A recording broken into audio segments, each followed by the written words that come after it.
So how are you all? It's been long time. I am also superb. Yes, as I have said, income tax syllabus is very large. It is practically impossible to cover all chapters in just a span of 8 hours. Before I came here, from last 3-4 days, I am working on CMA examination pattern, especially income tax. I went through last 6-7 examination papers, and out of those examination papers, what I found is you are definitely going to get one question from residential status, you are definitely going to get one question from house property, you are going to get one question from salaries, you are going to get one question from PGBP.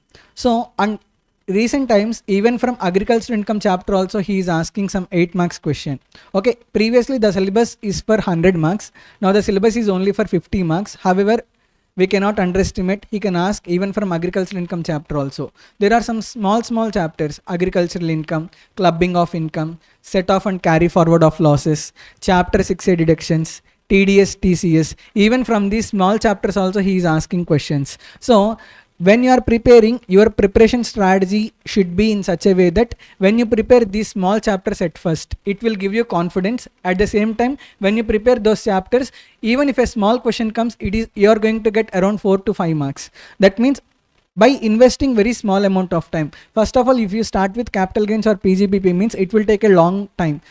At least it will take half day of your time. However, if you start with clubbing of income, set off and carry forward of losses, agricultural income, you can hardly finish in half an hour, 45 minutes like that. That means just by investing half an hour or 45 minutes, you will get some 5 marks, 10 marks in the examination. So it is ideal way, it is clever way to study. So in my marathon also, I just wanted to cover important chapters. I am planning to cover, and there will definitely be one problem relating to calculation of tax liability. That's why I will tell tax rates first. Then after I will tell residential status. Then I will start with house property. Then we will discuss salaries. Then we will discuss capital gains and PGBP. At the end, we are going to discuss clubbing of income, set off and carry forward of losses, chapter 6A deductions, TDS and TCS. These are the chapters which I plan to cover in this marathon. If possible, at the end of the day, if time permits, I will also tell adjustments in total income chapter. So these are the chapters that I am going to cover today. Another thing is, if you really want quick revision of every chapter, there will be RRB videos, rapid revision batch videos, that are available in Masterminds app. Okay, you can pay, they are available at a nominal price of 500 rupees. You can pay 500 rupees and you can obtain all of them, for every chapter you can get quick revision video there in rapid revision batch videos. Are you able to understand? In this marathon, it is practically impossible. However, I quickly revised every chapter of income tax syllabus that is there in your material. For every chapter I have covered, that you can see in rapid revision batch videos and under Masterminds app. So in that way you can get access to every chapter. In this marathon, I am going to cover very important chapters, which in my view, as per the analysis made by me regarding past examination papers, which I felt important, I am going to share with you. And trust me, if you do not start preparation regarding income tax till now also, it is not a problem. You still have 2 months of time. Whatever the marathon that I am doing today, you please go through this marathon video 2 to 3 times, so that you will get, like, it gets recapitulated to you, it gets revision for you, and then after start doing problems, it will be sufficient. Even till today also, I can assure you, even if you do not start preparation also, it is perfectly fine. Okay, we are there for you, we are doing this marathon for you, and using this marathon you can still qualify. The only thing is, for the next 2 months you need to keep effort, you need to use this marathon as a quick capsule. Did you understand? When you take a capsule, you will get quickly recover from the disease, right? In the same way, you need to use this marathon video to quickly recapitulate, to quickly revise the entire syllabus of income tax. Okay, I'm going to cover important chapters. As I said, first I'm going to start with introduction chapter. In introduction chapter, tax rates are very important. There will definitely be one problem relating to calculation of tax liability. For that, this chapter is very important. This chapter becomes useful. Please don't go to the examination without reading tax rates. Before examination, please read tax rates, because there will definitely be one problem regarding calculation of tax liability. First, previous year assessment year. You all know what previous year means. Previous year is the year in which income is earned by the SSC. That means the year in which SSC is earning the income. That year we call as previous year. What do you mean by assessment year? Assessment year is the year in which tax is paid to the government on whatever the income that is earned in previous year. What is the previous year applicable to your attempt? What is the previous year applicable to your attempt? 22-23. Current previous year is 22-23, right? So for current previous year 20-23, what is the assessment year? Assessment year is 23-24. What do you mean by previous year? Yes, ఏ ఇయర్లో అయితే ఇన్కమ్ని earn చేస్తామో ఆ ఇయర్ని మనం ఏమంటాం? Previous year అంటాం. Previous ఇయర్లో earn చేసిన ఇన్కమ్కి tax ఏ ఇయర్లో కడతామో ట్యాక్స్ పే చేసే ఇయర్ని అసెస్మెంట్ ఇయర్ అంటాం. సో ప్రీవియస్ ఇయర్ 22-23లో అర్న్ చేసిన ఇన్కమ్కి మనం ట్యాక్స్ ఏ ఇయర్లో కడతాం? అసెస్మెంట్ ఇయర్ 23-24లో కడతాం. మీ అటెంప్ట్కి అప్లై అయ్యే previous year current previous year 22-23. మీ అటెంప్ట్కి అప్లై అయ్యే finance act 2022. Very good. We have discussed. Now let us discuss tax rates, normal tax rates that are applicable. In case of resident individual who is aged greater than or equal to 80 years. In case of resident individual who is aged greater than or equal to 80 years, we call him as very senior citizen. In case of very senior citizen, basic exemption limit applicable is 5 lakh rupees. అంటే up to 5 lakh rupees తన tax ఏం కట్టక్కర్లేదు అనమాట. 5 lakh rupees తర్వాత tax ఎలా పడుతుంది? 5 lakh to 10 lakh, the rate of tax applicable is 20%. Above 10 lakh, tax rate applicable is 30%. ఎవరైతే resident అయి ఉండాలి, మళ్ళీ అర్థమవుతున్న ఓన్లీ రెసిడెంట్ ఇండివిజువల్స్కే ఈ higher basic exemption limit 5 lakh rupees వస్తుంది అనమాట. ఒకవేళ నాన్ రెసిడెంట్ ఉన్నారు, నాన్ రెసిడెంట్ 80 years అయినా 85 years అయినా బేసిక్ ఎగ్జామ్షన్ లిమిట్ 5 lakhs తీసుకోము, 2,50,000 తీసుకుంటాం. Higher basic exemption limit 3 lakh rupees, 5 lakh rupees ఎవరికి వస్తుంది అంటే only resident senior citizen, resident very senior సిటిజన్కే వస్తుంది. అర్థమైందా? So in case of resident very senior citizen అంటే అర్థం ఏంటి? His age is greater than or equal to 80 years. For that person, what are the tax rates applicable? Up to 5 lakh rupees there is no tax. 5 lakh to 10 lakh tax rate applicable is 20%. Above 10 lakh tax rate applicable is 30%. In case of resident individual aged greater than or equal to 60 years but less than 80 years, we call him as senior citizen. In case of senior citizen, basic exemption limit ఎంత వస్తుంది? 3 lakh rupees వస్తుంది. Up to 3 lakh rupees tax కట్టక్కర్లేదు. 3 lakh to 5 lakh tax ఎంత pay చేయాలి? 5%. 5 lakh to 10 lakh 20%. Above 10 lakh 30%. Are you able to understand? So resident individual అయ్యి very senior citizen అయితే up to 5 lakhs no tax. 5 lakhs to 10 lakh 20%. Above 10 lakh 30%. Resident అయ్యి ఉండి senior citizen అయితే, senior citizen అని ఎప్పుడు అంటాం? Greater than or equal to 60 years ఉంటే అప్పుడు సీనియర్ సిటిజన్ అంటాం. అప్పుడు ట్యాక్స్ రేట్స్ ఏంటి? Up to 3 lakh rupees there is no tax. 3 lakh to 5 lakh 5%. 5 lakh to 10 lakh 20%. Above 10 lakh 30%. Other individuals means resident individuals who are less than 60 years of age. Resident individuals less than 60 years of age, HUF, AOP, BOI, AJP except cooperative society. Cooperative society కి మళ్ళీ tax rates డిఫరెంట్గా ఉంటాయి. So in case of resident individual below 60 years of age, HUF, AOP, BOI, AJP. కానీ ఏజేపీలో universities ఇవన్నీ వస్తాయి కదా, అన్నీ వస్తాయి. కానీ ఏజేపీలో ఉన్న కోఆపరేటివ్ సొసైటీని మాత్రం తీసుకోకూడదు అనమాట. వీళ్ళందరికీ ట్యాక్స్ రేట్స్ ఎంత అప్లై అవుతాయి? Up to 2,50,000 nil. 2,50,000 to 5 lakh 5%. 5 lakh to 10 lakh 20%. Above 10 lakh tax rate applicable is 30%. Are you able to understand? Resident individual below 60 years of age, HUF, AOP, BOI, AJP except cooperative society. For these 5 category of persons, basic exemption limit applicable is 2,50,000. That means up to 2,50,000 they are not required to pay any tax. Tax rates are up to 2,50,000 nil, 2,50,000 to 5 lakh 5%, 5 lakh to 10 lakh 20%, above 10 lakh 30%. These are the tax rates. Next, for companies are classified into 2 types, domestic companies and foreign companies. For foreign company, tax rate applicable is 40%. Straight away 40%. For foreign company, tax rate applicable is 40%. In case of domestic company, we will check the turnover of previous year 2021. అంటే domestic కంపెనీకి ఎంత rate of tax apply చేయాలి అనేది మనం decision తీసుకోవాలంటే first మనం ఏం check చేయాలి, ప్రీవియస్ ఇయర్ 2021 టర్న్ ఓవర్ని చెక్ చేయాలి. ప్రీవియస్ ఇయర్ 2021 టర్న్ ఓవర్ కనుక లెస్ దాన్ 400 crores ఉంటే, less than or equal to 400 crores ఉంటే అప్పుడు ట్యాక్స్ రేట్ ఎంత అప్లై అవుతుంది, 25%. ప్రీవియస్ ఇయర్ 2021లో టర్న్ ఓవర్ కనుక గ్రేటర్ దాన్ 400 crores అయితే, అదర్ డొమెస్టిక్ కంపెనీస్ అంటే previous year 2021 turn over is greater than 400 crores, వాళ్ళకి ట్యాక్స్ రేట్ ఎంత అప్లై అవుతుంది, 30% అప్లై అవుతుంది. అర్థమైందా? ఫారిన్ కంపెనీకి ఎంత ట్యాక్స్ రేట్ అప్లై అవుతుంది, 40%. డొమెస్టిక్ కంపెనీకి ట్యాక్స్ రేట్ చెప్పాలంటే ఫస్ట్ డైరెక్ట్గా ట్యాక్స్ రేట్ చెప్పేయకూడదు, మనం ఏం చెక్ చేయాలి, previous year 2021 turnover check చేయాలి. If turnover for previous year 2021 is less than or equal to 400 crores, tax rate applicable is 25%. If turnover for previous year 2021 is greater than 400 crores, then tax rate applicable is 30%. Are able to understand? Next, partnership ఫామ్కి local అథారిటీకి కూడా 30% apply అవుతుంది. Local authority or partnership firm or LLP. For these three, tax rate applicable is 30%. For local authority, partnership firm, LLP.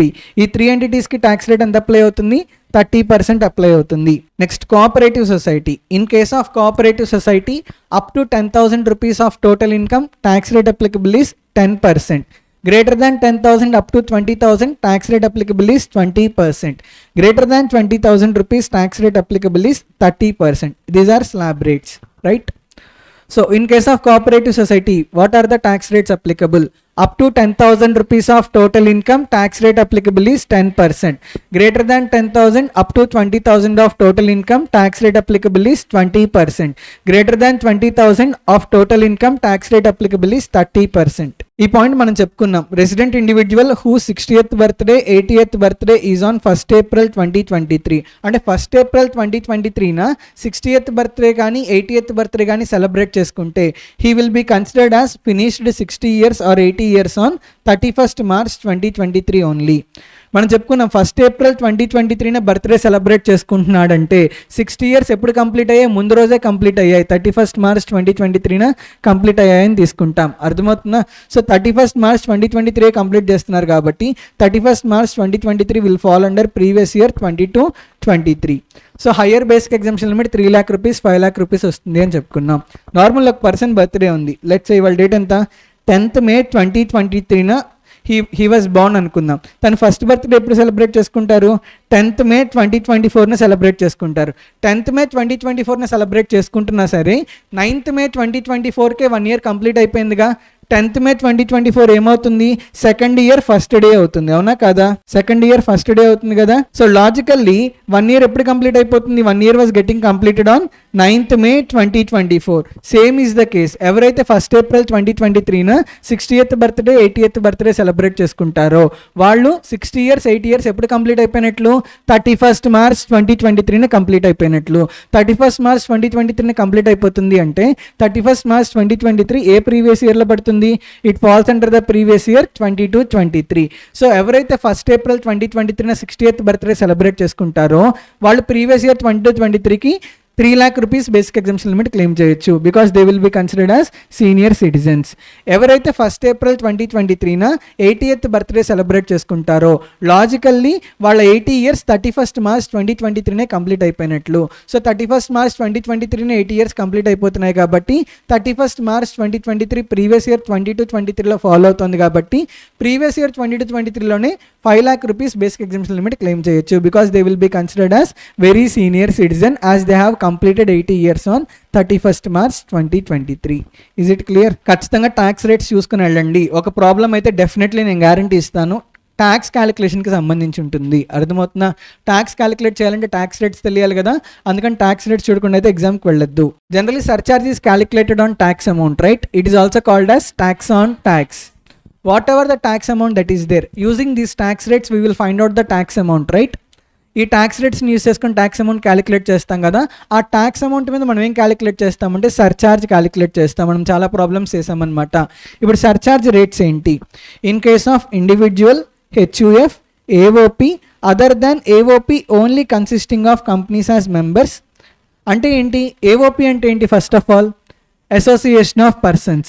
Natural persons member అవ్వచ్చు, artificial persons members అవ్వచ్చు. Artificial persons అంటే ఏఓపిలో company member అవ్వచ్చు, partnership firm member అవ్వచ్చు, HUF member అవ్వచ్చు. ఇలా best example for AOP is chamber of commerce. Chamber of కామర్స్లో soul proprietor member అవ్వచ్చు, company member అవ్వచ్చు, పార్ట్నర్షిప్ ఫామ్ కూడా మెంబర్ అవ్వచ్చు. ఇప్పుడు ఛాంబర్ ఆఫ్ కామర్స్ని మనం ఏమంటాం? అసోసియేషన్ ఆఫ్ పర్సన్స్ అంటాం. ఇప్పుడు ఒక అసోసియేషన్ ఆఫ్ పర్సన్స్ ఫామ్ చేశారు. A limited, B limited, C limited 3 companies కలిసి ఒక ఏఓపి ఫామ్ చేసింది. 3 కంపెనీస్ కలిసి ఏబిసి ఏఓపి అని చెప్పి ఒక ఏఓపిని ఫామ్ చేశాయి. ఈ ఏఓపిని మనం ఏమనొచ్చు? AOP consisting of only companies as members అనొచ్చా? ఎందుకు? ఈ ఏఓపిలో ఓన్లీ కంపెనీసే ఉన్నాయి కదా. So we can call this AOP as AOP consisting of only companies as members. AOP consisting of only companies as members. ఇక్కడ ఏమని చెప్తున్నారు? ఏదైతే ఏఓపిలో ఓన్లీ కంపెనీసే మెంబర్స్గా ఉంటాయో ఆ ఏఓపిని ఎక్స్క్లూడ్ చేయాలి అని చెప్తున్నారు. రిమైనింగ్ ఏఓపీస్ అన్నిటినీ కన్సిడర్ చేయాలి. ఇండివిజువల్కి, హెచ్యుఎఫ్కి, ఏఓపికి కూడా ఈ సర్చార్జ్ రేట్స్ అప్లై అవుతాయంట, కానీ ఒక ఏఓపికి అప్లై అవ్వవు. ఏ ఏఓపి అది? AOP consisting of only companies as members. ఇప్పుడు నేను చెప్పిన ఎగ్జాంపుల్లో AOP, it is the AOP consisting of only companies as members కదా, వీటికి ఈ సర్చార్జ్ రేట్స్ అప్లై అవ్వవు. ఇప్పుడు మనం చదవబోయే surcharge rates AOP consisting of only companies as మెంబర్స్కి అప్లై అవ్వదు. అర్థమైందా పాయింట్? ఇప్పుడు మనం చదవబోయే సర్చార్జ్ రేట్స్ ఇండివిజువల్కి అప్లై అవుతాయి, హెచ్యుఎఫ్కి అప్లై అవుతాయి, ఏఓపికి కూడా అప్లై అవుతుంది, కానీ అన్ని ఏఓపీస్కి అప్లై అవ్వదు. అర్థమవుతుందా? ఏ ఏఓపీస్కి అప్లై అవ్వదు? ఏదైతే ఏఓపిలో ఓన్లీ కంపెనీసే మెంబర్స్గా ఉంటారో ఆ ఏఓపికి మాత్రం అప్లై అవ్వంట, రిమైనింగ్ అన్ని ఏఓపీస్కి అప్లై అవుతాయని చెప్తున్నారు. అర్థమైందా? Individual, HUF, AOP, BOI, AJP, artificial juridical person, whether they are resident or non-residents. What are surcharge rates applicable? If total income is less than or equal to 50 lakhs, no surcharge will be calculated. If total income, ee point ardhamainda? AOP other than AOP consisting of only companies as members ante AOP ki ee surcharge rates apply అవుతాయి, కానీ ఒక్క AOP కి మాత్రం apply అవ్వవు. ఏ AOP అది? AOP ఏదైతే ఏఓపిలో only కంపెనీసే మెంబర్స్గా ఉంటాయో ఆ ఏఓపికి సర్చార్జ్ రేట్స్ అప్లై అవ్వవు అని చెప్తున్నారు. రిమైనింగ్ అన్ని ఏఓపీస్కి సర్చార్జ్ రేట్స్ అప్లై అవుతాయి. సో 5 పర్సన్స్కి individual, HUF, AOP other than AOP consisting of only companies as members, BOI, AJP. For these 5 category of persons, we are going to discuss surcharge rates. What are surcharge rates? If total income is up to 50 lakh rupees, that means if total income of the person is less than or equal to 50 lakhs, then no surcharge. Total income కనుక 50 lakh rupees వరకు ఉంటే surcharge levy చేయరు అని చెప్తున్నారు. If total income is greater than 50 lakhs but less than or equal to, range ఏంటి? Greater than 50 lakhs up to 1 crore. Rate of surcharge applicable is 10% of income tax. ఇక్కడ income tax అని ఎందుకు అంటున్నారు? Surcharge ఎప్పుడు కూడా tax మీద calculate చేస్తాం కాబట్టి. అర్థమవుతున్న point? So greater than 50 lakh rupees up to 1 crore rupees. What are the rates of surcharge? 10% of income tax. Greater than 1 crore up to 2 crores, అంటే total income greater than 1 crore ఉండి up to 2 crore rupees వరకు ఉంటే surcharge ఎంత apply అవుతుంది? 15% of the income tax.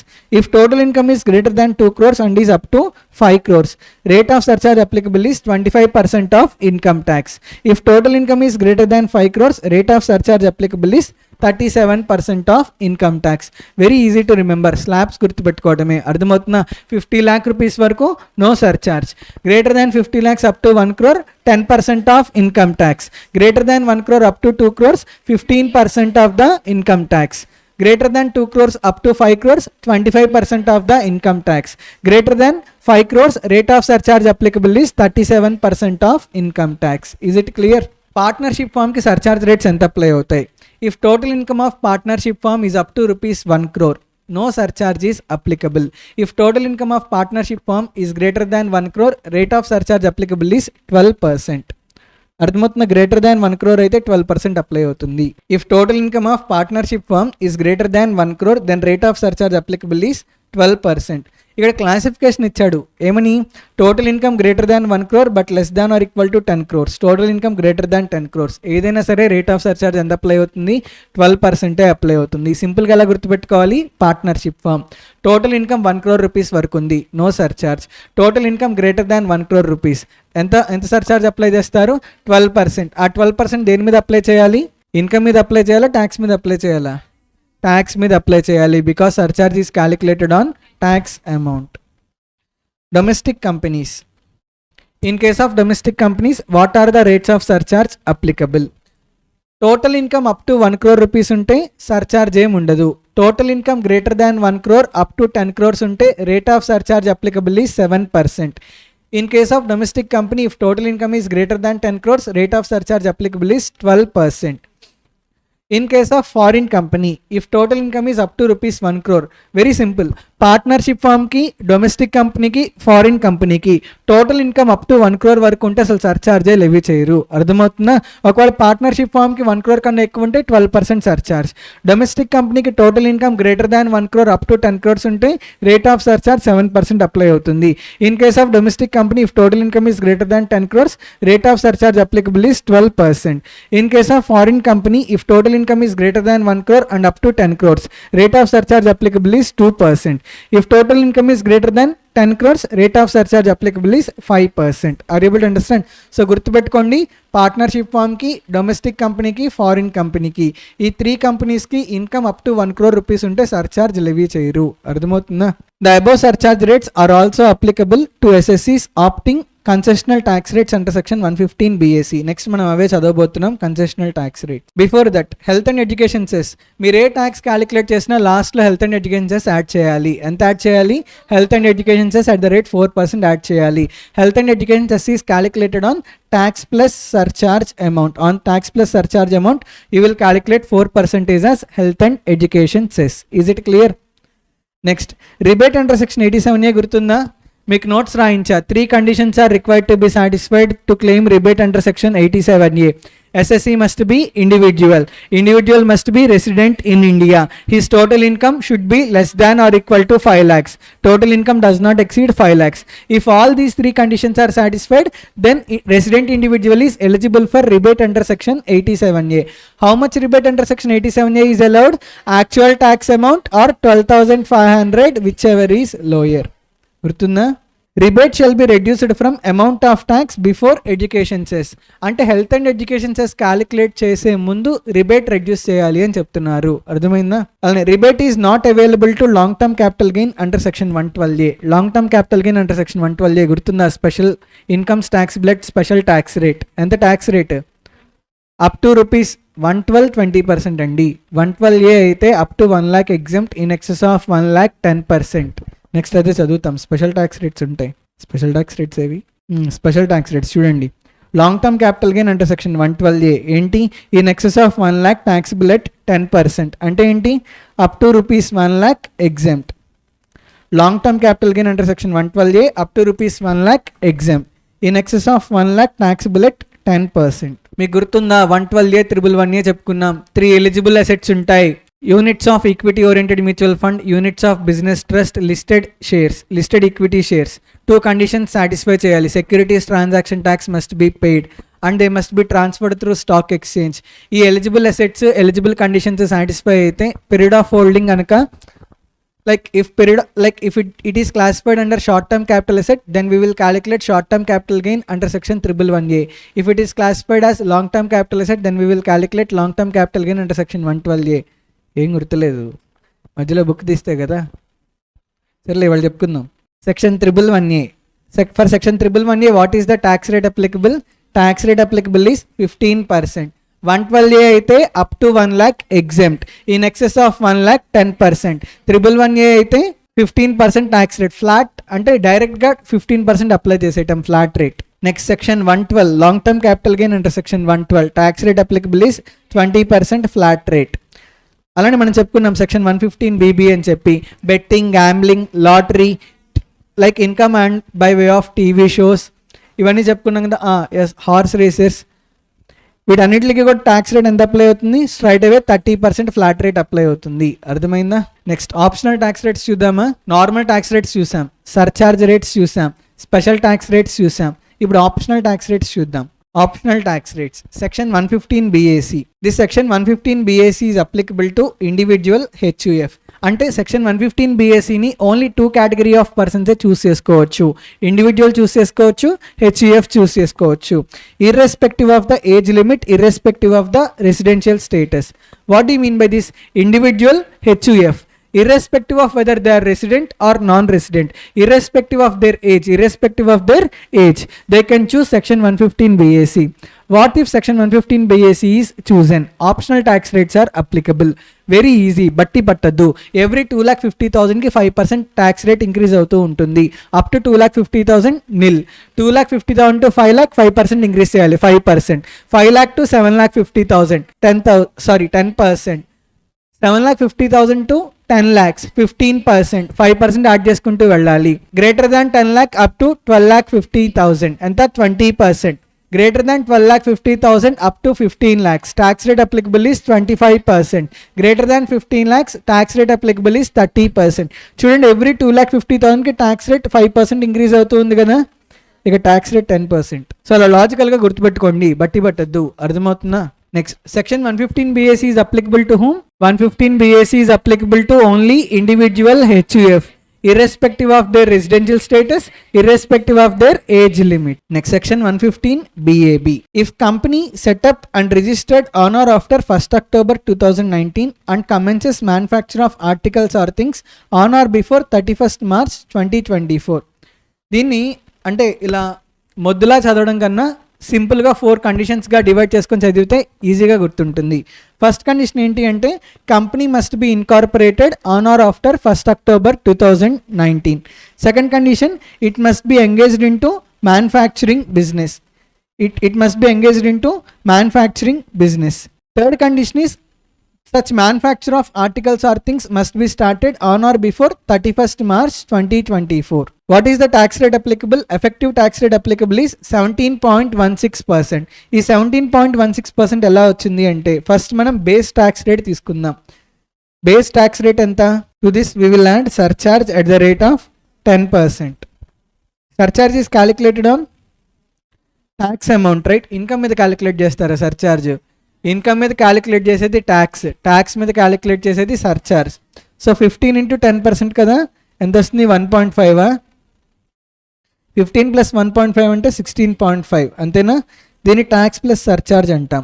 On tax plus surcharge we will calculate health and education cess at the rate of 4%. That means 16.4 into 4% ఎంత? 66. So total ఎంత అవుతుంది? 17.16%, అంతేనా? So 115 BAB అలా చదవద్దు, అలా చదివితే గుర్తుండదు. 4 కండిషన్స్గా డివైడ్ చేసుకోండి. ఎస్ఎస్సి కంపెనీ అవ్వాలి. ఆ కంపెనీ ఎప్పుడు ఇన్కార్పొరేట్ అవ్వాలి? On or after 1st October 2019. Third condition ఏంటి అంటే ఓన్లీ మ్యానుఫ్యాక్చరింగ్ కంపెనీస్ అంటే ట్రేడింగ్ కంపెనీస్కి, సర్వీస్ కంపెనీస్కి 115 BAB అప్లై అవుతుందా? 115 BAB అప్లై అవుతుంది. మాస్టర్ మైండ్స్ ఉంది. It is engaged in to the business of providing educational service అంటే సర్వీస్ ఓరియంటెడ్ బిజినెస్లో ఉంది కదా. Can Master Minds choose 115 BAB? It cannot choose 115 BAB. 115 BAB is available only to those companies which are engaged into manufacturing. Are you able to understand?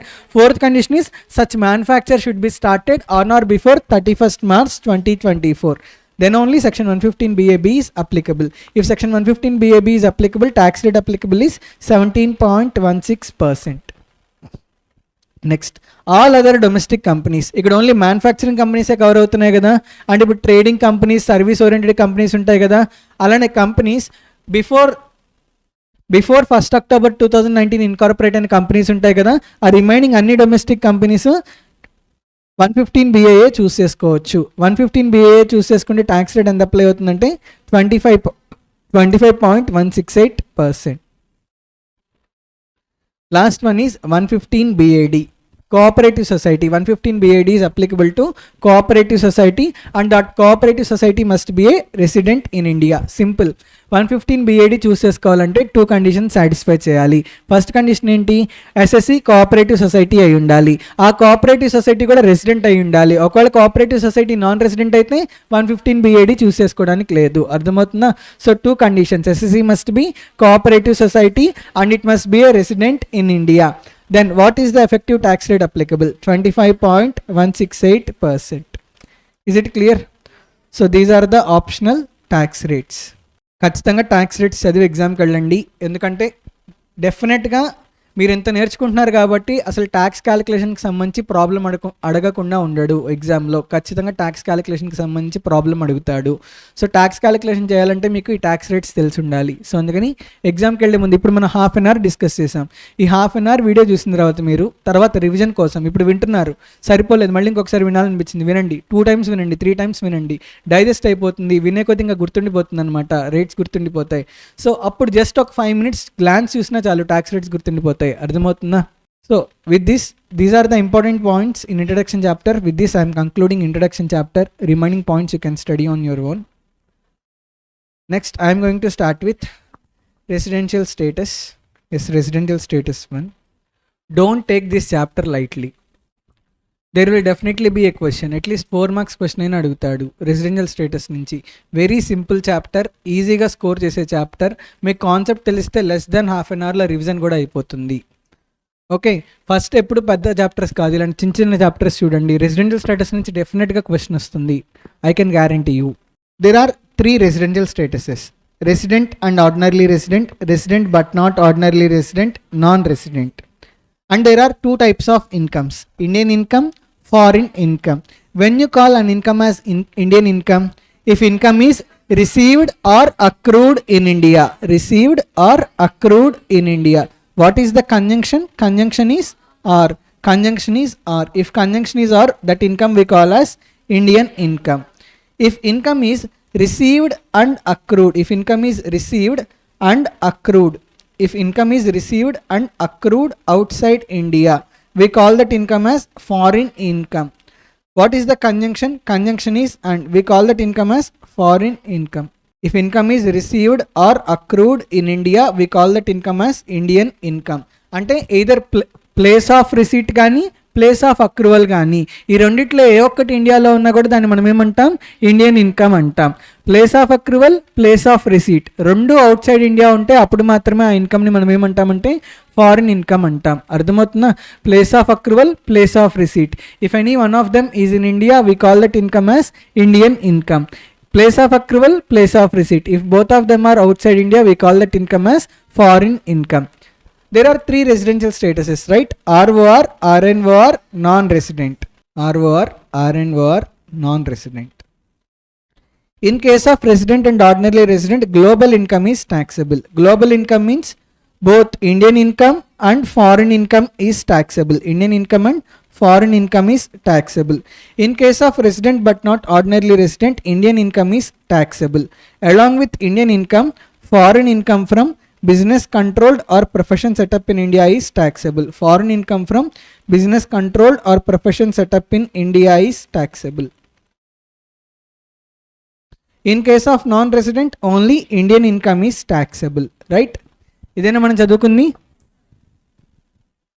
Indian income. Income either received or accrued in India. That means place of accrual, place of receipt. If any one of them is in India, we call that income as Indian income. Place of accrual, place of receipt. If both of them are outside India, we call that income as foreign income.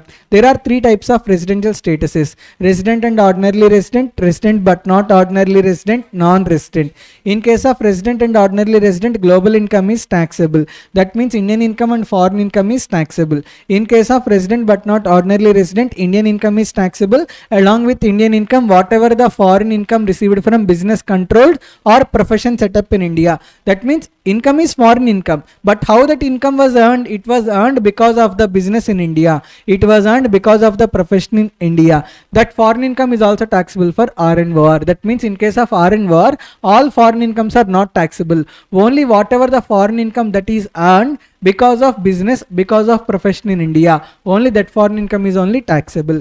In case of non-resident, Indian income is taxable. Next, we have discussed basic points. Residential status differs from one country to another country because Income Tax Act 1961, it is applicable only to India. It is not applicable to other countries. So when you go to other countries Income Tax Act will apply. So as per the other countries Income Tax Act, you need to find out the residential status in that country. So it is not that అంటే ఇప్పుడు ఇండియాలో residential status కనుక్కుంటే ప్రపంచంలో ఎక్కడికి వెళ్ళినా వాడి residential status అదే అని చెప్పలేం. అర్థమవుతుందా? ఇండియాలో రెసిడెంట్ అండ్ ఆర్డినరీ రెసిడెంట్ అయ్యాడు, అడిగాడు. ఆస్ట్రేలియా వెళ్ళినా కూడా రెసిడెంట్ అండ్ ఆర్డినరీ రెసిడెంట్ అవుతాడంటే గ్యారంటీ లేదు. ఎందుకంటే ఆస్ట్రేలియాలో Indian income tax act apply అవ్వదు, Australian income tax act apply అవుతుంది. ఆస్ట్రేలియన్ ఇన్కమ్ ట్యాక్స్ యాక్ట్ ప్రకారం మనం ఫైండ్ అవుట్ చేయాలి. అర్థమవుతుందా? సో పాయింట్ ఏంటి అంటే residential status differs from one country to another country. A person who is resident in India he may become non resident in other country. Are able to understand? ఇండియాలో resident అయినవాడు ఇంకో కంట్రీకి వెళ్ళక non resident అవ్వచ్చు, లేకపోతే అక్కడ కూడా resident అవ్వచ్చు, మనం చెప్పలేం. ఎందుకంటే ఇక్కడ లా అనేది ఓన్లీ ఇండియా వరకే అప్లై అవుతుంది, వరల్డ్ మొత్తానికి అప్లై అవ్వదు. సో అందుకని ఇండియా వరకే అప్లై అవుతుంది కాబట్టి ఇండియా వరకే మనం రెసిడెన్షియల్ స్టేటస్ ఫైండ్ అవుట్ చేస్తాం. ఇండియాలో ఏదైతే రెసిడెన్షియల్ స్టేటస్ అప్లై అవుతుందో ఫారిన్ వెళ్ళినా కూడా అదే రెసిడెన్షియల్ స్టేటస్ అప్లై అవుతుందంటే చెప్పలేము. అర్థమవుతుందా? ఇండియాలో నాన్ రెసిడెంట్ అయ్యాడు, ఫారిన్లో రెసిడెంట్ అవ్వచ్చు, నాన్ రెసిడెంట్ అవ్వచ్చు, చెప్పలేం. అర్థమవుతుందా? Next second basic point, residential status is different from citizenship. Residential status is different from citizenship. What do you mean by this? Citizenship అనేది ప్లేస్ ఆఫ్ బర్త్ ని బట్టి ఇస్తారు, కానీ రెసిడెన్షియల్ స్టేటస్ అనేది ఎన్ని డేస్ ఇండియాలో ఉన్నాడు అన్న దాన్ని బట్టి డిటర్మైన్ చేస్తాం. అర్థమవుతుందా? ఫర్ ఎగ్జాంపుల్, ఒక పర్సన్ యూఎస్లో పుట్టాడు, వాడికి యూఎస్ సిటిజన్షిప్ ఉంది, కానీ ఇండియాలో మోర్ దాన్ 182 డేస్ ఉంటే ఇండియాలో రెసిడెంట్ అవుతాడు. అర్థమవుతుందా? సో ఈ రెసిడెన్షియల్ స్టేటస్ని సిటిజన్షిప్ బేస్ చేసుకొని చెప్పడానికి లేదు. అర్థమవుతుందా? సిటిజన్షిప్ కాన్సెప్ట్ వేరు, రెసిడెన్షియల్ స్టేటస్ కాన్సెప్ట్ వేరు. సిటిజన్షిప్ అనేది ప్లేస్ ఆఫ్ బర్త్ని బట్టి చెప్తారు, కానీ రెసిడెన్షియల్ స్టేటస్ అనేది ప్లేస్ ఆఫ్ బర్త్ని బట్టి కాదు. రెసిడెన్షియల్ స్టేటస్ అనేది number of days of stay in India, ఇండియాలో ఎన్ని డేస్ ఉంటున్నాడు అన్న దాన్ని బట్టి డిసైడ్ చేస్తాము. అర్థమవుతుందా? Next third basic point, residential status changes from one previous year to another previous year. అంటే ఒక ఇయర్లో ఉన్న రెసిడెన్షియల్ స్టేటస్ ఇంకా లైఫ్ లాంగ్ అప్లై అవుతుందంటే చెప్పలేం. అర్థమవుతున్న పాయింట్? సో ఏ ఇయర్కి ఆ ఇయర్కి ఇండివిజువల్గా ఇండిపెండెంట్గా రెసిడెన్షియల్ స్టేటస్ చెక్ చేయాలి అని చెప్తున్నారు. అర్థమైందా? ఒక ఇయర్లో రెసిడెంట్ అయినవాడు నెక్స్ట్ ఇయర్లో నాన్ రెసిడెంట్ అవ్వచ్చు. అర్థమవుతున్నా? ఈ ఇయర్లో రెసిడెంట్ అయ్యాడు, నెక్స్ట్ ఇయర్ స్టార్టింగ్లోనే లండన్ వెళ్ళిపోయాడు అనమాట, అంటే అసలు ఇండియాలోనే లేడు, ఒక్కరోజు కూడా ఇండియాలో లేడు. అర్థమవుతున్నా? ఇంకా నాన్ రెసిడెంట్ అవుతాడు కదా. సో ఒకసారి రెసిడెన్షియల్ స్టేటస్ డిటర్మైన్ చేస్తే ఇంకెప్పటికీ అదే రెసిడెన్షియల్ స్టేటస్ అప్లై అవుతుందంటే చెప్పలేం. అర్థమవుతున్నా? Residential status differs from one previous year to another previous year. A person who is a resident in India he may become resident in next previous year or he may not become resident for the next previous year, he may become non resident. Are able to understand? For the purpose of determination of residential status, all category of persons are classified into 4 types. All category of persons are classified into 4 types.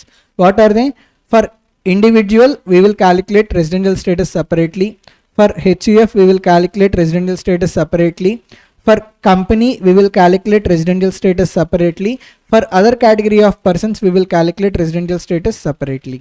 This is the scenario. ఇండివిజువల్కి ఒకలా calculate చేస్తాం, హెచ్ఈఎఫ్కి ఒకలా calculate చేస్తాం, కంపెనీకి ఒకలా calculate చేస్తాం, other category of పర్సన్స్కి ఒకలా క్యాలిక్యులేట్ చేస్తాం. అర్థమవుతుందా? In case of individual there will be 3 statuses, ROR, RNOR, non resident. In case of HUF also 3 statuses will be there, ROR, RNOR, non resident. In case of company, there will be only 2 statuses, either resident or non-resident. In case of other category of persons also, there will be 2 residential statuses, either resident or non-resident. So residential status చెప్పడం కోసం ఉన్న category of persons, there are 7 category of persons. గుర్తుందా? Introduction చాప్టర్లో definition చెప్పుకున్నాం. Individual, HUF, company, partnership firm, LLP, AOP, BOI, local authority, AJP, 7 category of persons చెప్పుకున్నాం కదా. కానీ ఆ కేటగిరీ ఆఫ్ పర్సన్స్ని రెసిడెన్షియల్ స్టేటస్ డిటర్మైన్ చేయడం కోసం 4 టైప్స్గా క్లాసిఫై చేశారు. ఇండివిజువల్కి ఒకలాగా రెసిడెన్షియల్ స్టేటస్ ఫైండ్ అవుట్ చేస్తాం, హెచ్ఈఎఫ్కి ఒకలాగా రెసిడెన్షియల్ స్టేటస్ ఫైండ్ అవుట్ చేస్తాం, కంపెనీకి ఒకలాగా రెసిడెన్షియల్ స్టేటస్ ఫైండ్ అవుట్ చేస్తాం, అదర్ కేటగిరీ ఆఫ్ పర్సన్స్కి ఒకలాగా రెసిడెన్షియల్ స్టేటస్ ఫైండ్ అవుట్ చేస్తాం. In case of individual there are 3 residential statuses, ROR, RNOR, non resident. In case of HUF also 3 residential statuses are there, ROR, RNOR, non-resident. In case of company there are only 2 residential statuses, either resident or non-resident. In case of other category of persons there are only 2 residential statuses, either resident or non-resident. Now let us start our discussion with residential status of an individual. Residential status of an individual. మీరు already ఒకసారి చదివుంటే కనుక ఇప్పుడు మీకు comfort వచ్చేస్తుంది class వింటూ ఉంటే. అసలు చదవకపోతే మాత్రం కొంచెం ఫాస్ట్ ఉంటుంది, ఎందుకంటే ఇంపార్టెంట్ చాప్టర్స్ వరకు కవర్ చేయాలి కాబట్టి. ఇది అప్లోడ్ చేసిన తర్వాత మీకు ఇంకా యూజ్ ఉంటుంది కూడా. ఒకవేళ మీకు ఫాస్ట్ అనిపిస్తే 0.74లో పెట్టుకుని వినండి. అర్థమవుతుందా? Residential status of an individual. There are 4 conditions based on which we determine residential status of an individual. అంటే ఇండివిజువల్కి residential status, individual resident and ordinary రెసిడెంటా, individual resident but not ordinary రెసిడెంటా, ఇండివిజువల్ నాన్ రెసిడెంటా. ఇలా చెప్పాలంటే మనం ఎన్ని కండిషన్స్ని base చేసుకొని చెప్తాం? 4 కండిషన్స్ని బేస్ చేసుకొని చెప్తాం. To determine residential status of an individual there are 4 conditions: B1, B2, A1, A2. There are 2 basic conditions, there are 2 additional conditions. We use basic conditions to determine whether individual is resident or non-resident. We use additional conditions to determine once if individual becomes resident. We use additional conditions to tell whether that resident is resident and ordinarily resident or resident but not ordinarily resident. So individual residential status determine చేయడానికి ఎన్ని conditions ఉన్నాయి? 4 conditions ఉన్నాయి. ఈ 4 కండిషన్స్లో 2 conditions ఏమో basic conditions, 2 conditions ఏమో additional conditions. మనం basic conditions ఎందుకోసం యూస్ చేస్తాం? ఇండివిజువల్ రెసిడెంటా నాన్ రెసిడెంటా చెప్పడానికి బేసిక్ కండిషన్స్ యూస్ చేస్తాం. మనం అడిషనల్ కండిషన్స్ ఎప్పుడు యూస్ చేస్తాం? ఒకవేళ ఇండివిజువల్ రెసిడెంట్ అయితే ఆ రెసిడెంట్ అండ్ ఆర్డినరీ రెసిడెంటా, రెసిడెంట్ బట్ నాట్ ఆర్డినరీ రెసిడెంటా అది చెప్పడం కోసం మనం అడిషనల్ కండిషన్స్ యూస్ చేస్తాం. అంతేనా? Conjunction is or. The conjunction between basic conditions is or. The conjunction between additional conditions is and. అంటే B1 ఆర్ B2 ఈ రెండిట్లో ఏదన్నా ఒకటి సాటిస్ఫై చేసినా ఇండివిజువల్ బికమ్స్ రెసిడెంట్. ఒకవేళ 2 సాటిస్ఫై చేయకపోతే అప్పుడు నాన్ రెసిడెంట్ అవుతారు. అర్థమవుతుందా? వన్స్ ఇండివిజువల్ రెసిడెంట్ అయితే అప్పుడు అడిషనల్ కండిషన్స్ చెక్ చేయాలి. A1 and A2 both satisfy చేస్తే అప్పుడు resident and ordinary resident. A1 satisfy చేయకపోయినా, A2 సాటిస్ఫై చేయకపోయినా, A1 అండ్ A2 2 సాటిస్ఫై చేయకపోయినా అప్పుడు residential status RNOR. Are able to understand? So total ఎన్ని కండిషన్స్ ఉన్నాయండి రెసిడెన్షియల్ స్టేటస్ ఆఫ్ ఇండివిజువల్కి? There are 4 conditions. Using these 4 conditions, we will determine residential status of an individual. Out of 4 conditions, 2 are basic conditions, 2 are additional conditions. మనం basic conditions ఎందుకోసం use చేస్తాం? Individual రెసిడెంటా నాన్ రెసిడెంటా అని చెప్పడానికి. Additional conditions ఎందుకు use చేస్తాం? ఒకవేళ ఇండివిజువల్ రెసిడెంట్ అయితే ఆ రెసిడెంట్ అండ్ ఆర్డినరీ రెసిడెంటా, రెసిడెంట్ బట్ నాట్ ఆర్డినరీ రెసిడెంటా చెప్పడం కోసం అడిషనల్ కండిషన్స్ యూస్ చేస్తాం. అంతేనా? Conjunction between basic conditions is or. అంటే ఏదైనా ఒక బేసిక్ కండిషన్ సాటిస్ఫై చేసినా చాలు రెసిడెంట్ అయిపోతారు. ఒకవేళ 2 బేసిక్ కండిషన్స్ సాటిస్ఫై చేయకపోతే B1, B2 2 సాటిస్ఫై చేయకపోతే అప్పుడు నాన్ రెసిడెంట్ అవుతారు. అర్థమవుతుందా? ఒకవేళ ఇండివిజువల్ ఒక బేసిక్ కండిషన్ సాటిస్ఫై చేసి రెసిడెంట్ కనుక అయితే అప్పుడు మనం అడిషనల్ కండిషన్స్ చెక్ చేసి ఆ రెసిడెంట్ అండ్ ఆర్డినరీ రెసిడెంటా, రెసిడెంట్ బట్ నాట్ ఆర్డినరీ రెసిడెంటా చెప్తాం. 2 అడిషనల్ కండిషన్స్ సాటిస్ఫై చేస్తే అప్పుడు ఏమవుతుంది residential status? Resident and ordinary resident. Either ఒక అడిషనల్ కండిషన్ సాటిస్ఫై చేయకపోయినా ఆర్ 2 అడిషనల్ కండిషన్ సాటిస్ఫై చేయకపోయినా అప్పుడు రెసిడెన్షియల్ స్టేటస్ ఏమవుతుంది? Resident but not ordinary resident. Is it clear? So ఆ కండిషన్స్ ఏంటో చూద్దాం. So general cases basic conditions ఉన్నాయి, additional conditions కూడా ఉన్నాయి. బేసిక్ కండిషన్స్ B1, B2 అని చెప్పుకున్నాం కదా, కంజంక్షన్ ఏంటి? Are. Additional conditions A1, A2 అని చెప్పుకున్నాం కదా, కంజంక్షన్ ఏంటి? అండ్. B1 ఏమని చెప్తుంది? As per basic condition 1, individual must stay in India for 182 days or more during current previous year. 182 days or more means what? Greater than or equal to 182 days. అంటే individual ఇండియాలో కనుక greater than or equal to 182 days ఉంటే basic condition 1 satisfy చేసినట్లు అని చెప్తున్నారు. అర్థమైందా point? Notes రాయించాను కదా. Individual must stay in India for 182 days or more during current previous year. Basic condition 2 ఏంటి? బేసిక్ కండిషన్ 2లో 2 సబ్ కండిషన్స్ ఉన్నాయి. ఏంటిది? ఫస్ట్ ఏంటి అంటే individual must stay in India for 60 days or more during current previous year. అంటే current previous ఇయర్లో greater than or equal to 60 days ఉండాలి. Last 4 previous ఇయర్స్లో greater than or equal to 365 days ఉండాలి. ఈ 2 సబ్ కండిషన్స్ సాటిస్ఫై అయితే అప్పుడు మాత్రమే second basic condition satisfy అయినట్లు. అర్థమవుతుందా? బేసిక్ కండిషన్ 1 ఏంటి? Individual must stay in India for 182 days or more during current previous year. Second basic condition ఇంకా simplify చేద్దాం. సెకండ్ బేసిక్ కండిషన్లో 2 సబ్ కండిషన్స్ ఉన్నాయి. ఫస్ట్ సబ్ కండిషన్ ఏమని చెప్తుంది? కరెంట్ ప్రీవియస్ ఇయర్లో greater than or equal to 60 days ఉండాలంట. Last previous ఇయర్లో more than or equal to 365 days ఉండాలి అని చెప్తున్నారు. ఈ 2 కండిషన్స్ సాటిస్ఫై అయితే, అంటే కరెంట్ ప్రీవియస్ ఇయర్లో greater than or equal to 60 years, last 4 previous ఇయర్స్లో greater than or equal to 365 days. ఈ 2 సబ్ కండిషన్స్ సాటిస్ఫై అయితే అప్పుడు బేసిక్ కండిషన్ 2 సాటిస్ఫై అయినట్లు అని చెప్తున్నారు. అర్థమైందా? బేసిక్ కండిషన్ 1, బేసిక్ కండిషన్ 2, ఈ 2 బేసిక్ కండిషన్స్లో ఏదన్నా ఒక్క బేసిక్ కండిషన్ సాటిస్ఫై చేసినా చాలు, he will become resident in India. Is it clear? అర్థమవుతుందా? అదర్వైజ్ 2 బేసిక్ కండిషన్ సాటిస్ఫై చేయకపోతే నాన్ రెసిడెంట్ అవుతారు. ఇప్పుడు చెప్పుకున్నాం కదా, కంజంక్షన్ ఈజ్ ఆర్. B1 ఏదన్నా ఒకటి సాటిస్ఫై చేసినా సరే he becomes resident. B1, B2 2 satisfy చేయకపోతే హీ బికమ్స్ నాన్ రెసిడెంట్. ఒకవేళ ఇండివిజువల్ రెసిడెంట్ అయితే అప్పుడు మనం ఏం చెక్ చేయాలి? ఎడిషనల్ కండిషన్స్ చెక్ చేయాలి. ఎందుకు ఎడిషనల్ కండిషన్స్ చెక్ చేయాలి? To determine whether individual is resident and ordinarily resident or resident but not ordinarily resident. వాటికి ఎడిషనల్ కండిషన్స్, అంతేనా? ఎడిషనల్ కండిషన్స్ చెక్ చేయాలి. 2 ఎడిషనల్ కండిషన్స్ సాటిస్ఫై చేస్తే రెసిడెంట్ అండ్ ఆర్డినర్లీ రెసిడెంట్ అవుతారు. ఏదన్నా ఒక ఎడిషనల్ కండిషన్ సాటిస్ఫై చేయకపోయినా, 2 additional conditions satisfy చేయకపోయినా resident but not ordinarily resident అవుతారు. అర్థమవుతుందా? Additional condition 1. What is additional condition 1? Individual must be resident in India for 2 years out of 10 previous years immediately preceding current previous year. అంటే current previous year 20-23 ఉంది కదా, current previous year 20-23ని exclude చేయాలి, అది పట్టించుకోకూడదు. Current previous year 20-23కి ముందు 10 previous years తీసుకొని ఆ 10 previous ఇయర్స్లో ఏదన్నా ఒక 2 ప్రీవియస్ ఇయర్స్లో రెసిడెంట్ అయితే చాలు, ఎడిషనల్ కండిషన్ 1 సాటిస్ఫై అయినట్లు. అర్థమవుతుందా?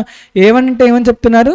You should exclude current previous year. Excluding current previous year, you need to take last 10 previous years. In these last 10 previous years, for any 2 previous years, if individual is resident in India, then additional condition 1 is said to be satisfied. అర్థమవుతుందా? Last 10 previous ఇయర్స్లో ఏదన్నా ఒక ఏమన్నా 2 previous ఇయర్స్లో resident అయితే additional condition 1 satisfy చేసినట్లు అని చెప్తున్నారు. ఎడిషనల్ కండిషన్ 2 ఏమని చెప్తుంది? Individual must stay in India for 730 days or more during 7 previous years immediately preceding current previous year. అంటే కరెంట్ ప్రీవియస్ ఇయర్ని పట్టించుకోకూడదు. కరెంట్ ప్రీవియస్ ఇయర్ కాకుండా లాస్ట్ 7 ప్రీవియస్ ఇయర్స్లో ఎన్ని డేస్ ఉండాలంటే ఇండియాలో? Greater than or equal to 730 days. Then only additional condition 2 is satisfied. Are you able to understand? What is additional condition 1? Additional condition 1 check చేసేటప్పుడు current previous year ignore చేయాలి. Current previous year కాకుండా last 10 previous years తీసుకుంటారు. ఈ last 10 previous ఇయర్స్లో ఏదన్నా 2 previous ఇయర్స్లో resident అయితే చాలు, he becomes additional condition 1 is said to be satisfied. Additional condition 2 ఏమని చెప్తుంది? కరెంట్ ప్రీవియస్ ఇయర్ని ఇగ్నోర్ చేయాలి. కరెంట్ ప్రీవియస్ ఇయర్ని ఇగ్నోర్ చేసి లాస్ట్ 7 ప్రీవియస్ ఇయర్స్ తీసుకోవాలి. ఈ లాస్ట్ 7 ప్రీవియస్ ఇయర్స్లో greater than or equal to 730 days ఉంటే అప్పుడు అడిషనల్ కండిషన్ 2 సాటిస్ఫై అయినట్లు అని చెప్తున్నారు. అర్థమైందా? 2 అడిషనల్ కండిషన్స్ సాటిస్ఫై చేస్తే అప్పుడు రెసిడెంట్ అండ్ ఆర్డినర్లీ రెసిడెంట్ అవుతారు. ఏదన్నా ఒక అడిషనల్ కండిషన్ సాటిస్ఫై చేయకపోయినా, బోత్ అడిషనల్ కండిషన్ సాటిస్ఫై చేయకపోయినా అప్పుడు ఏమవుతుంది? Residential status resident but not ordinarily resident. Is it clear? Next exceptions. ఎన్ని ఎక్సెప్షన్స్ ఉన్నాయి? మొత్తం 4 కండిషన్స్ ఉన్నాయని చెప్పుకున్నాం కదా. B1, B2, A1, A2. కొన్ని కేసెస్లో సెకండ్ బేసిక్ కండిషన్ అప్లై అవ్వదు. అంటే బేసిక్ కండిషన్ 2కి 2 ఎక్సెప్షన్స్ ఉన్నాయన్నమాట. అంటే 2 ఎక్సెప్షనల్ కేసెస్లో బేసిక్ కండిషన్ 2 అప్లై అవ్వదు అని చెప్తున్నారు. ఆ ఎక్సెప్షన్స్ ఏంటి? ఫస్ట్ ఎక్సెప్షన్ 1 గుర్తుందా? In case of an Indian citizen who leaves India for the purpose of employment or business or profession outside India. అంతేనా? మీకు నోట్స్లో క్లియర్గా రాయించా, ఇక్కడ షార్ట్కట్లో రాస్తున్నాను. కానీ in case of an Indian citizen who leaves outside India for what purpose? For the purpose of employment, business or profession outside India. Then for that individual also second basic condition is not applicable. Next ఇంకెవరు? In case of an Indian citizen who leaves India as a member of crew of Indian ship.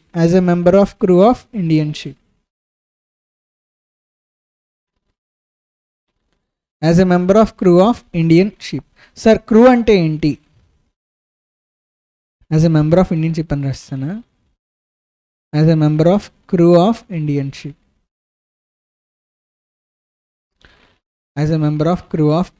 లేకపోతే క్లియర్గా రాసుకోండి.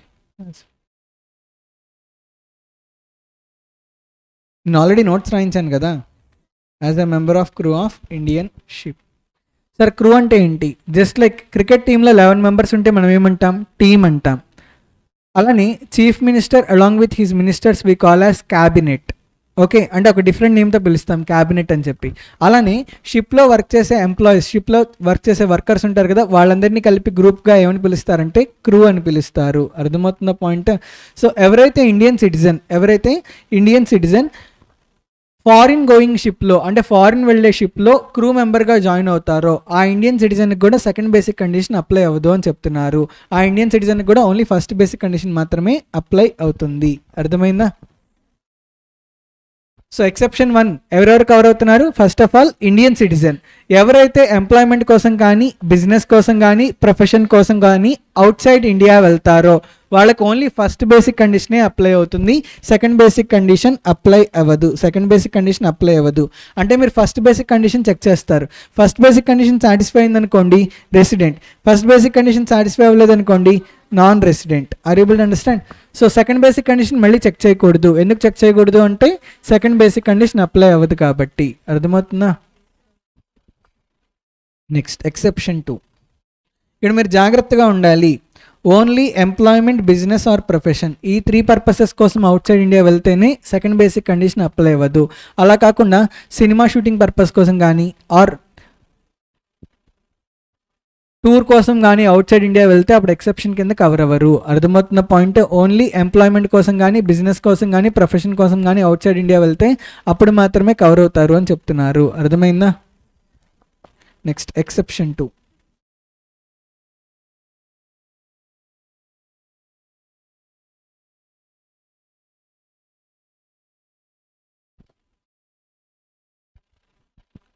Exception 2. In case of Indian citizen or person of Indian origin who comes to India on a temporary stay. Antena? Who comes to India on a temporary stay.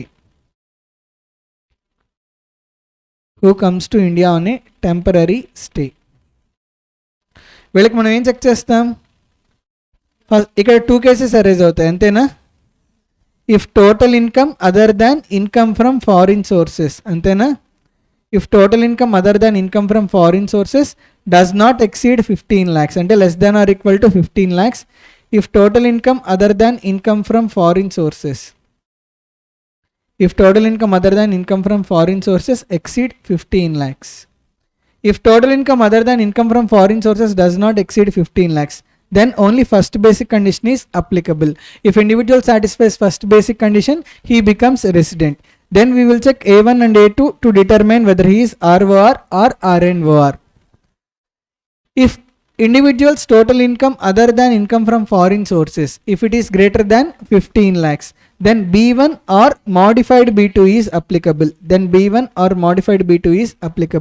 If individual satisfies B1, then we will check A1 and A2 to determine whether he is ROR or RNOR. If individual satisfies modified second basic condition, his residential status will be straight away RNOR. You need not check additional conditions. Straight away you can tell his residential status is RNOR. Don't check A1 and A2. What is exception 2? In case of Indian citizen or person of Indian origin who comes to India on a temporary visit, వాళ్ళకి మనం ఏం check చేస్తాం? Total income other than income from foreign sources check చేస్తాం. If total income other than income from foreign sources does not exceed 15 lakhs, అంటే less than or equal to 15 lakhs ఉంటే అప్పుడు ఏ conditions apply అవుతాయి? Only first basic కండిషనే apply అవుతుంది. Second basic condition apply అవ్వదు. ఆ ఫస్ట్ బేసిక్ కండిషన్ మనం సాటిస్ఫై చేస్తే resident, first basic condition satisfy చేయకపోతే non resident. Once individual becomes resident, then we will check additional conditions A1 and A2 to determine whether individual is ROR or RNOR. Next, total income other than income from foreign sources greater than 15 lakhs అయితే, total income other than income from foreign sources greater than 15 lakhs అయితే B1 apply అవుతుంది, లేకపోతే modified B2 apply అవుతుంది. First we will check B1. Resident అయితే additional conditions check చేసి RORO RNORO చెప్తాం. ఒకవేళ B1 satisfy అవ్వకపోతే అప్పుడు మనం ఏం చెక్ చేస్తాం, మోడిఫైడ్ B2 చెక్ చేస్తాం. If individual satisfies modified B2, his residential status will be RNOR. Modified B2 satisfy చేశాక ఇంక A1 అండ్ A2 చెక్ చేయక్కర్లేదు, స్ట్రైట్ అవే RNOR అని చెప్పచ్చు. సార్ మోడిఫైడ్ B2 అంటే ఏంటి? Do you remember B2? As per basic condition 2, individual must stay in India for 60 days or more during current previous year and 365 days or more during 4 previous years immediately preceding current previous year. అంటే current previous ఇయర్లో greater than or equal to 60 days ఉండాలి. Current previous year కాకుండా current previous ఇయర్కి ముందున్న 4 previous yearsలో greater than or equal to 365 days ఉండాలి. అది basic condition 2 కదా. మోడిఫైడ్ సెకండ్ బేసిక్ కండిషన్ 2 ఏమని చెప్తుందంటే individual must stay in India for 120 days or more greater than or equal to 120 days during current previous year and greater than or equal to 365 days during last 4 previous years. Is it clear? Good. Person of Indian origin అంటే ఎవరు? When we call an individual as person of Indian origin, if he is parents అంటే mother father, అంతేనా? Mother father. Grand parents అంటే grand mother grand father, అంటే both mother side and father side, maternal paternal.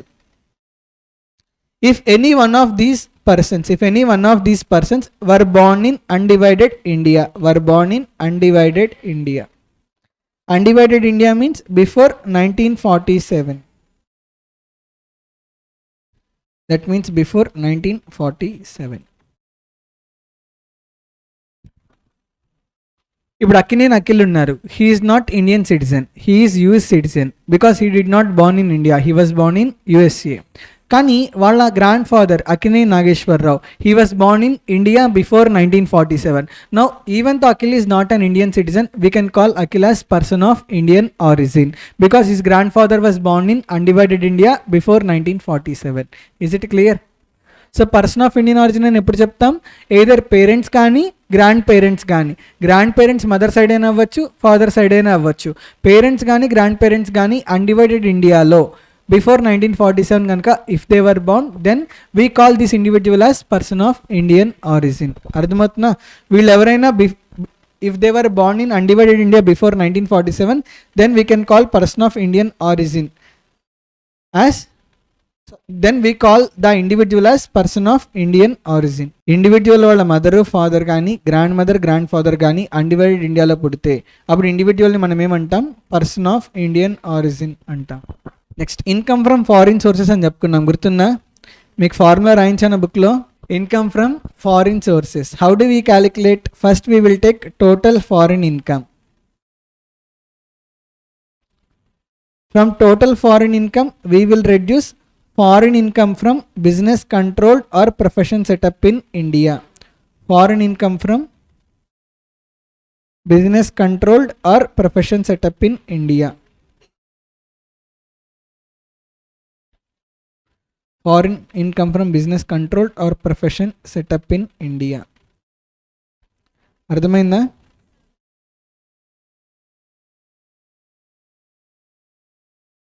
Income from foreign source is equal to total foreign income minus foreign income from business controlled or profession set up in India. So these are the exceptions. Exceptions అర్థమయ్యాయా? Person of Indian origin అంటే చెప్పుకున్నాం, parents కానీ grand parents కానీ if they were born in India before 1947. ఇంకొకటి crew మెంబర్కి continuous discharge certificate అని ఒకటి ఇస్తారు, చెప్పుకున్నామా? In case of crew member, continuous discharge certificate will be given. CDC, continuous discharge certificate.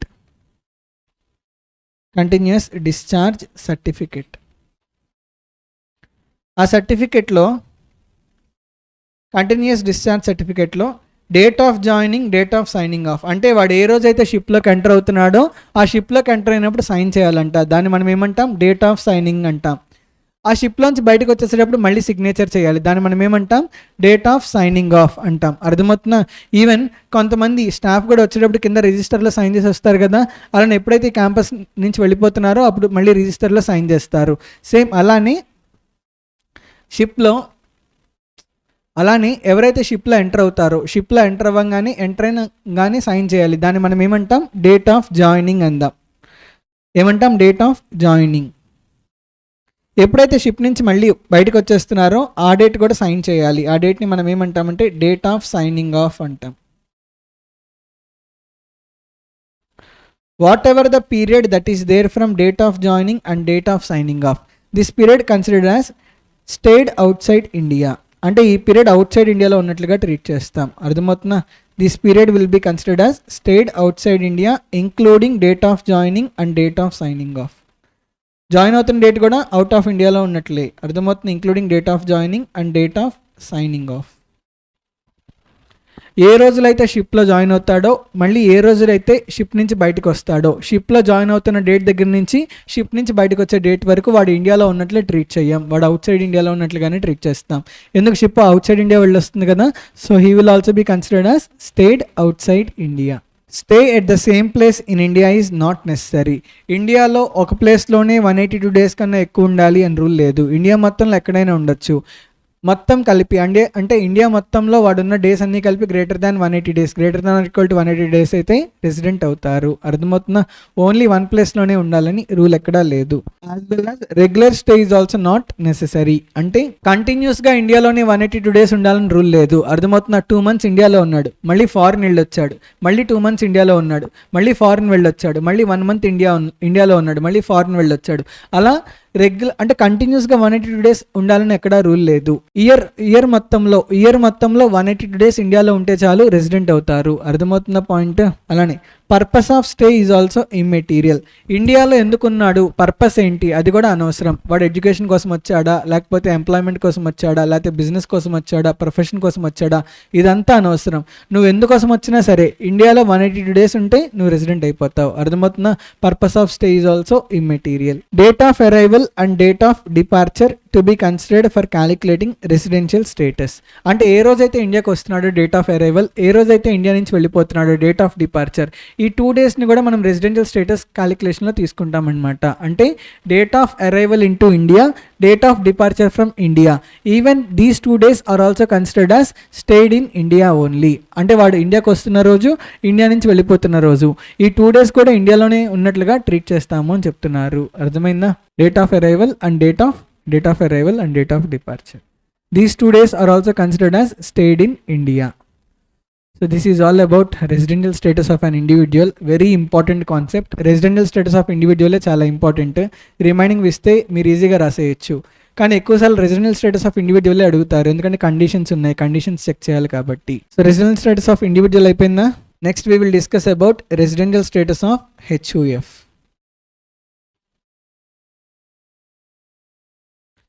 Next is residential status of HUF.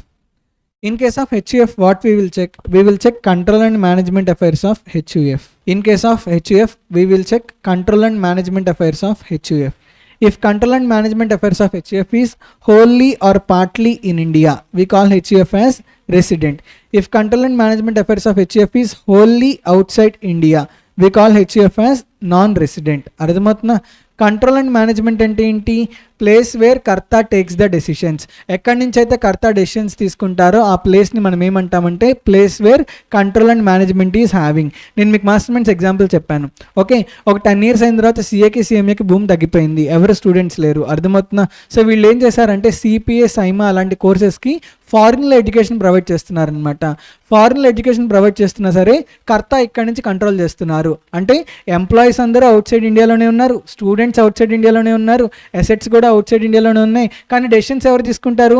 కర్తా తీసుకుంటారు. కర్తా ఎక్కడి నుంచి decisions తీసుకుంటున్నారు? గుంటూరు నుంచి తీసుకుంటున్నారు, ఇండియా నుంచి తీసుకుంటున్నారు. సో డెసిషన్స్ అన్నీ ఇక్కడ నుంచి తీసుకుంటున్నారు కాబట్టి కంట్రోల్ అండ్ మేనేజ్మెంట్ ఇండియాలో ఉంది అని చెప్తున్నారు. అర్థమైందా point? So control and management, you need to check control and management. Control and management means the place where Karta takes the decisions. The place where Karta takes the decisions, that place we call as place having control and management. ఒకవేళ control and management ఇండియాలో ఉంటే ఏమని చెప్తున్నారు? Resident అవుతారు. Control and management టోటల్గా outside ఇండియాలో ఉంటే non resident. Control and management either fully కానీ పార్ట్లీ కానీ ఇండియాలో ఉంటే HUF రెసిడెంట్ అవుతుంది. Control and management totally outside India ఉంటే హెచ్యుఎఫ్ నాన్ రెసిడెంట్ అవుతుంది. అంటే హెచ్యుఎఫ్ రెసిడెంటా నాన్ రెసిడెంటా అనేది ఏ బేసిస్ మీద చెప్తున్నాం మనం? based on control and management. If control and management is wholly or partly in India, we can say HUF is resident in India.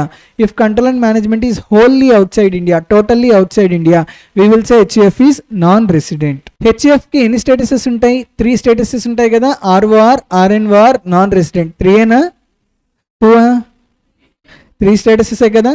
So once HUF resident అయిపోయిన తర్వాత, once HUF resident అయిన తర్వాత, tell me whether HUF is natural person or artificial person. HUF is natural person or artificial person? Natural person. ఇది HUF ని చూపించు. కర్త వేరు HUF వేరు కదా. గ్రూప్ మొత్తాన్ని HUF అంటాం. HUF బయాలజికల్గా పుట్టిందా? లేదు కదా. HUF is artificial person. HUF is not natural born person. Karta along with his co-partners together called as HUF. HUF has existence only on paper. HUF is not physically present. HUF is not natural person because it is not physically present. HUF is artificial person. So additional conditions artificial person ki check cheyalenga. HUF ఇండియాలో ఎన్ని days ఉందంటే అసలు చెప్పలేంగా. ఎందుకు? HUF అనేది natural bond person కాదు కాబట్టి. అందుకని మనం ఏం చేస్తామంటే కర్తాకి చెక్ చేస్తాం additional conditions. If Karta satisfies both additional conditions then HUF becomes resident and ordinarily resident. If Karta does not satisfy any one of the additional conditions or both additional conditions then HUF becomes resident but not ordinarily resident. First of all HUF రెసిడెంటా non resident అనేది ఏ basis మీద చెప్తాం? Based on control and management affairs of HUF. అంతేనా? ఇవి కనుక ఇండియాలో ఉంటే హోల్లీ ఆర్ పార్ట్లీ రెసిడెంట్ అవుతుంది. Control and management totally outside India అయితే నాన్ రెసిడెంట్ అవుతుంది కదా. వన్స్ హెచ్యుఎఫ్ ఇండియాలో రెసిడెంట్ అయితే నెక్స్ట్ మనం ఏం చెక్ చేస్తాం? We will check additional conditions A1 A2 both satisfy చేస్తే resident and ordinarily resident. A1 A2 రెండు సాటిస్ఫై చేస్తే resident and ordinarily resident. A1 satisfy అయిపోయినా A2 సాటిస్ఫై అయిపోయినా A1 అండ్ A2 రెండు సాటిస్ఫై అయిపోయినా residential status will be RNOR. అర్థమవుతుందా? HUF రెసిడెంటా నాన్ రెసిడెంటా అనేది ఏ బేసిస్ మీద చెప్తాం? Based on control and management affairs of HUF. If control and management affairs of HUF is wholly or partly in India, we call HUF as resident. Control and management totally outside ఇండియాలో ఉంటే అప్పుడు హెచ్యుఎఫ్ని మనం ఏమంటాం? Non resident అంటాం. ఒకవేళ HUF resident అయితే కనుక అప్పుడు మనం హెచ్యుఎఫ్కి అడిషనల్ కండిషన్స్ చెక్ చేయము. ఎందుకంటే హెచ్యుఎఫ్ న్యాచురల్ పర్సన్ కాదు, artificial person. We will check additional conditions for Karta. If Karta satisfies both additional conditions, then HUF becomes resident and ordinarily resident. If Karta does not satisfy both additional conditions, or if Karta does not satisfy any one of the additional conditions, then HUF becomes resident but not ordinarily resident. Is it clear? Shall we see for company? Company have how many residential statuses? Company have 2 residential statuses, right? Either resident or non-resident. Companies are classified into 2 types: Indian company, foreign company, right? Indian company always treated as resident in India. Always it is resident in India. Indian company is always resident in India. Foreign company. In case of foreign company, we will check POEM. POEM means place of effective management. If POEM is in India, then foreign company becomes resident in India. If POEM is outside India, then foreign company becomes non-resident in India, right? So company ki మనం ఏం check చేస్తాం? First of all అది Indian కంపెనీయా foreign company అని check చేస్తాం. ఒకవేళ అది Indian company అయితే ఆల్వేస్ రెసిడెంట్. ఇండియన్ కంపెనీ బ్లైండ్గా కళ్ళు మూసుకొని రెసిడెంట్. అర్థమవుతున్నా? Reliance limited, Wipro, TCS, whatever Indian companies are there, all Indian companies are resident in India. ఒకవేళ అది ఫారిన్ కంపెనీ అయితే మనం ఏం చెక్ చేయాలి? పోయం చెక్ చేయాలి, place of effective management. If place of effective management is in India, then that foreign company becomes resident in India. If place of effective management is outside India, then that foreign company becomes non resident in India. Place of effective management అంటే ఏంటి? Place where majority of the board meetings are held. Majority of the board meetings ఇండియాలో జరిగితే place of effective management ఇండియాలో ఉన్నట్లు. Majority of the board meetings outside India జరిగితే place of effective management outside India ఉన్నట్లు. అర్థమవుతుందా? Next residential status of other persons. Other persons అంటే ఇంకా remaining అందరూ వస్తారు. మనం ఇండివిజువల్ గురించి చదువుకున్నాం, హెచ్ఎఫ్ గురించి చదువుకున్నాం, కంపెనీ గురించి చదువుకున్నాం. రిమైనింగ్ అందరూ అంటే ఎవరు? AOP, BOI, AJP, partnership firm, అంతేనా? ఇంకోటి local authority always resident in India. Local authority it is always resident in India. Local authority always resident in India. Local authority always resident in India. AOP, BOI, AJP, partnership firm, LLP. For all these category of persons, there are only two residential statuses. Either they become resident or non-resident. What we will check? We will check control and management. If control and management is wholly or partly in India, then that other person becomes resident. If control and management is wholly outside India, then that other person becomes non-resident. Ordinary status is not available to companies and other persons. And companies and other persons ki only two statuses e untai. Either they become resident or they become non-resident. Control and management ante em cheptunnam?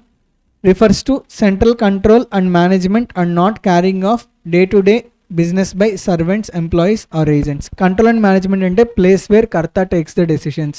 Business out side India జరగచ్చు, employees out side India ఉండొచ్చు, assets out side India ఉండొచ్చు, కానీ decisions మాత్రం కర్త ఇండియాలో ఉండి తీసుకుంటున్నారు అనుకోండి, అప్పుడు కంట్రోల్ అండ్ మేనేజ్మెంట్ ఇండియాలోనే ఉన్నట్లు అవుతుంది. అర్థమైందా? Next, place of effective management. It means a place where key management and commercial decisions that are necessary for the conduct of the business of an entity as a whole or in substance made. Generally decisions ఎందులో తీసుకుంటారు? Board మీటింగ్లో తీసుకుంటారు కదా. So board meetings check చేయాలన్నమాట. If majority of the board meetings are held in India, then place of effective management is in India.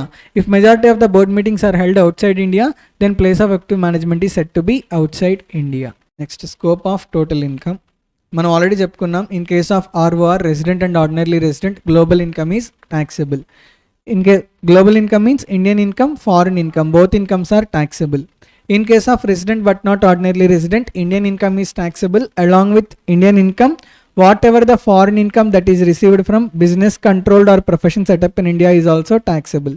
In case of non-resident, only Indian income is taxable. What do you mean by this? Indian income is taxable for all SSCs irrespective of the residential status, irrespective of whether SSC is ROR, RNOR or non-resident. For all, Indian income is taxable. If SSC is resident and ordinarily resident, for all foreign incomes are taxable. However, for RNOR, all foreign incomes are not taxable. Whatever the foreign income from business control or profession set up in India, only that foreign income is taxable. Scope of total income. Income received or deemed to be received in India. Income ఇండియాలో receive అయితే ఇంకా place of accrual check చేయాలా? Check చేయక్కర్లా. అది Indian income అవుతుంది కదా. Indian income అయితే అందరికీ taxable అవుతుంది, ఆర్ఓఆర్కి, ఆర్ఎన్ఓఆర్కి, నాన్ రెసిడెంట్కి. Income accrued or arised or deemed to be accrued or arised అంటే ప్లేస్ ఆఫ్ అక్రూవల్ ఇండియాలో ఉంది, మీరు ప్లేస్ ఆఫ్ రిసీట్ చెక్ చేయాలా అక్కర్లేదా? ఎందుకు అక్కర్లా? కంజంక్షన్ ఆర్ కాబట్టి. ఇండియన్ ఇన్కమ్ అనాలి అంటే place of accrual, place of receipt ఏదన్నా ఒకటి ఇండియాలో ఉంటే చాలు, అది ఇండియన్ ఇన్కమ్ అయిపోతుంది. ఇక్కడ ప్లేస్ ఆఫ్ అక్రూవల్ ఇండియా అని చెప్తున్నారు, ఇంకా ప్లేస్ ఆఫ్ రిసీట్ చెక్ చేయాలా? చెక్ చేయక్కర్లా. ప్లేస్ ఆఫ్ రిసీట్ ఇండియాలో ఉన్నా, అవుట్ సైడ్ ఇండియాలో ఉన్నా, అసలు అంటే ఒకటి ఇండియాలో ఉంది కదా, ప్లేస్ ఆఫ్ అక్రూవల్ ఇండియాలో ఉంది కాబట్టి ఇది ఇండియన్ ఇన్కమ్ అవుతుంది. అండ్ ఇట్ ఈస్ ట్యాక్స్, అది ఇండియన్ ఇన్కమ్ అయితే it is taxable for all, ROR, RNOR as well as for non resident. Income received and accrued outside India అంటే place of accrual, place of receipt రెండు outside India అంటే ఇప్పుడు ఇది Indian income అవుతుందా, foreign income అవుతుందా? Foreign income. ఆ foreign income ఎలా వస్తుంది? From a business controlled from India or profession setup in India. So foreign income is taxable for ROR, resident and ordinary resident. కానీ foreign income ఎలా వచ్చిందంట? Because of profession setup in India. All foreign incomes are not taxable to RNOR. However, this foreign income was received from profession set up in India. This foreign income is taxable for RNOR also. In case of non-resident, only Indian income is taxable. Foreign income is not taxable. Income received and accrued outside India. Received, accrued రెండు outside India లో జరుగుతున్నాయంటే ఇప్పుడు దీన్ని Indian income అంటామా, foreign income అంటామా? Foreign income. ఆ foreign income ఎలా వచ్చింది? Because of business controlled from outside India, profession setup outside India. Place of accrual outside India, place of receipt outside India, business control, profession control కూడా, profession setup కూడా outside ఇండియానే అంట. ఇప్పుడు ఇది Indian income అవుతుందా, foreign income అవుతుందా? Foreign income అవుతుంది. Foreign income అవుతుంది కదా. ఆ ఫారిన్ ఇన్కమ్ ఇండియా ద్వారా వస్తుందా లేకపోతే అవుట్ సైడ్ ఇండియాలోనే వస్తుందా? అవుట్ సైడ్ ఇండియాలోనే వస్తుంది. సో ఫారిన్ ఇన్కమ్ జనరల్లీ ఆర్ఓఆర్కి ట్యాక్సిబుల్ అవుతుంది కాబట్టి ఆర్ఓఆర్ వరకు ట్యాక్సిబుల్ చేస్తాం, రిమైనింగ్ పర్సన్స్కి it is not taxable. Next, income accrued and received outside India in earlier years but later on remitted to India. అంటే ఇప్పుడు సాఫ్ట్వేర్ ఎంప్లాయీ ఉన్నాడు, 2010లో out side India వెళ్ళాడు, 2010 నుంచి 2022 వరకు అవుట్ సైడ్ ఇండియాలో సంపాదించాడు. ఇప్పుడు సంపాదించింది మొత్తం కూడా ఇండియాకి తీసుకొస్తే ఇండియాలో ట్యాక్స్ పడదు అని చెప్తున్నారు. ట్యాక్స్ అనేది ఏ ఇయర్కి ఆ ఇయర్ పడుతుంది, కానీ ఎర్లియర్ ఇయర్స్లో ఎర్న్ చేసిన ఇన్కమ్, ఎర్లియర్ ఇయర్స్లో వాడు నాన్ రెసిడెంట్ కదా, నాన్ రెసిడెంట్ అయితే ఫారిన్ ఇన్కమ్ ట్యాక్సిబుల్ అవ్వదు కదా, అందుకని ఎర్లియర్ ఇయర్స్లో ఆ ఇన్కమ్ ట్యాక్సిబుల్ అవ్వాలా. సో అవుట్ సైడ్ ఇండియా ఏదైతే ఇన్కమ్ సంపాదిస్తున్నారో అదంతా ఇండియాకి తీసుకొచ్చినా సరే ట్యాక్స్ పడదు అని చెప్తున్నారు. అర్థమైందా? Income accrued and received outside India అంటే foreign income. Whatever the foreign income that is earned in earlier years in outside India, if that foreign income is brought to India, the year in which such foreign income is brought to India, in such year that foreign income is not taxable for anyone. అర్థమవుతుందా? Next, income accrued and received outside India అంటే మళ్ళీ foreign ఇన్కమే కదా. During current previous year but later on remitted to India. Remitted to India అంటే ఇండియాకి transfer చేయటం, translated to India. ఇక్కడ ఏమని చెప్తున్నారు, ఒక పర్సన్ అవుట్ సైడ్ ఇండియాకి వెళ్ళారట, అవుట్ సైడ్ ఇండియాకి వెళ్ళి అక్కడ ఇన్కమ్ అర్న్ చేశారు, దాన్ని ఇప్పుడు మనం ఏమంటాం, ఫారిన్ ఇన్కమ్ అంటాం. కానీ ఆ ఫారిన్ ఇన్కమ్ ఎర్లియర్ ఇయర్స్కి సంబంధించిందా, కరెంట్ ప్రీవియస్ ఇయర్కి సంబంధించిందా? కరెంట్ ప్రీవియస్ ఇయర్కి సంబంధించింది. Foreign income relating to current previous year. ఇప్పుడు కరెంట్ ప్రీవియస్ ఇయర్ అయితే ఇంకా ఈ రూల్స్ అన్ని అప్లై అవుతాయి కదా. కరెంట్ ప్రీవియస్ ఇయర్లో SSC resident and ordinary resident అయ్యాడు అనుకోండి, ఈ ఫారిన్ ఇన్కమ్ ట్యాక్సిబుల్ చేస్తాం. కరెంట్ ప్రీవియస్ ఇయర్లో ఆర్ఎన్ఓఆర్ అయితే ట్యాక్సిబుల్ అవ్వదు. ఒకవేళ కరెంట్ ప్రీవియస్ ఇయర్లో నాన్ రెసిడెంట్ అయితే ఓన్లీ ఇండియన్ ఇన్కమే ట్యాక్సిబుల్ అవుతుంది, ఫారిన్ ఇన్కమ్ నాట్ ట్యాక్సిబుల్ అవ్వదు. ఇన్కమ్స్ ఎగ్జామ్ట్ ఫ్రమ్ ట్యాక్స్ మనం చూసాం, అగ్రికల్చరల్ ఇన్కమ్ అని కొన్ని ఎగ్జామ్టెడ్ ఇన్కమ్స్ చూసాం. ఎడ్యుకేషన్ అలవెన్స్ కూడా టోటల్ ట్యాక్సిబుల్ అవ్వదు అనమాట, 100 రూపీస్ పర్ మంత్ ఎగ్జామ్షన్ వస్తుంది. గుర్తుందా సార్? ఎడ్యుకేషన్ అలవెన్సా ఎప్పుడు చెప్పారు అని అంటారా? సాలరీస్ చాప్టర్లో చెప్పాను, గుర్తుందా? అలానే హాస్టల్ అలవెన్స్కి 300 రూపీస్ ఎగ్జామ్షన్ వస్తుంది. సో ఏవైతే ఎగ్జామ్టెడ్ ఇన్కమ్స్ ఉన్నాయో, ఎగ్జామ్టెడ్ ఇన్కమ్స్ అసలు ఎవరికి ట్యాక్సిబుల్ అవ్వవు. They are not taxable in the hands of any assessee, whether he is ROR, RNOR or non resident. So with this we came to conclusion of residential status. No. There is one small concept, deemed resident. Very important concept. Recently it was asked in the examination. Please don't take this concept lightly. మీకు notes రాయించానా 4 conditions satisfy చేయాలి అని చెప్పి deemed resident అవ్వాలి అంటే. First condition ఏంటి అంటే మీకు రాయించాను, assessee must be individual. Assessee must be individual. Deemed resident concept only ఇండివిజువల్కే అప్లై అవుతుంది, అండ్ ఆ ఇండివిజువల్ కూడా ఇండియన్ సిటిజన్ అయి ఉండాలి. అర్థమవుతుందా? Assessee must be Indian citizen. Second condition, he should not satisfy basic conditions. He should not satisfy B1 and B2. Third condition ఏంటి అంటే his total income from Indian sources must be greater than 15 lakhs and such total income from Indian sources or total income other than income from foreign sources exceed 15 lakhs. Fourth condition ఏంటి అంటే he is not taxable in any other country or territory. ఈ 4 conditions satisfy చేస్తే conjunction ఏంటి and if all these 4 conditions are satisfied, then individual will be considered as deemed resident. First condition enti, individual must be Indian citizen. Second condition, he should not satisfy B1, B2. Basic condition 1, basic condition 2 రెండు satisfy చేయకపోతే non resident అవుతాడు కదా. Very good. First condition ఏంటి, individual must be Indian citizen. Second condition, he should not satisfy B1, B2. Third condition, his total income other than income from foreign sources is greater than 15 lakhs. Fourth condition, he is not taxable in any other country or territory. ఎప్పుడైతే B1, B2 రెండు satisfy చేయట్లేదు non resident అవుతాడు కదా, వాడు non resident అయినా కూడా ఈ 4 conditions satisfy చేస్తే he will be considered as deemed resident in India. If individual is considered as deemed resident in India, his residential status will be resident but not ordinarily resident. So this is all about residential status. దయచేసి ignore చేయొద్దు, marks వచ్చే chapter అనమాట, చదవండి. At least ఇప్పటివరకు చదివారు లేదో నాకు తెలియదు, ఇప్పటి నుంచి అయినా సిన్సియర్గా ఈ 2 నెలలు చదవండి, పాస్ అవుతారు ఖచ్చితంగా. చదివేది ముద్దుగా చదవద్దు, క్లవర్గా చదవండి, స్మార్ట్గా. Next shall we start discussing about income from house property. ఇవాళ మనం చెప్పుకున్న కాన్సెప్ట్స్ అన్నీ మీరు కవర్ చేస్తే మీకు minimum at least 35 to 40 marks paper ఇవాళ నేను చెప్పే కాన్సెప్ట్స్ నుంచి వస్తుంది. అర్థమవుతుందా? Income from house property. What are the sections that we discussed under section, like under house property head? Section 22 to 27. Antena? Charging section is section 22. What is the method of accounting that is followed under house property head? Accrual basis except municipal taxes. Antena? As per charging section, section 22, there are 3 conditions. Only if these 3 conditions are satisfied, then only income is taxable under the head house property head. As per charging section 22, there are 3 conditions. Only if all these 3 conditions are satisfied, then only income is taxable under the head income from house property head. First condition is asset must be house property. Second condition is SSC must be the owner of the house property. Third condition is SSC shall not use the house property for his own business or profession. First అంటే ఈ 3 conditions satisfy చేస్తేనే income అనేది house property హెడ్లో taxable అవుతుంది, లేకపోతే house property హెడ్లో taxable అవ్వదు. First condition ఏమని చెప్పుకున్నాం? Asset must be house property అని చెప్పుకున్నాం కదా. What do you mean by house property? House property is equal to building plus land attached to the building. Land appurtenant thereto అని ఉంటుంది. మన simple లాంగ్వేజ్లో land attached to the building. What do you mean by this అంటే ఇప్పుడు ఒక building ఉంది, ఆ building చుట్టూత ల్యాండ్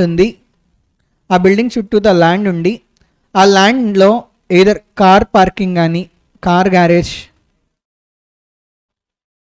గార్డెన్, ప్లే గ్రౌండ్, మీ ఇంట్లో కట్టుకుందులే playground, cattle shed,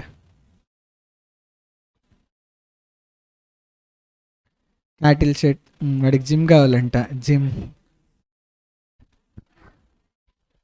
Listen. See, there is recording on and this will be uploaded in YouTube. I request you to kindly maintain your courtesy. So house property means what? Building plus land attached to the building. So not only building, whatever the land attached to the building is there, even land attached to the building is also considered as house property. And ikkada playground undi, aa playground ni rent ki icharankondi, వచ్చే rental income కూడా house property head లోనే taxable అవుతుంది. ఎందుకు? ఆ playground కూడా house ప్రాపర్టీగా treat చేస్తాం కాబట్టి. So building తో పాటు ఆ కాంపౌండ్ వాల్ లోపల ఏదైతే ల్యాండ్ ఉందో ఈవెన్ ఆ ల్యాండ్ని కూడా హౌస్ ప్రాపర్టీగానే ట్రీట్ చేస్తాం. కార్ గ్యారేజ్ ఉంది, కార్ గ్యారేజ్ని రెంట్కి ఇచ్చారు, ఇప్పుడు రెంటల్ ఇన్కమ్ వచ్చింది. రెంటల్ ఇన్కమ్ ఏ హెడ్లో ట్యాక్సిబుల్ అవుతుందంటే హౌస్ ప్రాపర్టీ హెడ్లో ట్యాక్సిబుల్ అవుతుంది. ఎందుకంటే కార్ గ్యారేజ్ని కూడా హౌస్ ప్రాపర్టీగానే ట్రీట్ చేస్తారు. Because it is also a land which is attached to the building and it is with in the compound wall. Compound wall లోపలే ఉంది కదా. ఒకవేళ కాంపౌండ్ వాల్ బయట ఒక కార్ గ్యారేజ్ ఉందనుకోండి, ఈ కార్ గ్యారేజ్ని రెంట్కి ఇచ్చారనుకోండి, వచ్చే రెంటల్ ఇన్కమ్ హౌస్ ప్రాపర్టీ హెడ్లో ట్యాక్సిబుల్ అవుతుందా? హౌస్ ప్రాపర్టీ హెడ్ అట్రాక్ట్ అవ్వదు. ఎందుకు అట్రాక్ట్ అవ్వదు అంటే హౌస్ ప్రాపర్టీని ఎప్పుడు అంటాం? Land within the compound wall ఉంటే ఆ ల్యాండ్ని మనం హౌస్ ప్రాపర్టీ అంటాం. ఇక్కడ ల్యాండ్ ఎక్కడుంది? Out side the compound wall ఉంది కదా. So out side the compound wall ఉన్న ల్యాండ్ని మనం హౌస్ ప్రాపర్టీగా ట్రీట్ చేయము. అంటే అవుట్ సైడ్ కాంపౌండ్ వాల్ ఉన్న ల్యాండ్ని రెంట్కి ఇస్తే వచ్చే రెంటల్ ఇన్కమ్ హౌస్ ప్రాపర్టీ హెడ్లో ట్యాక్సిబుల్ అవ్వదు. అర్థమవుతుందా? First condition is asset must be house property. Second condition is assessee must be the owner of the house property. 2 things. Ownership can be either actual ownership or deemed ownership. Deemed ownership very important 5 marks question. Last అటెంప్ట్లో అడిగారు అనుకుంటా, అది చదవకుండా ఎగ్జామ్కి వెళ్ళొద్దు, mark చేసుకోండి. Deemed ownership మొన్న recent అటెంప్ట్లో అడిగారు. Deemed ownership theory question అడిగాడు. నేను మీకు నోట్స్లో రాయించా డీమ్డ్ ఓనర్షిప్. ఈవెన్ ఫాస్ట్ ట్రాక్లో కూడా క్లియర్గానే ఉంది డీమ్డ్ ఓనర్షిప్. ఓకే, ప్రాబ్లమ్స్ కష్టంగా ఉంటే అట్లీస్ట్ ఈ థియరీ క్వశ్చన్లన్నా చదువుకోండి, కొన్ని మార్కులు వస్తాయి. అర్థమవుతుందా?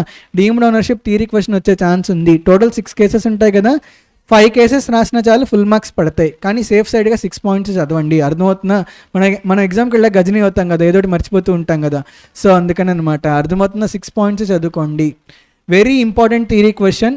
మీరు ఎగ్జామ్కి వెళ్ళే ముందు ఖచ్చితంగా చదవాల్సిన థియరీ క్వశ్చన్ అనమాట. ఇది చదవకుండా ఎగ్జామ్కి అసలు వెళ్ళొద్దు. Deemed ownership. So as per section 22 there are 3 conditions. Conjunction is and. If all these 3 conditions are satisfied, then only income is taxable under the head house property. First condition is asset must be house property. House property అంటే ఏమని చెప్పుకున్నాం, building plus land attached to the building within the compound wall, దాన్ని మనం house property అంటాం. Second condition ఏంటి, assessee must be the owner of the house property. అంటే assessee house ప్రాపర్టీకి ఓనర్గా ఉంటే అప్పుడు మాత్రమే రెంటల్ ఇన్కమ్ హౌస్ ప్రాపర్టీ హెడ్లో ట్యాక్సిబుల్ అవుతుంది. ఓనర్ కాకపోతే రెంటల్ ఇన్కమ్ హౌస్ ప్రాపర్టీ హెడ్లో ట్యాక్సిబుల్ అవ్వదు. లెట్స్ సే నేను మీ దగ్గర నుంచి హౌస్ ప్రాపర్టీ రెంట్కి తీసుకొని నేను తీసుకున్న హౌస్ ప్రాపర్టీని ఇంకొకటికి సబ్ రెంటింగ్ బేసిస్ మీద ఇచ్చా, ఓకే, సబ్లెట్టింగ్కి ఇచ్చాను అనమాట. ఇప్పుడు నాకు వాడి దగ్గర నుంచి ఏదైతే రెంటల్ ఇన్కమ్ వస్తుందో ఆ రెంటల్ ఇన్కమ్ నాకు హౌస్ ప్రాపర్టీ హెడ్లో ట్యాక్సిబుల్ అవ్వదు. నాకు ఎయిదర్ పీజీబీపీలో అయినా ట్యాక్సిబుల్ అవుతుంది, ఇన్కమ్ ఫ్రమ్ అదర్ సోర్సెస్లో అయినా ట్యాక్సిబుల్ అవుతుంది. ఎందుకంటే నేను ఇస్తున్న హౌస్ ప్రాపర్టీ సబ్లెట్టింగ్కి ఇస్తున్నాను కదా, సబ్ రెంటింగ్కి ఇస్తున్నాను కదా, ఆ హౌస్ ప్రాపర్టీకి ఓనర్ నేను కాదు. సో హౌస్ ప్రాపర్టీకి ఓనర్ అయితే అప్పుడు మాత్రమే రెంటల్ ఇన్కమ్ హౌస్ ప్రాపర్టీ హెడ్లో ట్యాక్సిబుల్ అవుతుంది. అర్థమైందా? నేను రెంట్ పే చేస్తాను కదా ఓనర్కి, ఇప్పుడు నేను పే చేసే రెంట్ ఓనర్కి హౌస్ ప్రాపర్టీ హెడ్లో ట్యాక్సిబుల్ అవుతుంది because he is the owner of the house property. So second condition is SSC must be the owner of the house property. Third condition, SSC shall not use the house property for his own business or profession. SSC తన own బిజినెస్కి కానీ తన own ప్రొఫెషన్కి కానీ house ప్రాపర్టీని use చేయకూడదు. ఒకవేళ house property use చేస్తే కనుక హౌస్ ప్రాపర్టీ హెడ్ అట్రాక్ట్ అవ్వదు. నాకు ప్రాక్టీస్ ఉంది, ఓకే, నా హౌస్లోనే ప్రాక్టీస్ ఉంది అనుకుందాం. ఫస్ట్ ఫ్లోర్లో హౌస్ ఉంటుంది, గ్రౌండ్ ఫ్లోర్లో ప్రాక్టీస్ ఉంది. ఇప్పుడు గ్రౌండ్ ఫ్లోర్ కూడా హౌస్ ప్రాపర్టీయే కదా, కానీ గ్రౌండ్ ఫ్లోర్ పీజీబీపీ హెడ్లో ట్యాక్సిబుల్ అవుతుంది కానీ హౌస్ ప్రాపర్టీ హెడ్లో ట్యాక్సిబుల్ అవ్వదు. Because I'm using ground floor for my profession purpose, not for my living purpose or not for renting purpose. Are able to understand? Third condition is assessee shall not use, అంటే assessee use చేయకూడదు అంట house ప్రాపర్టీని. ఎందుకోసం use చేయకూడదు? Business or profession కోసం. ఒకవేళ business or profession కోసం use చేస్తే హౌస్ ప్రాపర్టీ హెడ్ అట్రాక్ట్ అవ్వదు, పీజీబీపీ హెడ్ అట్రాక్ట్ అవుతుంది. So as per charging section 22 there are 3 conditions. First condition is asset must be house property, assessee must be the owner of the house property, assessee shall not use the house property for his own business or profession. Only if all these conditions are satisfied, then only rental income is taxable under house property head. Otherwise, rental income is not taxable under house property head. Is it clear? మనం occupation గురించి మాట్లాడాం. House property can be either self-occupied or let out or unoccupied property. Unoccupied means vacant. If self-occupied property is given on rent to residential if self-occupied property is used for residential purpose, then it is taxable under house property head. If self-occupied property is used for commercial purpose అంటే దేనికోసం use చేస్తున్నట్లు? Business or profession కోసం use చేస్తున్నట్లు కదా, అప్పుడు house property హెడ్లో taxable అవుతుందా అవుదా? Taxable అవ్వదు, పీజీబీపీ హెడ్లో ట్యాక్సిబుల్ అవుతుంది. ఇప్పుడే చెప్పుకున్నాం కదా, హౌస్ ప్రాపర్టీని బిజినెస్ ఆర్ ప్రొఫెషన్ కోసం యూస్ చేస్తే హౌస్ ప్రాపర్టీ హెడ్ అట్రాక్ట్ అవ్వదు. ఎందుకంటే థర్డ్ కండిషన్ ఏంటి? SSC shall not use the house property for his own business or profession. తన ఓన్ బిజినెస్ ఆర్ ప్రొఫెషన్ కోసం ఎస్ఎస్సి హౌస్ ప్రాపర్టీని యూస్ చేయకూడదు అని చెప్పారు కదా. యూస్ చేస్తే హౌస్ ప్రాపర్టీ హెడ్ అట్రాక్ట్ అవ్వదు, పీజీబీపీ హెడ్ అట్రాక్ట్ అవుతుంది. లెట్అవుట్ ప్రాపర్టీ అంటే అద్దెకి ఇస్తున్నారు, అర్థమవుతుందా? If house property is given on rent either for commercial purpose or for residential purpose, income is taxable under which head? Income is taxable under income from house property. అర్థమవుతుందా? నాకు ఒక house property ఉంది, అది నేను ఒక ఫ్యామిలీకి rent కొనడానికి ఇచ్చా, అంటే రెసిడెన్షియల్ పర్పస్ కోసం ఇస్తున్నాను కదా. ఇప్పుడు వచ్చే రెంటల్ ఇన్కమ్ హౌస్ ప్రాపర్టీ హెడ్లో ట్యాక్సిబుల్ అవుతుంది. నాకు ఒక హౌస్ ప్రాపర్టీ ఉంది, దాన్ని ఒక కంపెనీకి ఆఫీస్గా ఇచ్చాను అనమాట. అంటే ఇప్పుడు కంపెనీ అది రెసిడెన్షియల్ పర్పస్ కోసం యూస్ చేస్తుందా, కమర్షియల్ పర్పస్ కోసం యూస్ చేస్తుందా? Commercial purpose. అప్పుడు కూడా కంపెనీ నాకు రెంటల్ ఇన్కమ్ ఇస్తుంది కదా, ఆ రెంటల్ ఇన్కమ్ కూడా హౌస్ ప్రాపర్టీ హెడ్లోనే ట్యాక్సిబుల్ అవుతుంది. అంటే నేను ఎప్పుడైతే రెంట్కి ఇస్తానో, ఎప్పుడైతే అద్దెకి ఇస్తానో, అద్దెకి రెసిడెన్షియల్ పర్పస్ కోసం ఇచ్చినా, కమర్షియల్ పర్పస్ కోసం ఇచ్చినా వచ్చే రెంటల్ ఇన్కమ్ మాత్రం హౌస్ ప్రాపర్టీ హెడ్లోనే ట్యాక్సిబుల్ అవుతుంది అని చెప్తున్నారు. అర్థమైందా? Next, there is no difference between unoccupied property and self-occupied property. It is also treated as self-occupied property. Another point, if let out is given incidental to business or profession, if let out is given incidental to business or profession, then the rental income is taxable under PGBP head. In faculties example చెప్పా, master minds faculties example. Master minds faculties టైంకి రావట్లేదని చెప్పి master Minds వాళ్ళు ఏం చేశారంటే employee quarters ఇచ్చారు. అంటే quarters construct చేసి ఫ్యాకల్టీస్ అందరికీ ఇక్కడే ఉండడం కోసం ఫెసిలిటీ ఇచ్చారనమాట. ఇప్పుడు మాస్టర్ మైండ్స్ ఏం చేస్తుంది, ఈ ఫ్యాకల్టీస్ దగ్గర నుంచి కూడా కొంత నామినల్ రెంట్ కలెక్ట్ చేస్తుంది కదా. ఏదైతే నామినల్ రెంట్ కలెక్ట్ చేస్తుందో ఆ నామినల్ రెంట్ అనేది హౌస్ ప్రాపర్టీ హెడ్లో ట్యాక్సిబుల్ అవ్వదు, పీజీబీపీ హెడ్లో ట్యాక్సిబుల్ అవుతుంది. ఎందుకంటే మాస్టర్ మైండ్స్కి అసలు రెంట్కి ఇవ్వాల్సిన అవసరం లేదు, తన బిజినెస్ కోసం యూస్ చేసుకోవచ్చు. కానీ ఎందుకు రెంట్కి ఇస్తుంది, for the purpose of business, అంటే బిజినెస్ బాగుండాలని చెప్పి రెంట్కి ఇస్తుంది కదా. ఇప్పుడు రెంట్కి ఇస్తే ఎంప్లాయీస్ అందరూ గుంటూరులోనే ఉంటారు, ఎంప్లాయీస్ అందరూ గుంటూరులోనే ఉంటే వాళ్ళు టైంకి వచ్చి క్లాసెస్ చెప్తారు. అంటే బిజినెస్ పర్పస్ కోసం రెంట్కి ఇస్తుంది తప్పితే విడిగా ఉద్దేశం లేదు కదా రెంట్కి ఇవ్వాల్సిన ఉద్దేశం. So it is given on rent incidental to the business. Then whatever the rental income that is there that is taxable under PGBP head. అర్థమైందా ఆక్యుపేషన్? నెక్స్ట్ ఫార్మాట్ చూద్దాం. ఫార్మాట్ గుర్తుందా? Format for computing deemed ownership. Please దయచేసి చదివి వెళ్ళండి, లేకపోతే marks పోతారు, తర్వాత regret అవుతారు సార్ చెప్పారు చదవలేదు అని చెప్పి. ఇదిగోండి ఏదైనా ఫార్మాట్ నేను మీకు ఇచ్చింది కూడా. For self occupied property and unoccupied property there is one format. For let out property or deemed to be let out property there is one format. First, let us see for let-out property or deemed to be let-out property. First, we need to calculate gross annual value, right? We need to calculate gross annual value. How to calculate gross annual value? How many steps are there in calculation of gross annual value? There are 3 steps in calculating gross annual value. Step 1 is fair rent or municipal rent, whichever is higher.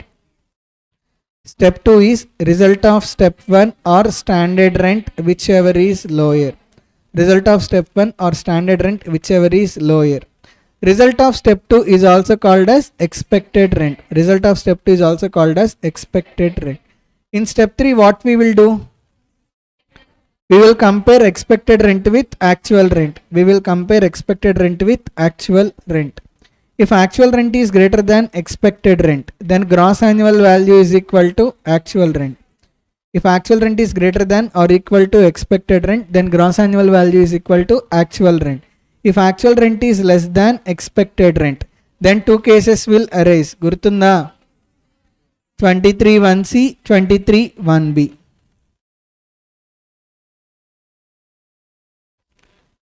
23(1)(c), 23(1)(b).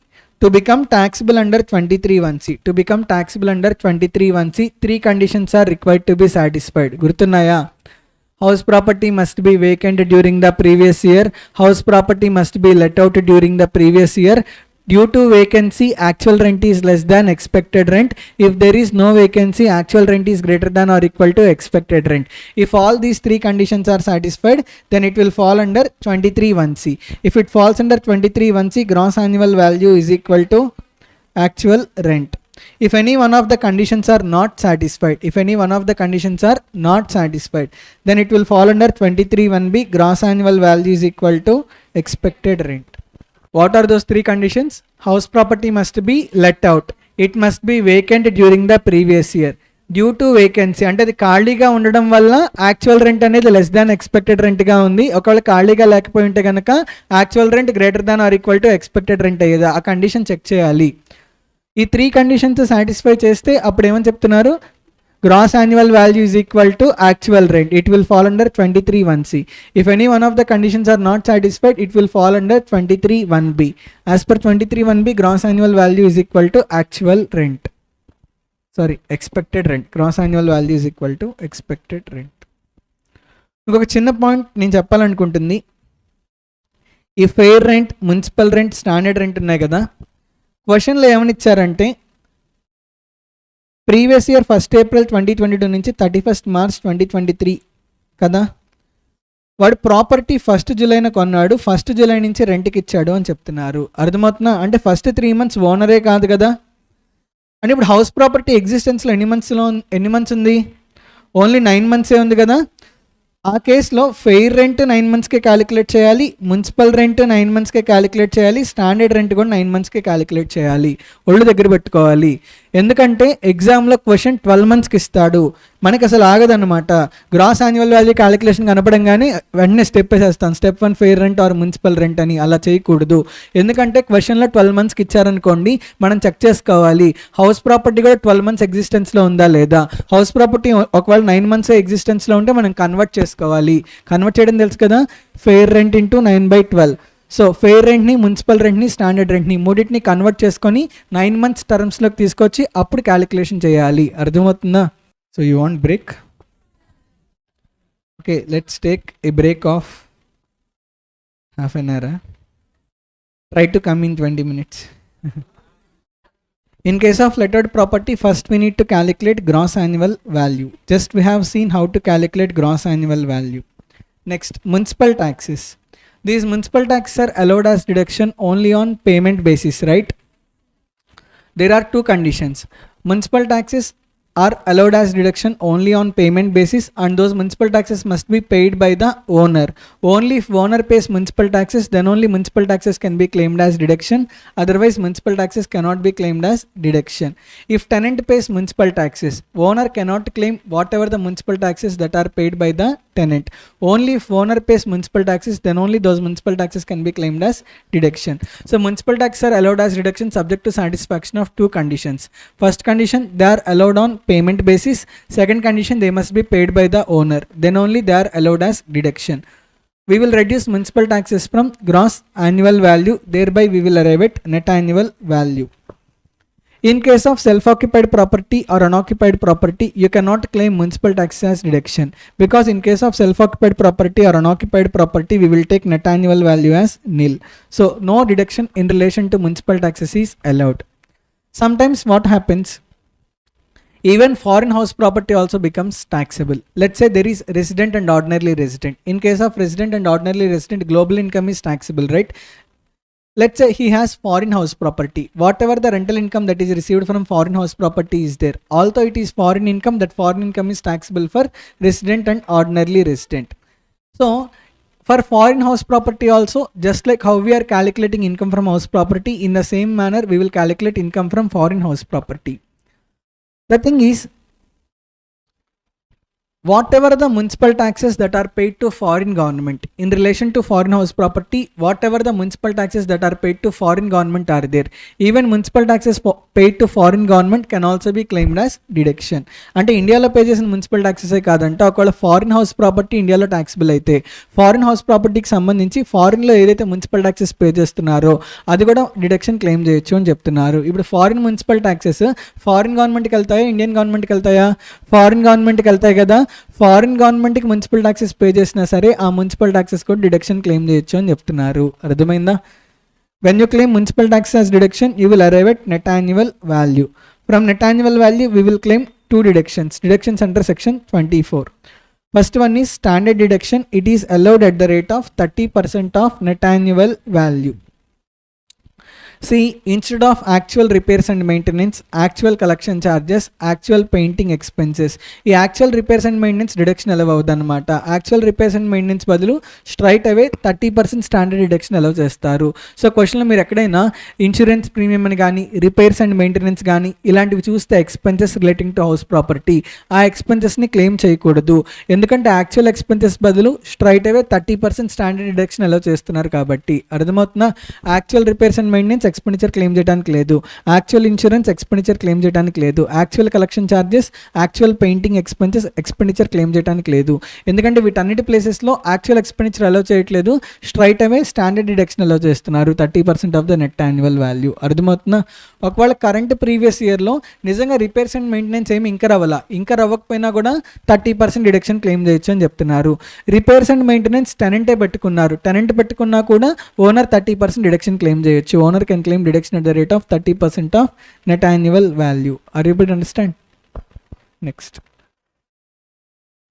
Next we were discussing about interest on loan under section 24B. Relating to interest on loan, there are some points. Yes, interest on loan is allowed as deduction on accrual basis. Interest can be taken for 5 purposes. loan can be taken for 5 purposes. Loan can be taken either for purchase or for construction or for renovation or for repairs or reconstruction. For any of these 5 purposes, house property, like loan relation to house property can be taken.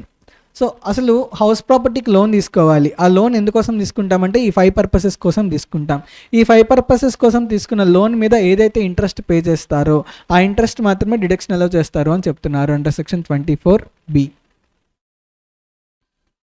Next, interest includes pre construction period interest. గుర్తుందా pre construction period interest?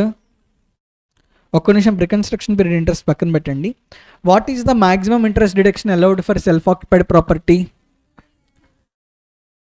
In case of self-occupied property, maximum interest deduction allowed is 2 lakh rupees. Even those 2 lakh rupees is also allowed subject to satisfaction of some conditions. Enti? Loan should be taken on or after 1st April 1999. Loan should be taken only for the purpose of purchase or construction. 5 purposes ఉన్నాయి కదా, 5 purposes కి loan తీసుకోకూడదు, only 2 purposes కి. Loan should be taken for purchase or construction. If loan is taken for construction, construction should be completed within 5 years from the end of the financial year in which loan is taken. So A date నుంచి అయితే loan తీసుకుంటున్నారో ఆ date నుంచి 5 years calculate చేయకూడదు. Loan తీసుకుంటున్న year ending ఉంది కదా, year ending నుంచి 5 years క్యాలిక్యులేట్ చేయాలి. అర్థమవుతుందా? లెట్స్ సే ఇవాళ లోన్ తీసుకున్నాం అనుకుందాం, 10th May 2023 లోన్ తీసుకున్నారు. ఈ డేట్ నుంచి 5 years క్యాలిక్యులేట్ చేయకూడదు, అది రాంగ్. అర్థమవుతుందా? 10th May 2023 ఇయర్ ఎండింగ్ ఎప్పుడు? 31st March 2024 కదా. This will fall under previous year 23-24. So for previous year 23-24 due date is 31st March 2024, right? So from 31st March 2024 5 years. 5 years means 31st March 2025, 31st March 2026, 31st March 2027, 28, 29. On or before 31st March 2029 construction should be completed. Let out ప్రాపర్టీకి interest ఎంత pay చేస్తే అంత deduction claim చేయొచ్చు, limit ఏం లేదు. కానీ self occupied ప్రాపర్టీకి మాత్రం లిమిట్ ఉంది. సెల్ఫ్ ఆక్యుపైడ్ ప్రాపర్టీకి మాక్సిమం డిడక్షన్ ఎంత అలౌ చేస్తారు? 2 lakh రూపీసే డిడక్షన్ అలౌ చేస్తారు. ఆ 2 lakhs కూడా ఎప్పుడు? 3 conditions సాటిస్ఫై చేస్తే. లోన్ అనేది on or after 1st April 1999 తీసుకోవాలి.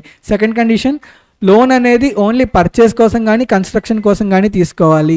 అంటే లోన్ బిఫోర్ 1st April 1999 తీసుకుంటే 2 lakhs అలవ్ అవుతుందా? అలవ్ అవ్వదు. అప్పుడు 30,000 అలవ్ అవుతుంది. ఒకవేళ లోన్ రిపేర్స్ కోసం కానీ రెనోవేషన్ కోసం కానీ రికన్స్ట్రక్షన్ కోసం కానీ తీసుకున్నారనుకోండి, అప్పుడు interest 2 lakh rupees deduction allow అవుతుందా? అలవ్ అవుతుంది, 30,000 అలవ్ అవుతుంది. థర్డ్ కండిషన్ ఏంటి? Construction should be completed with in 5 years, not from the date of taking loan but from the end of the financial year in which loan is taken. If all these 3 conditions are satisfied, then in case of self occupied property 2 lakh rupees is allowed as deduction.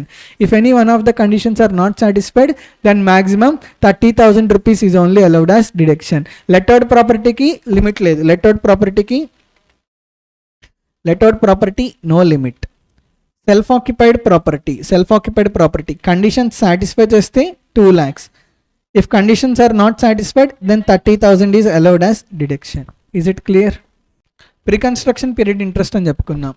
ఏ ఇయర్లో అయితే house property construction complete అవుతుందో ఆ year కాకుండా ముందు ఉన్న years అన్నిటినీ మనం ఏమంటామంటే ప్రీ కన్స్ట్రక్షన్ పీరియడ్ అంటాం. అర్థమవుతుందా? Let's say loan is taken on 1st April 2017.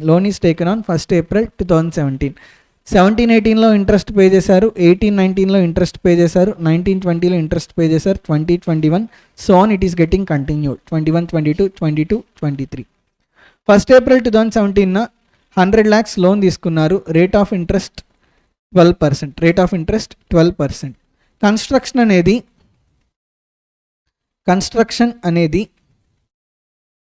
15th August 2019 complete అయింది. ఎప్పుడు కంప్లీట్ అయింది? 15th August 2019. 15th August 2019 అంటే ఏ ప్రీవియస్ ఇయర్ కిందకి వస్తుంది? Previous year 1920. సో ఈ ప్రీవియస్ ఇయర్ 1920 మనం ఏమంటాం? ఇయర్ ఆఫ్ కన్స్ట్రక్షన్ కంప్లీషన్ అంటాం. అంతేనా? ఇయర్ ఆఫ్ కన్స్ట్రక్షన్ కంప్లీషన్ అంతేనా? కన్స్ట్రక్షన్ కంప్లీట్ అయిన ఇయర్ ప్రీవియస్ ఇయర్ 1920 అంతేనా? సో ఈ ఇయర్ కాకుండా ముందు ఏదైతే పీరియడ్ ఉందో ఈ పీరియడ్ని మనం ఏమంటామంటే ప్రీ కన్స్ట్రక్షన్ పీరియడ్. బండ గుర్తు ఏ ఇయర్లో అయితే కన్స్ట్రక్షన్ కంప్లీట్ అవుతుందో ఆ ఇయర్ని పట్టించుకోవద్దు. ఆ ఇయర్ కాకుండా ముందున్న పీరియడ్ని మనం ఏమంటామంటే ప్రీ కన్స్ట్రక్షన్ పీరియడ్ అంటాం. Pre construction period. సో ఈ ప్రీ కన్స్ట్రక్షన్ పీరియడ్లో ఇంట్రెస్ట్ ఏదైతే ఉంటుందో దాన్ని మనం ఏమంటామంటే ప్రీ కన్స్ట్రక్షన్ పీరియడ్ ఇంట్రెస్ట్ అంటాం.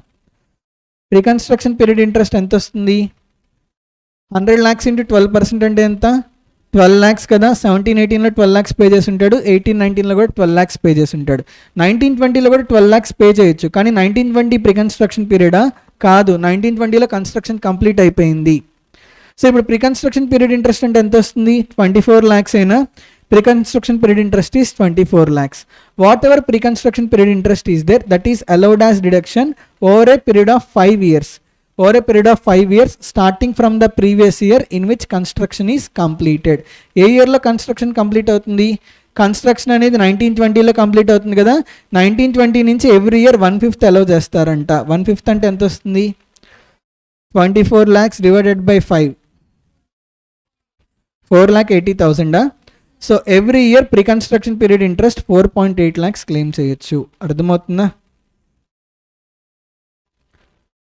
Reconstruction period interest is not allowed as deduction in the year in which interest is paid. The reason is during pre-construction period house property is not in existence. Pre-construction period అప్పుడు house property existence లో లేదు కాబట్టి pre-construction period interest deduction allow చేయరు. కాకపోతే ఏ ఇయర్లో అయితే house property construction complete అవుతుందో ఆ ఇయర్ నుంచి over a period of 5 years pre-construction period interest deduction allow చేస్తాను అని చెప్తున్నారు. అర్థమైందా? So pre construction period interest claim చేయొచ్చు, దాంతోపాటు కరెంట్ ఇయర్ ఇంట్రెస్ట్ కూడా క్లెయిమ్ చేయొచ్చు. అర్థమవుతుందా?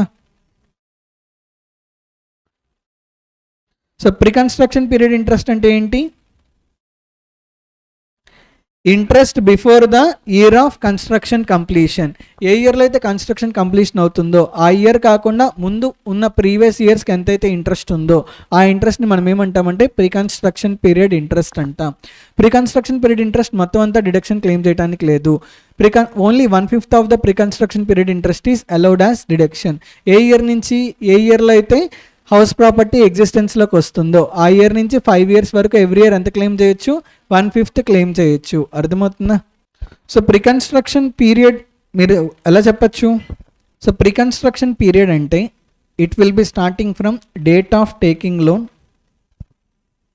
It will be taken from date of borrowing or date of taking loan. అంతేనా? Date of taking loan up to 31st March before construction completion. ఎప్పుడైతే construction completion జరుగుతుందో before construction completion date. ఎప్పుడైతే construction completion date ఉంటుందో ఆ year కాకుండా ముందు year తీసుకోవాలి కదా. So up to 31st March. Let's say construction ఇక్కడ ఏ ఇయర్లో కంప్లీట్ అయింది? 15th August 2019 కంప్లీట్ అయింది. అంతేనా? Construction got completed on 15th August 2019. So 15th August 2019కి ముందు 31st March అంటే ఎప్పుడు? 31st March 2019 కదా. సో 31st March 2019 వరకు ప్రీ కన్స్ట్రక్షన్ పీరియడ్గా ట్రీట్ చేస్తాం. అర్థమవుతుందా? ఏ డేట్ని అయితే లోన్ తీసుకుంటున్నామో లోన్ తీసుకున్న డేట్ దగ్గర నుంచి అప్పటి వరకు క్యాలిక్యులేట్ చేయాలి, అప్ టు 31st March వరకు క్యాలిక్యులేట్ చేయాలి. Up to 31st March before construction completion date అంటే ఏ రోజునైతే కన్స్ట్రక్షన్ కంప్లీషన్ అయిపోతుందో ఆ కన్స్ట్రక్షన్ కంప్లీషన్ అవుతున్న డేట్ నుంచి ముందు 31st March ఏదైతే ఉంటుందో అంతవరకు ఉన్న పీరియడ్ని మనం ఏమంటామంటే ప్రీ కన్స్ట్రక్షన్ పీరియడ్ అంటాం. అర్థమవుతుందా? Are date of repayment of loan are date of repayment of loan. ఒకవేళ ప్రీ కన్స్ట్రక్షన్ పీరియడ్ కంప్లీట్ అవ్వకముందే లోన్ మొత్తం రీపే చేస్తారనుకోండి, ఎప్పటివరకు అయితే లోన్ రీపే చేస్తున్నారో అప్పటి వరకు మనం pre construction period interest calculate చేస్తాం. లెట్స్ ఇక్కడ లోన్ ఎంత తీసుకున్నారు? 100 lakh rupees లోన్ తీసుకున్నారు కదా. ఈ 100 lakh rupees loan 30th September 2018 కట్టేశారు. 30th September 2018 repaid 100 lakh rupees loan, repaid 100 lakh rupees loan. ఇప్పుడు 18-19లో ఇంట్రెస్ట్ 12 months క్యాలిక్యులేట్ చేస్తామా, 6 months క్యాలిక్యులేట్ చేస్తామా? లోన్ 1st April 2017 తీసుకున్నారు. ఎంత తీసుకున్నారు? 100 lakhs తీసుకున్నారు. 17-18లో ఇంట్రెస్ట్ పే చేశారు. 18-19లో 30th September 2018 100 lakhs లోన్ మొత్తం రీపే చేసేసారు అంటే 6 months అయిన తర్వాత లోన్ మొత్తం రీపే చేస్తారు. ఇప్పుడు ఇంట్రెస్ట్ ఇయర్ మొత్తానికి క్యాలిక్యులేట్ చేస్తామా 6 monthsకే క్యాలిక్యులేట్ చేస్తామా? 18-19 ప్రీవియస్ ఇయర్ ఉందండి. 18-19 ప్రీవియస్ ఇయర్లో 30th Septemberన వాడు తీసుకున్న అప్పు మొత్తం తీర్చేస్తున్నాడు. అప్పు తీర్చేసిన డేట్ వరకు ఇంట్రెస్ట్ క్యాలిక్యులేట్ చేస్తామా, ఇయర్ మొత్తానికి ఇంట్రెస్ట్ క్యాలిక్యులేట్ చేస్తామా? ఏ రోజైతే రీపే చేశారో ఆ ఇయర్ వరకు ఇంట్రెస్ట్ క్యాలిక్యులేట్ చేస్తాం కదా. సో ఇక్కడ రీపే చేస్తుంది ఎప్పుడు 30th June 2018 అంటే 1st April 2018 నుంచి 30th June 2018కి ఎంత ఇంట్రెస్ట్ వస్తుంది? 3 months 6 months 3 months 3 months. ఎంత వస్తుంది? 3/12 అంటే 3 lakhs అంతేనా? So 12 lakhs plus 3 lakhs 15 lakhs మాత్రమే ప్రీ కన్స్ట్రక్షన్ పీరియడ్ ఇంట్రెస్ట్గా రికగ్నైజ్ చేస్తాం. అంటే ప్రీ కన్స్ట్రక్షన్ పీరియడ్ ఉంది. ఎప్పటి వరకు ఉంది? 31st March 2019 వరకు ఉంది కదా. 18-19 ఇయర్ ఎండింగ్ అంటే ఎప్పుడు వస్తుంది? 31st March 2019 కదా. 31st March 2019 వరకు ఇంట్రెస్ట్ పే చేసామా? పే చేయాల. ఈ లోపలే లోన్ రీపే చేసేస్తున్నాం, అవునా కాదా? సో అంటే ప్రీ కన్స్ట్రక్షన్ పీరియడ్ కంప్లీట్ అవ్వకముందే లోన్ రీపే చేసేస్తే ఎప్పటి వరకు అయితే మనం లోన్ రీపే చేస్తున్నామో రీపే చేసే డేట్ వరకు మనం pre construction period interest calculate చేస్తాము. అర్థమైందా? అందుకని ఇక్కడ అలా రాయించాను.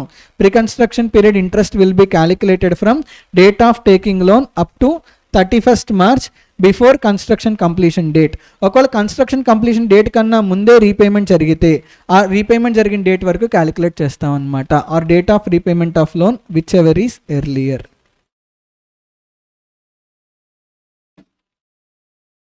ఈ రెండిట్లో ఎర్లియర్ డేట్ వరకు మనం ఇంట్రెస్ట్ క్యాలిక్యులేట్ చేస్తాం. అర్థమవుతుందా? 31st March కన్నా ముందే రీపేమెంట్ జరిగింది అనుకోండి, ఎప్పటి వరకు అయితే రీపేమెంట్ జరుగుతుందో అప్పటి వరకు ఇంట్రెస్ట్ క్యాలిక్యులేట్ చేస్తాము. So this is about pre construction period interest. Next other points. మనం కొన్ని పాయింట్స్ చెప్పుకున్నాం అనమాట. Only loan taken for house property, only interest on loan taken for house property is allowed as deduction. If any loan is taken for educational purpose, interest on education loan can you claim it as deduction under section 24B? You can not claim. అంటే house ప్రాపర్టీకి సంబంధించి loan తీసుకొని దాని మీద interest pay చేస్తే ఆ interest మాత్రమే 24B కింద డిడక్షన్ క్లెయిమ్ చేయొచ్చు. హౌస్ ప్రాపర్టీ కాకుండా రిమైనింగ్ ఏ పర్పస్ కోసం లోన్ తీసుకున్నా దాని మీద పే చేసే ఇంట్రెస్ట్ 24B కింద డిడక్షన్ అలౌ చేయరు అని చెప్తున్నారు. అర్థమైందా? Next, if A fresh loan is taken అంటే ఇప్పుడు న్యూ లోన్ తీసుకొని ఎగ్జిస్టింగ్ లోన్ని రీపే చేశారనుకోండి, న్యూ లోన్ మీద పే చేసే ఇంట్రెస్ట్ కూడా 24B కింద డిడక్షన్ క్లెయిమ్ చేయొచ్చు అని చెప్తున్నారు. అర్థమైందా? అలానే బ్రోకరేజ్ కమిషన్ పే చేస్తే హౌసింగ్ లోన్ కోసం ఆ బ్రోకరేజ్ కమిషన్ డిడక్షన్ క్లెయిమ్ చేయొచ్చా? Brokerage or commission cannot be claimed as deduction. కానీ commitment charges, loan processing charges ఉంటాయి. Whatever the loan processing charges that are there, loan processing charges can be claimed as deduction. ఇంకొకటి, ఈఎంఐలో 2 components ఉంటాయి కదా. మీరు hire purchase చేశారు కదా, every month ఇన్స్టాల్మెంట్లో ప్రిన్సిపల్ కాంపోనెంట్ ఉంటుంది, ఇంట్రెస్ట్ కాంపోనెంట్ ఉంటుంది కదా. ప్రిన్సిపల్ కాంపోనెంట్ 80C కింద చాప్టర్ 6 డిడక్షన్స్లో డిడక్షన్ క్లెయిమ్ చేయొచ్చు. ఇంట్రెస్ట్ కాంపోనెంట్ ఏదైతే ఉంటుందో 24B కింద డిడక్షన్ క్లెయిమ్ చేస్తారు. అర్థమవుతుందా? చూడండి, no deduction for brokerage or commission. Interest includes commitment charges. Commitment charges అంటే ఏంటి? అది అలౌడ్ యాజ్ డిడక్షన్, అంతేనా? Next, interest on interest will not be allowed as deduction. Some times ఏంటి, ఇంట్రెస్ట్ లేట్గా పే చేస్తే ఇంట్రెస్ట్ అమౌంట్ మీద మళ్ళీ వాడు ఇంట్రెస్ట్ లెవీ చేస్తారు, చక్రవడ్డీ అంటారు కదా. సో ఇంట్రెస్ట్ అమౌంట్ మీద మళ్ళీ ఇంట్రెస్ట్ లెవీ చేస్తే interest on interest deduction claim చేయడానికి లేదంట. అర్థమవుతుందా? Only actual interest can be claimed as deduction under section 24B. మనం ఆప్షనల్ ట్యాక్స్ రేట్స్ పొద్దున్న చెప్పుకున్నాం కదా, 115 BAC. ఒకవేళ ఆప్షనల్ ట్యాక్స్ రేట్స్ కనుక చూస్ చేసుకుంటే డిడక్షన్ అండర్ సెక్షన్ 24B అసలు రాదంట సెల్ఫ్ ఆక్యుపైడ్ ప్రాపర్టీకి. అర్థమవుతుందా? Deduction of interest in respect of self occupied property under section 24B is not available. ఎప్పుడు? If assessee opts concessional rates under section 115 BAC. Assessee కనుక optional tax rates choose చేసుకుంటే, if assessee chooses optional tax rates under section 115 BAC, ఏదైతే 2 lakh rupees are 30,000 deduction ఎలా అవుతుంది అనుకున్నామో self occupied ప్రాపర్టీకి, ఆ 2 lakhs are 30,000 కూడా డిడక్షన్ ఎలా చేయరంట. అర్థమవుతున్న point? Next, loss from house property cannot be set off against other heads of income if assessee opts provisions under section 115 BAC. ఒకవేళ ఎస్ఎస్సి ఆప్షనల్ ట్యాక్స్ రేట్స్ కనుక choose చేసుకుంటే loss from house ప్రాపర్టీని ఇంకా other హెడ్స్తో set of చేసుకోవడానికి లేదంట. అంటే loss from house ప్రాపర్టీని శాలరీతో set of చేయడానికి లేదు, పీజీబీపీ ఇన్కమ్తో సెట్ ఆఫ్ చేయడానికి లేదు, క్యాపిటల్ గెయిన్స్తో సెట్ ఆఫ్ చేయడానికి లేదు, అదర్ సోర్సెస్తో కూడా సెట్ ఆఫ్ చేయడానికి లేదు. అంటే inter head set off is not available if assessee chooses optional tax rates under section 115 BAC. Is it clear? So this is all about interest on borrowed capital. ఫార్మాట్లో interest on borrowed capital discuss చేసాం కదా. So interest on borrowed capital కూడా deduction claim చేశాక అప్పుడు మనకి ఏమొస్తుంది? Income from house property వస్తుంది. ఇక్కడ ఇన్కమ్ ఫ్రమ్ లెటౌడ్ ప్రాపర్టీ వస్తుంది కదా, that can be either positive or negative. In case of self occupied property, gross annual value or net annual value we will consider as nil. Standard deduction is also not allowed, only one thing is allowed. Self occupied property కేసులో only ఒకటే డిడక్షన్గా allow అవుతుంది. ఏదది? Interest on borrowed capital. ఎంతైతే interest on borrowed capital pay చేస్తున్నారో interest on borrowed capital డిడక్షన్గా allow చేస్తారు అని చెప్తున్నారు. అది కూడా 2 lakhs or 30,000 మాత్రమే డిడక్షన్ అలౌ అవుతుంది. సో సెల్ఫ్ ఆక్యుపైడ్ ప్రాపర్టీ నుంచి income can be either 0 or negative. Self occupied ప్రాపర్టీకి ఇన్కమ్ అంటూ ఉండదన్నమాట. ఎయిదర్ సెల్ఫ్ ఆక్యుపైడ్ ప్రాపర్టీకి 0 అయినా ఉంటుంది ఇన్కమ్, ఆర్ లాస్ అయినా ఉంటుంది. ఎందుకంటే సెల్ఫ్ ఆక్యుపైడ్ ప్రాపర్టీకి అసలు ఇన్కమ్ ఉండదు కదా, gross annual value net annual value అని నిల్ కదా. So if there is interest on borrowed capital in case of self occupied property, then there can be loss from self occupied property, otherwise there will not be loss from self occupied property. Is it clear? Next ఇంకా కొన్ని చిన్న points ఉన్నాయి అనమాట house ప్రాపర్టీలో. If more than 2 house properties are self occupied. SSCకి 5 house properties ఉన్నాయి. House property 1, house property 2, house property 3, house property 4, house property 5. 5 house properties are self occupied properties. Although 5 house properties are self occupied properties, only 2 house properties can be considered as self occupied properties.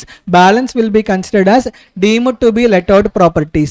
SSC ఇష్టం అనమాట. First మనం ఏం చేస్తాం? అన్నిటికీ income కనుక్కుంటాం అనమాట. ఎక్కడైతే ఎక్కువ income వస్తుందో, ఎక్కువ ఇన్కమ్ వచ్చే హౌస్ ప్రాపర్టీస్ని సెల్ఫ్ ఆక్యుపైడ్గా కన్సిడర్ చేస్తాం. ఎందుకంటే ఎక్కువ ఇన్కమ్ వస్తున్న చోట సెల్ఫ్ ఆక్యుపైడ్గా కన్సిడర్ చేస్తే గ్రాస్ యాన్యువల్ వాల్యూ నిల్ అయిపోతుంది కదా, అందుకని. సో ఎక్కడైతే ఎక్కువ ఇన్కమ్ వస్తుందో దాన్ని మనం సెల్ఫ్ ఆక్యుపైడ్ ప్రాపర్టీగా ట్రీట్ చేసి రిమైనింగ్ అన్ని కూడా డీమ్డ్ టు బి లెట్ అవుట్గా ట్రీట్ చేస్తాం. అంటే ఇప్పుడు 5 హౌస్ ప్రాపర్టీ సెల్ఫ్ ఆక్యుపైడ్గా క్లెయిమ్ చేయడానికి లేదు. ఎస్ఎస్సి మనం మొత్తం ఇన్కమ్ ఫైండ్ అవుట్ చేసిన తర్వాత హౌస్ ప్రాపర్టీ 3కి హౌస్ ప్రాపర్టీ 5కి ఎక్కువ ఇన్కమ్ వస్తుంది అనుకున్నాం. సో అప్పుడు ఏం చేస్తాం? హౌస్ ప్రాపర్టీ 3ని సెల్ఫ్ ఆక్యుపైడ్గా కన్సిడర్ చేస్తాం, హౌస్ ప్రాపర్టీ 5ని సెల్ఫ్ ఆక్యుపైడ్గా కన్సిడర్ చేస్తాం, రిమైనింగ్ హౌస్ ప్రాపర్టీని deemed to be let out ప్రాపర్టీస్గా కన్సిడర్ చేస్తాం. అర్థమవుతుందా? House property 1, 2 and 4 will be considered as deemed to be let out properties. Sir మరి deemed to be let out ప్రాపర్టీస్కి actual income ఏమి ఉండదుగా. యాక్చువల్లీ ఇది కూడా సెల్ఫ్ ఆక్యుపైడ్ ప్రాపర్టీయే, కానీ సెల్ఫ్ ఆక్యుపైడ్ ప్రాపర్టీగా ట్రీట్ చేస్తున్నామా? ట్రీట్ చేయట్లా. Deemed to be let out ప్రాపర్టీగా ట్రీట్ చేస్తున్నాం కదా. సో అప్పుడు గ్రాస్ యాన్యువల్ వాల్యూ ఎలా ఫైండ్ అవుట్ చేయాలి? ఇన్ స్టెప్ 3 మనం ఏం చేస్తాం? స్టెప్ 3లో ఎక్స్పెక్టెడ్ రెంట్ని యాక్చువల్ రెంట్ని కంపేర్ చేస్తాం, కానీ యాక్చువల్ రెంట్ ఉండదు కదా. So gross annual value is equal to expected rent in step 3. If house property is treated as deemed to be let out property, then in step 3 gross annual value is equal to expected rent. Is it clear? ఇంకొక point చెప్పాలి, ఇందాక నేను చెప్పేటప్పుడు మర్చిపోయాను. Expected rent with actual rent కదా step 3.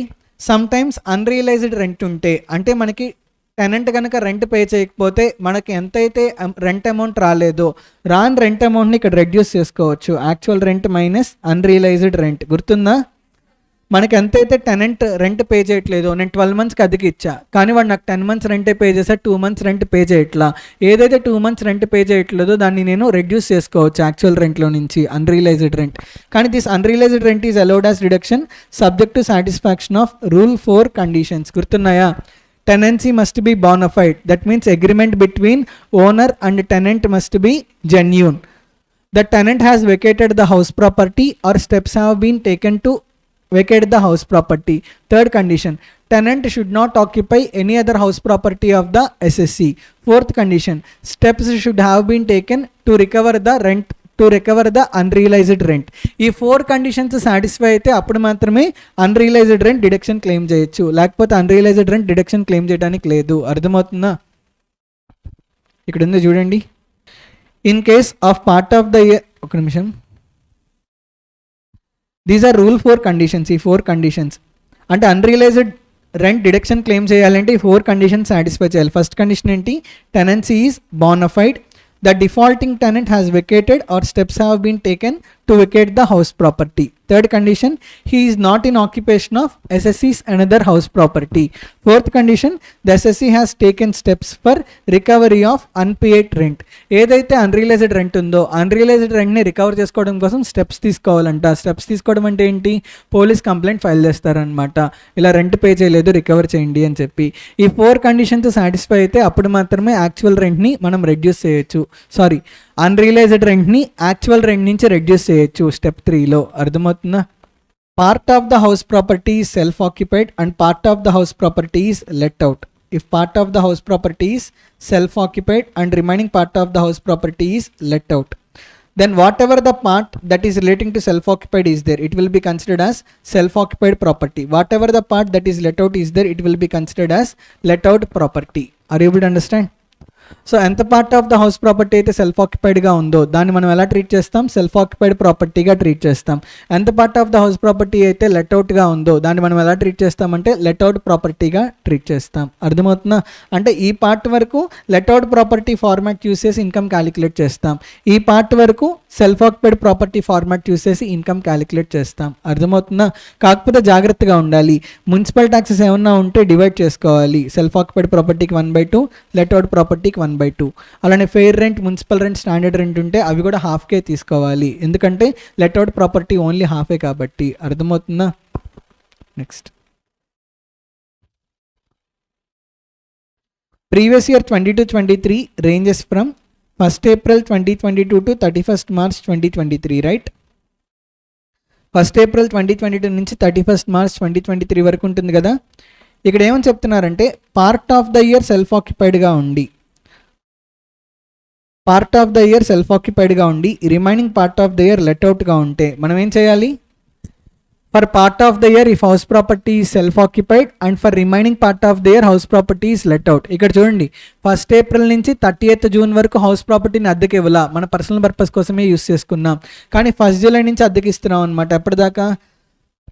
31st March 2023 దాకా అద్దెకి ఇస్తున్నాం. అంటే ఒక ఇయర్లో 3 months ఏమో సెల్ఫ్ ఆక్యుపై చేసి రిమైనింగ్ 9 months ఏమో లెట్అవుట్కి ఇచ్చాం. ఇప్పుడు మనం ఎలా కన్సిడర్ చేయాలి? For the whole year we will consider it as deemed to B let out property.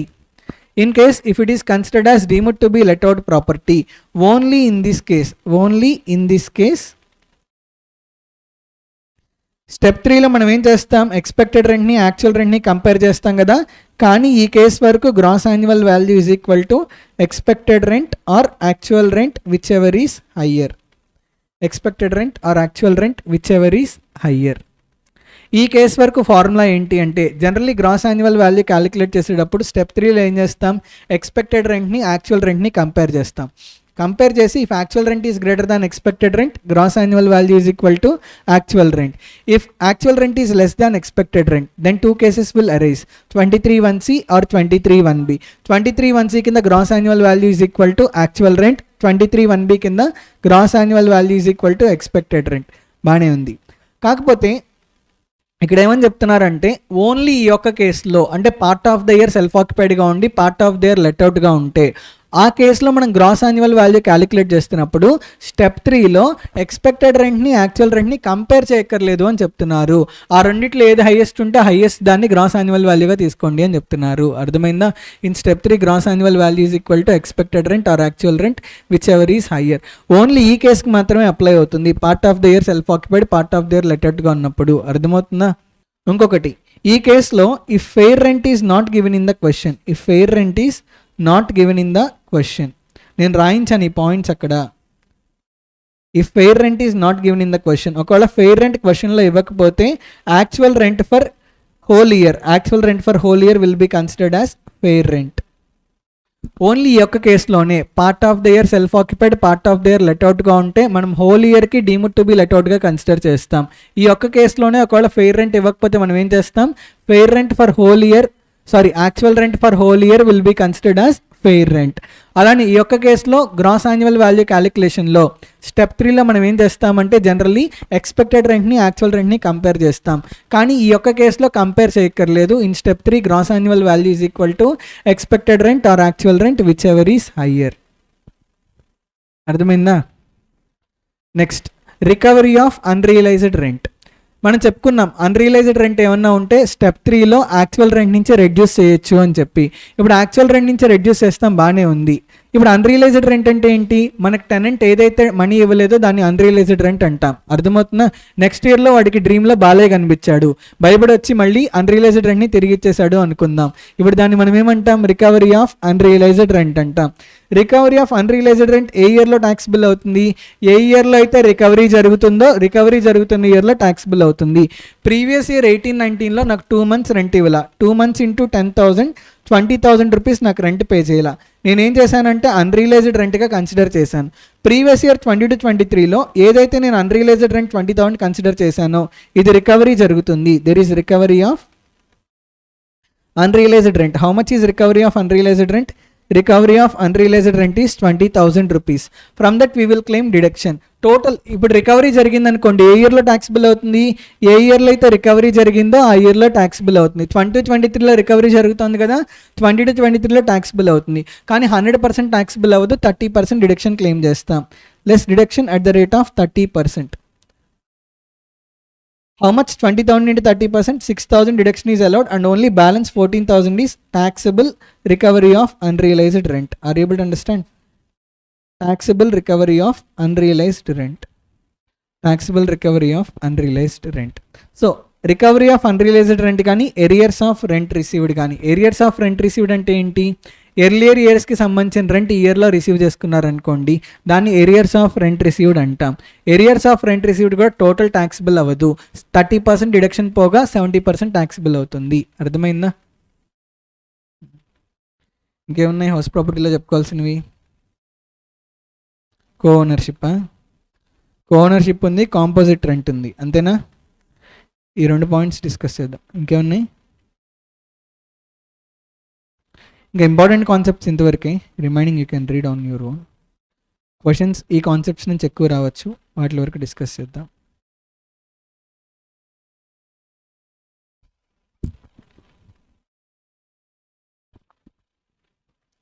Composite rent అంటే ఏంటి?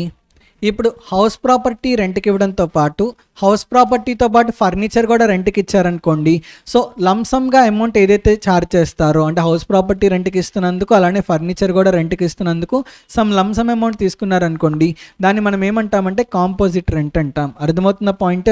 3 BHK ఫ్లాట్ రెంట్కి తీసుకున్నా, ఓనర్ చెప్పాడు మీకు ఓన్లీ ఫ్లాటే రెంట్ కావాలంటే 20,000 రూపీస్ పే చేయాలి.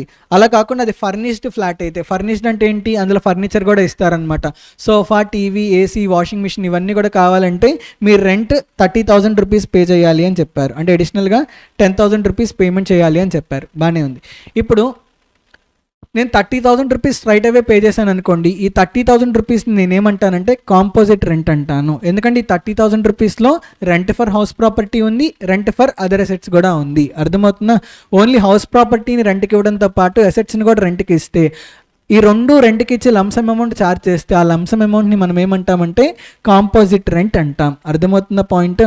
So if rent is charged for house property as well as rent is also charged for giving other assets on hire, that lump sum rent amount we call as composite rent. ఇక్కడ two cases ఉంటాయి. if agreement is separable, if agreement is not separable. అంటే ఏంటి? Customer ఉన్నారు, customer only house property రెంట్కి ఇస్తే రెంట్కి తీసుకోరు. Customer ఎప్పుడు రెంట్కి తీసుకుంటారంటే హౌస్ ప్రాపర్టీతో పాటు అదర్ అసెట్స్ కూడా రెంట్కి ఇస్తే అప్పుడు మాత్రమే రెంట్కి తీసుకుంటారు. దాన్ని మనం ఏమంటామంటే అగ్రిమెంట్ నాట్ సెపరబుల్ అంటాం. అర్థమవుతుందా? లెట్స్ సే హోటల్కి వెళ్ళారు, హోటల్లో ఓన్లీ రూమ్ ఒకటే ఇస్తానంటే రెంట్కి తీసుకుంటారా? బెడ్ అవన్నీ ఉంటేనే కదా రెంట్కి తీసుకునేది. సో అంటే ఏంటి? ఇక్కడ హౌస్ ప్రాపర్టీతో పాటు ఇప్పుడు ఆ రూమ్ ఏదైతే ఉందో దాని హౌస్ ప్రాపర్టీ అంటున్నాం, లోపల ఇచ్చే ఫర్నిచర్ కూడా ఇస్తేనే కదా రెంట్కి తీసుకునేది. లేకపోతే కస్టమర్ రెంట్కి తీసుకుంటాడా? తీసుకోరు కదా. సో అప్పుడు దాన్ని ఇప్పుడు హోటల్కి వెళ్ళి రూమ్ ఫేర్ 4,000 రూపీస్ అన్నారు, రూమ్ ఫేర్ 4,000 రూపీస్ అన్నారు. ఈ 4,000 రూపీస్ ఎందుకు తీసుకుంటున్నాడు? రూమ్ ఇస్తున్నందుకు, రూమ్లో అదర్ అసెట్స్ కూడా ఇస్తున్నందుకు 4,000 రూపీస్ తీసుకుంటున్నాడు కదా. అంటే ఈ 4,000 రూపీస్ని కాంపోజిట్ రెంట్ అనొచ్చా? కాంపోజిట్ రెంట్ అనొచ్చు. కానీ ఈ కాంపోజిట్ రెంట్ సపరబుల్లా ఇన్సపరబుల్లా అంటే ఇన్సపరబుల్. ఎందుకు ఇన్సపరబుల్ అంటే ఓన్లీ హౌస్ ప్రాపర్టీ రెంట్కి ఇస్తానంటే ఏ ఒక్క కస్టమర్ తీసుకోడు. కస్టమర్ ఎప్పుడు తీసుకుంటాడంటే హౌస్ ప్రాపర్టీతో పాటు ఫర్నిచర్ కూడా ఇస్తేనే తీసుకుంటాడు. అవునా కాదా? అంతే కదా. ఇప్పుడు ఓన్లీ సింపుల్ రూమ్ ఒకటే ఇచ్చారనుకోండి, పర్పస్ సాటిస్ఫై అవ్వదు కదా. సో అందుకని రెంట్కి ఎవరు తీసుకోరు అనమాట. ఇప్పుడు ఓన్లీ ఆ హౌస్ ప్రాపర్టీతో పాటు ఫర్నిచర్ కూడా ఇస్తే అప్పుడు మాత్రమే రెంట్కి తీసుకుంటారు. సో ఒకవేళ ఆ కాంపోజిట్ రెంట్ ఇన్సెపరబుల్ అయితే అప్పుడు ఏమని చెప్తున్నారు, ఆ రెంటల్ ఇన్కమ్ అనేది పీజీబీపీలో కానీ ఇన్కమ్ ఫ్రమ్ అదర్ సోర్సెస్లో కానీ ట్యాక్సిబుల్ అవుతుంది అని చెప్తున్నారు. అర్థమైందా? If it is main business of the assessee then it is taxable under PGBP head. If it is not the main business then whatever the composite rent received that is there, it is taxable under income from other sources. అలా కాదు, agreement is separable. అంటే ఏంటి, customer కావాలంటే only house property వరకే రెంట్కి తీసుకుంటాడు, లేకపోతే customer house property furniture రెండు కూడా రెంట్కి తీసుకోవడానికి ఛాన్స్ ఉంది. అర్థమవుతుందా? అంతేగాని ఓన్లీ హౌస్ ప్రాపర్టీయే రెంట్కి ఇస్తానంటే వాడు వద్దు అండు, హౌస్ ప్రాపర్టీ ఎక్స్క్లూజివ్గా రెంట్కి ఇచ్చినా కూడా వాడు తీసుకోవడానికి రెడీగా ఉన్నాడు. దాన్ని మనం ఏమంటామంటే కాంపోజిట్ రెంట్ సపరబుల్ అంటాం. అప్పుడు ఏదైతే కాంపోనెంట్ హౌస్ ప్రాపర్టీకి సంబంధించిందో, హౌస్ ప్రాపర్టీకి సంబంధించి ఎంతైతే రెంట్ ఛార్జ్ చేస్తున్నారో అది హౌస్ ప్రాపర్టీ హెడ్లో ట్యాక్సిబుల్ అవుతుంది. Rent relating to house property is taxable under income from house property. Rent relating to other assets is taxable either under the head PGBP or under the head income from other sources. Lump sum amount charge చేస్తే అది composite రెంటే, కానీ సపరబుల్లా ఇన్సపరబుల్లా అనేది కస్టమర్ని బట్టి మనం చెప్తాం అనమాట. Customer only house property రెంట్కి తీసుకున్నాడు అనుకోండి, అగ్రిమెంట్ సపరబుల్. అలా కాకుండా కస్టమర్ ఓన్లీ హౌస్ ప్రాపర్టీ రెంట్కి ఇస్తే రెంట్కి తీసుకోకుండా హౌస్ ప్రాపర్టీతో పాటు ఖచ్చితంగా ఫర్నిచర్ కూడా కావాలన్నారనుకోండి, అప్పుడు కాంపోజిట్ రెంట్ ఇన్సపరబుల్ అవుతుంది. అర్థమైందా? నెక్స్ట్ కో ఓనర్షిప్ చెప్పాలా. If a house property is owned by more than one owner,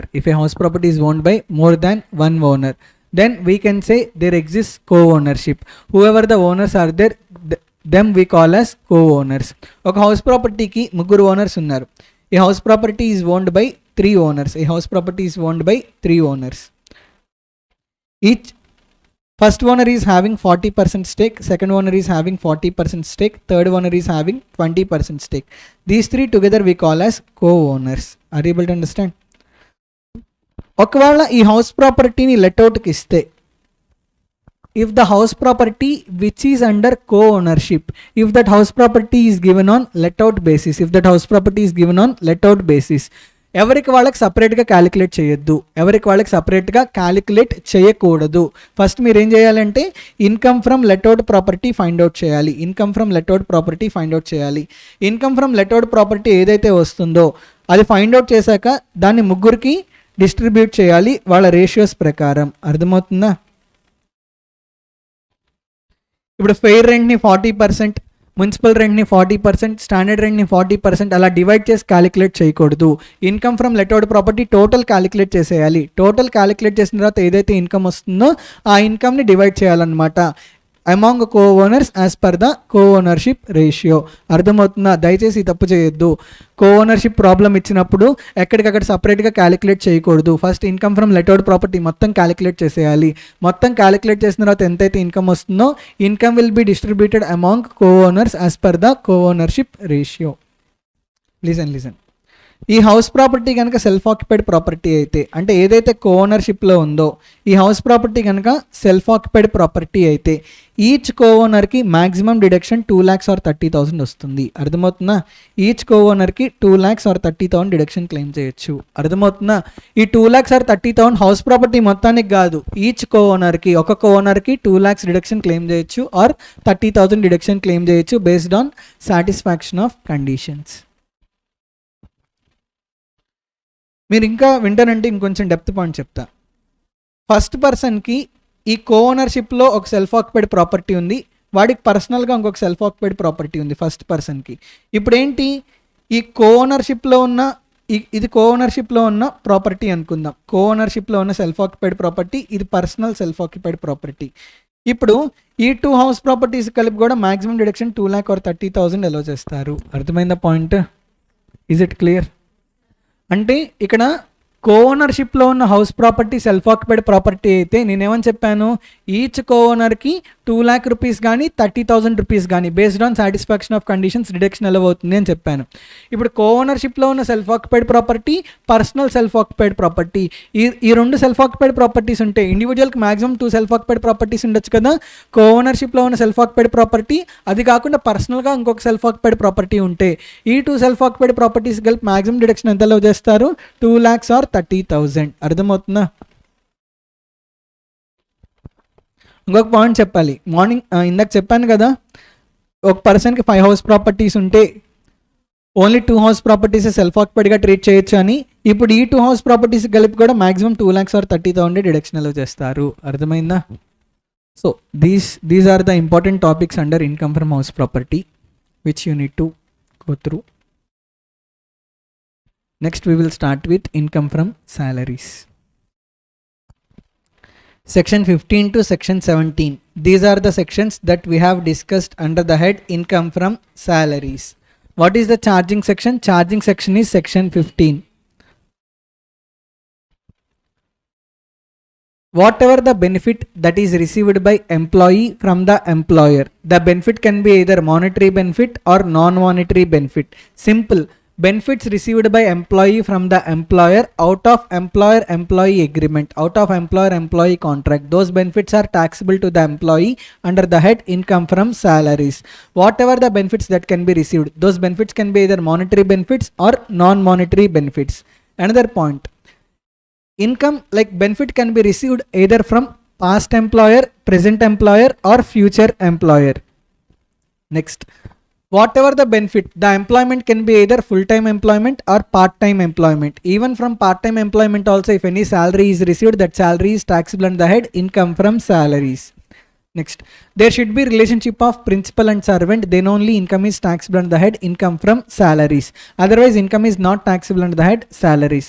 That's why whatever the pension that is received by family members, pension is not taxable on the head salaries, pension is taxable on the head income from other sources.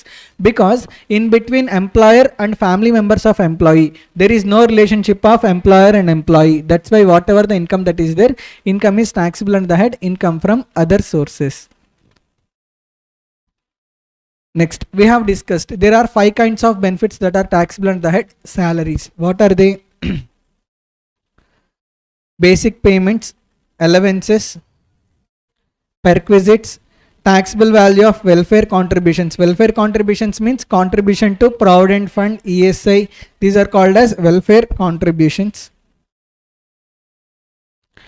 Retirement benefits. Out of these, perquisites are very important and retirement benefits are also very important. ఈ 2 concepts నుంచి ఫ్రీక్వెంట్గా question ఇస్తున్నాడు మీ పేపర్లో. Last చెప్పాను కదా 7-8 papers analyse చేశానని. So ఈ 2 concepts మీద క్వశ్చన్స్ ఎక్కువ అడుగుతున్నారు సాలరీస్ నుంచి. అర్థమవుతున్న పెర్క్విజిట్స్ నుంచి అడుగుతున్నారు, అలానే రిటైర్మెంట్ బెనిఫిట్స్ నుంచి కూడా అడుగుతున్నారు. So first we will start our discussion with పెర్క్విజిట్స్.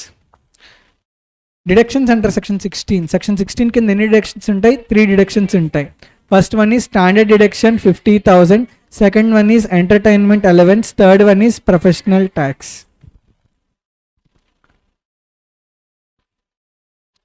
Perquisite అంటే ఏమని చెప్పుకున్నాం? If any benefit is received by employee over and above normal salary, అంటే వాడికి వచ్చే నార్మల్ శాలరీ కాకుండా ఇంకా అడిషనల్గా ఏదైనా బెనిఫిట్ వస్తే ఆ బెనిఫిట్ని మనం ఏమంటామంటే పెర్క్విజిట్ అంటాం.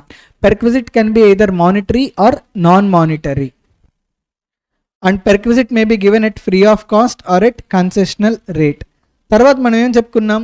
పెర్క్విజిట్స్ అందరికీ ట్యాక్సిబుల్ అవ్వని చెప్పుకున్నాం. కొన్ని పెర్క్విజిట్స్ ఓన్లీ స్పెసిఫైడ్ ఎంప్లాయీస్కి ట్యాక్సిబుల్ అవుతాయి, కొన్ని పెర్క్విజిట్స్ అందరు ఎంప్లాయీస్కి ట్యాక్సిబుల్ అవుతాయి, కొన్ని పెర్క్విజిట్స్ అసలు ఎవరికి ట్యాక్సిబుల్ అవ్వవు. చెప్పుకున్నామా?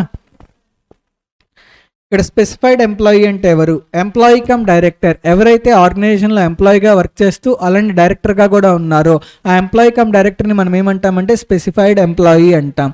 సెకండ్, ఎవరికైతే కంపెనీలో సబ్స్టాన్షియల్ ఇంట్రెస్ట్ ఉంటుందో, సబ్స్టాన్షియల్ ఇంట్రెస్ట్ అంటే greater than or equal to 20% equity shares, అలానే అదర్ దాన్ కంపెనీ అయితే greater than or equal to 20% profit sharing ratio, దాన్ని మనం ఏమంటాం అంటే సబ్స్టాన్షియల్ ఇంట్రెస్ట్ అంటాం. ఏ ఎంప్లాయీకి అయితే ఆర్గనైజేషన్లో సబ్స్టాన్షియల్ ఇంట్రెస్ట్ ఉంటుందో ఆ ఎంప్లాయీని కూడా స్పెసిఫైడ్ ఎంప్లాయీ అంటారు. అర్థమవుతుందా? ఫస్ట్ ఎవరిని స్పెసిఫైడ్ ఎంప్లాయీ అంటారు? ఎంప్లాయీ కమ్ డైరెక్టర్ని స్పెసిఫైడ్ ఎంప్లాయీ అంటారు. సెకండ్, ఏ ఎంప్లాయీకి అయితే ఆర్గనైజేషన్లో సబ్స్టాన్షియల్ ఇంట్రెస్ట్ ఉంటుందో ఆ ఎంప్లాయీని కూడా స్పెసిఫైడ్ ఎంప్లాయీ అంటారు. అర్థమవుతుందా? థర్డ్, ఎవరికైతే aggregate salary per annum greater than 50,000 ఉంటుందో ఆ ఎంప్లాయీని కూడా స్పెసిఫైడ్ ఎంప్లాయీ అంటారు. అర్థమవుతుందా? నెక్స్ట్ పెర్క్విజిట్స్ డిస్కస్ చేద్దామా? First perquisite is rent free accommodation. Rent free accommodation rent free accommodation అంటే ఏంటి? ఎంప్లాయీ లివింగ్ పర్పస్ కోసం, ఎంప్లాయీ రెసిడెన్షియల్ పర్పస్ కోసం, ఎంప్లాయీ ఉండడం కోసం ఒక హౌస్ ప్రాపర్టీ ఎంప్లాయరే ఇచ్చారనుకోండి, అది ఫ్రీ ఆఫ్ కాస్ట్ అయినా ఇవ్వచ్చు, కన్సెషనల్ రేట్కి అయినా ఇవ్వచ్చు. దాన్ని మనం ఏమంటామంటే రెంట్ ఫ్రీ అకామిడేషన్ అంటాం. అర్థమవుతున్న పాయింట్? నేను విజయవాడ నుంచి రోజు లేట్గా వస్తున్నాను చెప్పి మాస్టర్ మైండ్స్ వాళ్ళు అకామిడేషన్ ఇచ్చారనుకోండి, నాకు అదేమవుతుంది? Rent free accommodation. ఇప్పుడు మాస్టర్ మైండ్స్ వాళ్ళు అకామిడేషన్ నాకు ఫ్రీగా అయినా ఇవ్వచ్చు, లేకపోతే నా దగ్గర నుంచి నామినల్ రెంట్ అయినా కలెక్ట్ చేయొచ్చు. ఇప్పుడు నాకు వాళ్ళు ఇస్తున్నారు కదా అకామిడేషన్, దాన్ని మనం ఏమంటామంటే రెంట్ ఫ్రీ అకామిడేషన్ అంటాం. అంటే ఎంప్లాయరే హౌస్ ప్రాపర్టీని లివింగ్ పర్పస్ కోసం ఇస్తే దాన్ని ఏమంటామంటే రెంట్ ఫ్రీ అకామిడేషన్ అంటాం. ఏదర్ ఎంప్లాయర్ ఫ్రీగా అయినా ఇవ్వచ్చు ఆర్ కన్సెషనల్ రేట్కైనా ఇవ్వచ్చు. దాన్ని రెంట్ ఫ్రీ అకామిడేషన్ అంటాం. ఈ రెంట్ ఫ్రీ అకామిడేషన్ 2 టైప్స్ అనమాట. Unfurnished accommodation, furnished accommodation. మీకు తెలిసిందే. ఫర్నిష్డ్ అకామిడేషన్ అంటే హౌస్ ప్రాపర్టీతో పాటు ఫర్నిచర్ కూడా ఇస్తారు. అన్ఫర్నిష్డ్ అకామిడేషన్ అంటే ఓన్లీ హౌస్ ప్రాపర్టీ వరకే ఇస్తారు, ఫర్నిచర్ ఎంప్లాయీ తెచ్చుకోవాలి, అంతేనా? If unfurnished accommodation is given to government ఎంప్లాయీకి ఇస్తే అది వాడికి బెనిఫిటా కాదా? Let's say for example Master Minds నాకు అకామిడేషన్ ఇచ్చింది. ఒకవేళ అకామిడేషన్ ఇవ్వలేదు అనుకోండి, నేను బయటకు రెంట్కి తీసుకుంటే నేను సమ్ 12,000 ఆర్ 13,000 రెంట్ పే చేయాలి కదా నేను ఫ్లాట్ తీసుకుంటే. కానీ ఇప్పుడు ఎప్పుడైతే మాస్టర్ మైండ్స్ నాకు అకామిడేషన్ ఇస్తుందో నేను బయట పే చేయాల్సిన రెంట్ నాకు తగ్గిపోయింది కదా, అంటే అది బెనిఫిట్గా నాకు సేవ్ అవుతుందా, సేవ్ అవ్వట్లేదా? So I'm receiving the benefit. So whenever rent free accommodation is given by employer to employee will be receiving some benefit. Are able to understand? ఇక్కడ rent free accommodation, unfurnished accommodation government ఎంప్లాయీకి ఇస్తే అప్పుడు ఏమని చెప్తున్నారు? Tax treatment, taxable value is equal to licence fee fixed by the government. Government ఎంతైతే licence fee fix చేస్తుందో government fix చేసిన licence ఫీజ్ని ట్యాక్సిబుల్ వాల్యూగా ట్యాక్స్ చేస్తామని చెప్తున్నారు. అర్థమైందా? However if unfurnished accommodation is given to other than government employee కాకుండా other than government ఎంప్లాయీకి ఇస్తే, అంటే ప్రైవేట్ ఎంప్లాయీకి ఇస్తే అప్పుడు 2 క్వశ్చన్స్ అరైజ్ అవుతాయి. ఫస్ట్ క్వశ్చన్ ఏంటి అంటే ఎంప్లాయీకి హౌస్ ప్రాపర్టీ ఇస్తున్నారు కదా రెంట్ ఫ్రీ అకామిడేషన్, ఎంప్లాయర్ తన ఓన్ అకామిడేషన్ ఇస్తున్నారా ఆర్ ఎంప్లాయర్ రెంట్కి తీసుకొని ఎంప్లాయీకి అకామిడేషన్ ఇస్తున్నారా? అర్థమవుతుందా? ఇప్పుడు Master minds own house property నాకు అకామిడేషన్కి ఇవ్వచ్చు ఆర్ మాస్టర్ మైండ్స్ రెంట్కి తీసుకొని నాకు ఇవ్వచ్చు, అవునా కాదా? సో 2 క్వశ్చన్స్ అరైజ్ అవుతాయి. ఎంప్లాయర్ తన ఓన్ అకామిడేషన్ ఇస్తున్నారా, లేకపోతే ఎంప్లాయర్ రెంట్కి తీసుకొని ఎంప్లాయీకి ఇస్తున్నారా రెంట్ ఫ్రీ అకామిడేషన్? ఎంప్లాయర్ తన ఓన్ అకామిడేషన్ ఇస్తే మనం పాపులేషన్ చెక్ చేయాలి. ఎక్కడ పాపులేషన్ చెక్ చేయాలి? ఎక్కడ వర్క్ చేస్తున్నాడు అక్కడ పాపులేషన్ చెక్ చేయాలా? కాదు. ఏ సిటీలో అయితే అకామిడేషన్ ఇచ్చారో population where rent free accommodation is given. Population where rent free accommodation is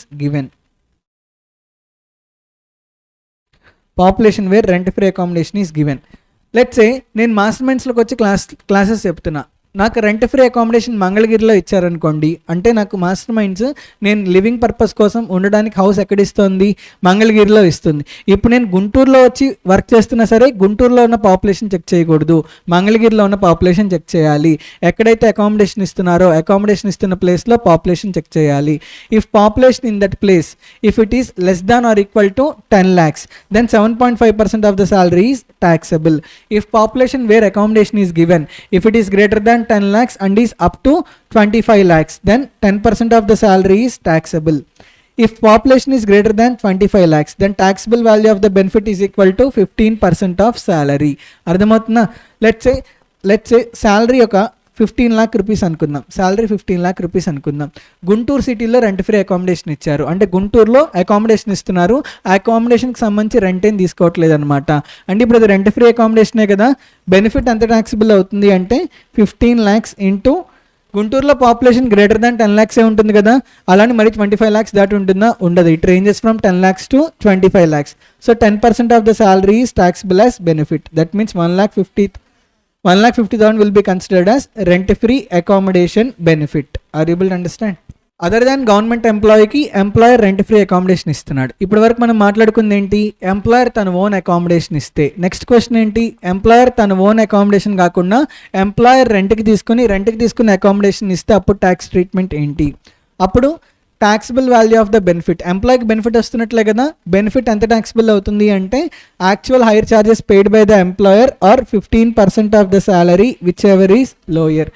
employer ఎంతైతే అద్దె పే చేస్తున్నారో ఎంప్లాయర్ పే చేస్తున్న rent or 15% of the salary, ఈ రెండిట్లో ఏదైతే తక్కువ అమౌంట్ వస్తుందో ఆ తక్కువ అమౌంట్ బెనిఫిట్గా ట్యాక్సిబుల్ అవుతుంది అని చెప్తున్నారు. అర్థమైందా?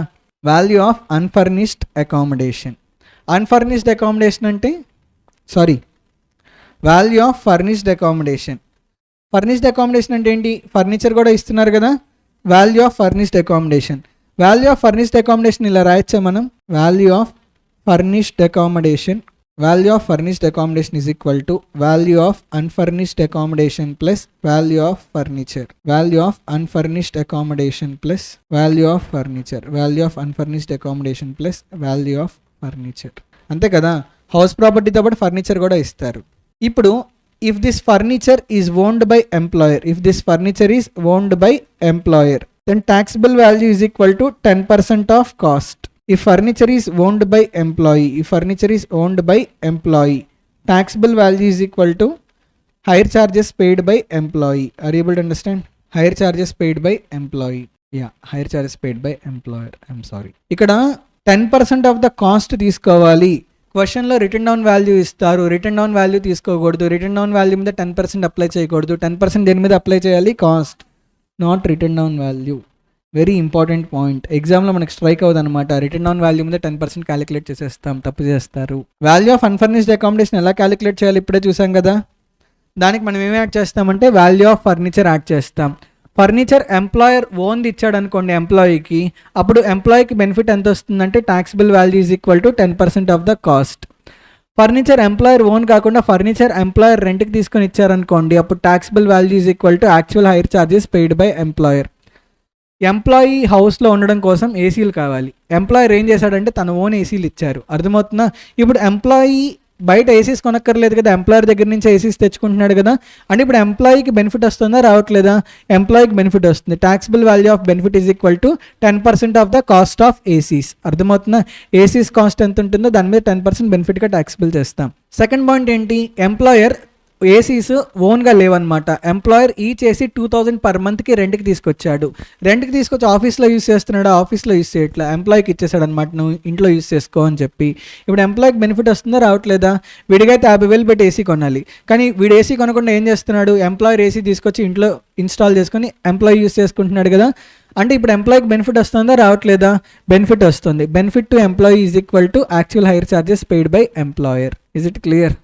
ఎంత చెప్పినా తరగని సిలబస్ కదా మంది, కానీ ఇంపార్టెంట్. సాలరీస్ చాప్టర్ నుంచి క్వశ్చన్ అడుగుతున్నాడు. ప్రతి అటెంప్ట్లో చూసుకోండి, లాస్ట్ 7 to 8 అటెంప్ట్స్ సాలరీస్ నుంచి డెఫినెట్గా క్వశ్చన్ ఉంది. రెసిడెన్షియల్ స్టేటస్ నుంచి మ్యాండేటరీగా క్వశ్చన్ ఉంటుంది, సాలరీస్ నుంచి కూడా ఉంటుంది. హౌస్ ప్రాపర్టీ 1 or 2 అటెంప్ట్స్లో లేదు, but majority of the times house property నుంచి కూడా క్వశ్చన్ ఉంది. సాలరీస్ మాత్రం ఇగ్నోర్ చేయొద్దు. చాలామంది సాలరీస్ కంటెంట్ చాలా ఎక్కువ ఉందని వదిలేస్తారనమాట, లైట్ తీసుకుంటారు. ఖచ్చితంగా క్వశ్చన్ వస్తుంది సాలరీస్ నుంచి. కాబట్టి మీ ఎగ్జామ్ రాసిన తర్వాత కనపడండి, డెఫినెట్గా సాలరీస్ నుంచి క్వశ్చన్ వచ్చిందని మీరే చెప్తారు. సాలరీస్, రెసిడెన్షియల్ స్టేటస్, ఈ 2 చాప్టర్స్ నుంచి డెఫినెట్గా క్వశ్చన్ వస్తుంది. ఈ 2 చాప్టర్స్ని అస్సలు లైట్ తీసుకోవద్దు, సెలెక్టివ్ స్టడీ చేయొద్దు, మొత్తం చదవండి. Next, hotel accommodation. If hotel accommodation is given to the employee, అంటే ఎంప్లాయీకి హోటల్ అకామిడేషన్ ఇస్తే 15 days వరకు హోటల్ అకామిడేషన్ ఇచ్చారనుకోండి, ఆ బెనిఫిట్ ట్యాక్సిబుల్ అవ్వదు. More than 15 days hotel accommodation ఇస్తే benefit taxable is equal to actual hire charges paid by the employer or 24% of the salary whichever is lower. అర్థమవుతుందా? More than 1 accommodation అంటే 2 rent free accommodations ఇస్తే, ఒక employee ఉన్నారు, okay, వాడు CEO అనమాట. 2 offices ఉన్నాయి, ఒక ఆఫీస్ హైదరాబాద్లో ఉంది, ఇంకొక ఆఫీస్ విజయవాడలో ఉంది. వాడు కొన్ని డేస్ హైదరాబాద్లో వర్క్ చేస్తాడు, కొన్ని డేస్ విజయవాడలో వర్క్ చేస్తాడు. సో అందుకని హైదరాబాద్లో ఉండటం కోసం ఒక హౌస్ ప్రాపర్టీ ఇచ్చారు, విజయవాడలో ఉండటం కోసం ఒక హౌస్ ప్రాపర్టీ ఇచ్చారు. That means 2 rent free accommodations are given, right? If 2 rent free accommodations are given for 90 days, అంటే ఓన్లీ 90 days వరకే rent free accommodations, 2 rent free accommodations ఇచ్చారనుకోండి, 2 రెంట్ ఫ్రీ అకామిడేషన్స్లో ఏదైతే తక్కువ బెనిఫిట్ వస్తుందో ఆ తక్కువ బెనిఫిట్ ట్యాక్సిబుల్ అవుతుంది అని చెప్తున్నారు. అంటే Hyderabad house property benefit, Vijayawada house property benefit, ఈ రెండిట్లో ఏదైతే తక్కువ బెనిఫిట్ వస్తుందో ఆ తక్కువ బెనిఫిట్ వచ్చిందే ట్యాక్సిబుల్ అవుతుంది. ఒకవేళ 90 days కన్నా కూడా ఎక్స్ట్రా ఇస్తే, అంటే ఆఫ్టర్ 90 days తర్వాత కూడా 2 రెంట్ ఫ్రీ అకామిడేషన్స్ ఇస్తే అప్పుడు 2 rent free accommodations benefit taxable అవుతుందని చెప్తున్నారు. అంటే 90 days కన్నా ఎక్కువ హైదరాబాద్లో ఉన్న హౌస్ ప్రాపర్టీ రెంట్ ఫ్రీ అకామిడేషన్గా ఇచ్చారు, విజయవాడలో ఉన్న హౌస్ ప్రాపర్టీ రెంట్ ఫ్రీ అకామిడేషన్గా ఇచ్చారు. ఇప్పుడు Hyderabad house property benefit plus Vijayawada house property benefit 2 కూడా ట్యాక్సిబుల్ అవుతాయని చెప్తున్నారు. అర్థమైందా? Next, exempted accommodation. Some accommodations are exempted. పర్సన్ని బేస్ చేసుకొని రెంట్ ఫ్రీ అకామిడేషన్. అంటే ఇప్పుడు రెంట్ ఫ్రీ అకామిడేషన్ సుప్రీంకోర్టు జడ్జికి కానీ, హైకోర్టు జడ్జికి కానీ, పార్లమెంట్ అఫీషియల్స్కి కానీ, యూనియన్ మినిస్టర్స్కి కానీ, leaders of opposition in parliament, chairman or members of UPSC అంటే ఐఏఎస్, ఐపీఎస్, ఐఆర్ఎస్, ఐఎఫ్ఎస్. రేపొద్దున మీరు చదువుతారు కదా, చదవరా? ముందు CMA అవనివ్వండి అంటారా? అది కూడా నిజమే కదా. సో ఇది క్రికెట్ మ్యాచ్లకు వెళ్తున్నా. Person based exemptions.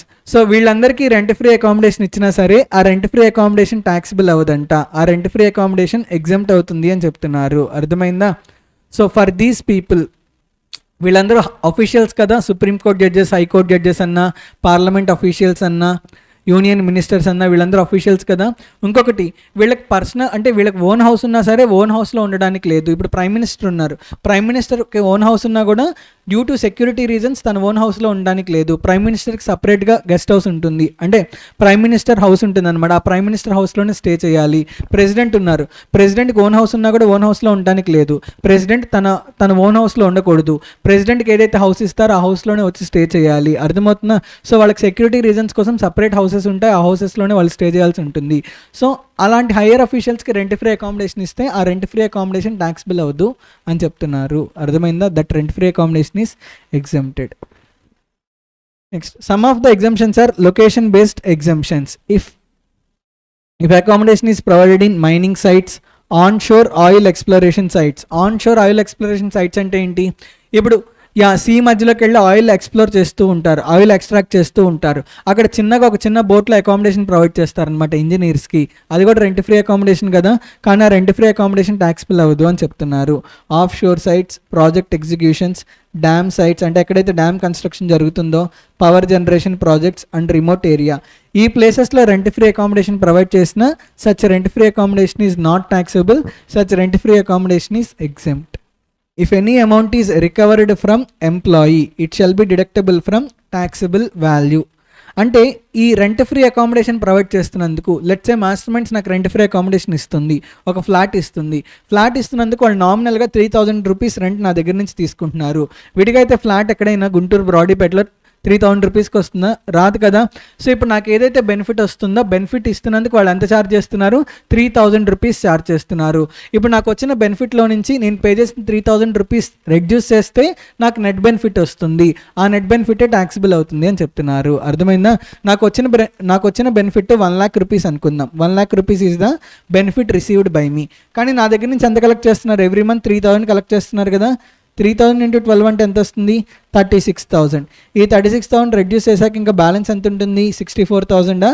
ఈ 64,000 ట్యాక్సిబుల్ అవుతుంది. So if any amount is recovered from employee, whatever the amount that is recovered from the employee is there, it should be reduced from taxable value.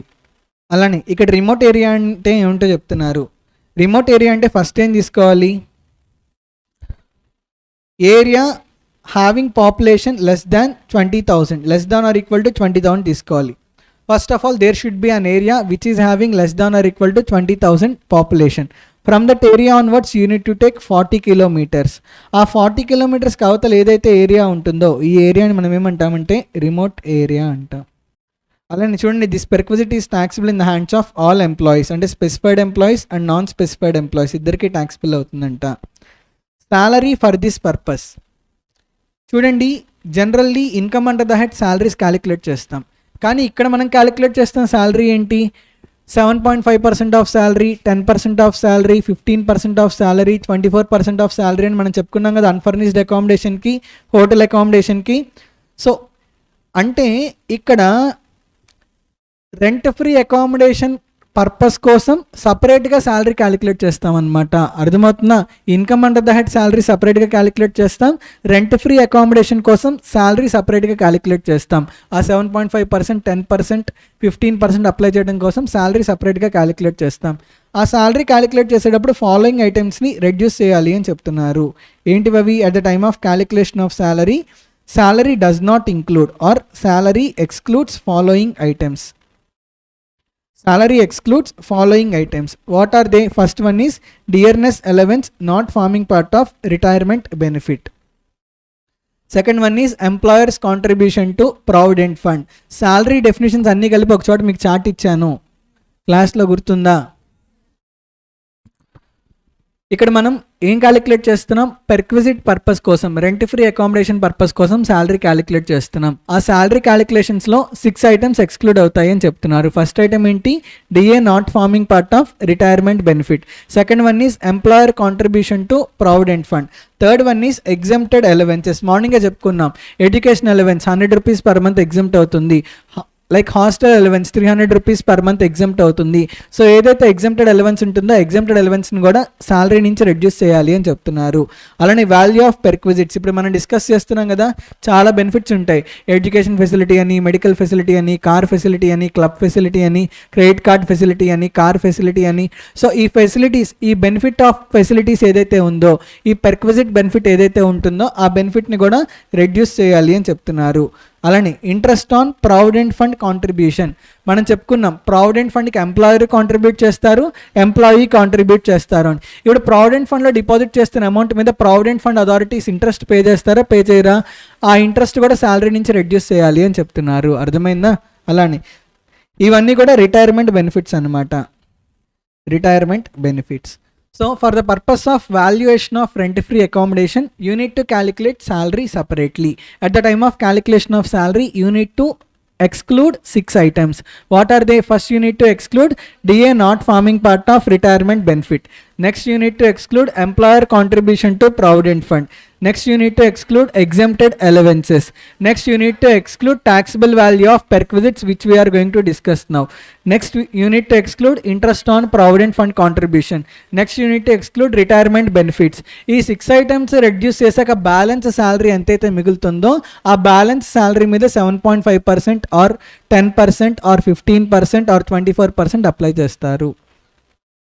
In above cases, even the word used is perquisite, it is taxable only if it is used by the SSC. అంటే ఏంటి? Employer rent free accommodation ఇచ్చారు, let's say master Minds వాళ్ళు నాకు 1 April నుంచి rent free accommodation ఇచ్చారు అనుకుందాం, flat ఇచ్చారు అనుకుందాం నేను ఉండడానికి. కానీ నేను యూస్ చేయట్లా, నేను 1 ఆగస్ట్ నుంచి యూస్ చేస్తున్నా. అంటే నేను 1 ఆగస్ట్ నుంచి యూస్ చేస్తున్నాను కదా, 1 ఆగస్ట్ నుంచి నాకు బెనిఫిట్ ట్యాక్సిబుల్ అవుతుంది అని చెప్తున్నారు. అర్థమైందా పాయింట్? అంటే హోల్ ఇయర్కి రెంట్ ఫ్రీ అకామిడేషన్ ఇచ్చినా సరే ఎంప్లాయీ యూస్ చేసుకోకపోతే ట్యాక్సిబుల్ అవ్వదు. ఎంప్లాయీ ఏ డేట్ నుంచి అయితే యూస్ చేస్తున్నారో ఎంప్లాయీ యూస్ చేస్తున్న డేట్ దగ్గర నుంచే ట్యాక్సిబుల్ అవుతుంది అని చెప్తున్నారు. అంటే August, September, October, November, December, January, February, March, only 8 మంత్స్కి సంబంధించిన రెంట్ ఫ్రీ అకామిడేషన్ మాత్రమే నాకు ట్యాక్సిబుల్ అవుతుంది. అర్థమవుతుందా? April to July, April, May, June, July, అర్థమవుతుందా? 4 మంత్స్కి నేను యూస్ చేసుకోలేదు కదా, నేను యూస్ చేసుకోకపోతే ఆ 4 months rent free accommodation taxable అవ్వదు అని చెప్తున్నారు. అలానే శాలరీ కూడా టోటల్ 12 మంత్స్కి క్యాలిక్యులేట్ చేయకూడదు. నేను ఎన్ని మంత్స్ యూస్ చేసుకుంటున్నా? ఓన్లీ 8 మంత్సే యూస్ చేసుకుంటున్నాను కదా, 8 మంత్స్ వరకే శాలరీ కూడా క్యాలిక్యులేట్ చేయాలి. అర్థమవుతుందా? So this is what about rent-free accommodation. A bit big, but it is important one. That's why I took time to explain to you. Next domestic servant facility. Domestic servant అంటే ఏంటి? ఇప్పుడు ఎంప్లాయీకి servants కావాలైతే, like ఇంట్లో food prepare చేయడానికి cook కానీ, gardener కానీ, sweeper కానీ, అలానే security guard కానీ, ఇలా ఎంప్లాయీకి సంబంధించిన సర్వెంట్స్ని కూడా ఎంప్లాయర్ అపాయింట్ చేస్తే దాన్ని డొమెస్టిక్ సర్వెంట్ ఫెసిలిటీ అంటాం. అర్థమవుతుందా? If domestic servants are provided to employee and whatever the salary relating to domestic servants is there, if that salary is also paid by the employer or reimbursed by the employer, then that is called as domestic servant facility. ఒక ఆర్గనైజేషన్లో CEO ఉన్నారు, ఇప్పుడు CEOకి ఇంటికి వెళ్ళి food cook చేసుకునేంత time ఉంటుందా? ఉండదు. So CEOకి cook కావాలి, కుక్క కాదు, CEOకి కుక్ కావాలి. సో ఇప్పుడు ఏం చేశారు అంటే, యాక్చువల్లీ ఏంటి, సీఈఓని అపాయింట్ చేసుకోవాలి కదా కుక్ని, కానీ సీఈఓ అపాయింట్ చేయట్లేదు అనమాట, కంపెనీ అపాయింట్ చేస్తుంది. అర్థమవుతుందా? ఆ కుక్కి పే చేయాల్సిన శాలరీ కూడా ఎవరు పే చేస్తున్నారంటే కంపెనీయే పే చేస్తుంది. ఇప్పుడు ఇది సీఈఓకి బెనిఫిటా కాదా? జనరల్లీ అయితే ఎవ్రీ మంత్ ఒక 15,000 రూపీస్ ఇచ్చి కుక్ని అపాయింట్ చేసుకోవాలి సీఈఓని, కానీ ఇక్కడ ఎవరు అపాయింట్ చేస్తున్నారు? కంపెనీయే అపాయింట్ చేస్తుంది. అంటే ఎవ్రీ మంత్ సీఈఓ పాకెట్లో 15,000 రూపీస్ సేవ్ అయినట్లా కాదా? అంటే అది కూడా బెనిఫిటే కదా. This is also indirect benefit. కాకపోతే ఇక్కడ అపాయింట్మెంట్ అనేది క్రూషియల్. Appointment అనేది crucial. If appointment of domestic servant is made by employer and salary is also paid by employer, that benefit is taxable to only specified employees. అలా కాకుండా domestic సర్వెంట్ని employee appoint చేసుకొని వాళ్ళ salary employer pay చేస్తే అప్పుడు all ఎంప్లాయీస్కి taxable అవుతుందని చెప్పారు. CO call చేసి చెప్పింది అనమాట కంపెనీ. ఏమని చెప్పి, మీ ఇంట్లో కుక్ని నువ్వే అపాయింట్ చేసుకో, వాళ్ళ శాలరీ నేను పే చేస్తాను అని చెప్పింది. ఇప్పుడు కుక్ని ఎవరు అపాయింట్ చేసుకున్నారు? సీఓ అపాయింట్ చేసుకున్నారు కదా. సో ఆ బెనిఫిట్ ఎవరికి ట్యాక్సిబుల్ అవుతుందంటే ఆల్ ఎంప్లాయీస్కి ట్యాక్సిబుల్ అవుతుంది. అర్థమైందా? ట్యాక్సిబుల్ వాల్యూ ఎంత అంటే ఆ డొమెస్టిక్ సర్వెంట్స్కి ఎంతైతే శాలరీ పే చేస్తారో పే చేసిన శాలరీ ట్యాక్సిబుల్ వాల్యూగా ట్యాక్సిబుల్ అవుతుంది. Taxable value of perquisite is equal to salary paid or reimbursed by employer. ఎంతైతే ఎంప్లాయర్ డొమెస్టిక్ సర్వెంట్కి శాలరీ పే చేస్తారో ఆర్ డొమెస్టిక్ సర్వెంట్కి శాలరీని రియంబర్స్ చేస్తారో దాన్ని మనం ట్యాక్సిబుల్ వాల్యూగా ట్రీట్ చేస్తాం. అర్థమవుతుందా? అలానే అలవెన్స్, డొమెస్టిక్ సర్వెంట్ అలవెన్స్ కనుక ఇస్తే అలవెన్స్ అనేది ఫుల్లీ ట్యాక్సిబుల్ అవుతుంది అని చెప్తున్నారు. అర్థమైందా? Allowance is fully taxable. Gas, water and electricity. If whatever the gas bill, water bill, electricity bill relating to employee is there, if those bills are paid by the employer, then is it a benefit to the employee or not? ఎంప్లాయీకి సంబంధించిన gas bills, water bills, electricity bills ఎంప్లాయరే pay చేశారనుకోండి, అది కూడా బెనిఫిటేగా ఎంప్లాయీకి. కాకపోతే ఇక్కడ ఏంటి అంటే 2 థింగ్స్ ఉన్నాయి, కనెక్షన్, పేమెంట్. ఇప్పుడు gas connection, water connection, electricity connection అన్నీ కూడా ఎంప్లాయర్ నేమ్ మీద ఉండి పేమెంట్ కూడా ఎంప్లాయరే చేస్తే it is taxable only for specified employees. Gas connection, water connection, electricity connection employee name మీద ఉండి పేమెంట్ కనుక ఎంప్లాయర్ చేస్తే it is taxable in the hands of all employees. Are able to understand? అప్పుడు రాయించినట్లున్నాను class చెప్పినప్పుడు. ఎంత taxable అవుతుంది? Employer కనుక తన ఓన్ రిసోర్సెస్ నుంచి ప్రొవైడ్ చేస్తే taxable value is equal to manufacturing cost by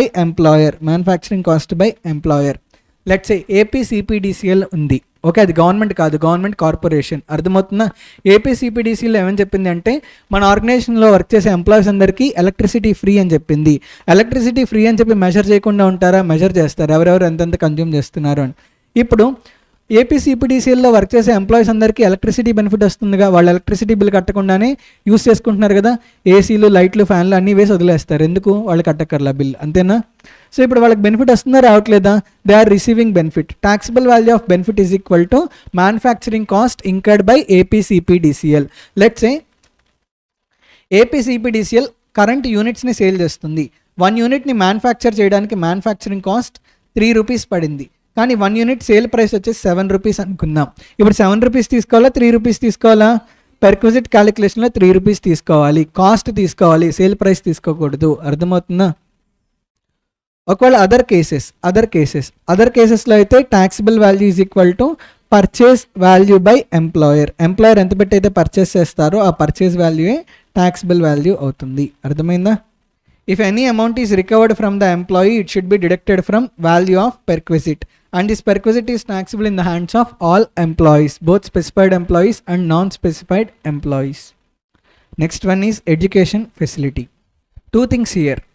If education facility is provided in employer own educational institution, then that facility is taxable only for specified employees.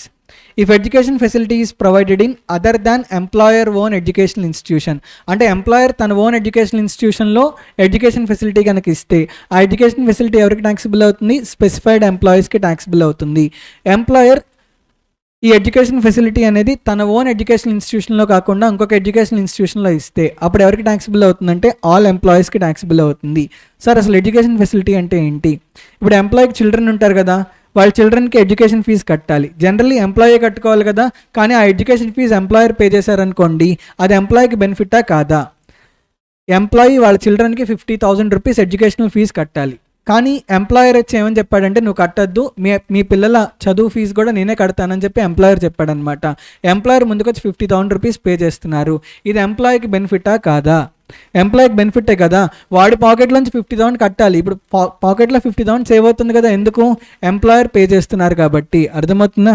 ఇప్పుడు children education ఏదైతే ఉందో ఆ education అనేది employer own education ఇన్స్టిట్యూషన్లో provide చేస్తే ఆ benefit అనేది ఎవరికి taxable అవుతుంది? స్పెసిఫైడ్ ఎంప్లాయీస్కే ట్యాక్సిబుల్ అవుతుంది. అలా కాకుండా అదర్ ఎడ్యుకేషన్ ఇన్స్టిట్యూషన్లో ప్రొవైడ్ చేస్తే అందరికీ ట్యాక్సిబుల్ అవుతుంది. అర్థమైందా? ధీరుభాయ్ అంబానీ ఇంటర్నేషనల్ స్కూల్ ఉంది. ఓకే, దాన్ని స్టార్ట్ చేసింది ఎవరు? రిలయన్స్ ఇండస్ట్రీస్ లిమిటెడే కదా. ఇప్పుడు రిలయన్స్ ఇండస్ట్రీస్ లిమిటెడ్లో వర్క్ చేసే ఎంప్లాయీస్ అందరూ వాళ్ళ చిల్డ్రన్ని ధీరుభాయ్ ఇంటర్నేషనల్ లిమిటెడ్కి పంపిస్తారు. ఇప్పుడు వాళ్ళకి ఏదైనా ఎడ్యుకేషన్ బెనిఫిట్ వచ్చిందనుకోండి, ఎక్కడ ప్రొవైడ్ చేస్తున్నట్లు? ఎంప్లాయర్ ఓన్ ఎడ్యుకేషన్ ఇన్స్టిట్యూషన్లో ప్రొవైడ్ చేస్తున్నట్లే కదా. అర్థమవుతుందా డిఫరెన్స్? ఇక్కడ చూడండి, ఈ facility is provided in other than employer own educational institution. అంటే ఫెసిలిటీ ఎంప్లాయీ, అంటే ఎడ్యుకేషన్ ఫెసిలిటీ ఎంప్లాయీయే చూస్ చేసుకున్నారు, ఆ ఫీజు అనేది ఎంప్లాయర్ రీయింబర్స్ చేస్తున్నారు. అర్థమైందా? లెట్స్ సే రిలయన్స్ లిమిటెడ్లోనే ఒక సిఎఫ్ఓ ఉన్నాడు అనుకుందాం. ఆ సిఎఫ్ఓ ఏమని చెప్పాడంటే, నేను మీ స్కూల్కి పంపించడం నాకు ఇష్టం లేదు, ధీరుభాయ్ ఇంటర్నేషనల్ స్కూల్కి పంపించడం నాకు ఇష్టం లేదు, ఢిల్లీ పబ్లిక్ స్కూల్ అని ఇంకొక స్కూల్ ఉంది, ఆ స్కూల్కి పంపించడం నాకు ఇష్టం, నేను ఆ స్కూల్కి పంపిస్తా అని చెప్పాడనమాట. రిలయన్స్ లిమిటెడ్ ఏమని చెప్పింది? సరే, ఢిల్లీ పబ్లిక్ స్కూల్ ఎంతైతే ఫీజు ఛార్జ్ చేస్తుందో చెప్పండి, ఆ ఫీజు మేము పే చేస్తామని చెప్పారనమాట. అర్థమవుతుందా? అంటే ఇక్కడ ఓన్ ఎడ్యుకేషన్ ఇన్స్టిట్యూషన్లో బెనిఫిట్ తీసుకుంటున్నాడా, అదర్ ఎడ్యుకేషన్ ఇన్స్టిట్యూషన్లో బెనిఫిట్ తీసుకుంటున్నాడా? అదర్ ఎడ్యుకేషన్ ఇన్స్టిట్యూషన్లో బెనిఫిట్ తీసుకుంటున్నాడు. ఇప్పుడు taxable value of benefit is equal to amount paid or reimbursed by the employer for children or other family members. అర్థమవుతుందా? సో ఎంతైతే ఎంప్లాయర్ చిల్డ్రన్ కానీ అదర్ ఫ్యామిలీ మెంబర్స్కి కానీ ఎడ్యుకేషనల్ ఫీజ్ పే చేస్తారో ఆ రియంబర్స్ చేస్తారో, ఆ రియంబర్స్ చేసే అమౌంట్ని టాక్సిబుల్ వాల్యూ ఆఫ్ బెనిఫిట్గా ట్రీట్ చేయమని చెప్తున్నారు. అర్థమైందా? Next, if educational facility is provided in any employer owned educational institution. అంటే ఇప్పుడు రిలయన్స్ లిమిటెడ్లో వర్క్ చేసే ఎంప్లాయీస్ ఉన్నారనుకోండి, రిలయన్స్ లిమిటెడ్లో వర్క్ చేసే ఎంప్లాయీ యొక్క చిల్డ్రన్కి ధీరుభాయ్ ఇంటర్నేషనల్ స్కూల్లో ఎడ్యుకేషన్ ఫెసిలిటీ ఇచ్చారు, ఫ్రీ ఎడ్యుకేషన్ ఫెసిలిటీ. అంటే ఏంటి? ఎంప్లాయీ చిల్డ్రన్ ఎడ్యుకేషన్ ఫెసిలిటీ కూడా ఎవరు టేక్ కేర్ చేస్తున్నారు? ఎంప్లాయర్ టేక్ కేర్ చేస్తున్నారు. అప్పుడు ఎవరికి ట్యాక్సిబుల్ అవుతుంది? ఓన్లీ స్పెసిఫైడ్ ఎంప్లాయీస్కే ట్యాక్సిబుల్ అవుతుంది. ఎంత ట్యాక్సిబుల్ అవుతుంది? ఒకవేళ అది చిల్డ్రన్ వరకే ప్రొవైడ్ చేస్తే, అంటే ఎంప్లాయర్ ఓన్ ఎడ్యుకేషన్ ఇన్స్టిట్యూషన్లో బెనిఫిట్ అనేది చిల్డ్రన్ వరకే ప్రొవైడ్ చేస్తే ఎంత ట్యాక్సిబుల్ అవుతుంది అంటే, సిమిలర్ ఎడ్యుకేషన్లో, అంటే ధీరుభాయ్ ఇంటర్నేషనల్ స్కూల్ లాంటి ఇంకొక సిమిలర్ ఇంటర్నేషనల్ స్కూల్లో cost of education less than 1000 per month per children అయితే కనుక అసలు ఆ ఎడ్యుకేషన్ ఫెసిలిటీ బెనిఫిట్ ట్యాక్సిబుల్ అవ్వదు, ఎగ్జెంప్ట్ అవుతుంది అని చెప్తున్నారు. అర్థమైందా?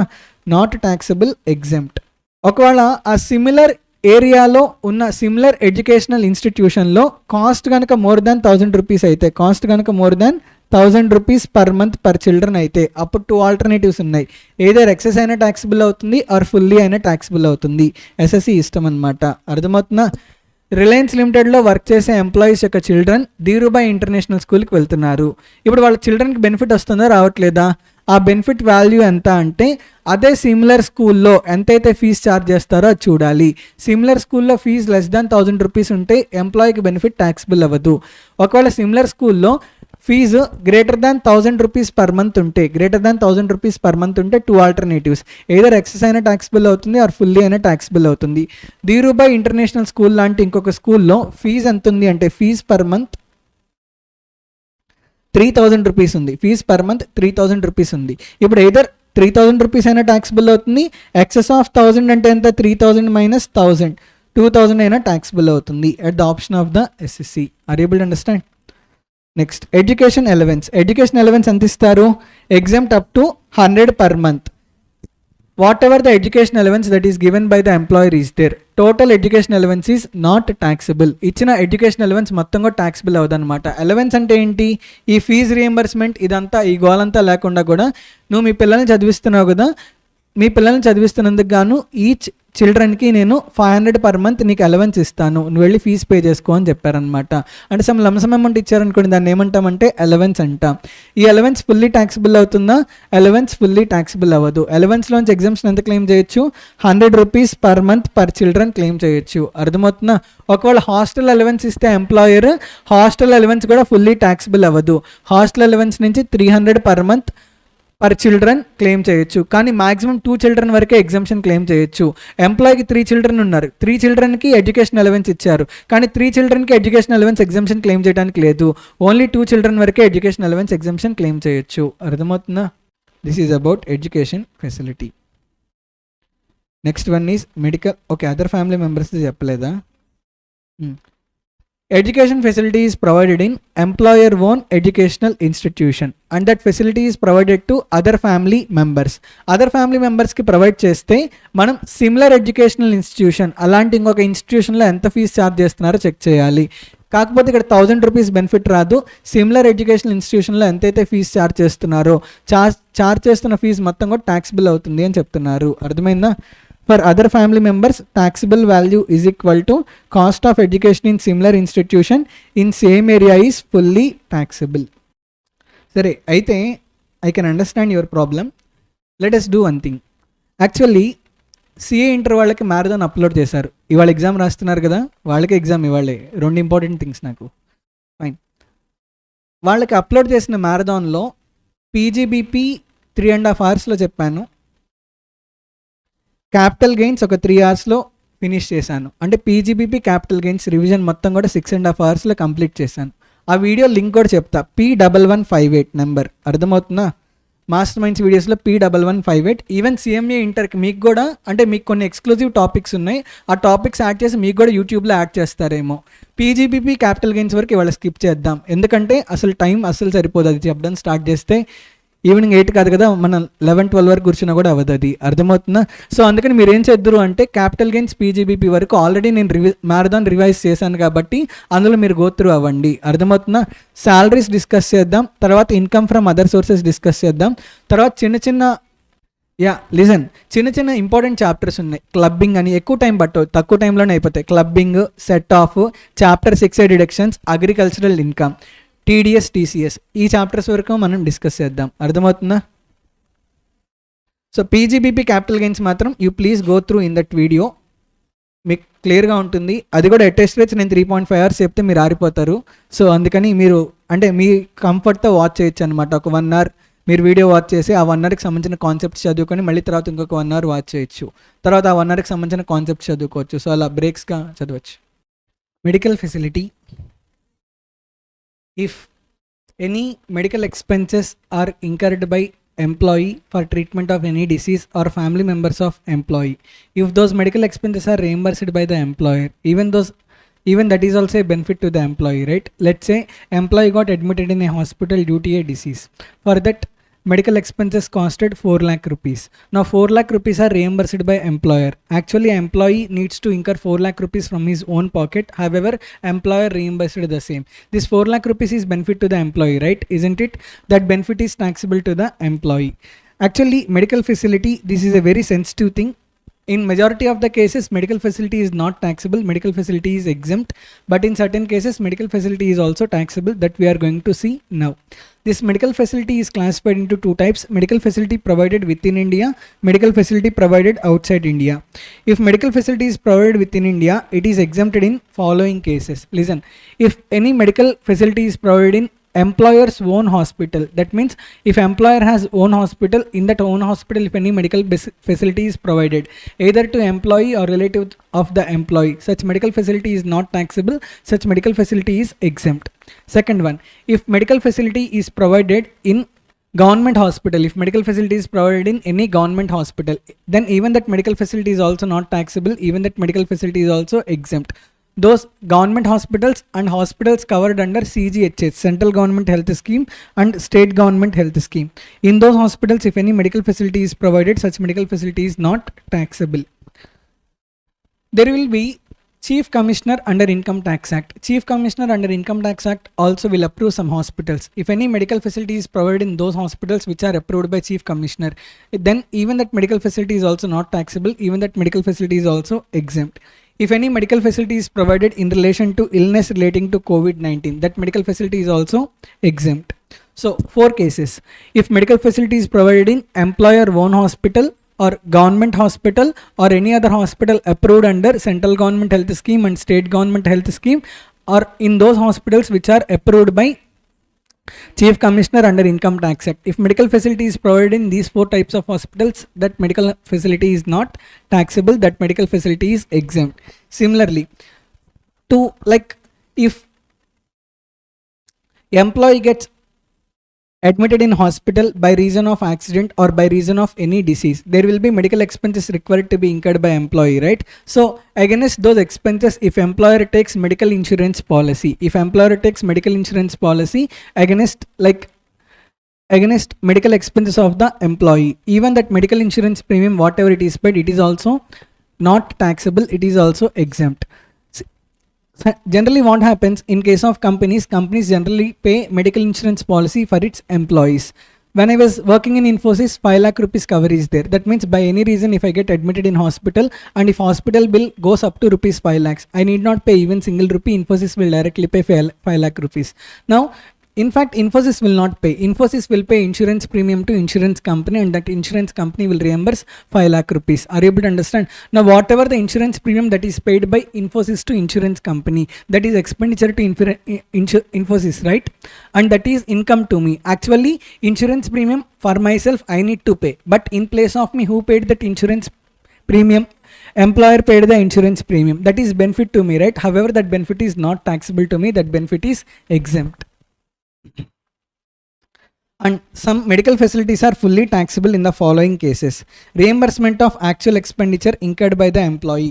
See, మనం 4 types of hospitals చెప్పుకున్నాం. ఆ 4 types of hospitals కాకుండా రిమైనింగ్ హాస్పిటల్స్లో మెడికల్ ఫెసిలిటీ ప్రొవైడ్ చేస్తే, అంటే ప్రైవేట్ డాక్టర్ దగ్గర ఎంప్లాయీ చెప్పారనమాట.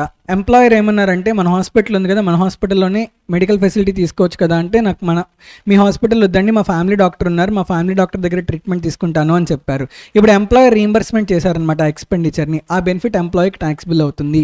ఓన్లీ 4 types ఆఫ్ హాస్పిటల్స్లో మెడికల్ ఫెసిలిటీ ప్రొవైడ్ చేస్తేనే ఎగ్జామ్ట్. ఏంటివి? First of all employer own హాస్పిటల్లో ప్రొవైడ్ చేసిన, అలానే hospitals covered under central government health scheme or state government health scheme, government hospitals approved by chief commissioner of income tax. Only provided in these 4 hospitals, then only it is exempt. Otherwise ఇంకే హాస్పిటల్లో medical facility provide చేసినా సరే అది taxable అవుతుంది అని చెప్తున్నారు. Other private hospitals or family doctors. Next, medical facility provided outside India. If medical facility is provided outside India, 3 types of expenses can be incurred. ఇప్పుడు ఎంప్లాయీకి cancer వచ్చింది, ఆ క్యాన్సర్కి ట్రీట్మెంట్ ఇండియాలో లేదు, ఆ క్యాన్సర్కి ట్రీట్మెంట్ కావాలంటే యూఎస్ వెళ్ళాలి. ఇప్పుడు ఆ మెడికల్ ట్రీట్మెంట్ కోసం 3 types ఆఫ్ ఎక్స్పెన్సెస్ ఇంకర్ అవుతారు. ఫస్ట్ ఏంటి? యూఎస్ వెళ్ళాలంటే ట్రావెలింగ్ ఎక్స్పెన్సెస్ అవుతుంది కదా, ట్రావెలింగ్ ఎక్స్పెన్సెస్. అలానే అక్కడ ట్రీట్మెంట్ తీసుకున్న నాళ్ళు లివింగ్ ఎక్స్పెన్సెస్ ఉంటాయి కదా, అక్కడ స్టే చేయాలి కదా, లివింగ్ ఎక్స్పెన్సెస్ ఉంటాయి. థర్డ్ ఏంటి అంటే medical expenditure. So these three types of expenditure can be incurred if medical treatment is provided out side India. ఇక్కడ ఏమని చెప్తున్నారు? పేషెంట్తో పాటు ఇంకా ఒక పర్సన్కి ట్రావెల్ ఎక్స్పెన్సెస్ కానీ లివింగ్ ఎక్స్పెన్సెస్ కానీ పే చేస్తే ఎగ్జామ్ట్ అవుతుంది అని చెప్తున్నారు. ఎందుకంటే పేషెంట్ అంత దూరం ఒకడే వెళ్ళి ట్రీట్మెంట్ చేయించుకొని రాలేడు కదా, అందుకని ఒక అటెండెంట్ వరకు కూడా పర్మిషన్ ఇచ్చారు. మోర్ దాన్ 1 అటెండెంట్ వెళ్తే ఆ అటెండెంట్కి సంబంధించి ఏవైతే బెనిఫిట్స్ వస్తాయో ఆ బెనిఫిట్స్ ట్యాక్సిబుల్ అవుతాయి అని చెప్తున్నారు. లెట్స్ సే పేషెంట్తో పాటు 2 అటెండెంట్స్ వెళ్ళారు. ఇప్పుడు ఈచ్ పేషెంట్కి ట్రావెలింగ్ కాస్ట్ 50,000 రూపీస్ అనుకుందాం. అంటే 2 and fro ఎంత అవుతుంది? 50,000 into 2 1 lakh rupees అవుతుంది. ఇప్పుడు ఎంత టోటల్ కాస్ట్ ఎంత ఉంటుంది? 3 lakh rupees. ఇప్పుడు if employer reimburses 3 lakh rupees, now out of 3 lakh rupees only 2 lakh rupees is exempt and balance 1 lakh rupees is taxable. ఎందుకు? ఓన్లీ పేషెంట్కి 1 అటెండెంట్కి సంబంధించిన ట్రావెలింగ్ ఎక్స్పెన్సెస్ లివింగ్ ఎక్స్పెన్సెస్ మాత్రమే ఎగ్జామ్ చేస్తాను అని చెప్పారు. కానీ పేషెంట్తో పాటు ఎంతమంది అటెండెంట్స్ వెళ్ళారు? 2 అటెండెంట్స్ వెళ్ళారు కదా. సో సెకండ్ అటెండెంట్కి ఎంతైతే ఎక్స్పెండిచర్ అయిందో ఆ ఎక్స్పెండిచర్ ఎంప్లాయర్ రీయింబర్స్ చేస్తే అది బెనిఫిటే కదా ఎంప్లాయీకి, ఆ బెనిఫిట్ ట్యాక్సిబుల్ అవుతుంది అని చెప్తున్నారు. ఇంకోటి, ఈ మెడికల్ ఎక్స్పెన్సెస్ లివింగ్ ఎక్స్పెన్సెస్ అంటే nothing but stay expenses. These are exempt up to the amount permitted by RBI. Over and above the amount permitted by RBI excess amount taxable అవుతుంది అని చెప్తున్నారు. అర్థమైందా? మీకు ఫాస్ట్ ట్రాక్లో రాయించాను కదా, to the extent of amount permitted by RBI exempt, in excess it is taxable. Expenses of travelling ఎక్స్పెన్సెస్కి మాత్రం మనం ఏం చెక్ చేయాలి? గ్రాస్ టోటల్ ఇన్కమ్ చెక్ చేయాలి. ఈ గ్రాస్ టోటల్ ఇన్కమ్ ఏంటి అంటే, gross total income including medical expenses benefit and stay expenses benefit. Gross total income including medical expenses benefit and stay expenses benefit. If this gross total income is less than 2 lakh rupees, then traveling expenses are not taxable. Otherwise traveling expenses are taxable. Are you able to understand? Medical facility in relation to outside India, there are three types of expenses that can be incurred. First one is traveling expenses, second one is living expenses, third one is medical expenditure. Now, living expenses, medical expenses, they are exempt up to the amount permitted by RBI. If over and above the amount permitted by RBI, if any amount is reimbursed by the employer, that benefit received by employee is taxable. కానీ travelling expenses మాత్రం taxable అవుతాయో లేదో చెప్పాలి అంటే gross total income check చేయాలి. Gross total income, ఆ gross total ఇన్కమ్లో ఏమి include చేయాలి? Medical value benefit, medical expenses benefit, stay expenses benefit. ఇక్కడ మనం చెప్పుకున్నాం కదా టు ద నేను మీకు ప్రాబ్లం కూడా చేయించాను, కింద ఇచ్చాను illustration. For example medical expenses 2 lakh rupees allow చేస్తుంది ఆర్బీఐ, కానీ యాక్చువల్ మెడికల్ ఎక్స్పెన్సెస్ ఎంత అయ్యాయి అంటే 2,20,000 రూపీస్ అయ్యాయి. ఇప్పుడు ఎంత? 2 lakh rupees exempt, 20,000 rupees taxable అవుతుంది కదా. ఈ ట్యాక్సిబుల్ అయ్యే మెడికల్ ఎక్స్పెన్సెస్ బెనిఫిట్ ఉంది కదా 20,000, అది కూడా యాడ్ చేయాలి అని చెప్తున్నారు గ్రాస్ టోటల్ ఇన్కమ్కి. అలానే స్టే ఎక్స్పెన్సెస్ బెనిఫిట్ ఏమైనా ఉంటే అది కూడా యాడ్ చేయాలి. ఆ మూడు యాడ్ చేసిన తర్వాత if gross total income is less than 2 lakhs, then travelling expenses benefit is not taxable, otherwise travelling expenses benefit is taxable. Are you able to understand? Medical allowance. Allowance means what? If any lump sum amount is paid, that lump sum amount is fully taxable. Here, family includes spouse, children. Any children means whether dependent or not. Whether dependent or not. So, family includes spouse, any children, dependent parents, dependent brothers and sisters. This will be considered as family. You need to remember definition of family because the definition of family changes from one section to another section. Next, car facility. Generally, car facility is basically dependent on three questions. Who is the owner of the car? Who incurred expenses relating to the car? Third question is for which purpose car is used. Whether car is owned by employer or employee, whether expenses are incurred by employer or employee, and for which purpose car is used, whether car is used for personal purpose or business purpose or for both purposes. Based on that, we have classified into 12 cases, right? There will be 12 cases.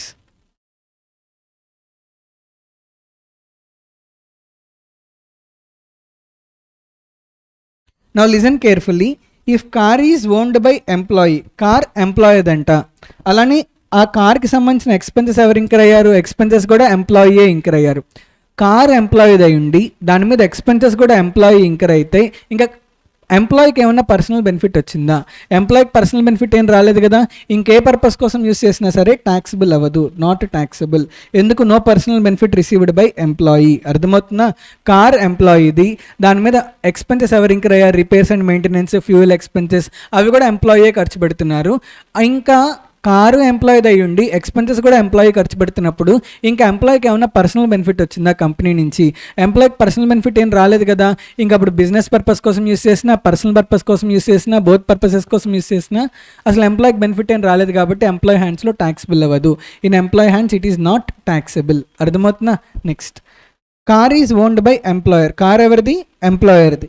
Expenses ఎవరు incur అయ్యారు? Employer. Car ఎంప్లాయర్దే, దాని మీద expenses కూడా ఎవరు incur అయ్యారు? Employer incur అయ్యారు. కానీ ఎందుకోసం యూస్ చేస్తున్నారు? ఆఫీస్ పర్పస్ కోసం యూస్ చేస్తున్నారు. ఆఫీస్ పర్పస్ కోసం యూస్ చేస్తే ఏమైనా పర్సనల్ బెనిఫిట్ ఉందా? పర్సనల్ బెనిఫిట్ ఏం లేదు కాబట్టి not taxable. Car is owned by employer and expenses are met by employee. Car ఎవరిదంట? ఎంప్లాయర్ది. దాని మీద ఖర్చు ఎవరు పెట్టారు? ఎక్స్పెన్సెస్, ఫ్యూయల్ ఎక్స్పెన్సెస్ ఎంప్లాయీ పెడుతున్నారు. కానీ దేనికోసం యూస్ చేస్తున్నారు? Office purpose. ఎప్పుడైతే కార్ ఆఫీస్ పర్పస్ కోసం యూస్ చేస్తారో ఎంప్లాయీకి పర్సనల్ బెనిఫిట్ ఏం లేనట్లు. పర్సనల్ బెనిఫిట్ ఏం లేకుండా ట్యాక్సిబుల్ చేస్తామా? ట్యాక్సిబుల్ చేయం. సో అందుకని నాట్ ట్యాక్సిబుల్. నెక్స్ట్ కేసు చూడండి. Car is owned by employee. Car ఎవరిదంట? ఎంప్లాయీది. ఎక్స్పెన్సెస్ ఎవరు ఇంకర్ అయ్యారు? ఎంప్లాయర్ ఇంకర్ అయ్యారు. దేనికోసం యూస్ చేస్తున్నారు? కార్ ఆఫీస్ పర్పస్ కోసం యూస్ చేస్తున్నారు. ఇప్పుడు ఆఫీస్ పర్పస్ కోసం యూస్ చేస్తే కార్ ఎంప్లాయీది బాగానే ఉంది, దాని మీద ఫ్యూయల్ ఎక్స్పెన్సెస్ వరకు ఎంప్లాయర్ ఇంకర్ అయ్యారు. కానీ కార్ని దేనికోసం యూస్ చేస్తున్నారు? ఆఫీస్ పర్పస్ కోసం యూస్ చేస్తున్నారు. ఆఫీస్ పర్పస్ కోసం యూస్ చేస్తే పర్సనల్ బెనిఫిట్ ఏం లేదు కదా. సో అందుకని నాట్ ట్యాక్సబుల్. ఈ కార్ పెర్క్విజిట్ ఎంత కనిపిస్తుంది కానీ వెరీ సింపుల్ అనమాట. అర్థమవుతున్న 12 కేసెస్లో 6 కేసెస్ ఏం లేవు అక్కడ, నాట్ ట్యాక్సబుల్లే. Car is owned by employer. Car ఎవరిదంట? ఎంప్లాయర్ది. ఎక్స్పెన్సెస్ ఎవరు ఇంక్ర్ అయ్యారు? ఎంప్లాయర్ ఇంక్ర్ అయ్యారు. కానీ ఎంప్లాయీ ఏం చేస్తున్నాడు? పర్సనల్ పర్పస్ కోసం యూస్ చేస్తున్నాడు. Employee is using for personal purpose. అంటే కార్ కంపెనీ ఇస్తోంది, దాని మీద fuel expenses, repairs and maintenance కూడా కంపెనీ పెడుతుంది, వీడు మాత్రం పర్సనల్ టూర్స్కి యూస్ చేస్తున్నాడు. అంటే పర్సనల్ బెనిఫిట్ ఉందా లేదా? పర్సనల్ బెనిఫిట్ ఉంది. సో ట్యాక్సిబుల్ వాల్యూ ఎంత అంటే కార్కి సంబంధించి 10% of the actual cost of the car taxable అవుతుంది. ఎక్స్పెన్సెస్ కూడా ఎంప్లాయరే పెట్టారు కాబట్టి actual expenditure incurred by the employer including driver salary will be taxable. So taxable value is equal to, ఇక 2 బెనిఫిట్స్ వస్తున్నాయి కదా, కార్ బెనిఫిట్ వస్తుంది, అలానే కార్కి సంబంధించిన ఎక్స్పెన్సెస్ బెనిఫిట్ వస్తుంది. So taxable value is equal to 10% of the cost of the car plus expenses reimbursed by the employer including driver's salary. Are you bit understand? ఇక్కడ ఇంకొక చిన్న థింగ్ ఏంటి అంటే, ఇక్కడ actual cost of the car don't apply on written down value. చాలామంది తప్పు చేస్తారు, మేము చెప్తూనే ఉంటాం. వాడికి రిటర్న్ డౌన్ వాల్యూ కూడా ఇస్తారు క్వశ్చన్లో, సైలెంట్గా రిటర్న్ డౌన్ వాల్యూ మీద క్యాలిక్యులేట్ చేస్తారు. రిటర్న్ డౌన్ వాల్యూ మీద క్యాలిక్యులేట్ చేయకూడదు, యాక్చువల్ కాస్ట్ మీద క్యాలిక్యులేట్ చేయాలి. అర్థమవుతుందా? Car is owned by employer. Car ఎవరిదంట? Car is owned by employer. Expenses are met by employee. అంటే కార్ ఎంప్లాయర్ది, కానీ దాని మీద ఫ్యూయల్ ఖర్చులు అలానే రిపేర్స్ అండ్ మెయింటెనెన్స్ ఎవరు ఇంక్ర్ అయ్యారు? ఎంప్లాయీ ఇంక్ర్ అయ్యారు. దేనికోసం యూస్ చేస్తున్నారు? పర్సనల్ పర్పస్ కోసం. ఇప్పుడు ఎంప్లాయీకి బెనిఫిట్ వస్తుందా రావట్లేదా? ఖర్చులు అంటే వీడు పెట్టుకుంటున్నాడు, కానీ కార్ వీడిది కాదు కదా, ఆ బెనిఫిట్ వస్తుంది కదా. So taxable value is equal to 10% of the cost of the car. 10% of the cost of the car. Next case, car ఎవరిది? ఎంప్లాయీది. ఎంప్లాయీ కారు కొనుక్కున్నాడు, కానీ దానికి సంబంధించిన ఖర్చులు, repairs and maintenance, fuel expenses ఇవన్నీ కూడా ఎంప్లాయర్ ఇంకర్ అవుతున్నారంట. కానీ కార్ని దేనికోసం యూస్ చేస్తున్నారు? పర్సనల్ పర్పస్ కోసం యూస్ చేస్తున్నారు. ఇప్పుడు ఎంప్లాయీకి పర్సనల్ బెనిఫిట్ వస్తుందా రావట్లేదా? కార్ వరకు ఎంప్లాయీ కొనుక్కున్నాడు, బాగానే ఉంది, కానీ కార్ మెయింటెనెన్స్ ఎవరు చేస్తున్నారు? ఎంప్లాయర్ చేస్తున్నారు. అది పర్సనల్ బెనిఫిటే కదా. So benefit is equal to, taxable value is equal to actual expenses incurred by the employer. Are you able to understand? 369 pending ఉన్నాయి కదా ఆదిత్యనా. Car is owned by employer. Car ఎవరిదంట? ఎంప్లాయర్ది. ఎక్స్పెన్సెస్ ఎవరు ఇంక్ర్ అయ్యారు? Expenses కూడా ఎంప్లాయరే ఇంక్ర్ అయ్యారు. కార్ని దేనికోసం యూస్ చేస్తున్నారు? బోత్ పర్పసెస్ కోసం యూస్ చేస్తున్నారు. పర్సనల్ పర్పస్ కోసం యూస్ చేస్తున్నారు, బిజినెస్ పర్పస్ కోసం కూడా యూస్ చేస్తున్నారు. బోత్ పర్పసెస్ కోసం యూస్ చేస్తున్నారు. ఇప్పుడు ఎంప్లాయీకి పర్సనల్ బెనిఫిట్ ఉందా లేదా? కార్ ఎంప్లాయర్దే, దాని మీద ఖర్చులు కూడా ఎంప్లాయరే పెట్టారు, కానీ కార్ని మాత్రం దేనికోసం యూస్ చేస్తున్నారు? ఆఫీస్ పర్పస్ కోసం యూస్ చేస్తున్నారు, పర్సనల్ పర్పస్ కోసం కూడా యూస్ చేస్తున్నారు. పర్సనల్ పర్పస్ కోసం యూస్ చేస్తున్నారు అంటే పర్సనల్ బెనిఫిట్ ఉంది కదా. సో కాకపోతే ఇక్కడ క్యాలిక్యులేషన్ ఇన్కమ్ ట్యాక్స్ యాక్ట్లోనే ఇచ్చేశారు. జనరల్లీ ఏంటి, ఎంత పర్సంటేజ్ ఆఫీస్ కోసం యూస్ చేశారు, ఎంత పర్సంటేజ్ పర్సనల్ పర్పస్ కోసం యూస్ చేశారు. ఎంత పర్సంటేజ్ అయితే పర్సనల్ పర్పస్ కోసం యూస్ చేస్తున్నారో అది ట్యాక్సిబుల్ చేయాలి. కానీ అది ప్రాక్టికల్లీ కష్టమవుతుందని చెప్పి ఇన్కమ్ ట్యాక్స్ యాక్ట్లోనే ఫార్ములా చెప్పేశారు. ఏమని? కార్ కెపాసిటీ చూడాలి. If car capacity is less than or equal to 1.6 litres cubic capacity or less than or equal to 1600 cc, then taxable value is equal to 1800 per month. If car capacity is greater than 1.6 liters or if car capacity is greater than 1600 cc, then taxable value of benefit is 2400 per month. And if driver is also provided by employer, means you need to additionally add 900 per month for driver. Car ఎంప్లాయర్ది, expenses కూడా employer incur అయ్యాడు, కానీ employee ఆ కార్ని దేనికోసం use చేస్తున్నారు? Office purpose కోసం use చేస్తున్నారు, పర్సనల్ పర్పస్ కోసం యూస్ చేస్తున్నారు. బోత్ పర్పసెస్ కోసం యూస్ చేస్తున్నారు. అంటే పర్సనల్ పర్పస్ కూడా ఉంది కదా. సో పర్సనల్ బెనిఫిట్ వస్తుంది, ట్యాక్సిబుల్ అవ్వాలి. ట్యాక్సిబుల్ వాల్యూ మనం కనుక్కోక్కర్లా, ఇన్కమ్ ట్యాక్స్ యాక్ట్లో స్ట్రైట్ అవే చెప్పారు. ఏమని చెప్పి, కార్ కెపాసిటీ కనుక స్మాల్ వెహికల్ అయితే, స్మాల్ వెహికల్ అంటే less than or equal to 1600 cc, ఎంత ట్యాక్సిబుల్ అవుతుంది? 1800 per month ట్యాక్సిబుల్ అవుతుంది. కార్ కెపాసిటీ కనుక బిగ్ కార్ అయితే, గ్రేటర్ దాన్ 1600 cc అయితే 2400 per month ట్యాక్సిబుల్ అవుతుంది అంటున్నారు. డ్రైవర్ని కూడా ఎంప్లాయర్ ఇస్తే కనుక 900 per month అడిషనల్గా యాడ్ చేస్తాం డ్రైవర్ బెనిఫిట్గా. అర్థమవుతుందా? నెక్స్ట్ ఈ కేసు చూడండి. కార్ ఎవరిది? Car is owned by employer. Expenses are met by employee. అంటే ఎంప్లాయర్ కార్ కొన్నారు, దాని మీద ఎక్స్పెన్సెస్ ఎవరు ఇంకర్ అయ్యారంటే ఎంప్లాయీ ఇంకర్ అయ్యారు. And car is used for both purposes. Then how much is taxable value? చూడండి, ఇక్కడ కార్ ఎంప్లాయర్దే, కానీ దానికి సంబంధించిన ఎక్స్పెన్సెస్ ఎంప్లాయీ పెట్టుకున్నారు. అండ్ కార్ని దేనికోసం యూస్ చేస్తున్నారు? ఆఫీస్ పర్పస్ కోసం యూస్ చేస్తున్నారు, పర్సనల్ పర్పస్ కోసం యూస్ చేస్తున్నారు. ఇప్పుడు ఎంప్లాయీకి బెనిఫిట్ వస్తుందా రావట్లేదా? పర్సనల్ పర్పస్ కోసం యూస్ చేస్తున్నప్పుడు బెనిఫిట్ వస్తుంది కదా, కానీ బెనిఫిట్ అనేది ఓన్లీ ఎక్స్పెన్సెస్ ఫామ్లో, కార్ ఫామ్లోనే వస్తుంది, అవునా కాదా? ఎందుకు కార్ ఎంప్లాయర్ది కాదు, కార్ ఎంప్లాయర్ది. ఆ ఎంప్లాయర్ కార్ వీడి తెచ్చుకొని దాని మీద ఎక్స్పెన్సెస్ వీడి ఇంకర్ అయ్యి దాన్ని బోత్ పర్పసెస్ కోసం యూస్ చేస్తున్నారు. ఇక్కడ కూడా ట్యాక్సిబుల్ వాల్యూ ఇన్కమ్ ట్యాక్స్ యాక్ట్లో చెప్పారు. ఎంత అంటున్నారు, ఒకవేళ ఇది స్మాల్ కార్ అయితే ఎంత ట్యాక్సిబుల్ అవుతుంది, 600 పర్ మంత్. ఇక్కడ చూడండి, కారు ఎంప్లాయర్దే, ఎక్స్పెన్సెస్ ఎంప్లాయర్ ఇంకర్ అయ్యారు కాబట్టి ఎక్కువ బెనిఫిట్ ట్యాక్సిబుల్ అయింది 1800 పర్ మంత్. కానీ ఇక్కడ ఓన్లీ కారే ఎంప్లాయర్ది కదా, ఎక్స్పెన్సెస్ ఎంప్లాయీ పెట్టుకున్నారు కదా, అందుకని తక్కువ బెనిఫిట్ ట్యాక్సిబుల్ అవుతుంది. ఈ కేసులో చూడండి ఓన్లీ ఒక బెనిఫిటే వస్తుంది, కార్ ఎంప్లాయర్ది మాత్రమే. కానీ ఈ కేసులో 2 బెనిఫిట్స్ వస్తున్నాయి, కారు ఎంప్లాయర్దే, ఎక్స్పెన్సెస్ కూడా ఎంప్లాయరే. అంటే ఎక్కువ బెనిఫిట్ వస్తుంది కదా, అందుకని 1800 పర్ మంత్ ట్యాక్సిబుల్ చేసాం. కానీ ఈ కేసులో కార్ ఎంప్లాయర్ది, ఎక్స్పెన్సెస్ ఎంప్లాయీ పెట్టుకున్నాడు, సో ఒక బెనిఫిటే వస్తుంది కాబట్టి 600 పర్ మంతే ట్యాక్సిబుల్ చేసాము. అర్థమవుతుందా? If car is big car greater than 1.6 liters capacity, then 900 per month is taxable. If driver is also provided, in addition we will add 900 per month for driver.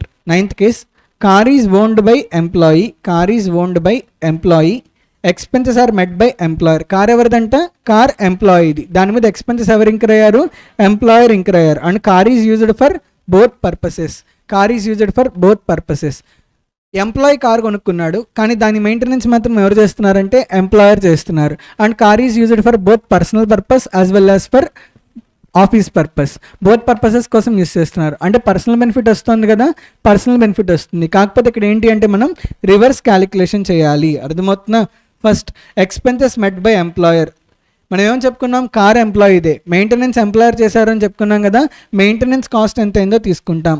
ఆ maintenance cost నుంచి office purpose కోసం ఎంత use చేశారో అది reduce చేస్తాం. అది reduce చేస్తే మనకి పర్సనల్ బెనిఫిట్ వస్తుందన్నమాట. అర్థమవుతుందా? We will take maintenance cost incurred by employer. Let's a maintenance cost employer 1 lakh rupees incur అయ్యారు అనుకుందాం. సంవత్సరంలో కార్ మెయింటైన్ చేయడానికి కాస్ట్ ఎంత అయింది, ఫ్యూయల్ ఎక్స్పెన్సెస్ కానీ, రిపేర్స్ అండ్ మెయింటెనెన్స్ కానీ, సర్వీస్ ఛార్జెస్ కానీ, ఇవన్నీ కలిపితే ఎంత అయ్యాయంటే 1 lakh rupees అయ్యాయి. ఆ కార్ ఫార్చునర్ అనుకుందాం. అర్థమవుతుందా? ఫార్చునర్ అంటే స్మాల్ కారా బిగ్ కారా, గ్రేటర్ దాన్ 1.6 liters cubic కెపాసిటీయే కదా. సో మనం ఎంత రెడ్యూస్ చేస్తాం, ఆఫీస్ పర్పస్ది రెడ్యూస్ చేయాలి, ఆఫీస్ పర్పస్ది రెడ్యూస్ చేయాలి. ఇప్పుడు ఎంత రెడ్యూస్ చేస్తాం, ఫార్చునర్ కార్ అంటే 2400 పర్ మంత్ రెడ్యూస్ చేస్తాం కదా. 2400 into 12 అంటే ఎంత వస్తుంది, 28,800. అంతేనా? డ్రైవర్ని కూడా ఇచ్చారనుకోండి, 900 into 12 ఎంత వస్తుంది, 9,000, 10,800. ఎంత ట్యాక్సిబుల్ అవుతుంది, 60,400 పర్సనల్ బెనిఫిట్గా ట్యాక్సిబుల్ అవుతుంది. అర్థమైందా? Is it clear? We need to do reverse calculation. Third కేసులో, సిక్స్త్ కేసులో డైరెక్ట్గా ఇచ్చేసారనమాట. నైన్త్ కేసులో మనం రివర్స్ క్యాలిక్యులేషన్ చేయాలి. ఫస్ట్ ఎంప్లాయర్ ఎంత మెయింటెనెన్స్ ఎక్స్పెండిచర్ ఇంకర్ అవుతారో అది తీసుకుంటాం. అందులో నుంచి మనం ఏం రెడ్యూస్ చేస్తామంటే ఆఫీస్ పర్పస్ కోసం వాల్యూని రెడ్యూస్ చేస్తాం. రెడ్యూస్ చేస్తే పర్సనల్ బెనిఫిట్ వస్తుంది. అర్థమైందా? Where 2 or more cars are allowed. ఇప్పుడు ఒకే ఎంప్లాయీకి 2 or more కార్స్ ఇస్తే, if 2 or more cars are given to employee, 1 car is taxable under case 3, remaining all cars are taxable under case 2. పైన చెప్పుకున్నాం కదా, case 3 అంటే ఏంటి, used for both purposes. Case 2 అంటే పర్సనల్ పర్పస్. ఎంప్లాయీకి ఒక car చాలు కదా, ఒక కార్ కన్నా ఇంకెక్కువ ఇస్తున్నారు అంటే ఓన్లీ ఒక కారే బిజినెస్ పర్పస్కి, పర్సనల్ పర్పస్కి యూస్ చేస్తున్నట్లుగా ట్రీట్ చేస్తాం. రిమైనింగ్ కార్స్ అన్నీ కూడా పర్సనల్ పర్పస్గానే ట్రీట్ చేసి బెనిఫిట్ ట్యాక్సిబుల్ చేస్తాము. Where the employer owns any automotive conveyance. ఇప్పుడు అదర్ దాన్ కార్ ఇంకేమన్నా మోటార్ వెహికల్ ఇస్తే, అంటే ఏంటి, బైక్, నథింగ్ బట్. ఇప్పుడు బైక్ ఇచ్చి ఆ బైక్ మొత్తం ఆఫీస్ పర్పస్కే యూస్ చేశారనుకోండి, ట్యాక్సిబుల్ వాల్యూ నిల్. ఎంప్లాయీకి బైక్ ఇచ్చారు, ఆ బైక్ మీద ఎక్స్పెన్సెస్ కూడా ఇంకర్ అయ్యారు. ఆ బైక్ని ఎంప్లాయీ ఏం చేస్తున్నాడంటే బోత్ పర్పసెస్ కోసం యూస్ చేస్తున్నాడు. పర్సనల్ పర్పస్కి యూస్ చేస్తున్నాడు, ఆఫీస్ పర్పస్కి యూస్ చేస్తున్నాడు. న్యూస్ రిపోర్టింగ్ ఏజెంట్స్ ఉంటారు కదా, వాళ్ళు ఏం చేస్తారు, ఎక్కడ న్యూస్ దొరికితే అక్కడికి వెళ్ళి న్యూస్ తీసుకొచ్చి ఈ మీడియా వాళ్ళకి అందరికీ ఇస్తూ ఉంటారనమాట. ఇప్పుడు టీవీ9 న్యూస్ ఛానల్ ఉందనుకోండి, ఎవరైతే న్యూస్ రిపోర్టర్స్ని రిక్రూట్ చేసుకుంటుందో ప్రతి ఒక్కళ్ళకి ఒక బైక్, ఫ్యూయల్ ఎక్స్పెన్సెస్ ఇస్తారనమాట. ఎందుకు, వాళ్ళ జాబే అది, బయటికి వెళ్ళి తిరిగి న్యూస్ తీసుకురావాలి కదా. సో ఇప్పుడు ఎంప్లాయీ దాన్ని పర్సనల్ పర్పస్కి, ఆఫీస్ పర్పస్కి రెండింటికి యూస్ చేశారనుకోండి, అప్పుడు ఫార్ములా ఏంటి, ఇప్పుడు మనం క్యాలిక్యులేట్ చేసాం కదా, ఎంప్లాయర్ ఎంత ఎక్స్పెన్సెస్ ఇంకర్ అవుతున్నారో తీసుకుంటాం. అందులో నుంచి మనం ఏం రెడ్యూస్ చేస్తామంటే ఆఫీస్ పర్పస్ ఎక్స్పెన్సెస్ని రెడ్యూస్ చేస్తాం. బ్యాలెన్సే taxable value. And car facility is exempt in following cases. కొన్ని కేసెస్లో కార్ ఫెసిలిటీ ఎగ్జామ్ట్ అవుతుందంట. ఇప్పుడు provided for travelling between office and residence. Many software companies provide చేస్తూ ఉంటాయి. ఆఫీస్కి రావడానికి, ఇంటి దగ్గర డ్రాప్ చేయడానికి క్యాబ్ ఫెసిలిటీ ఇస్తూ ఉంటాయి. ఇప్పుడు ఎంప్లాయీ తన ఓన్ కాస్ట్ పెట్టుకొని వచ్చారనుకోండి, అప్పుడు ఎంప్లాయీ కాస్ట్ అవుతుంది కదా. కానీ కొన్ని కంపెనీస్ ఏం చేస్తున్నాయి, కంపెనీసే ఫ్రీగా ప్రొవైడ్ చేస్తున్నాయి కదా క్యాబ్ ఫెసిలిటీ ఆఫీస్కి రావడానికి, అలానే ఇంటి దగ్గర డ్రాప్ చేయడానికి. అది బెనిఫిట్ అయిన ఎంప్లాయీకి బెనిఫిటే కాదా? ఎలా? జనరల్లీ ఎంప్లాయీ ఆఫీస్కి రావాలనుకోండి, if he goes by his car he needs to incur petrol expenses. Let's say 200 rupees petrol expenses అవుతాయి అనుకుందాం. కానీ ఇక్కడ ఎంప్లాయరే క్యాబ్ ఫెసిలిటీ ఇస్తున్నారు కదా, ఎంప్లాయరే కార్స్ పెట్టి ఆ కార్స్లో ఎంప్లాయీస్ని ఇంటి దగ్గర డ్రాప్ చేయిస్తున్నారు, ఆఫీస్ దాకా పికప్ చేయించుకుంటున్నారు. సో ఇప్పుడు ఆ బెనిఫిట్ సేవ్ అయినట్లే కదా, 200 రూపీస్ పర్ రైడ్ సేవ్ అయినట్లే కదా వాళ్ళకి. సో ఆ బెనిఫిట్ అనేది ట్యాక్సిబుల్ అవ్వదంట, ఎగ్జామ్ట్ అవుతుందంట. దట్ మీన్స్ అంటే ఆఫీస్ వరకు రావడానికి అండ్ ఆఫీస్ నుంచి ఇంటి దగ్గర డ్రాప్ చేయడానికి ఎంప్లాయర్ ఏమైనా క్యాబ్ ఫెసిలిటీ ప్రొవైడ్ చేస్తే ఆ క్యాబ్ ఫెసిలిటీ బెనిఫిట్ ఎంప్లాయీకి ట్యాక్సిబుల్ అవ్వదు, ఎగ్జామ్ట్ అవుతుంది అని చెప్తున్నారు. ఎందుకంటే అది ఆఫీస్ పర్పస్ కోసం కాబట్టి. అర్థమవుతుందా? If cab facility, like if car facility is provided to Supreme Court judges and High Court judges, then that car facility is also not taxable. If car facility is provided to chairman or member of UPSC, అంటే car facility అనేది ఐఏఎస్కి, ఐపీఎస్కి, ఐఆర్ఎస్కి, IFS వీళ్ళందరూ members of UPSC కదా. UPSC అంటే ఏంటి? Union public service commission. అర్థమవుతుంది? ఎవరైతే civils రాస్తారో, civils రాసి qualify అవుతారో వాళ్ళందరూ యూపీఎస్సీ మెంబర్స్ అవుతారనమాట. రేపొద్దున మీరు CMA క్వాలిఫై అయితే ICI మెంబర్స్ అవుతారు కదా. అలానే ఎవరైతే యూపీఎస్సీ సివిల్స్ క్వాలిఫై అవుతారో వాళ్ళు యూపీఎస్సీ మెంబర్స్ అవుతారు. యూపీఎస్సీ మెంబర్స్కి కార్ ఫెసిలిటీ ప్రొవైడ్ చేస్తే ఆ కార్ ఫెసిలిటీ ట్యాక్సిబుల్ అవ్వదు, ఎగ్జామ్ట్ అవుతుంది అని చెప్తున్నారు. అర్థమైందా? So this is about car facility. Interest free loan I will discuss. Movable assets I will discuss. Sweat equity shares I will discuss. Because these 3 are a bit complicated. రిమైనింగ్వి మీ అంతటి మీరు చదువుకోవచ్చు, సింపుల్గానే ఉంటాయి. పెర్క్విజిట్స్, గిఫ్ట్ మీ అంతటి మీరు చదువుకోవచ్చు, చాలా సింపుల్ కాన్సెప్ట్. ఫుడ్ కూడా మీరు చదువుకోవచ్చు, ఎలాగో మీకు ఇష్టం కాబట్టి. Interest free loan. ఇప్పుడు ఎంప్లాయర్ ఒక హౌస్ కట్టుకుందాం అనుకున్నారు. హౌస్ కట్టుకోవడానికి ఒక 50 lakhs కావాలి. బయట బ్యాంక్కి వెళ్తే బ్యాంక్ ఏమని చెప్పాడంటే 12% ఇంట్రెస్ట్ ఛార్జ్ చేస్తాను అని చెప్పాడు. వచ్చి ఎంప్లాయర్కి చెప్తే బయట వాడికి నువ్వు 12% ఇంట్రెస్ట్ కట్టాలి, అదే 50 lakhs నేను ఇస్తాను, నువ్వు నాకు జస్ట్ 7% ఇంట్రెస్ట్ పే చేయి చాలు అని అన్నారు. ఇప్పుడు అది ఎంప్లాయీకి బెనిఫిటా కాదా? బయట అయితే 12% ఇంట్రెస్ట్ పే చేయాలి, కానీ ఎంప్లాయర్కి ఎంత ఇంట్రెస్ట్ పే చేస్తున్నారు? 7% ఇంట్రెస్టే పే చేస్తున్నారు. అంటే ఇప్పుడు బెనిఫిట్ ఎంత? Benefit is equal to 12% minus 7%, 5% benefit కదా. 5% ఇంట్రెస్ట్ సేవ్ అవుతుంది కదా. So 5% is the benefit and this 5% is taxable to the employee as interest free loan. Interest free loan can be given either at 0 rate of interest or at concessional rate of interest. అర్థమవుతుందా? ఎలా ఇచ్చినా దాన్ని మనం interest free loan అని అంటాం. కాకపోతే 2 exemptions ఉన్నాయి. Loan amount less than or equal to 20,000 rupees అయితే, అంటే స్మాల్ అమౌంట్ ఆఫ్ లోన్ అయితే ఇంట్రెస్ట్ రేట్ బెనిఫిట్ ట్యాక్సిబుల్ అవ్వదు అని చెప్తున్నారు. If the loan amount is so small, if the loan amount is less than or equal to 20,000 rupees, then whatever the interest rate benefit that is received by employee is there, such interest rate benefit is not taxable. Second case, employer కనుక ఎంప్లాయీకి loan ఇస్తున్నాడు. ఎందుకు loan ఇస్తున్నాడు? Either ఎంప్లాయీకి వచ్చిన specified disease treatment కోసం కానీ, employee family మెంబర్స్కి వచ్చిన specified disease treatment కోసం కానీ లోన్ ఇస్తున్నారు. అలా లోన్ ఇచ్చినప్పుడు ఇంట్రెస్ట్ రేట్ బెనిఫిట్ ట్యాక్సిబుల్ అవ్వదంట. అర్థమవుతుందా?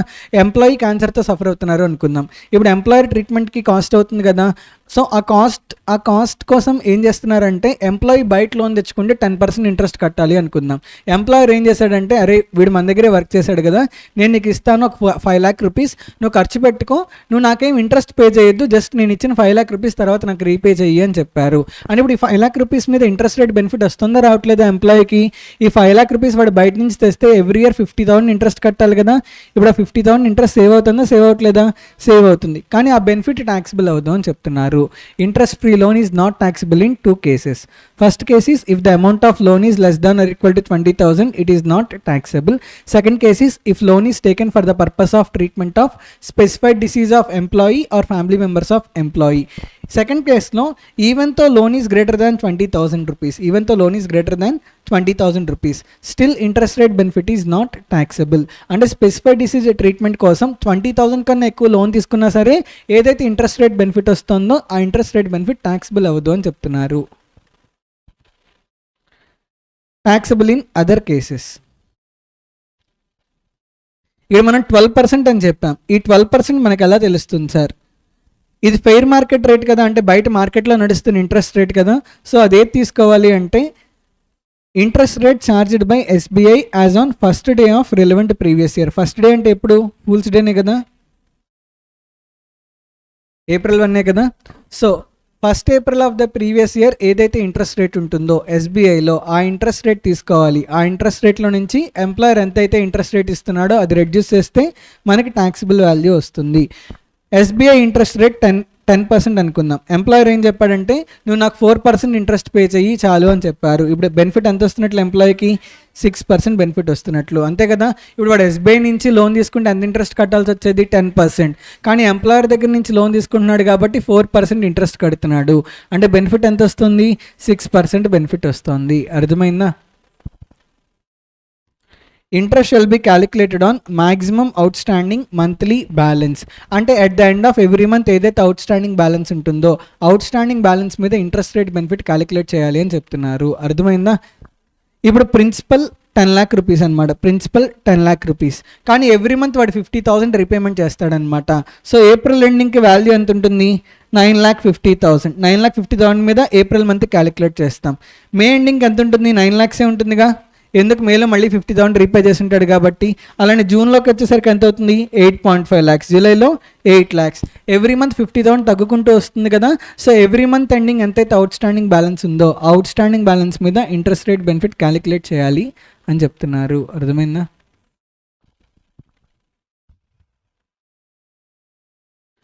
This perquisite is taxable in the hands of all employees. Specified ఎంప్లాయీస్కి ట్యాక్సిబుల్ అవుతుంది, నాన్ స్పెసిఫైడ్ ఎంప్లాయీస్కి కూడా ట్యాక్సిబుల్ అవుతుంది అని చెప్తున్నారు. అర్థమైందా? Next movable assets. 2 types అనమాట. అంటే ఇప్పుడు కంపెనీ అసెట్స్ని ఎంప్లాయర్ అసెట్స్ని ఎంప్లాయీకి యూస్ చేసుకోవడానికి ఇస్తే, కంపెనీ అసెట్స్ని ఆర్ ఎంప్లాయర్ అసెట్స్ని ఎంప్లాయీకి యూస్ చేసుకోవడానికి ఇస్తే, యూస్ చేసుకోవడం కోసం ల్యాప్టాప్ కానీ కంప్యూటర్ కానీ ఇస్తే ట్యాక్సిబుల్ అవ్వదంట. ట్యాక్సిబుల్ వాల్యూ నిల్ అంటున్నారు. అర్థమైందా? ల్యాప్టాప్ ఎవరిది? ఎంప్లాయర్ది. కానీ ల్యాప్టాప్ ఎవరు యూస్ చేస్తున్నారు? ఎంప్లాయీ యూస్ చేస్తున్నారు. ఎంప్లాయీ యూస్ చేస్తున్నప్పుడు పర్సనల్ బెనిఫిట్ వస్తుంది కదా. అంటే ఈ ఇచ్చేది పర్సనల్ పర్పస్కి ఇస్తున్నారనమాట ల్యాప్టాప్ని. అర్థమైందా? ఎంప్లాయీకి గేమ్స్ ఆడడం అంటే ఇష్టం. ఓకే, సో అందుకని ఎంప్లాయీ గేమ్స్ ఆడడం అంటే ఇష్టం అని చెప్పి ఎంప్లాయర్ ఏం చేశారంటే గేమింగ్ ల్యాప్టాప్ ఒకటి కొని ఎంప్లాయీకి ఇచ్చారనమాట. ఇప్పుడు పర్సనల్ బెనిఫిట్ వస్తుందా రావట్లేదా? పర్సనల్ బెనిఫిట్ ఎంప్లాయీకి వస్తుంది కదా, కానీ ఆ పర్సనల్ బెనిఫిట్ ట్యాక్సిబుల్ అవ్వదు అని చెప్తున్నారు. అర్థమైందా పాయింట్? ల్యాప్టాప్ కంప్యూటర్ కాకుండా ఇంకేదైనా అదర్ అసెట్ ఇస్తే అప్పుడు ఏమని చెప్తున్నారు? ఆ అదర్ అసెట్ కనుక ఎంప్లాయర్దే అయితే ఎంప్లాయీకి ఎంత ట్యాక్సిబుల్ అవుతుంది? 10% ఆఫ్ ద కాస్ట్ ట్యాక్సిబుల్ అవుతుంది. ఒకవేళ అసెట్ని ఎంప్లాయర్ రెంట్కి తీసుకొని ఎంప్లాయీకి ఇస్తే ఎంతైతే హైర్ ఛార్జెస్ ఎంప్లాయర్ పే చేస్తారో అది ట్యాక్సిబుల్ వాల్యూ అవుతుంది అని చెప్తున్నారు. అర్థమైందా? లెట్స్ సే ఒక రిఫ్రిజిరేటర్ ఉంది. ఎంప్లాయర్ ఏం చేశారంటే రిఫ్రిజిరేటర్ హైర్కి తీసుకొని ఎంప్లాయీకి ఇచ్చాడు. ఎంప్లాయీ ఏం చేస్తున్నారంటే వాళ్ళ ఇంట్లో యూస్ చేస్తున్నారు, రెసిడెన్షియల్ హౌస్లో యూస్ చేస్తున్నారు. ఇప్పుడు ఎంప్లాయీకి పర్సనల్ బెనిఫిట్ వస్తుందా రావట్లేదా? విడిగా అయితే బయట 20,000 25,000 పెట్టి ఫ్రిడ్జ్ కొనాలి, కానీ ఇక్కడ ఫ్రిడ్జ్ వీడు కొంటున్నాడా? కొనట్లా. ఎంప్లాయర్ ఫ్రిడ్జ్ వాడేస్తున్నాడు కదా, అంటే వీడికి పర్సనల్ బెనిఫిట్ వస్తుంది. పర్సనల్ బెనిఫిట్ ఎంత అంటే ఎంప్లాయర్ ఎంతైతే హైర్ ఛార్జెస్ పే చేస్తారో ఎంప్లాయర్ పే చేసిన హైర్ ఛార్జెస్ ఎంప్లాయీకి బెనిఫిట్గా ట్యాక్సిబుల్ అవుతాయని చెప్తున్నారు. లేదు, ఎంప్లాయరే 25,000 పెట్టి ఫ్రిడ్జ్ కొని ఆ 25,000 ఫ్రిడ్జ్ని ఎంప్లాయీకి ఇచ్చేసాడు అనమాట. ఏంటి? ఎంప్లాయీకి యూస్ చేసుకోవడానికి ఇస్తున్నాడు, సేల్ చేయట్లా. అర్థమవుతుందా? ఇప్పుడు ఎంప్లాయీకి బెనిఫిట్ ఎంత ట్యాక్సిబుల్ అవుతుందంటే 25,000 into 10% 2,500 ట్యాక్సిబుల్ అవుతుంది. అర్థమైందా?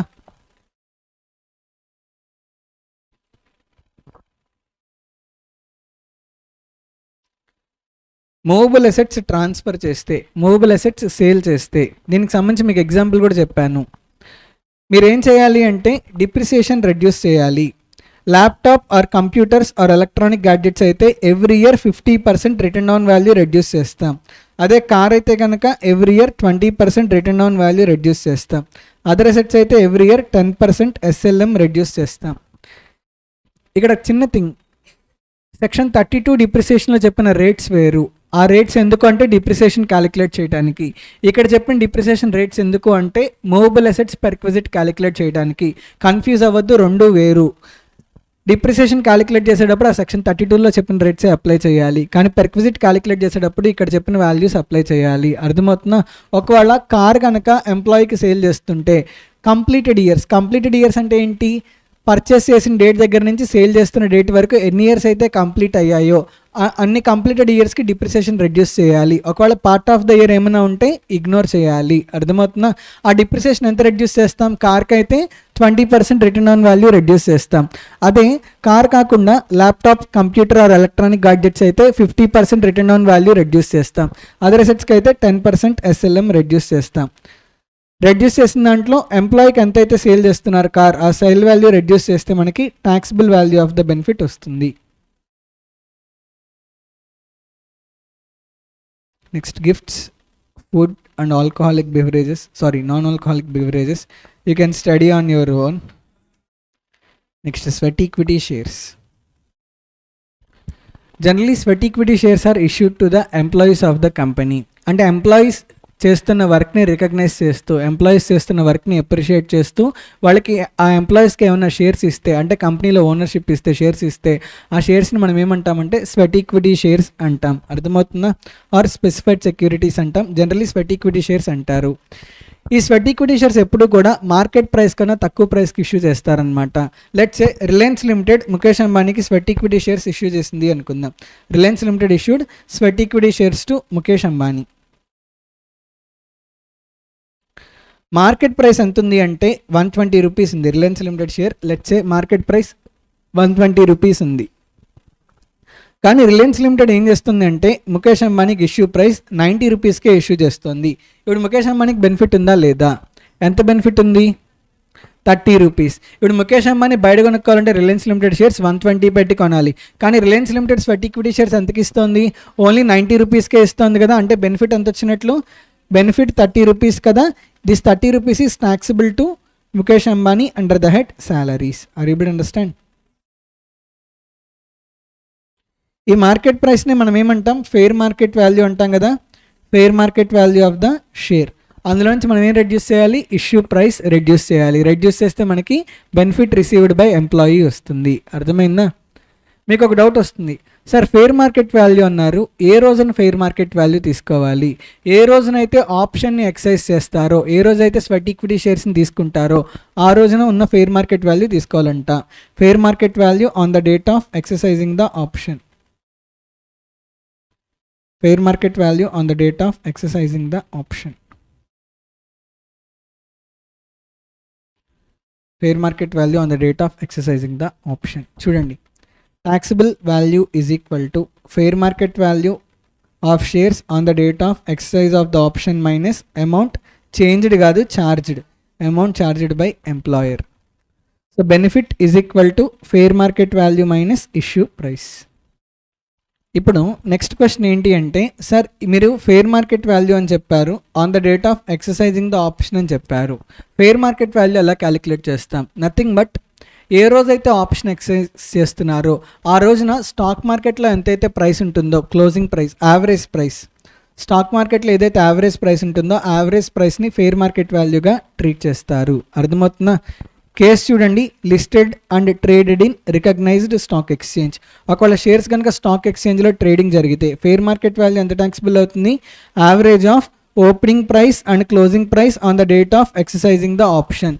ఏ రోజునైతే ఆప్షన్ ఎక్సర్సైజ్ చేస్తున్నారో ఆ రోజునున్న యావరేజ్ ప్రైస్ని స్టాక్ ఎక్స్చేంజ్లో తీసుకోవాలి. యావరేజ్ ప్రైస్ అంటే ఏంటి?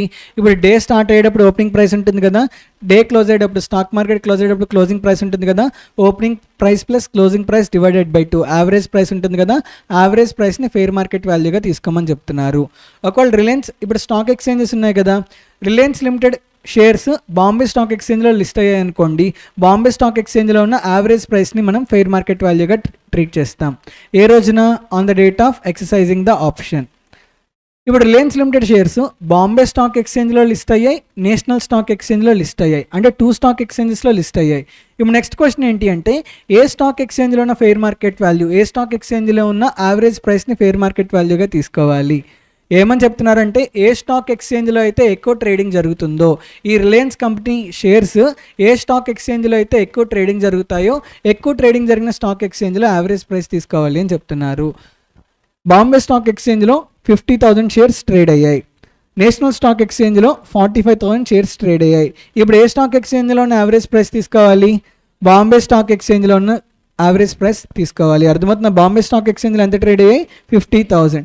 నేషనల్ స్టాక్ ఎక్స్చేంజ్లో 45,000. ఇప్పుడు బాంబే స్టాక్ ఎక్స్చేంజ్లో 50,000 షేర్స్ ట్రేడ్ అయ్యాయి. అంటే ఎక్కువ షేర్స్ ఎక్కడ ట్రేడ్ అవుతున్నాయి? బాంబే స్టాక్ ఎక్స్చేంజ్లో ట్రేడ్ అవుతున్నాయి కదా. సో బాంబే స్టాక్ ఎక్స్చేంజ్లో ఉన్న యావరేజ్ ప్రైస్ని మీరు ఫెయిర్ మార్కెట్ వాల్యూగా తీసుకుంటారు. అర్థమైందా?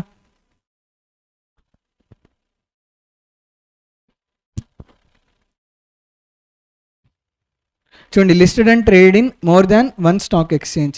Average price on the recognised stock exchange which records highest volume of trading.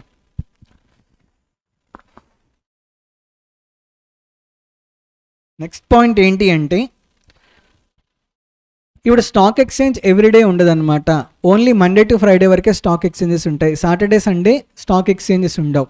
ఒకవేళ ఆప్షన్ని కనుక సాటర్డే కానీ సండే కానీ ఎక్సైజ్ చేశారనుకోండి, Saturday Sunday fair market value అవైలబుల్గా ఉండదు కదా.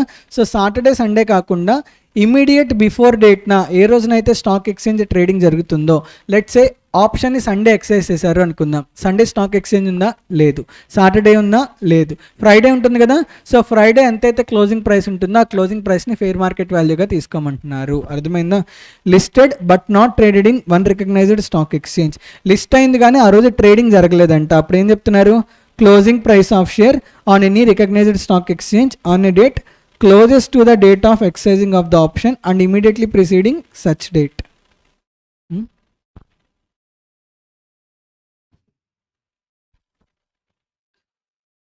Next, more than one stock ఎక్స్చేంజ్లో లిస్ట్ అయింది. బాంబే స్టాక్ ఎక్స్చేంజ్లో లిస్ట్ అయింది, నేషనల్ స్టాక్ ఎక్స్చేంజ్లో లిస్ట్ అయింది.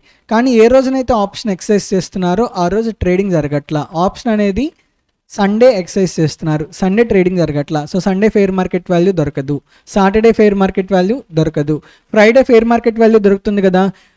ఫ్రైడే కనుక Bombay stock exchange, national stock exchange ఈ టూ స్టాక్ ఎక్స్చేంజెస్లో ఎక్కడైతే ఎక్కువ ట్రేడింగ్ జరుగుతుందో, లెట్స్ సే నేషనల్ స్టాక్ ఎక్స్చేంజ్లో ఎక్కువ ట్రేడింగ్ జరిగింది అనుకోండి, నేషనల్ స్టాక్ ఎక్స్చేంజ్లో ఫ్రైడే క్లోజింగ్ ప్రైస్ని ఫెయిర్ మార్కెట్ వాల్యూగా తీసుకుంటాము. అర్థమైందా?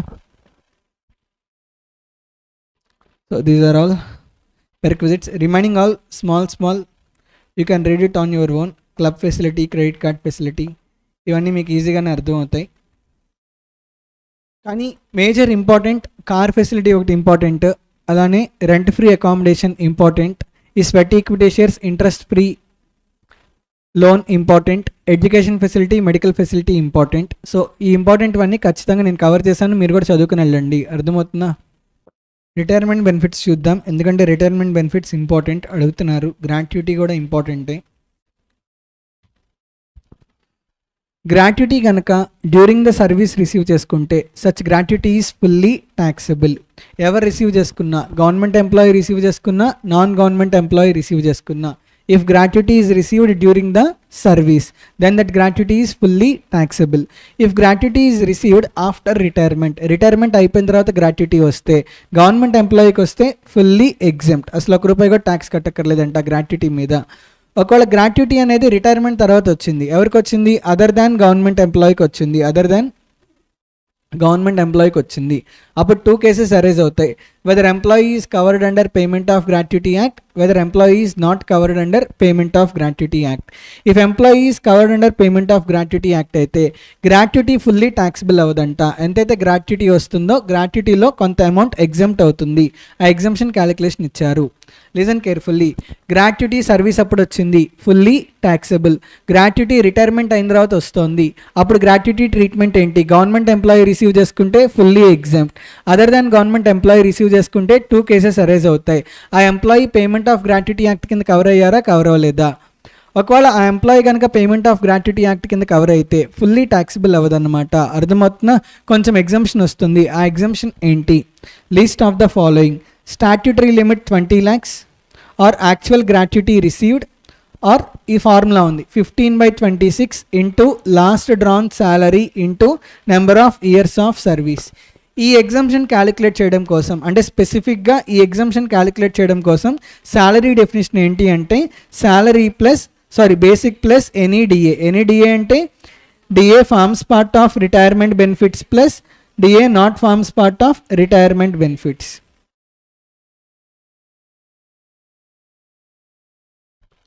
అలానే లాస్ట్ డ్రాన్ శాలరీ అంటే ఏ మంత్లో అయితే రిటైర్ అవుతున్నారో, రిటైర్ అయ్యే మంత్లో వాడికి వచ్చిన శాలరీ అనమాట లాస్ట్ డ్రాన్ శాలరీ. ఏంటి మధ్య మధ్యలో లేస్తుందండి నీకు?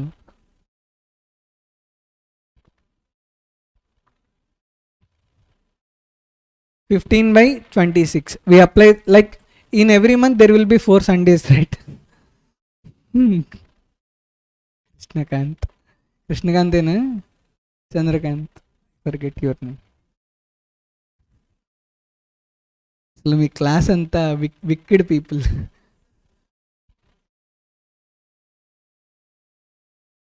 ఏది ఒరిజినల్ ఇంటెన్షన్తో తీసుకురే.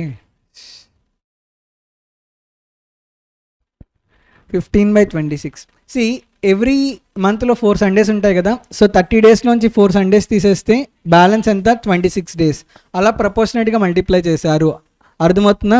15/26. ఒకవేళ సీజనల్ బిజినెస్ అయితే కనుక అప్పుడు థర్డ్ స్టెప్లో ఏం అప్లై చేస్తామంటే 7/26 అప్లై చేస్తాం. అర్థమవుతుందా?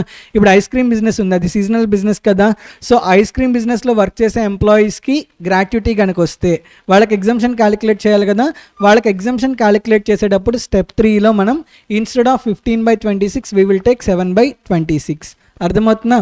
So gratuity government employees receive చేసుకుంటే after retirement fully exempt. Other than government employees receive చేసుకుంటే 2 cases అరైజ్ అవుతాయి. Covered under payment of gratuity act, not covered under payment of gratuity act. Payment of gratuity act కింద cover అయితే ఎంత exemption వస్తుంది? 3 steps. Statutory limit 20 lakhs or actual gratuity received or 15/26 into last drawn salary into number of years of service. అర్థమవుతుందా? ఇక్కడ third స్టెప్పే crucial. చాలామంది third స్టెప్లోనే wrong చేస్తారు. 15/26 ఇంటూ లాస్ట్ డ్రాన్ శాలరీ. ఇక్కడ శాలరీ అంటే ఏంటి? Basic plus any DA. Last drawn salary అంటే వాడు ఎప్పుడైతే రిటైర్ అవుతాడో ఆ రిటైర్ అవుతున్న మంత్ శాలరీ అనమాట.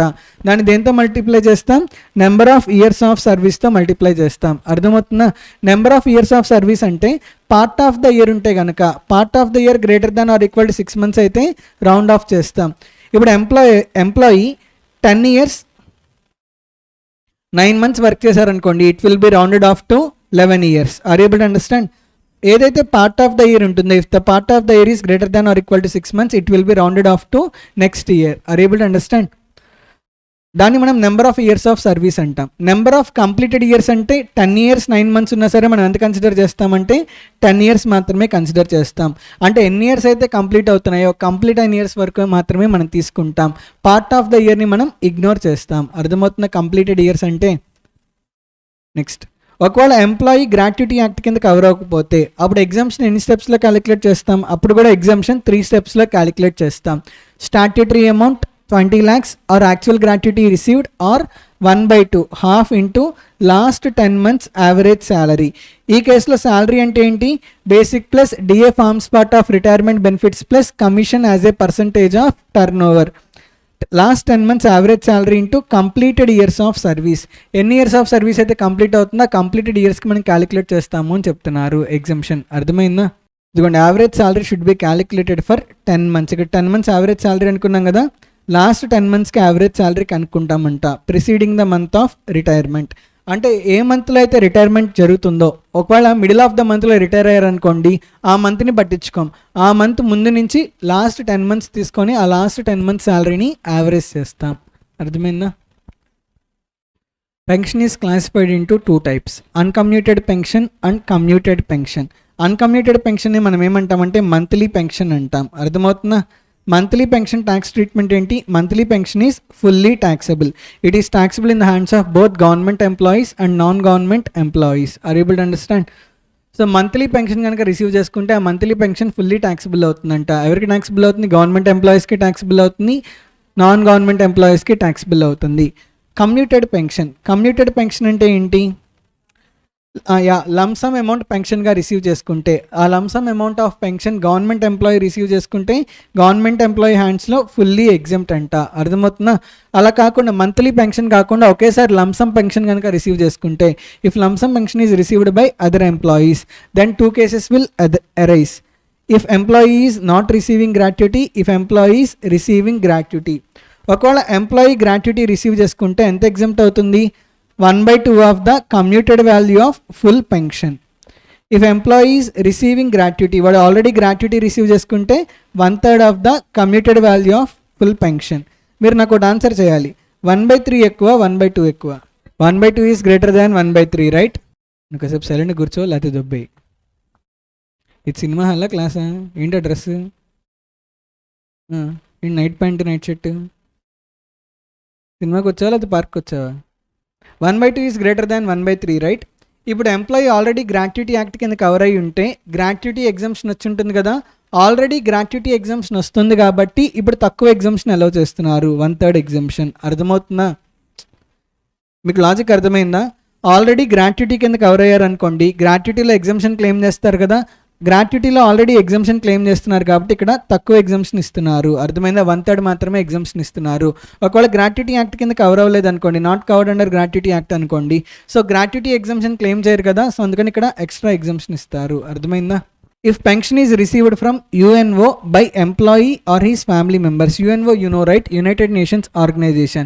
United Nations Organization నుంచి ఏదైనా పెన్షన్ వస్తే ఆ పెన్షన్ అనేది ఎంప్లాయీ రిసీవ్ చేసుకున్నా వాళ్ళ ఫ్యామిలీ మెంబర్స్ రిసీవ్ చేసుకున్నా ఆ పెన్షన్ ఫుల్లీ ఎగ్జామ్ట్ అవుతుంది అని చెప్తున్నారు. అర్థమైందా? If pension is received by family members after the death of the employee, అంటే ఎంప్లాయీ డెత్ తర్వాత ఏదైనా పెన్షన్ వస్తే డెత్ తర్వాత వచ్చిన పెన్షన్ ట్యాక్సిబుల్ అవ్వదండి. It is taxable under the head income from other sources. Okay, pension received by family members of armed forces after death of the employee. Armed forces అంటే తెలుసు కదా, ఇలా మిలిటరీలో వర్క్ చేసేవాళ్ళు.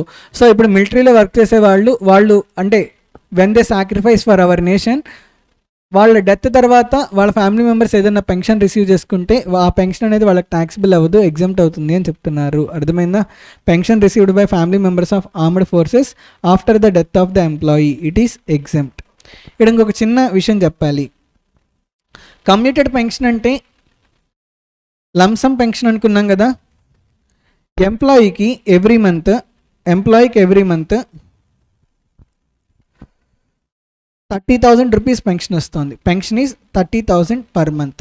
ఎంప్లాయీ ఏం చెప్పాడంటే ఎంప్లాయర్కి, నాకు అర్జెంటుగా మెడికల్ ఎక్స్పెండిచర్ ఇంక్రీజ్ అవ్వాలి, నాకు మెడికల్ ఎక్స్పెన్సెస్ ఒక 10 lakhs కాస్ట్ అవుతాయి అని చెప్పాడు. మెడికల్ ఎక్స్పెన్సెస్ ఎంత కాస్ట్ అవుతాయి అని చెప్పారు? 10 lakhs కాస్ట్ అవుతాయి అని చెప్పారు. ఇప్పుడు 10 lakhs మెడికల్ ఎక్స్పెన్సెస్ కాస్ట్ అవుతున్నప్పుడు వీడు ఏమని చెప్పాడంటే, నాకు అర్జెంటుగా 10 lakh రూపీస్ కావాలి, దానికి నేను 40% వదిలేసుకోవడానికి రెడీగా ఉన్నాను అని చెప్తున్నారు. 40% అంటే ఎంత వదిలేసుకుంటున్నాడు? 30,000 ఇంటూ 40% అంటే 12,000 కదా, సో 12,000 వదిలేసుకుంటున్నాడు. అంటే నెక్స్ట్ మంత్ నుంచి వాడికి పెన్షన్ ఎంత వస్తుంది? 18,000 పర్ మంత్ మాత్రమే పెన్షన్ వస్తుంది. అర్థమైందా? నెక్స్ట్ మంత్ నుంచి వాడికి వచ్చే పెన్షన్ ఎంత అంటే 18,000 పర్ మంత్. ఇప్పుడు ఈ మంత్ నుంచి అంటే నెక్స్ట్ మంత్ నుంచి వాడు 12,000 రూపీస్ పెన్షన్ వదిలేసుకుంటున్నాడు కదా ఎవ్రీ మంత్, అలా వదిలేసుకుంటున్నందుకు సమ్ లంసమ్ కాంపెన్సేషన్ రిసీవ్ చేసుకున్నాడు. అర్థమవుతుందా? లంసమ్ పెన్షన్ రిసీవ్ చేసుకున్నారు. ఈ లంసమ్ పెన్షన్ని మనం ఏమంటామంటే కమ్యూటెడ్ పెన్షన్ అంటాం. ఆ కమ్యూటెడ్ పెన్షన్ ఎంత ట్యాక్సిబుల్ అవుతుంది? కమ్యూటెడ్ పెన్షన్ కమ్యూటెడ్ పెన్షన్ ఎంత? 10 lakh రూపీస్ రిసీవ్ చేసుకున్నాడు, అంతే కదా. వీడికి 10 lakh రూపీస్ అర్జెంట్ మనీ అవసరం ఉంది. వీడేమంటున్నాడు, మీరు నాకు ఎవ్రీ మంత్ 30,000 పెన్షన్ ఇస్తున్నారు కదా, నెక్స్ట్ మంత్ నుంచి నాకు 30,000 పెన్షన్ వద్దు, నేను 40% వదిలేసుకుంటాను, నెక్స్ట్ మంత్ నుంచి నాకు 60% పెన్షన్ ఇవ్వండి, 18,000 రూపీసే పెన్షన్ ఇవ్వండి అని అడిగాడు. వీడు 40% వదిలేసుకుంటున్నందుకు కానీ ఇప్పటికిప్పుడు ఎంత తీసుకుంటున్నాడు lump sum pension? 10 lakh rupees receive చేసుకుంటున్నాడు. ఇప్పుడు 10 lakh రూపీస్లో ఎంత ఎగ్జామ్షన్ వస్తుంది అంటే, if employee is covered under payment of gratuity act ఎంత అవుతుంది? 1/2 1/3? కవర్డ్ అండర్ గ్రాట్యుటీ అయితే 1/3, అంతేనా? నాట్ కవర్డ్ అండర్ గ్రాట్యుటీ అయితే half of the full value of the pension అంటున్నారు. ఇది పెన్షన్ ఎంత? 10 lakh రూపీస్. ఈ 10 lakh రూపీస్ ఎంత వదిలేసుకుంటున్నందుకు వచ్చింది? 40% వదిలేసుకుంటున్నందుకు వచ్చింది, అంతేనా? ఇప్పుడు ఫుల్ వాల్యూ ఆఫ్ పెన్షన్ అంటే ఎంత వస్తుంది? ఫుల్ వాల్యూ ఆఫ్ పెన్షన్ అంటే 10 lakhsకి అంటే 40%కి 10 lakhs అయితే 100%కి ఎంత అవుతుంది? 25 lakhs అవుతుంది కదా. 25 lakhs ఇంటూ 1/3 అంతేనా? 25 lakhs ఇంటూ 1/3 అంటే ఎంత వస్తుంది? 8,33,333 ఎగ్జామ్షన్ వస్తుంది. బ్యాలెన్స్ అమౌంట్ ఉంటుంది కదా 1,66,667, అది ట్యాక్సిబుల్ అవుతుందని చెప్తున్నారు. అర్థమైందా? Is it clear?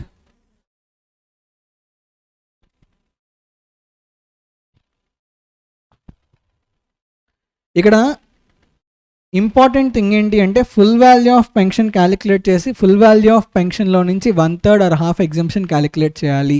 చాలామంది అక్కడ మిస్టేక్ చేస్తారంటే 10 lakhs into 1/3 or 10 lakhs into 1/2 వేస్తారు. అది రాంగ్, అది బూతు. అర్థమవుతుందా?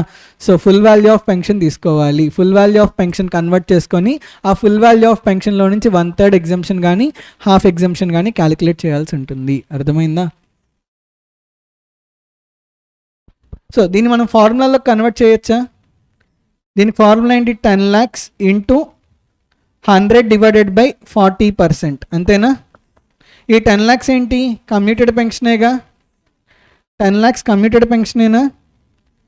Commuted pension into 100% divided by 40%ని ఏంటిది? 40%ని మనం ఏమంటాం? కమ్యూటెడ్ పర్సంటేజ్ అంటాం కదా, కమ్యూటేషన్ పర్సంటేజ్. సేమ్ అదే ఫార్ములా ఉంది చూడండి. Amount received on commutation nothing but commuted pension కదా. Commuted pension into 100% divided by commutation percentage. అంటే ఎంత పర్సంటేజ్ వదిలేసుకుంటున్నాడో అంత పర్సంటేజ్ వేస్తాము. అలా మనం full value of pension calculate చేస్తాము. అర్థమైందా? Next one is leave encashment. Leave encashment అంటే మనం చెప్పుకున్నాం, ఇప్పుడు ఎంప్లాయీకి 15 పెయిడ్ లీవ్స్ ఇచ్చారు అంటే 15 days లీవ్స్ తను ఫ్రీగా పెట్టుకోవచ్చు. 15 days లీవ్ పెట్టినా సరే తన శాలరీ కట్ అవ్వదు. కానీ 15 days లీవ్స్ ఇచ్చినా సరే వాడు ఓన్లీ 3 days లీవ్ తీసుకున్నాడు. బ్యాలెన్స్ 12 days వాడికి లీవ్ ఉన్నా సరే వాడు వచ్చి వర్క్ చేశాడు అనమాట. అంటే లీవ్ ఇచ్చిన రోజుల్లో కూడా వాడు వచ్చి ఎక్స్ట్రా వర్క్ చేస్తున్నాడు కదా. సో ఆ లీవ్ ఇచ్చిన రోజుల్లో కూడా వాడు వచ్చి వర్క్ చేస్తే అప్పుడు వాడు వచ్చి వర్క్ చేసిన డేస్కి శాలరీ పేమెంట్ చేస్తారనమాట. దాన్ని మనం ఏమంటామంటే లీవ్ ఎన్కాష్మెంట్ అంటాం. అర్థమవుతుందా? ఒక ఆర్గనైజేషన్ 16 days లీవ్స్ ఇచ్చింది, కానీ ఏంటి ఈ 16 days leaves are paid leaves. అంటే ఈ 16 days లీవ్ పెట్టినా సరే శాలరీ ఏం కట్ అవ్వదు. ఆ 16 days కూడా శాలరీ పే చేస్తారు. అర్థమవుతుందా? కానీ ఏం చెప్తున్నారు, ఆ 16 days లీవ్స్ వాడు వాడుకోలేదంట. ఓన్లీ 5 days లీవ్స్ వాడుకున్నాడు అనుకోండి, అప్పుడు బ్యాలెన్స్ 11 days ఉంటాయి కదా. బ్యాలెన్స్ 11 days వాడు లీవ్ పెట్టాల్సి ఉన్నా కూడా, అంటే లీవ్ పెట్టే ఛాన్స్ ఉన్నా కూడా వాడు లీవ్ పెట్టకుండా ఆఫీస్కి వచ్చి వర్క్ చేస్తున్నాడు అంటే ఆ 11 days ఎక్స్ట్రా వర్క్ చేసినట్లే కదా. ఆ 11 days ఎక్స్ట్రా వర్క్కి పేమెంట్ ఇస్తారు. దాన్ని మనం ఏమంటామంటే లీవ్ ఎన్కాష్మెంట్. అంటే నా దగ్గరున్న 11 days లీవ్స్ని నేను సరెండర్ చేసేసి ఆ 11 days కూడా నేను ఆఫీస్కి వచ్చి వర్క్ చేస్తున్నాను కాబట్టి ఆ 11 daysకి శాలరీ నేను ఎన్కాష్ చేసుకుంటున్నాను. దాన్ని మనం ఏమంటామంటే లీవ్ ఎన్కాష్మెంట్ అంటాం. If leave encashment is encashed during the service, అంటే ఎంప్లాయీ సర్వీస్ టైంలో లీవ్ ఎన్కాష్మెంట్ రిసీవ్ చేసుకుంటే ఆ లీవ్ ఎన్కాష్మెంట్ ఫుల్లీ ట్యాక్సిబుల్ అంట. గవర్నమెంట్ ఎంప్లాయీస్కి ట్యాక్సిబుల్ అవుతుంది, నాన్ గవర్నమెంట్ ఎంప్లాయీస్కి కూడా ట్యాక్సిబుల్ అవుతుంది అని చెప్తున్నారు.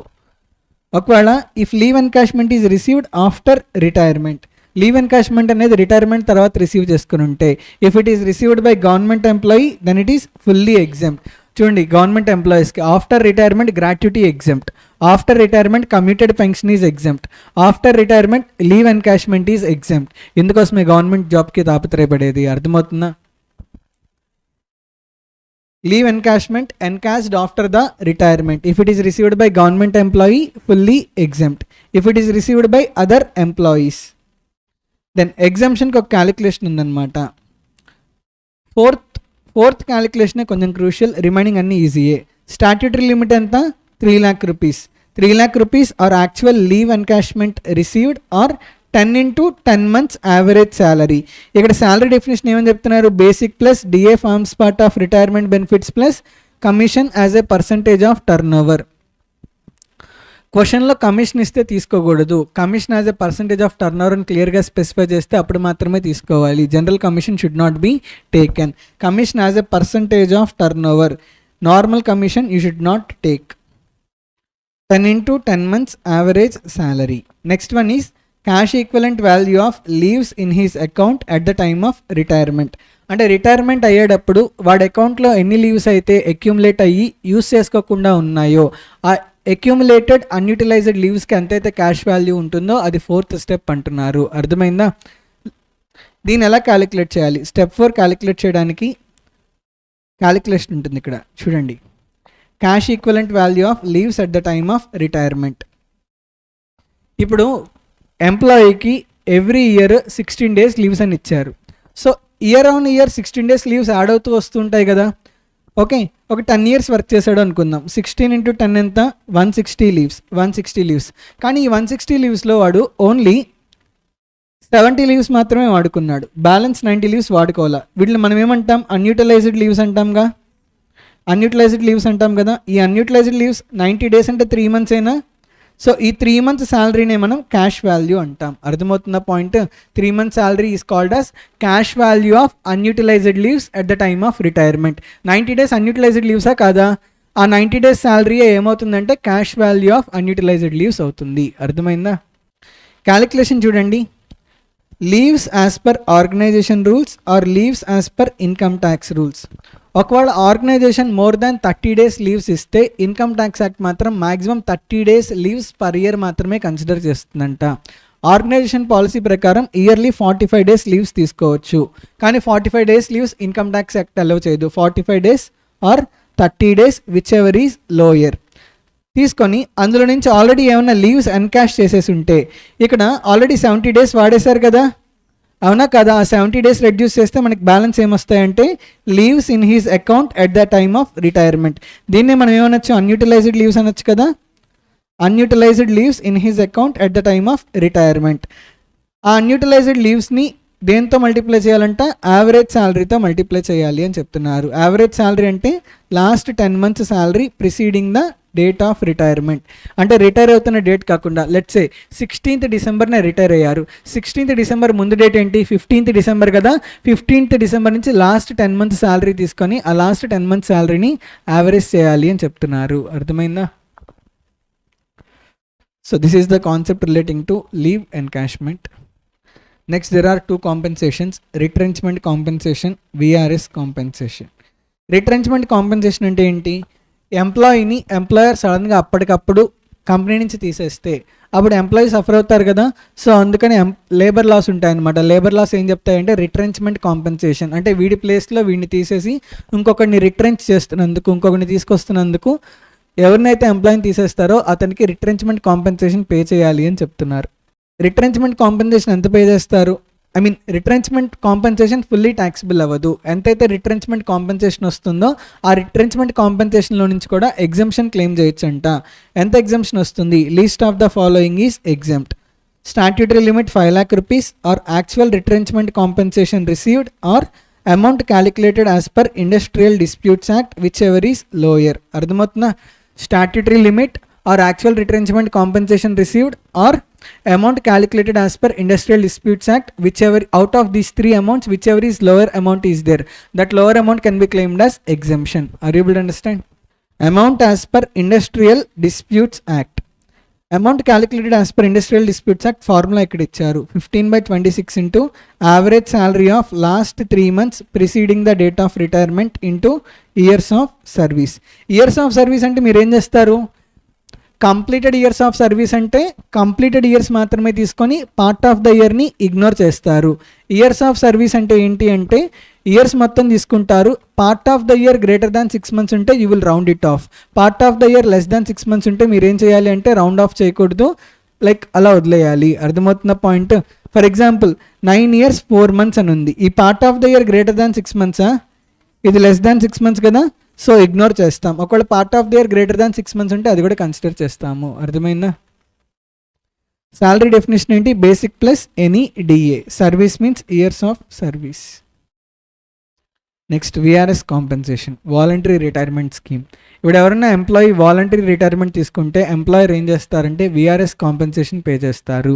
విఆర్ఎస్ కాంపెన్సేషన్ కూడా టోటల్ ట్యాక్సిబుల్ అవుదాం అని చెప్తున్నారు. విఆర్ఎస్ కాంపెన్సేషన్ నుంచి కూడా కొంత ఎగ్జంప్షన్ ఇస్తారు.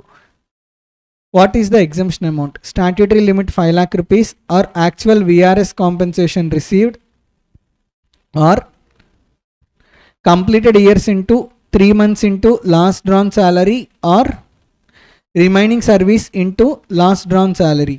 థర్డ్ పాయింట్లో whichever is higher. So ఆ థర్డ్ పాయింట్, ఈ 3 పాయింట్స్లో విచ్ ఎవర్ ఈస్ లోయర్. అర్థమవుతుందా? థర్డ్ పాయింట్లో A point, B point, sub points ఉన్నాయి కదా, A point or B point whichever is higher. ఈ 3 స్టెప్స్లో whichever is lower you need to take. అర్థమవుతుందా? విఆర్ఎస్ కాంపెన్సేషన్ ఫుల్లీ ట్యాక్సిబుల్ అవ్వదు. VRS compensation నుంచి కూడా కొంత ఎగ్జంప్షన్ వస్తుంది. ఎగ్జంప్షన్ ఎంత? Statutory limit 5 lakh rupees exemption claim చేయొచ్చు, or actual VRS compensation received, or ఇక్కడ థర్డ్ పాయింట్లో 2 సబ్ పాయింట్స్ ఉన్నాయి చూడండి. Completed years into 3 months into last drawn salary. అంటే విఆర్ఎస్ తీసుకునే ముందు ఎన్ని ఇయర్స్ అయితే కంప్లీట్ చేశారో, కంప్లీట్ చేస్తున్న ఇయర్స్కి ఎవ్రీ ఇయర్కి ఎన్ని మంత్స్, 3 months తీసుకోవాలి. 3 months into last drawn salary కానీ, ఆర్ ఇంకా బ్యాలెన్స్ ఎంతైతే సర్వీస్ ఉందో remaining service into last drawn salary multiply చేసి ఈ 2 amountsలో విచ్ ఎవర్ ఈస్ హయ్యర్ తీసుకోవాలి. అర్థమవుతుందా? 3 amountsలో whichever is lower you need to consider.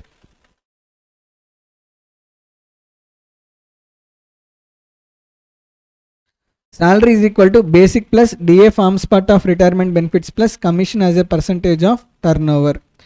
ఇక్కడ సర్వీస్ అంటే ఏంటి? Completed years of service. These allowances you can read on your own. Some of the allowances are fully taxable. Some of the allowances are exempt up to the amount spent for official purpose. And office purpose కోసం ఎంతైతే spend చేస్తామో spend చేసిన amount వరకు exempt అవుతుంది. Best example uniform allowance. Uniform allowance ఉందా అంటే employee uniform కుట్టించుకోవడం కోసం employer 10,000 rupees ఇచ్చాడు. అర్థమవుతుందా? 10,000 రూపీస్లో ఎంప్లాయీ కాస్ట్ అయింది ఓన్లీ 6,000 రూపీస్. యూనిఫామ్ కుట్టించుకోవడానికి ఎంత కాస్ట్ అయింది? 6,000 రూపీస్. బ్యాలెన్స్ 4,000 ఎంప్లాయీకి బెనిఫిటే కదా, సో ఈ బెనిఫిట్ ట్యాక్సిబుల్ అవుతుంది అని చెప్తున్నారు. Some of the allowances are exempt up to the amount spend for official purposes. Office purpose కోసం ఎంత అమౌంట్ అయితే స్పెండ్ చేస్తారో స్పెండ్ చేసిన అమౌంట్ ఎగ్జామ్ట్ అవుతుంది, బ్యాలెన్స్ ట్యాక్సిబుల్ అవుతుంది.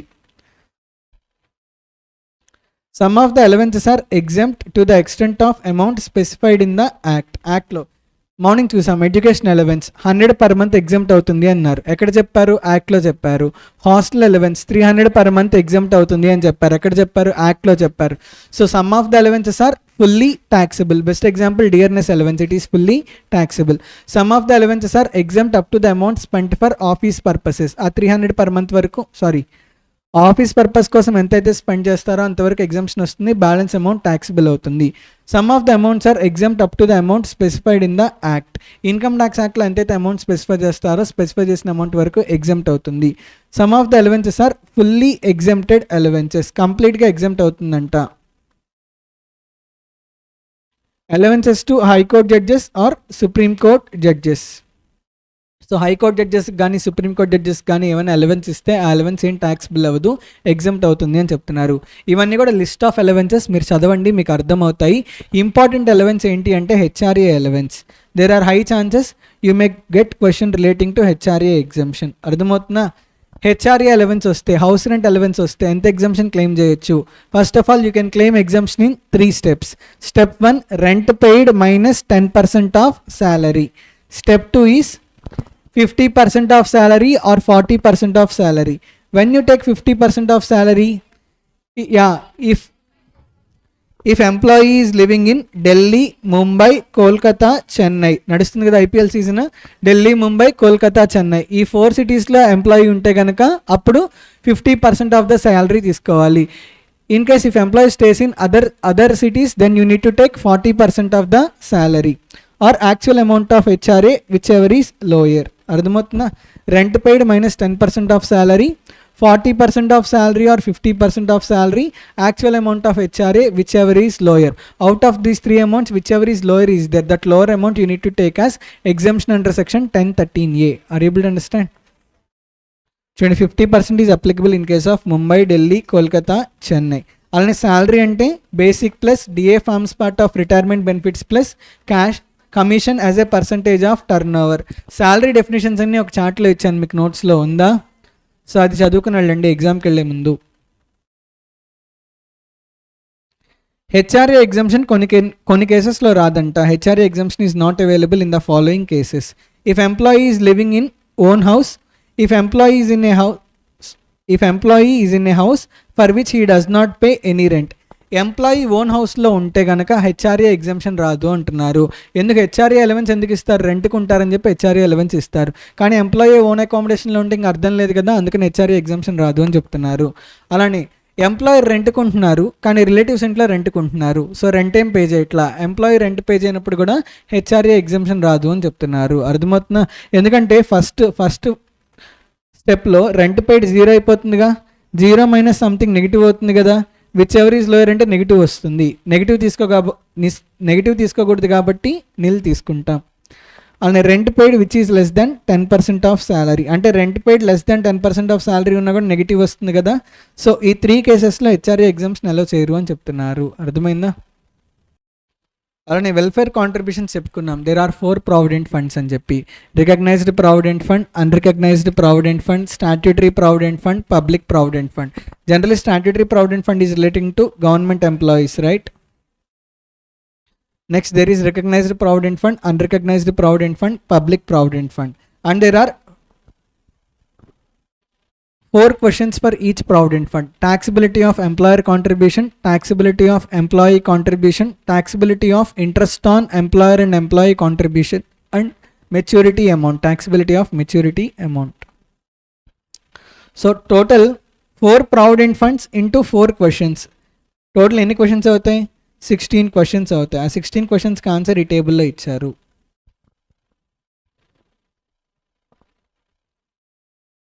ఫస్ట్, రికగ్నైజ్డ్ ప్రావిడెంట్ ఫండ్కి ఎంప్లాయర్ కాంట్రిబ్యూట్ చేస్తే ఎంత ట్యాక్సిబుల్ అవుతుంది? Up to 12% exempt, up to 12% exempt, in excess of 12% taxable. అర్థమవుతుందా? అలానే ఎంప్లాయర్ అన్రికగ్నైజ్డ్ ప్రావిడెంట్ ఫండ్కి కాంట్రిబ్యూట్ చేస్తే ఇయర్లీ ట్యాక్సిబుల్ అవ్వదంట, మెచ్యూరిటీ టైంలో ట్యాక్సిబుల్ అవుతుంది. అలానే employer contribution to statutory provident fund fully exempt. Employer contribution to public provident fund, అసలు public provident fund అనేది జనరల్ పబ్లిక్ అనమాట. ఎవరైతే బిజినెస్ ఆర్ ప్రొఫెషన్లో ఉంటారో వాళ్ళు కాంట్రిబ్యూట్ చేసుకోవడానికి ఇంట్రడ్యూస్ చేసిన provident fund public provident fund. ఎప్పుడైతే పబ్లిక్ ప్రావిడెంట్ ఫండ్కి కాంట్రిబ్యూట్ చేస్తారో అసలు పబ్లిక్ ప్రావిడెంట్ ఫండ్కి ఎంప్లాయర్ కాంట్రిబ్యూషన్ అనేది ఉండదు అనమాట. బిజినెస్ పీపుల్ వాళ్ళు కాంట్రిబ్యూట్ చేసుకుంటారు. So there is no question of contribution of employers provident fund. అలానే next, employees contribution. Employees contribution to recognised provident fund. Employee తన ఓన్ డబ్బులు తీసుకెళ్ళి రికగ్నైజ్డ్ ప్రావిడెంట్ ఫండ్లో పెడుతున్నాడంట. ఇప్పుడు వాడు ఆల్రెడీ వాడి డబ్బుల మీద వాడు ట్యాక్స్ కడతాడు కదా, మళ్ళీ డిపాజిట్ చేసిన ట్యాక్స్ వస్తుందా? ట్యాక్సిబుల్ ఏం ట్యాక్సిబుల్ అవ్వదు. ప్రావిడెంట్ ఫండ్కి ఎంప్లాయర్ కాంట్రిబ్యూట్ చేస్తారు 12%, ఎంప్లాయీ కూడా 12% కాంట్రిబ్యూట్ చేస్తారు కదా. ఇప్పుడు ఎంప్లాయీ 12% తన ఓన్ ఫండ్స్ కాంట్రిబ్యూట్ చేస్తున్నారు కదా, అంటే ఆల్రెడీ వాడికి ట్యాక్స్ పడిన ఇన్కమే కాంట్రిబ్యూట్ చేస్తున్నాడు. 10 lakhs శాలరీ అండి, 10 lakhs మీద ట్యాక్స్ కట్టేశాడు. ఇప్పుడు 10 lakhsలో నుంచే కదా 12% తీసిచ్చేది, అంటే ఆల్రెడీ ట్యాక్స్ కట్టిన అమౌంట్గా డిపాజిట్ చేస్తుంది ఎంప్లాయీ కాంట్రిబ్యూషన్గా, సో అది ట్యాక్సిబుల్ అవ్వదు అని చెప్తున్నారు. ట్యాక్సిబుల్ అవ్వదు కానీ it is eligible for deduction under section 80C. అంటే ఎంప్లాయీ రికగ్నైజ్డ్ ప్రావిడెంట్ ఫండ్కి ఎంతైతే కాంట్రిబ్యూట్ చేస్తున్నారో కాంట్రిబ్యూట్ చేసిన అమౌంట్ 80C కింద డిడక్షన్ క్లెయిమ్ చేయొచ్చు అని చెప్తున్నారు. Employees contribution to unrecognised provident fund not eligible for deduction under section 80C. Employees contribution to statutory provident fund it is eligible for deduction under section 80C. Very simple. Employee contribution to recognized provident fund, statutory provident fund, public provident fund, all these 3 are eligible for deduction under section 80C. Only unrecognised provident ఫండ్కి contribute చేస్తే అప్పుడు మాత్రమే deduction రాదు అని చెప్తున్నారు. అర్థమైందా? Next, whatever the interest. ఇప్పుడు interest on employer contribution plus employee contribution, employer contribution మీద ఎంప్లాయీ కాంట్రిబ్యూషన్ మీద రెండు కలిపిన అమౌంట్ మీద ఇంట్రెస్ట్ వస్తుంది కదా, ఆ ఇంట్రెస్ట్ అనేది interest on employer and employee contribution to recognized provident fund up to 9.5% exempt, greater than 9.5% it is taxable. Are you able to understand? Interest credited to unrecognized provident fund yearly taxable avadanta, not taxable yearly. Interest credited to statutory provident fund fully exempt. Interest credited to public provident fund also fully exempt.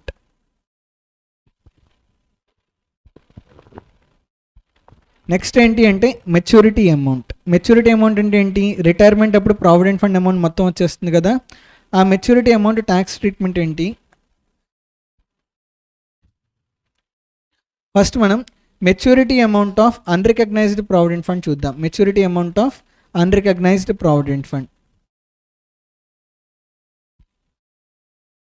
చూడండి, taxability of amount received from unrecognized provident fund. Tax treatment ఏంటి? Employees contribution is not taxable. Interest on employees contribution is taxable under income from other sources. Employers contribution and interest thereon is taxable under the head salaries. What do you mean by this? Unrecognized provident fund నుంచి 4 types of incomes వస్తాయి, అంతేనా? Employer contribution deposit చేసింది తిరిగి వెనక్కి వస్తుంది, employee contribution deposit చేసింది తిరిగి వెనక్కి వస్తుంది, interest on employer and employee contribution కూడా వస్తుంది కదా. ఇప్పుడు అన్రికగ్నైజ్డ్ ప్రావిడెంట్ ఫండ్ నుంచి ఎంప్లాయర్ కాంట్రిబ్యూషన్ విత్డ్రా చేసుకున్నారనుకోండి, ఈ కాంట్రిబ్యూషన్ ఎంప్లాయీ చేస్తున్నాడా? ఎంప్లాయీ చేయట్లా. ఎంప్లాయర్ ఎప్పుడో కాంట్రిబ్యూట్ చేశాడో ఆ అమౌంట్ ఇప్పుడు విత్డ్రా చేసుకుంటున్నాం. అంటే ఇవి వీడి ఓన్ ఫండ్స్ కాదు కదా, ఎంప్లాయర్ ఫండ్స్ కదా, అవి ఎంప్లాయర్ ఫండ్స్ ఎంప్లాయీకి వస్తున్నాయి కదా. సో అందుకని ఎంప్లాయర్ కాంట్రిబ్యూషన్ శాలరీ సైడ్లో ట్యాక్సిబుల్ అవుతుంది. ఇంట్రెస్ట్ ఆన్ ఎంప్లాయర్ కాంట్రిబ్యూషన్ కూడా శాలరీ సైడ్లో ట్యాక్సిబుల్ అవుతుంది. ఎంప్లాయీ కాంట్రిబ్యూషన్ ట్యాక్సిబుల్ అవ్వదన్నమాట, నాట్ ట్యాక్సిబుల్. ఎందుకు? వాడి ఫండ్స్ని డిపాజిట్ చేశాడు, వాడు డిపాజిట్ చేసిన ఫండ్సే తిరిగి వెనక్కి వస్తున్నాయి, ఇంకా బెనిఫిట్ ఏం లేదు కదా. కానీ ఎంప్లాయర్ కాంట్రిబ్యూషన్ అలా కాదు, ఎంప్లాయర్ తీసుకొచ్చి ఎంప్లాయీ ప్రావిడెంట్ ఫండ్లో డిపాజిట్ చేశారు, ఎంప్లాయర్ డబ్బుల్ని ఎవడు తీసుకుంటున్నాడు? అల్టిమేట్గా ఎంప్లాయీ తీసుకుంటున్నాడు. అంటే అవి ఎంప్లాయీ డబ్బులు కావు కదా, ఎంప్లాయర్ డబ్బులు కదా. ఎంప్లాయర్ డబ్బులు ఎంప్లాయీకి వస్తున్నాయి కాబట్టి ఇక్కడ శాలరీ సైడ్లో ట్యాక్సిబుల్ అయింది. కానీ ఈ కేసులో ఎంప్లాయీ కాంట్రిబ్యూట్ చేసిన అమౌంటే మళ్ళీ తిరిగి వెనక్కి వస్తుంది కదా, అందుకని ట్యాక్సిబుల్ అవ్వట్లేదు. ఇంట్రెస్ట్ ఆన్ ఎంప్లాయీ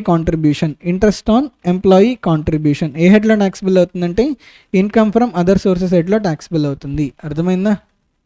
అలానే maturity amount statutory provident fund నుంచి విత్డ్రా చేస్తే fully exempt, maturity amount public provident fund నుంచి విత్డ్రా చేస్తే ఫుల్లీ ఎగ్జెంప్ట్. ఇప్పుడు maturity amount withdrawn from recognised provident fund చెప్పుకోవాలి. ఇక్కడ కొన్ని క్వశ్చన్స్ ఉంటాయి.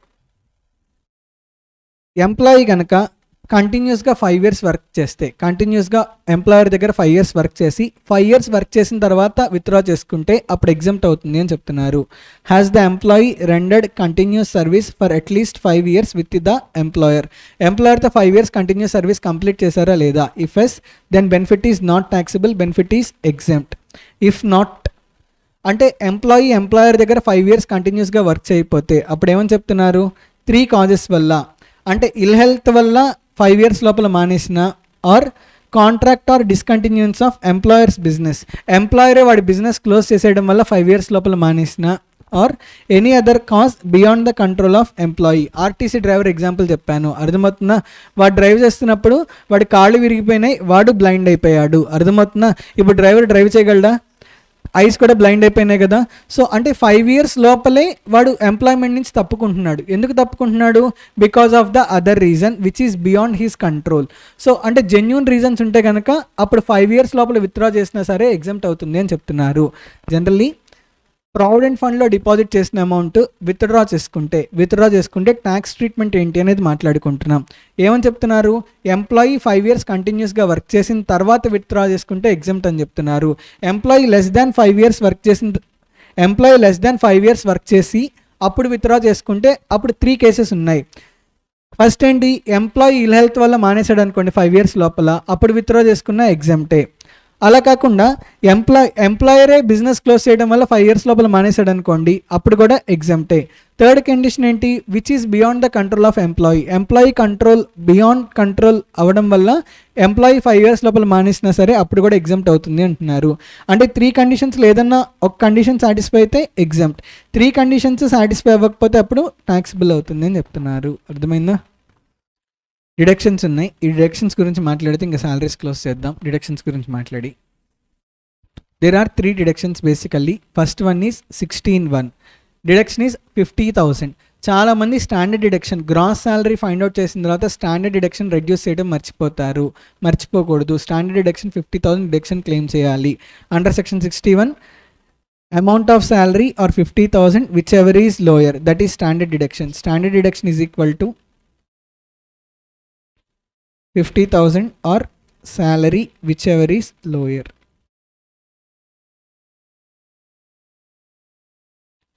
(16) entertainment allowance.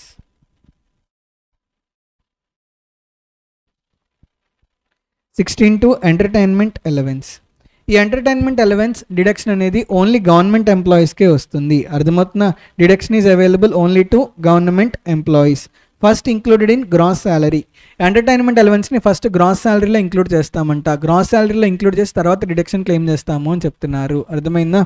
It is first included in gross salary, then eligible for claiming deduction. Deduction is available only for government employees. How much is the amount of deduction? Amount of deduction is equal to statutory limit 5,000 or 1/5 of the basic salary or actual amount of allowance whichever is lower. ఈ 3 steps తర్వాత whichever is lower రావాలి. అర్థమవుతుందా? Entertainment allowance deduction అనేది ఎవరికి వస్తుంది? Only government ఎంప్లాయీస్కే వస్తుంది. ఎంత డిడక్షన్ వస్తుంది? 5,000 statutory limit or 1/5 of the basic salary or actual amount of allowance whichever is lower. Next 16.3 professional tax allowance.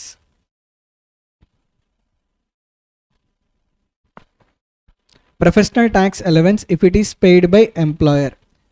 Professional tax ఎంప్లాయరే పే చేస్తే ఫస్ట్ మనం ఏం చేస్తాము అంటే గ్రాస్ శాలరీలో ఇంక్లూడ్ చేస్తాం. పెర్క్విజిట్గా ఇంక్లూడ్ చేసి తర్వాత డిడక్షన్ క్లెయిమ్ చేస్తాం. అర్థమవుతుందా? Let's say salary every month 1 lakh rupees ఇస్తున్నారు. Salary every month 1 lakh rupees ఇస్తున్నారు. ఆ 1 lakh రూపీస్లోనే ఆల్రెడీ ప్రొఫెషనల్ ట్యాక్స్ 200 రూపీస్ కూడా పే చేసేసి ఓన్లీ 99,800 ఇస్తున్నారు. అర్థమవుతుందా? 1 lakh రూపీస్ శాలరీ ఇస్తున్నారు ఎంప్లాయీకి. 1 lakh రూపీస్లో 200 ప్రొఫెషనల్ ట్యాక్స్ రెడ్యూస్ చేసి 99,800 ఎంప్లాయీకి ఇస్తున్నారు. ఇప్పుడు 200 రూపీస్ ప్రొఫెషనల్ ట్యాక్స్ ఎవరు పే చేశారు? ఎంప్లాయర్ డైరెక్ట్ పే చేశారు కదా. సో ఇప్పుడు శాలరీ ఎంత చూపిస్తామంటే 99,800 ప్లస్ 200 1 lakh రూపీస్ గ్రాస్ శాలరీగా చూపిస్తాం. గ్రాస్ శాలరీగా చూపించి 16(2) కింద డిడక్షన్ 200 రూపీస్ క్లెయిమ్ చేసి నెట్ శాలరీ మళ్ళీ 99,800 చూపిస్తాము. అర్థమైంద point? Professional tax already employer pay చేస్తే ఎంతైతే ఎంప్లాయర్ ప్రొఫెషనల్ ట్యాక్స్ పే చేస్తున్నారో పే చేసిన ప్రొఫెషనల్ ట్యాక్స్ని we will include in gross salary. First of all we will include in gross salary. Gross శాలరీలో ఇంక్లూడ్ చేసి తర్వాత 16(2) కింద డిడక్షన్ క్లెయిమ్ చేస్తాము అని చెప్తున్నారు. అలా కాకుండా ఎంప్లాయర్ ఏం చేశాడంటే 1 lakh రూపీస్ ఇచ్చేసి ఎంప్లాయర్కి చెప్పాడనమాట, నీ ప్రొఫెషనల్ ట్యాక్స్ నువ్వే పే చేసుకో అని చెప్పి. అర్థమవుతుందా? ఇప్పుడు గ్రాస్ శాలరీ 1 lakh రూపీస్ చూపిస్తాం. ఎంప్లాయీ ఎంతైతే పే చేస్తున్నాడో ప్రొఫెషనల్ ట్యాక్స్ 16(2) కింద 200 డిడక్షన్ క్లెయిమ్ చేసి 99,800 ఎంప్లాయీకి ట్యాక్స్ బిల్ అవుతుంది.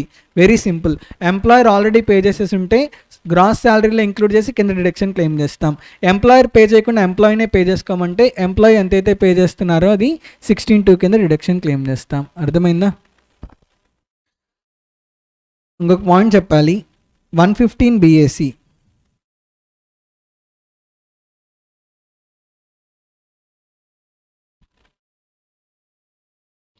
ఇది ఇంపార్టెంట్. ఎవరైతే 115 BAC optional tax rates use చేసుకుంటున్నారో వాళ్ళకి ఈ బెనిఫిట్స్ ఏవి రావన్నమాట.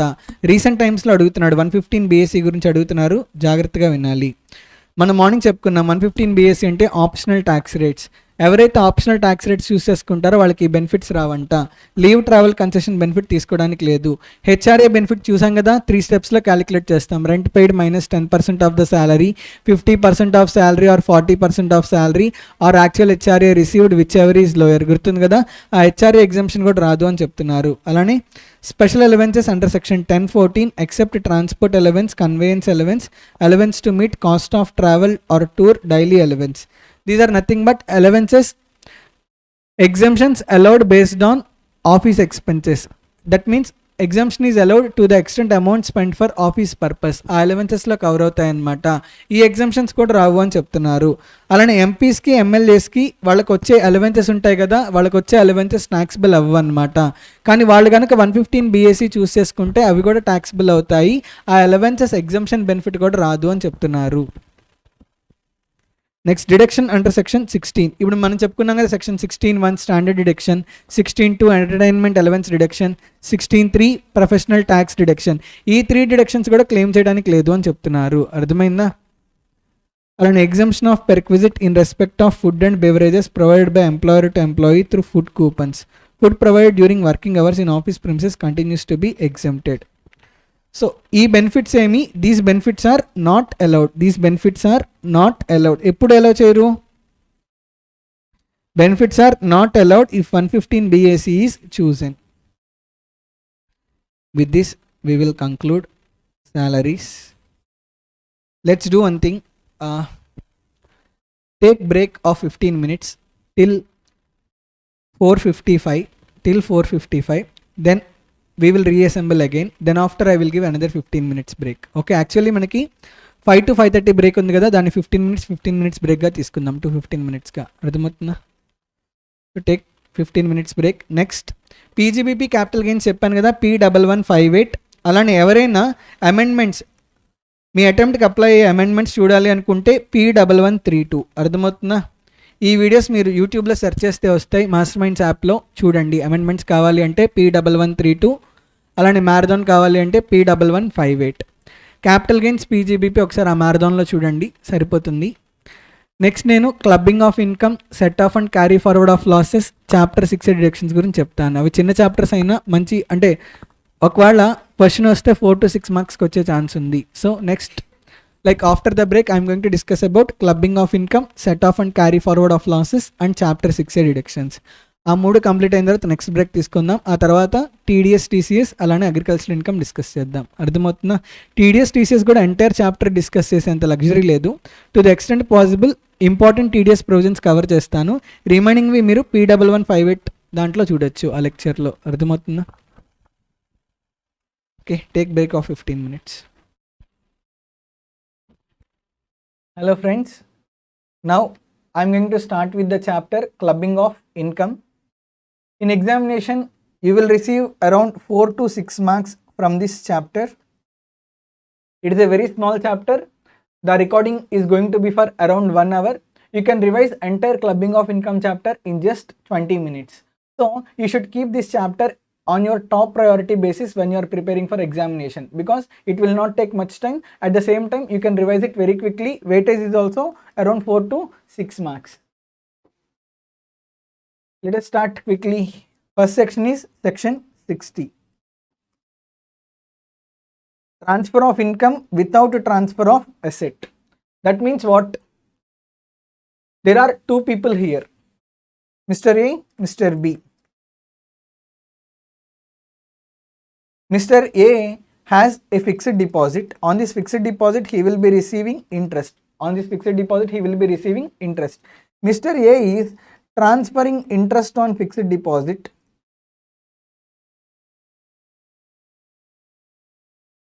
without transfer of fixed deposit.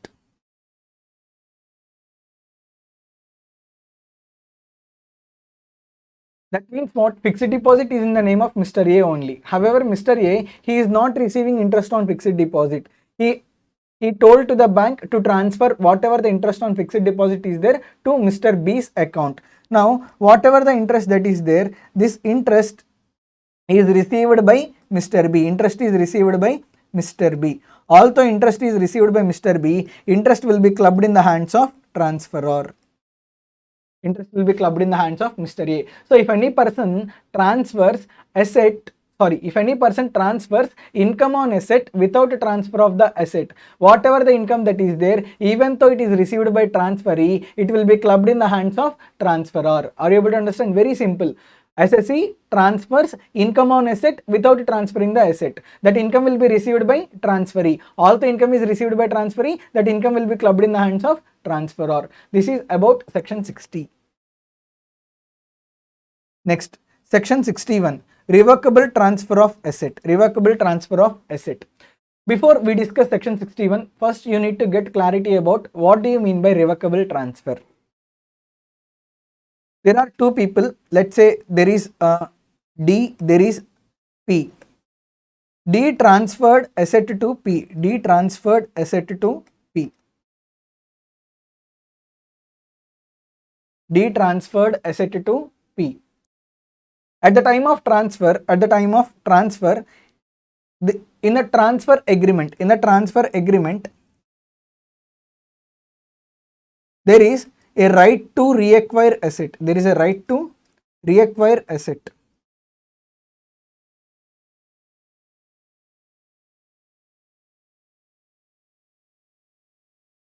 Or there is right to reacquire income. Right to reacquire income.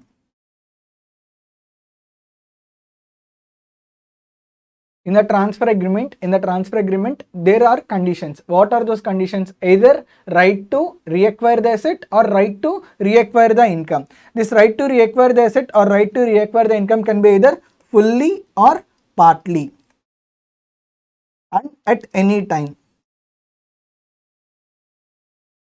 If any one of these conditions is there in the transfer agreement, then we call the transfer as revocable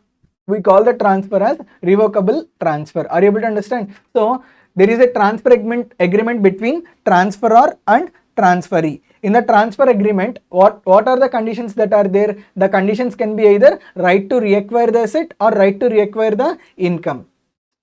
The right to reacquire asset or right to reacquire income can be either fully or partly, and it can be at any time. If any one of these conditions is there in the transfer agreement, we call the transfer as revocable transfer.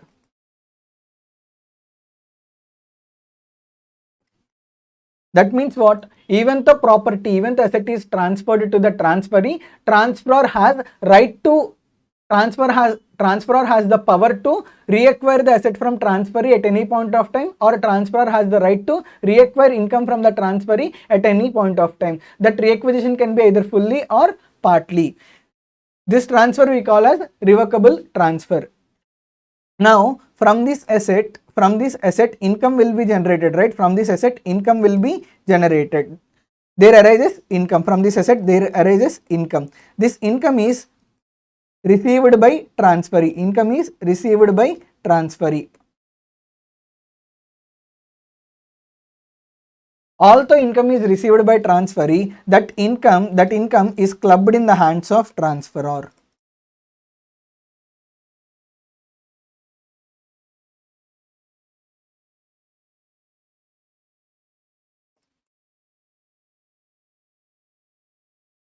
Did you understand? There is transferor, there is transferee. In between them there is agreement. In that agreement there can be two conditions: right to reacquire the asset, right to reacquire the income. These two conditions, if these two conditions are there in the agreement, we call that transfer as revocable transfer. In case of revocable transfer, even though income on asset is received by transferee, such income is clubbed in the hands of transferor. This is the concept of section 61. See, where an assessee transferred an asset and the transfer is revocable. Treatment: all income arising by a person by virtue of revocable transfer of assets is to be included in the total income of the transferor. Exceptions: if there is transfer of asset which is not revocable during the lifetime of the transferee, the income from transferred asset is not includable in the total income of transferor. What do you mean by this? In this agreement, in this transfer agreement, these two conditions were not there. But there is a condition that says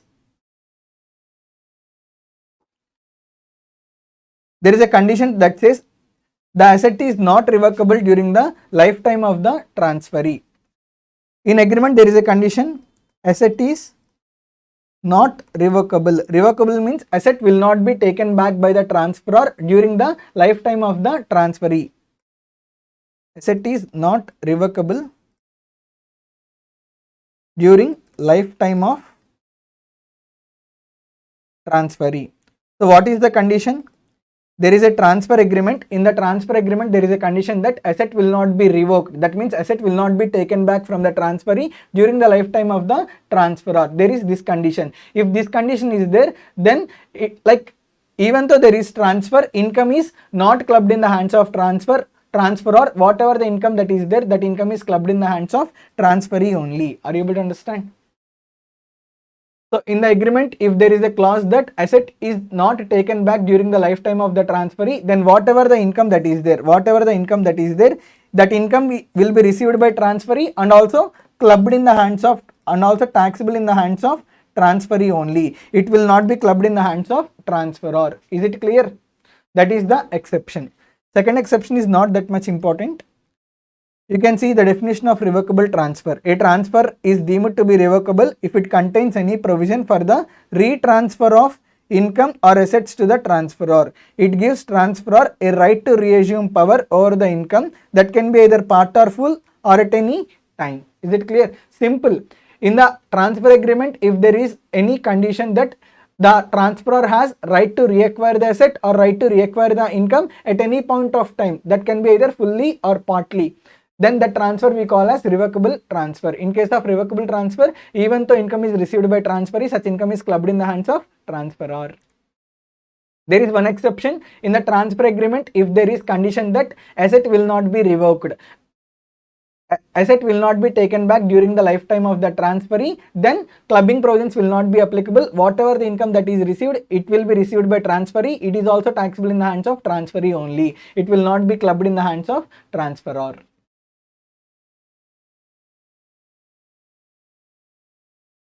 This is all about section 61, revocable transfer of asset. Next, section 64, subsection 1, clause 2, remuneration to spouse. Section 64, subsection 1, clause 2, remuneration to spouse.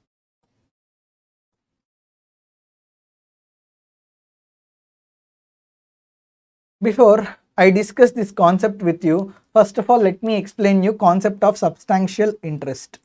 When you say there exists substantial interest,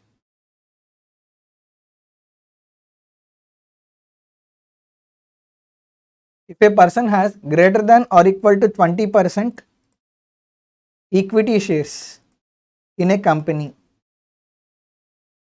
we call that person is having substantial interest. This is in case of company. In case of any other concern, if he has greater than or equal to 20% profit share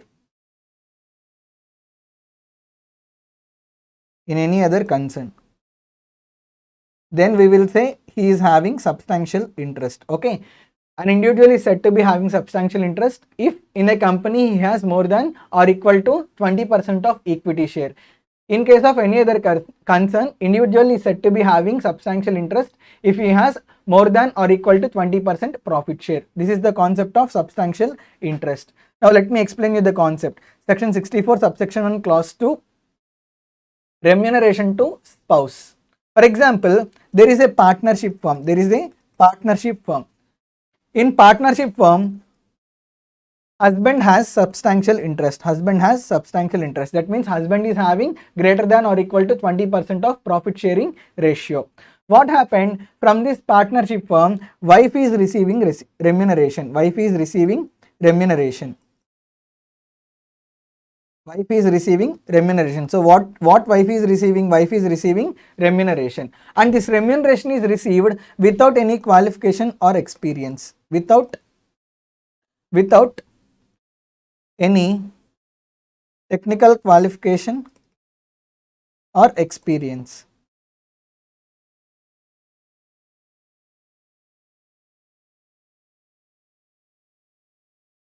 Now whatever the remuneration that is there, that remuneration is received by wife. That remuneration is received by wife. All the remuneration is received by wife. That remuneration is taxable in the hands of husband.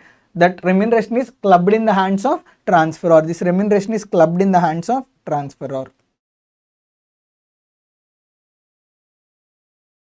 And the same applies vice versa. If wife is having substantial interest in a partnership firm, and from that partnership firm, if husband is receiving remuneration, if husband receives such remuneration without any technical qualification or experience, although remuneration is received by husband, that remuneration will be clubbed in the hands of spouse. Okay, clubbed in the hands of wife. Very simple concept.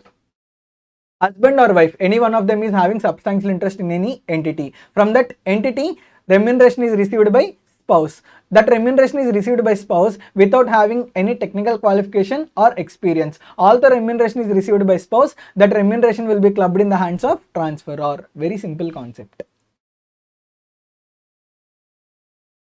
Next. Now you will get the doubt, sir, what if both of them are having substantial interest? Let's say there is a partnership firm. In this partnership firm, husband is having substantial interest. Wife is also having substantial interest. Husband is having substantial interest. Wife is also having substantial interest. And both are receiving remuneration. Both are receiving remuneration. Both are receiving remuneration without any technical qualification or experience. Both are receiving remuneration without technical qualification or experience. Both are receiving remuneration without technical qualification or experience. Now, in whose hands the income is required to be clubbed? See, both are having substantial interest. So now how to give the tax treatment? Now, we need to consider the total income of husband and total income of wife before adding this remuneration. Let's say total income of husband, total income before remuneration, total income before remuneration is 50 lakhs. For wife, total income before remuneration, for wife, total income before remuneration is 60 lakhs. For husband, total income before remuneration is 50 lakhs. For wife, total income before remuneration is 60 lakhs. Now, in this scenario, the remuneration is required to be clubbed in the hands of husband or wife whose total income is greater. See, husband, wife, both are having substantial interest and both are receiving remuneration without any technical qualification or experience. Then whatever the remuneration that is there, both remuneration, okay, both remuneration together, both remuneration is required to be clubbed in the hands of husband or wife whose total income is greater. From this, please tell me whose income is greater. Husband total income before remuneration is 50 lakhs, wife total income before remuneration is 60 lakhs. Whose total income is greater? Wife's total income is greater. So both this remuneration together will be clubbed in the hands of wife. Clubbed in wife's hands, clubbed in the hands of wife.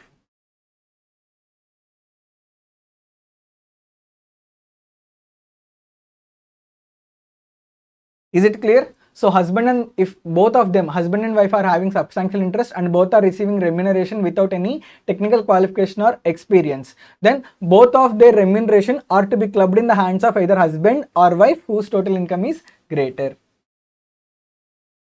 One more thing is here, substantial interest includes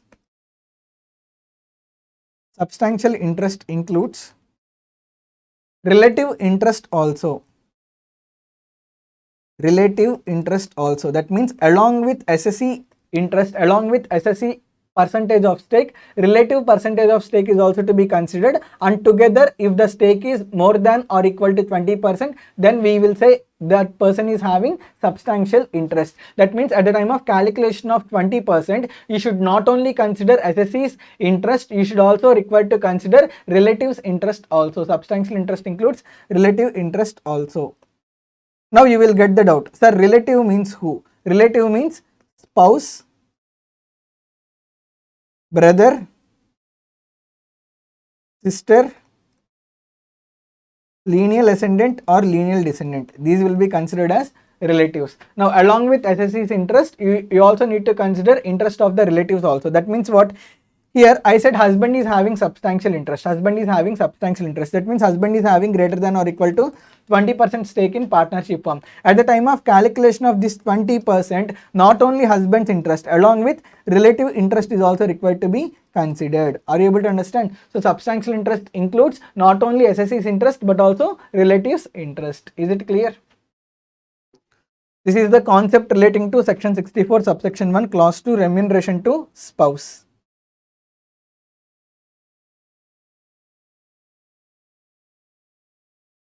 There are two exceptions to this concept. If remuneration is received out of adequate technical qualification or experience, then clubbing provisions will not be attracted. Only if remuneration is received without any qualification, then only clubbing provisions gets attracted. That is first exception. Second exception is this provision is applicable only for remuneration. For other kind of payments like interest, rent and all, section 64 subsection 1 clause 2, that means clubbing provisions will not get attracted. Clubbing provisions are attracted only to remuneration concept. For other nature of payments, clubbing provisions will not get attracted. That is second exception. First exception is remuneration received for proper qualification. If remuneration is received with proper qualification, clubbing provisions will not get attracted. Second exception is clubbing provisions will be applicable only for remuneration payment. For other payments like interest and rent to the spouse, these clubbing provisions will not get attracted. Next, section 64 subsection 1 clause 4, gift to spouse.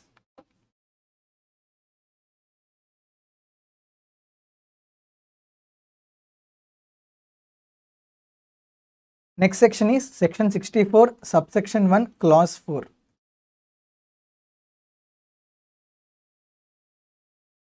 Gift to spouse. Spouse means what? For husband, spouse is wife. For wife, spouse means husband. So there is husband, there is also wife. Husband transferred asset other than house property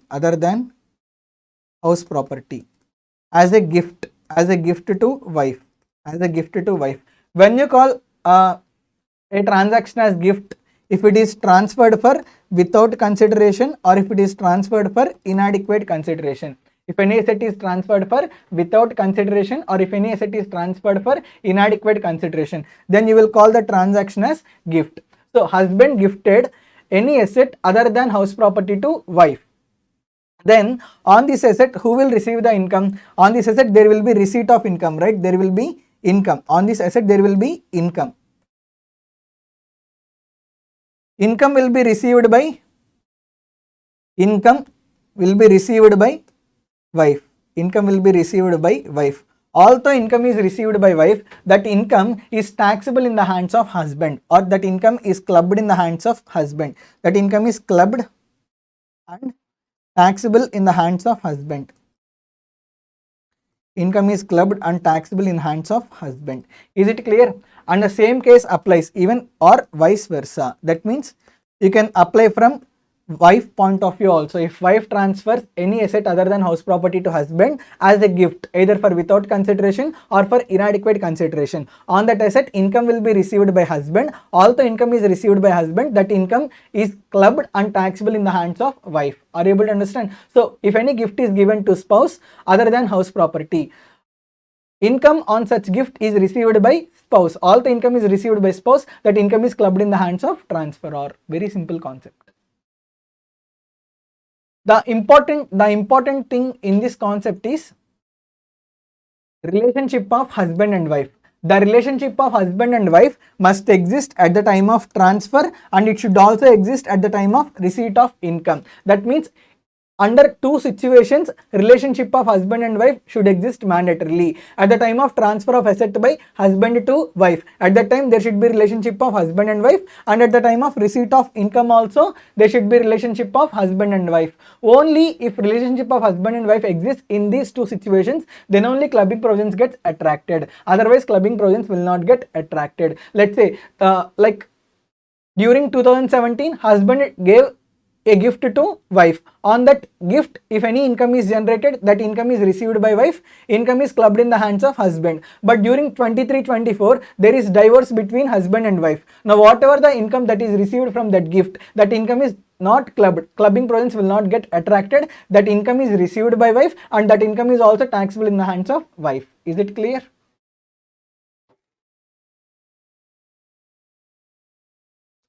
There are some exceptions to these conditions. What are those exceptions? If asset is transferred in connection with agreement to live apart, nothing but divorce. So at the time of divorce, if any asset is transferred by from husband to wife, okay, then clubbing provisions will not get attracted. Transfer of asset for adequate consideration. When we call as a gift, if any asset is transferred for without consideration or for inadequate consideration. If proper consideration is paid by spouse, that means like let's say I have with me 100 grams of gold. The 100 grams of gold worth is 5 lakh rupees. Now I transferred 100 grams of worth of gold to my wife. My wife paid me 5 lakh rupees through bank account. Now the transaction happened for adequate consideration, just like how transaction happens with third parties. In the same way transaction happened even with my wife also. In this case, even though I transferred an asset to my wife, still clubbing provisions will not get attracted because transaction happened for adequate consideration. Asset purchases out of pin money. What do you mean by pin money? See, in your homes, our mothers used to keep some petty amount in their kitchen, right? In their kitchen boxes.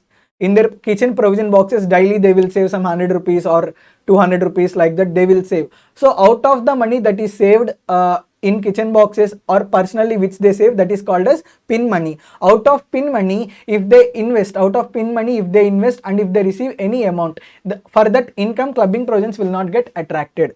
I will tell you with a small example. There is husband, there is wife. Husband every day gives 100 rupees to wife. Wife keeps in provisions box.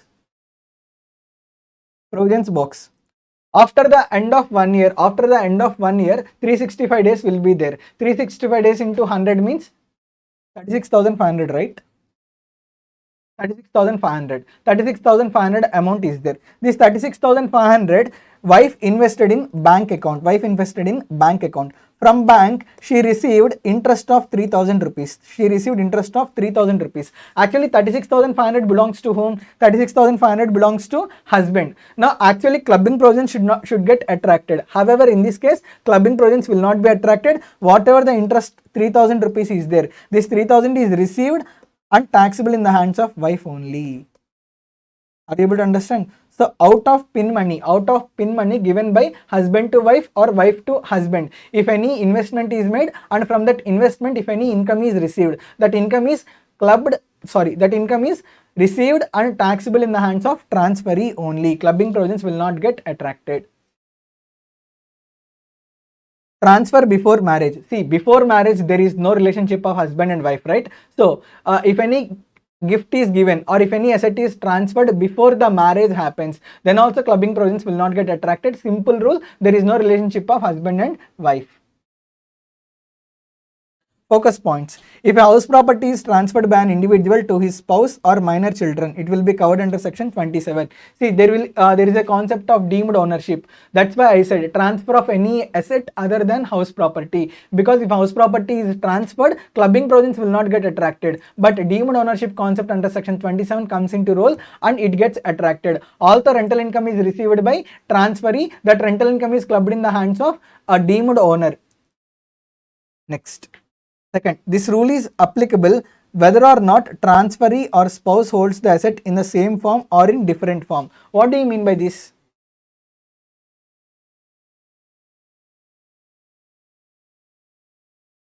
There is husband, there is also wife. Husband gifted 5 lakh rupees to wife. Rupees 5 lakh to wife. Now what wife did?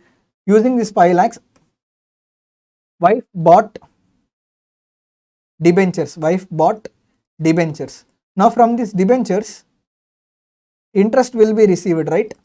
This interest is received by wife. Although interest is received by wife, that interest is clubbed and taxable in the hands of husband. See, what husband gave to wife? Husband gave money. Husband gave cash. That cash was further converted by wife into debentures. Now from debentures, interest was received. Although interest is received by wife, that interest is clubbed and taxable in the hands of husband. What did you understand by this? See, whatever the gift that is given by husband to wife, from that gift can be converted into another form, and from that another form, income can be generated. Even this income is also clubbed in the hands of husband. Are you able to understand? In the hands of transferor. Are you able to understand? So there is no such rule that whatever the form that husband gives as a gift to wife, the form should be same. Even the form of the asset changes, still from the new asset, whatever the income that is received, that income is clubbed in the hands of husband only. Are you able to understand? In the hands of the person who gave the gift.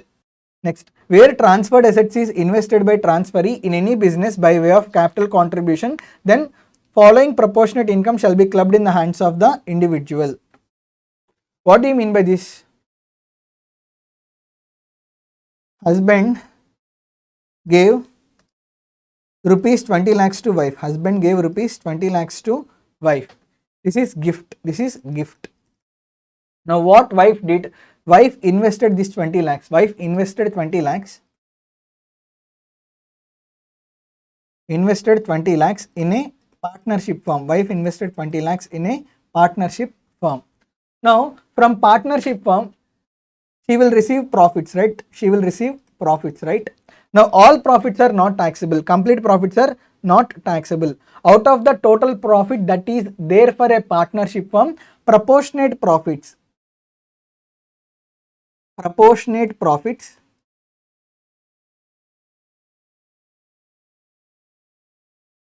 based on capital ratio as on first day of previous year, are eligible for clubbing.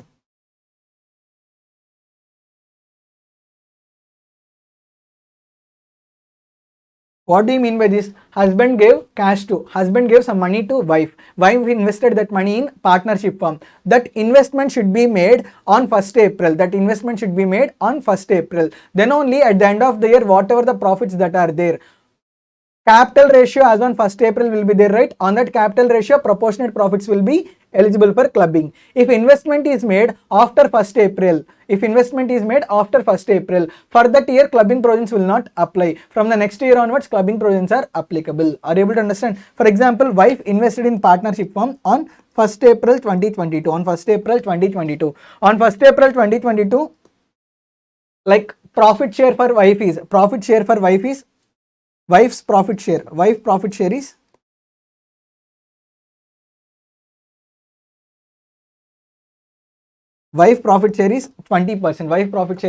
20%. Now, out of total profits, let's say total profits are 1 lakh rupees. 1 lakh into 20%. 1 lakh into 20%. 20,000 profits. 20,000 profits will be received by wife. All the 20,000 profits are received by wife. These 20,000 profits are clubbed in the hands of husband. Are you able to understand? For example, she made investment in partnership firm on 5th April 2022. For previous year 22-23, clubbing provisions will not get attracted. The reason is on 1st April there is no investment. If there is no investment, there is no profit sharing ratio. So for previous year 22-23, there is no clubbing.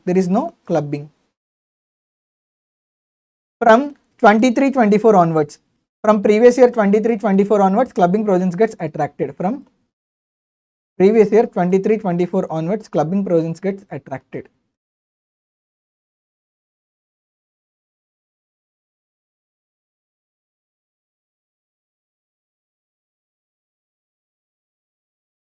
Is it clear? Next, 64 subsection 1 clause 4, assets transferred to son's wife. Son's wife means nothing but daughter-in-law.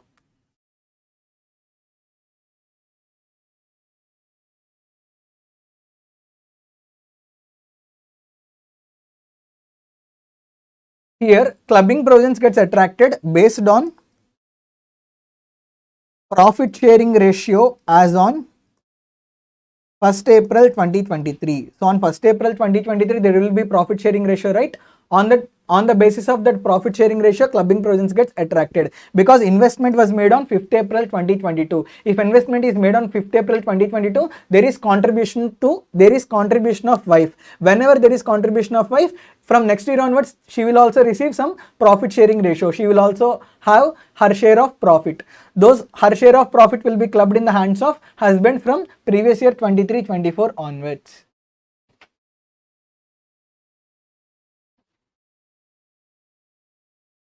Next, section 64, subsection 1, clause 6, gift to son's wife.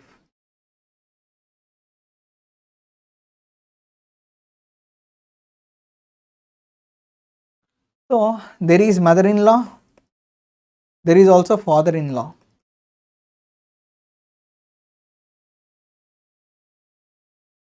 They gave gift to daughter-in-law. Gave any gift including house property to daughter-in-law. When you call a transaction as gift, you call transaction as gift if it is received for without consideration or for inadequate consideration. If it is given for without consideration or for inadequate consideration. Now from this gift, there arises income, right? There arises income. This income will be received by daughter-in-law. Income will be received by daughter-in-law. Although income is received by daughter-in-law, that income is clubbed in the hands of mother-in-law or father-in-law. That income is clubbed in the hands of mother-in-law or father-in-law. Is it clear? So mother-in-law or father-in-law gave any asset as a gift to daughter-in-law. Gift means either for without consideration or for inadequate consideration. Now from that asset income will arise. Although income is received by daughter-in-law, that income is clubbed in the hands of mother-in-law or father-in-law. Is it clear?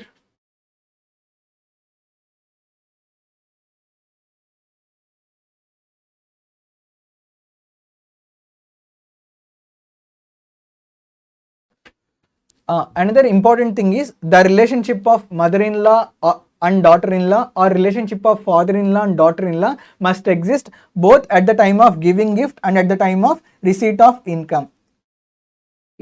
Under two circumstances, at the time of transfer of asset, that means at the time of giving gift, at the time of receipt of income from that asset. In these two situations, there should be relationship of mother-in-law and daughter-in-law, or there should be relationship of father-in-law and daughter-in-law. Then only clubbing provisions get attracted. Otherwise, clubbing provisions will not get attracted. The conjunction is and. That means under two situations, there should be relationship of mother-in-law or father-in-law and daughter-in-law. Otherwise, clubbing provisions will not get attracted.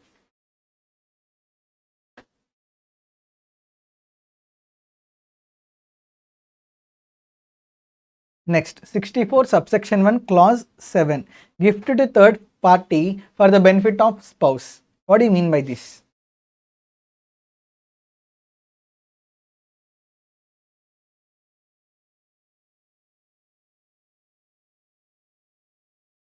There is Mr. X, there is a trust. Mr. X gave gift to trust.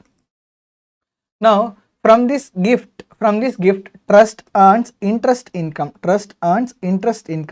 Let's say interest income is 50,000 rupees. Mr. X kept the condition that out of total income that is received by trust, 50% of the income should be transferred to his wife. His wife is Mrs. X. Now, out of total interest of 50,000, 25,000 will be paid to Mrs. X. Now, 25,000 is received by whom? 25,000 is received by Mrs. X. Although 25,000 is received by Mrs. X, this 25,000 is clubbed in the hands of husband. 25,000 is clubbed in the hands of husband.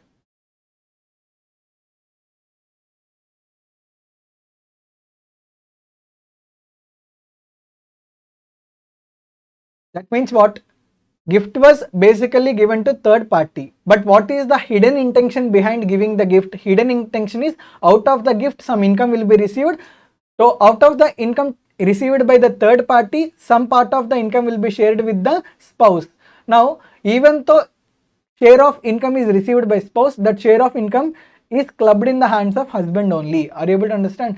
The reason is here the basic intention for transfer of asset is in order to transfer the income to spouse. All the income is transferred to spouse, that income again gets taxed, clubbed in the hands of husband only. Are you able to understand? So, if an individual transfers an asset directly or indirectly for without consideration to a person, trust, AOP, nothing but third party, right, for the benefit of his or her spouse, then what is the treatment? Income arising from transferred asset will be included in total income of the transferor to the extent of such benefit. That means whatever the benefit that is received by spouse, whatever the amount that is received by spouse, although that amount is received by spouse, that amount will be clubbed in the hands of husband or wife, whoever is transferring the gift. Yes, condition is relationship of husband and wife should exist both at the time of transfer of asset and at the time when income is received. This you know. So at the time of giving gift and at the time of receipt of income, under these two cases there should be relationship of husband and wife. Then only clubbing provisions gets attracted. Otherwise, clubbing provisions will not get attracted. Exceptions: if transfer is made for adequate consideration, if transfer is done before marriage. If transfer is made for adequate transaction, then it is fair transaction only. How it is done with third parties, in the same way it was done. So there is no clubbing provisions gets attracted. If transfer is done before marriage there is no relationship of husband and wife, so clubbing provisions will not get attracted. Same concept. Section 64 subsection 1 clause 8, gift to third party for the benefit of son's wife. That means if any gift is given to third party, why that gift was given? That gift was given with an intention, out of the gift income will be generated, some part of the income will be transferred to son's wife or daughter-in-law. Now even the amount is received by daughter-in-law, that income will be clubbed in the hands of either father-in-law or mother-in-law. Simple. I will explain with a chart. There is father-in-law or mother-in-law. They gave a gift to trust. Now from this gift, income will be received by trust. Let's say trust receives 1 lakh rupees. At the time of transferring of gift by father-in-law or mother-in-law to trust, there is a condition that out of total income that is received by trust, 40% should be transferred to daughter-in-law. 40% means how much? So how much will be the amount that will be received by daughter-in-law? Daughter-in-law will receive 40,000 rupees. Now whatever the amount that is received by daughter-in-law, even though it is received by daughter-in-law, this 40,000 gets clubbed in the hands of father-in-law or mother-in-law. Is it clear? This 40,000 amount gets clubbed in the hands of father-in-law or mother-in-law. So if any gift is given to the third party and the hidden intention behind giving the gift is any income will be generated to daughter-in-law, any income will be receivable by daughter-in-law. Although that income is received by daughter-in-law, such income again gets clubbed in the hands of either mother-in-law or father-in-law, whoever is giving gift to the third party. Here also, the relationship of father-in-law and daughter-in-law or mother-in-law and daughter-in-law should exist both at the time of giving gift and both at the time of receipt of income. Under these two circumstances, there should exist the relationship of father-in-law and daughter-in-law, mother-in-law and daughter-in-law. Then only clubbing provisions gets attracted. Otherwise, clubbing provisions will not get attracted. Exceptions: if transfer is made for adequate consideration. Adequate consideration means fair transaction. Clubbing provisions will not get attracted. And if transfer is done before marriage there is no relationship of father-in-law and daughter-in-law. There will be no relationship of mother-in-law and daughter-in-law. So if before marriage, if any gift is given to third party, and from that gift, if any benefit is received by son's wife, okay, son's to be wife, then clubbing provisions will not get attracted. Next one is income of a minor child. Next, section 64 subsection 1 clause, section 64 subsection 1a, income of a minor child.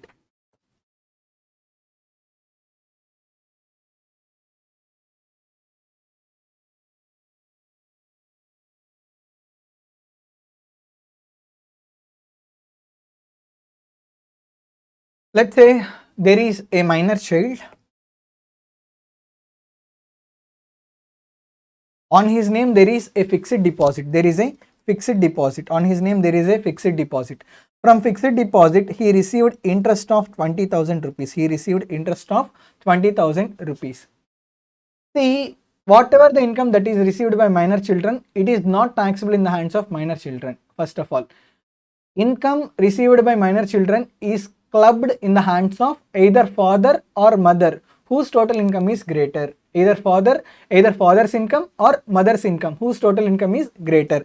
However, from income received by minor children, 1500 exemption will be allowed under section 1032. Under section 1032, 1500 exemption will be allowed, and only balance amount is clubbed in the hands of either father or mother whose total income is greater. 1500 exemption is allowed. What is the balance amount? Balance amount is 18,500. This balance amount of 18,500 is clubbed in the hands of father or mother whose total income is greater. total income is greater, whose total income is greater. Are able to understand? If any income is received by minor children, from that income 1500 exemption will be allowed under section 1032. Here one more important point. If the amount received by minor children is less than 1500, then exemption is applicable to whatever the amount that is received by minor children.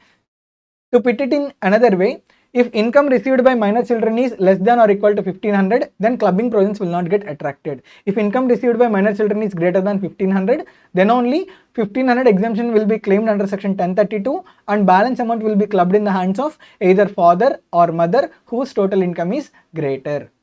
Once income gets clubbed in the hands of father or mother, then from subsequent year onwards, income gets clubbed in the hands of same person. That means what? For example, here the total income of father is, let's say, 50 lakhs. Total income of mother is, let's say, 20 lakhs. In whose hands income gets clubbed? Income gets clubbed in the hands of father. Income gets clubbed. Income of minor children gets clubbed in the hands of father. Once income gets clubbed in the hands of father, from the subsequent year onwards, from the next year onwards, the income from next year onwards, you need not check whose total income is greater. From next year onwards, income gets clubbed in the hands of father only. That means only at the first time when minor children receives income, then only you need to check whose total income is greater. Once if you club total income of the minor children in the hands of one parent, that can be either father or mother, from subsequent year onwards, income gets clubbed in the hands of the same parent only. Are you able to understand?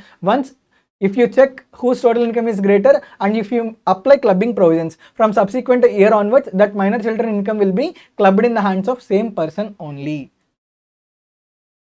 Now you will get a doubt. Sir, what if the relationship of husband and wife does not exist between husband and father and mother? See, for minor children there are father and mother. In between father and mother, there is no relationship of husband and wife. That means they got divorced. In such a case, whoever maintains the minor children, if father maintains the minor children income gets clubbed in the hands of father. If mother maintains the minor children income gets clubbed in the hands of mother. Whoever maintains the children, in their hands, the minor children income gets clubbed. You will also get another doubt. Sir, what if both father and mother dies? Then whatever the income that is received by minor children, that income is taxable in the hands of minor children only. However, a payment of tax liability and filing of income tax return will be done by the guardian who oversees that minor children. Another important thing. See, there is previous year 22-23, 1st April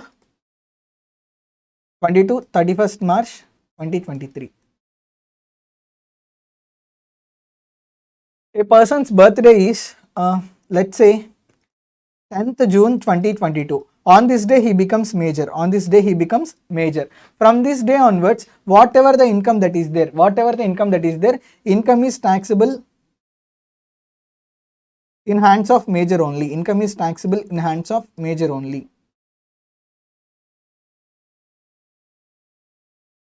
During this period he is minor, right?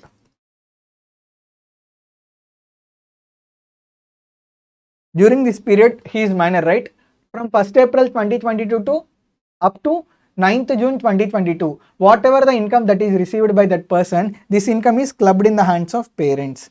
That means what? If in one previous year, for part of the previous year he is minor and for remaining part of the previous year he is major, whatever the income that is received during his tenure as minor, that income is clubbed in the hands of parents. Whatever the income that is received by that individual, once he attains majority, that income is taxable in the hands of that individual only. Clubbing provisions will not get attracted.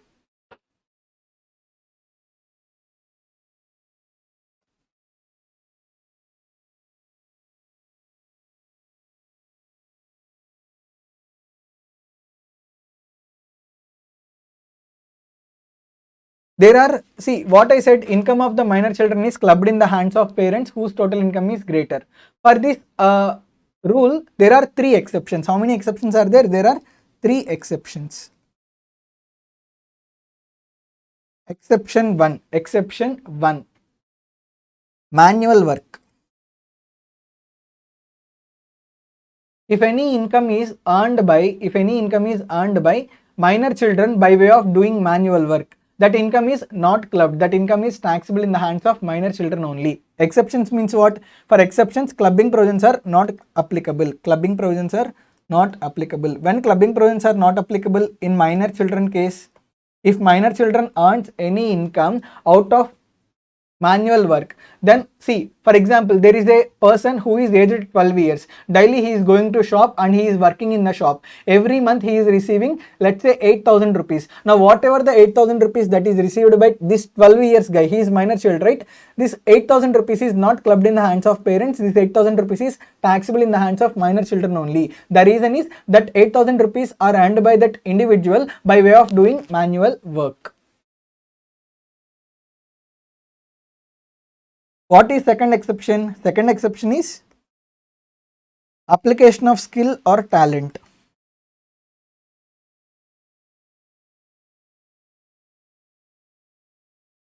See, there will be these programs like Bowl Baby Bowl, Indian Idol, these kind of stage shows will be there. Minor children, by participating in stage shows, if they earn any income, that income is not clubbed in the hands of parents. That income is taxable in the hands of minor children only, because they are earning that income by using their own skill or talent. So out of skill or talent, if any income is earned by minor children, that income is not clubbed in the hands of parents. That income is taxable in the hands of minor children only. Next, those people who are suffering with ATU disability. Those minor children who are suffering with ATU disability, even for them also, whatever the income that is received by them, on such income clubbing provisions are not attracted. If any income is received by an individual who is suffering with a disability under section ATU, that income is, for that income clubbing provisions will not get attracted. That income is taxable in the hands of minor children only who is suffering with a disability. There are some focus points here. Minor children does not only include biological children. Minor children also includes stepchildren, adopted children, even minor married daughter is also to be considered as minor children. That means if any income is received by minor married daughter, even that income is also clubbed in the hands of parents whose total income is greater. Any income to minor children on investing income of manual work or special talent should be clubbed. What do you mean by this? Let's say there is a guy called Mr. Ram. He participated in Indian Idol. He participated in Indian Idol. His age is 10 years. His age is 10 years. He participated in Indian Idol. He won the prize money. He won the prize money. Let's say prize money is 50 lakhs. This 50 lakhs is taxable to whom? 50 lakhs is taxable to Mr. Ram only. 50 lakhs is taxable to Mr. Ram, because this 50 lakhs is earned by Mr. Ram using his own talent, So whatever the income that is earned by minor children using his or her own skill or talent, that income is taxable in the hands of minor children only. Are you clear till here? Now, whatever the 50 lakhs prize money that is received, father of Ram invested in fixed deposit. Now from fixed deposit, interest will be received, right? From fixed deposit, interest will be received. Let's say interest is 3 lakh rupees. Now this interest, can we call this as income on income? Can we call this as income on income? Because income is received 50 lakh rupees. This 50 lakh rupees is further invested in fixed deposit. This is called as income on income. For income on income, clubbing provisions gets attracted. This 3 lakh rupees is clubbed in the hands of father. These 3 lakh rupees are not taxable in the hands of Mr. Ram. Are you able to understand? Out of skill or talent, if any income is received, that income is taxable in the hands of minor children. Whatever the income that is earned out of skill or talent, if that income is further invested and on that income on income is generated, that income on income, clubbing provisions gets attracted. Income on income is not taxable in the hands of minor children.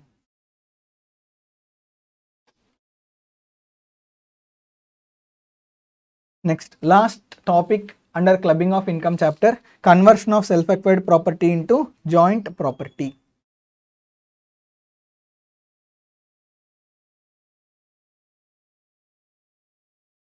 Section 64, subsection 2.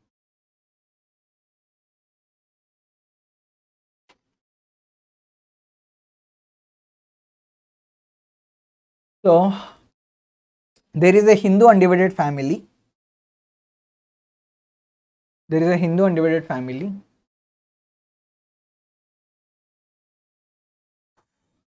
Mr. X is the elder son of Hindu undivided family. Mr. X is the elder son of Hindu undivided family. You know, right? Majority of the burden of running the family lies on the elder son. Actually, he bought a house property. Mr. X has a house property. For the benefit of Hindu undivided family, what Mr. X did, Mr. X transferred house property in the name of HUF. Mr. X transferred house property in the name of HUF. Now from this house property, rental income will be there, right? Who receives the rental income? Rental income will be received by Hindu undivided family. Rental income received by Hindu undivided family. All the rental income is received by Hindu undivided family. That rental income is clubbed and taxable in the hands of Mr. X only. Clubbed and taxable in the hands of Mr. X. Have you understood? That means if any person transfers any asset to Hindu undivided family, income on that asset will be received by Hindu undivided family. Although income on that asset is received by Hindu undivided family, such income is clubbed and taxable in the hands of transferor. Is it clear? So Hindu undivided family has house property which is given by elder son. What happened after few days, after few years, this house property got partitioned. Like there is a partition of HUF, and this house property consists of, let's say, 3 floors. House property consists of 3 floors. At the time of partition, there are 3 floors, and in each floor there are 2 separate flats.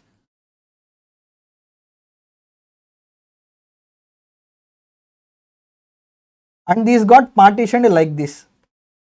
Each floor was given to one of his 3 brothers and their spouses. There is partition of HUF at the time of partition.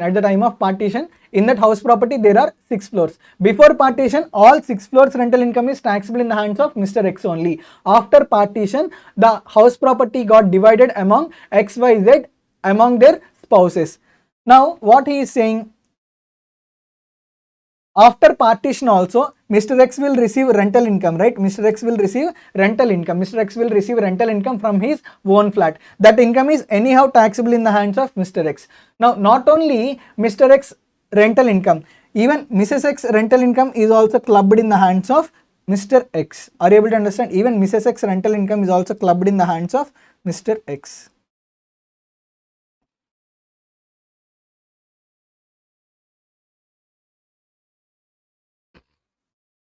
What do you mean by this? See, the person who is transferring asset to Hindu undivided family, before partition, from that asset, whatever the income that is received, entire income is clubbed in the hands of transferor only. After partition, whatever the transferor share is there, along with the transferor share, even share of spouse of the transferor, even her share is also clubbed in the hands of transferor. Are you able to understand? Nothing but this total share, Mr. X's share after partition, Mrs. X's share after partition, transferor share along with share of spouse of the transferor. These 2 shares will be clubbed in the hands of transferor. Are you able to understand? After partition. This is what it was said here.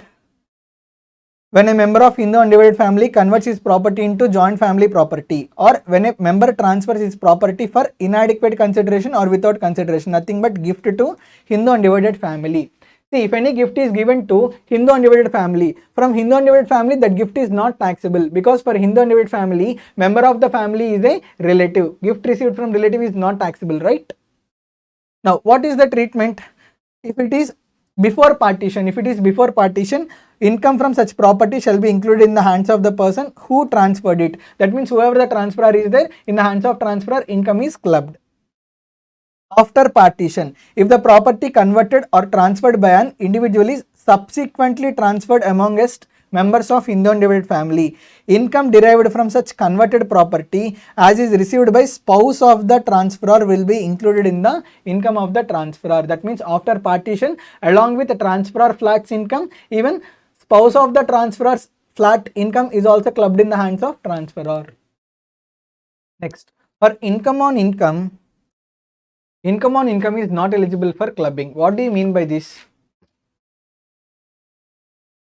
Let's say a husband gave to wife debentures at the rate of 10%. Debentures worth 10 lakh rupees at the rate of 10%. Now, every year wife will receive interest, right? Every year wife will receive interest of 1 lakh rupees. First year 1 lakh rupees, second year 1 lakh rupees, third year 1 lakh rupees. Now, this 1 lakh rupees is clubbed in the hands of husband. Because income on gift, this 1 lakh rupees is clubbed in the hands of husband.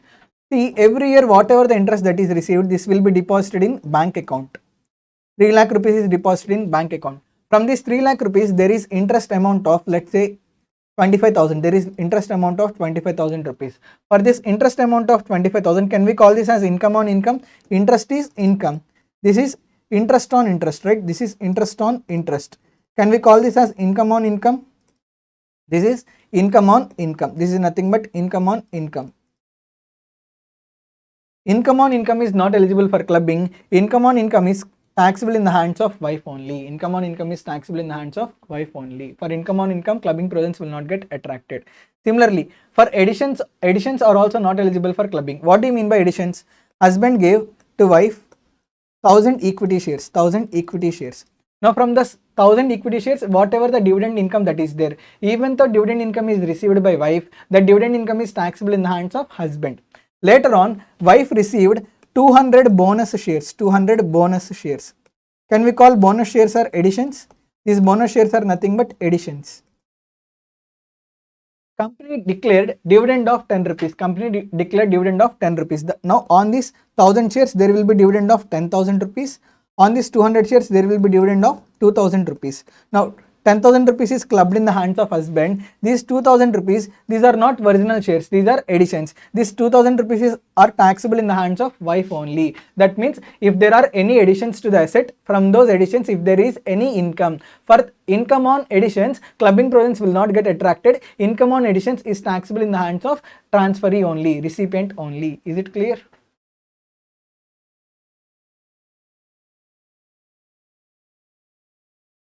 Next, another important point. Now, on sale of these equity shares, wife earned capital gains. For these capital gains also, clubbing provisions gets attracted. These capital gains will also get clubbed in the hands of husband. I will ask you another question.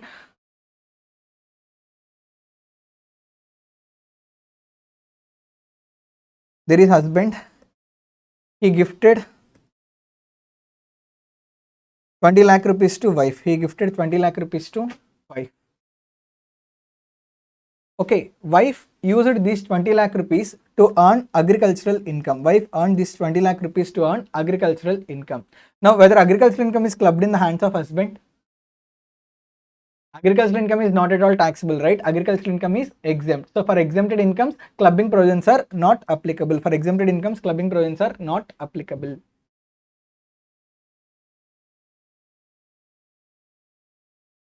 If part of the consideration is paid, only that part of the income attributable to transfer for inadequate consideration is includable in the hands of transferor. Sir, what do you mean by this?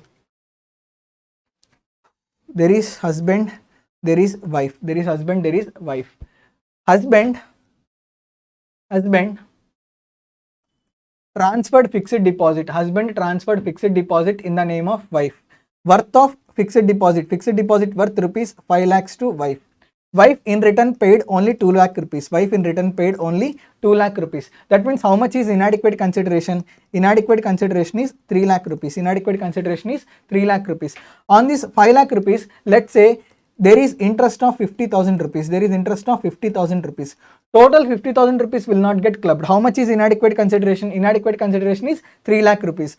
So 50,000 into 3 lakh divided by 5 lakh. How much it will be? 30,000 rupees. So only that part of the income which belongs to inadequate consideration. Now this 30,000 rupees belongs to inadequate consideration of 3 lakh rupees, right? Now only this 30,000 rupees gets clubbed in the hands of husband. That means if there is concept of inadequate consideration, whatever the proportionate income that is there relating to this inadequate consideration, only that proportionate income is only clubbed. Only for proportionate income relating to inadequate consideration, only for such proportionate income, clubbing provisions gets attracted. Clubbing provisions are applicable.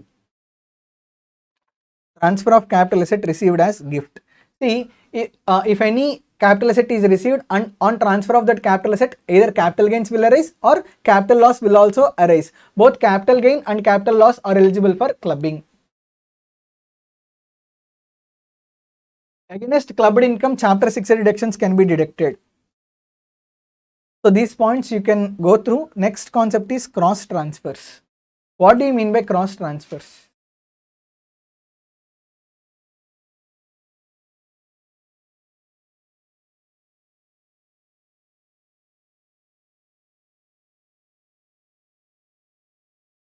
There is Mr. X, there is Mrs. X, there is Mr. Y, there is Mrs. Y. Mr. X gave 12 lakh rupees worth of gift. Mr. Y is nothing but brother of Mr. X. Mr. X gave 12 lakh rupees gift to Mrs. Y. Mr. Y gave 10 lakh rupees gift to Mrs. X.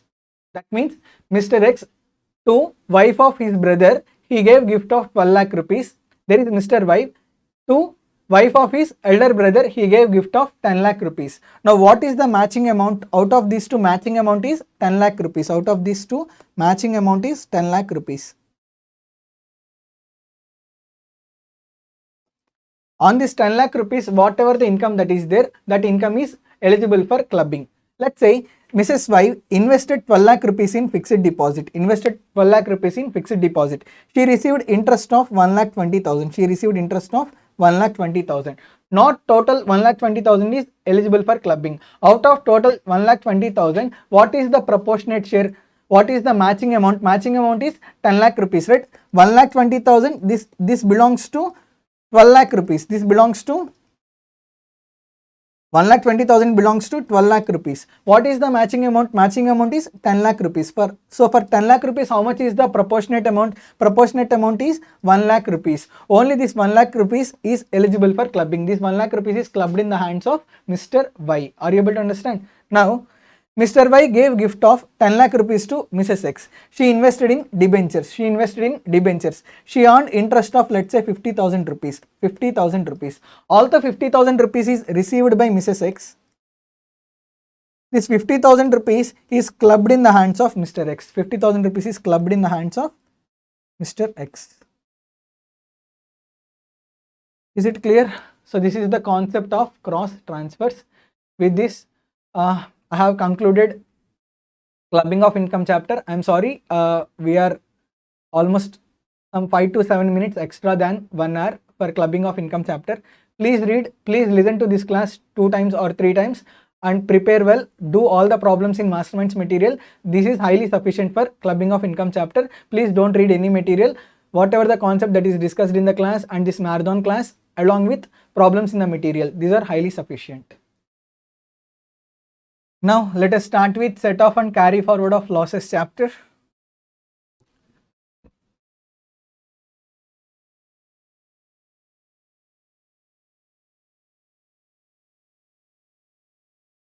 This is also a very easy chapter. This takes very less time to revise.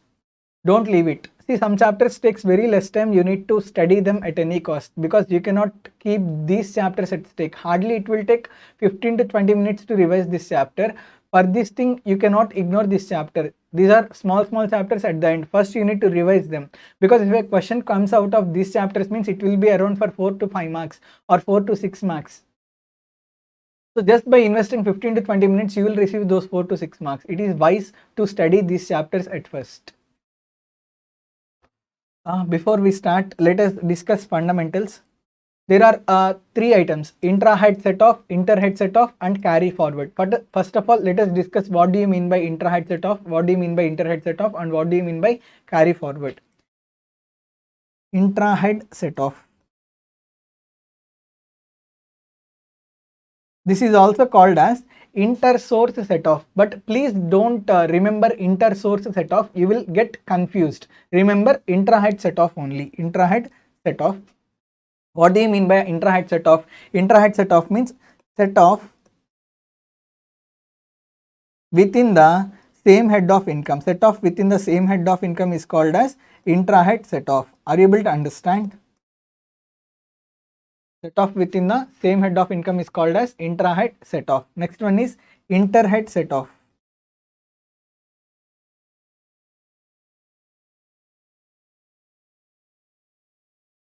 Set off with other head of income is called as inter-head set off.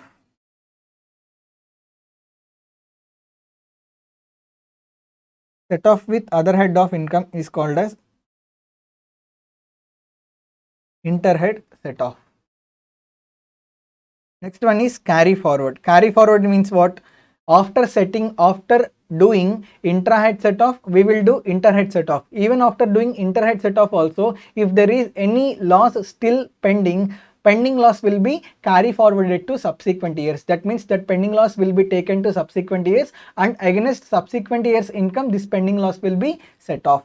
That concept is called as carry forward. Carry forward, this will be transferred to subsequent years.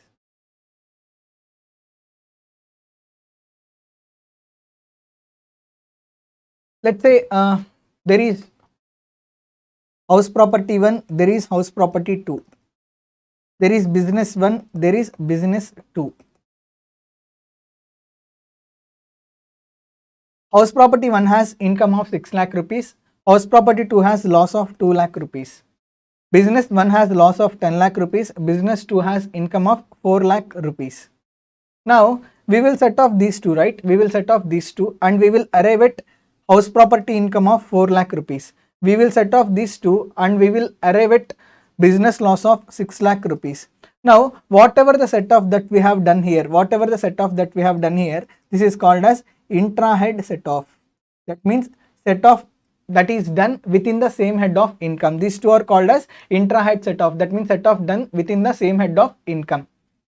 Now, we will also set off these two. House property, like business loss, can be set off against house property income. After setting off these two, we will arrive at loss of 2 lakh rupees. We will arrive at loss of business loss of 2 lakh rupees.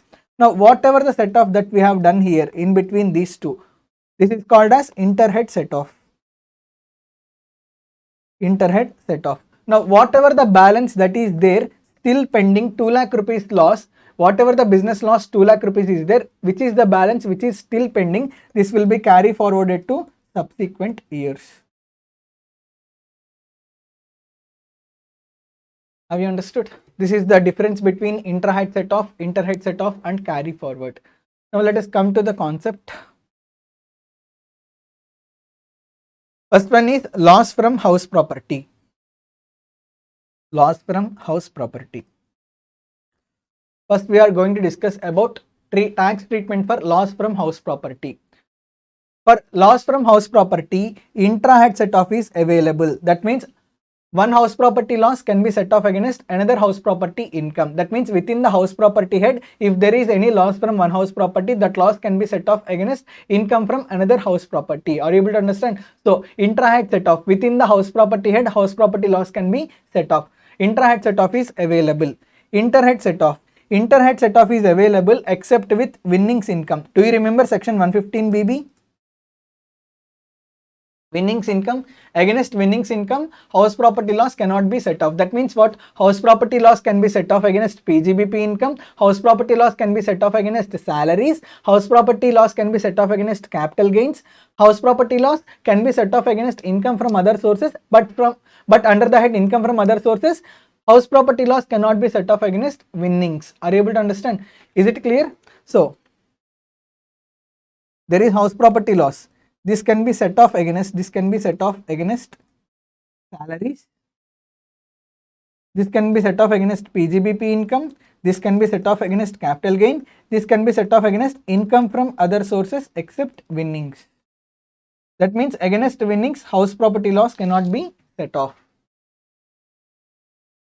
Another important thing is in case of interhead set off, maximum house property loss set off allowed is 2 lakh rupees. That means only up to rupees 2 lakhs loss can be set off against other head of income. I will tell with an example. There is house property 1, there is house property 2. House property 1 has income of 2 lakh rupees, house property 2 has loss of 6 lakh rupees. There is business income. Business income is 10 lakh rupees. Now what we can do? We can do intra-head set off. After doing intra-head set off income from house property, there is no income from house property, there is loss from house property. How much is loss from house property? Loss from house property is 4 lakh rupees. Business income is 10 lakh rupees. Now whether this 4 lakhs can be set off against 10 lakh rupees? Yes, it is set off. But maximum 2 lakh rupees. So out of 10 lakh rupees, 2 lakhs can be set off and only business income will be 8 lakh rupees. Balance 2 lakh rupees is there, right? Balance 2 lakh rupees will be carry forwarded to subsequent years. That means if there is any house property loss, maximum interhead set off allowed is only 2 lakh rupees. Even the house property loss is more than 2 lakh rupees, maximum only 2 lakh rupees is eligible for interhead set off. Are you able to understand? After doing interhead set off, if there is any balance, that balance will be carry forwarded to subsequent years. For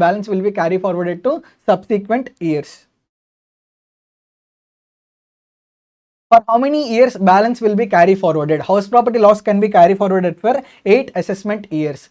In subsequent years, whatever the house property loss that is there, that house property loss can be set off against only house property income. That means in subsequent years only intra-head set off is only available. In subsequent years, house property loss cannot be set off against other incomes. In subsequent years, house property loss can be set off only against house property income only. Simply, in subsequent years, intra-head set off is only available. Next one is PGBP loss from PGBP head. Next one is loss from PGBP. Under PGBP head, there can be 3 losses. One is specified business loss, another one is speculative business loss, another one is non-speculative business loss. First, we will discuss about specified business loss. Specified business loss can be set off only against specified business profits. You know, right? In PGBP, we have discussed that there will be around 14 businesses. They will be called as specified businesses. So, from specified business, if there is any loss from specified business can be set off only against specified business profits. That means identical. Specified business loss can be set off only against specified business profits.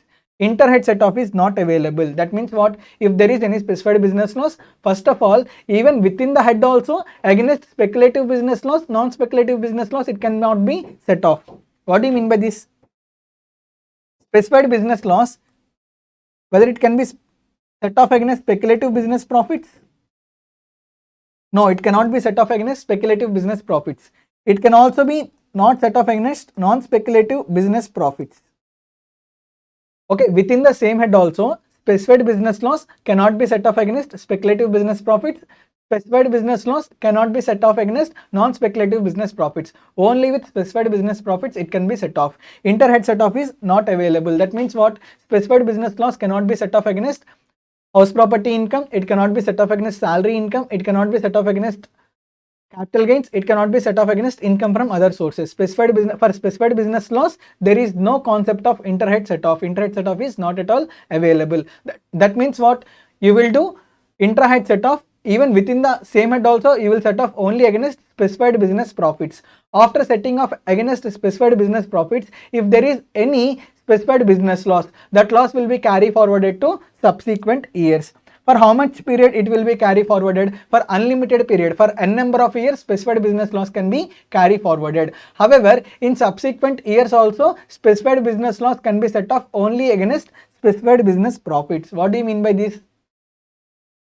In subsequent years also, identical concept will apply. Specified business loss can be set off only against specified business profits. Is it clear?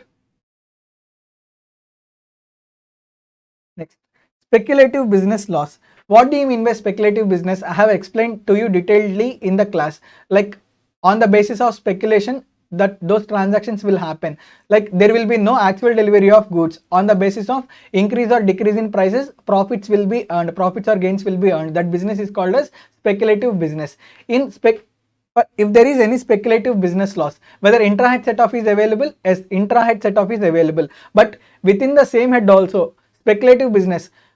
Under PGBP head also, speculative business loss can be set off only against speculative business profits. That means identical. Speculative business loss can be set off only against speculative business profits, only from speculative business profits. That means speculative business loss cannot be set off against.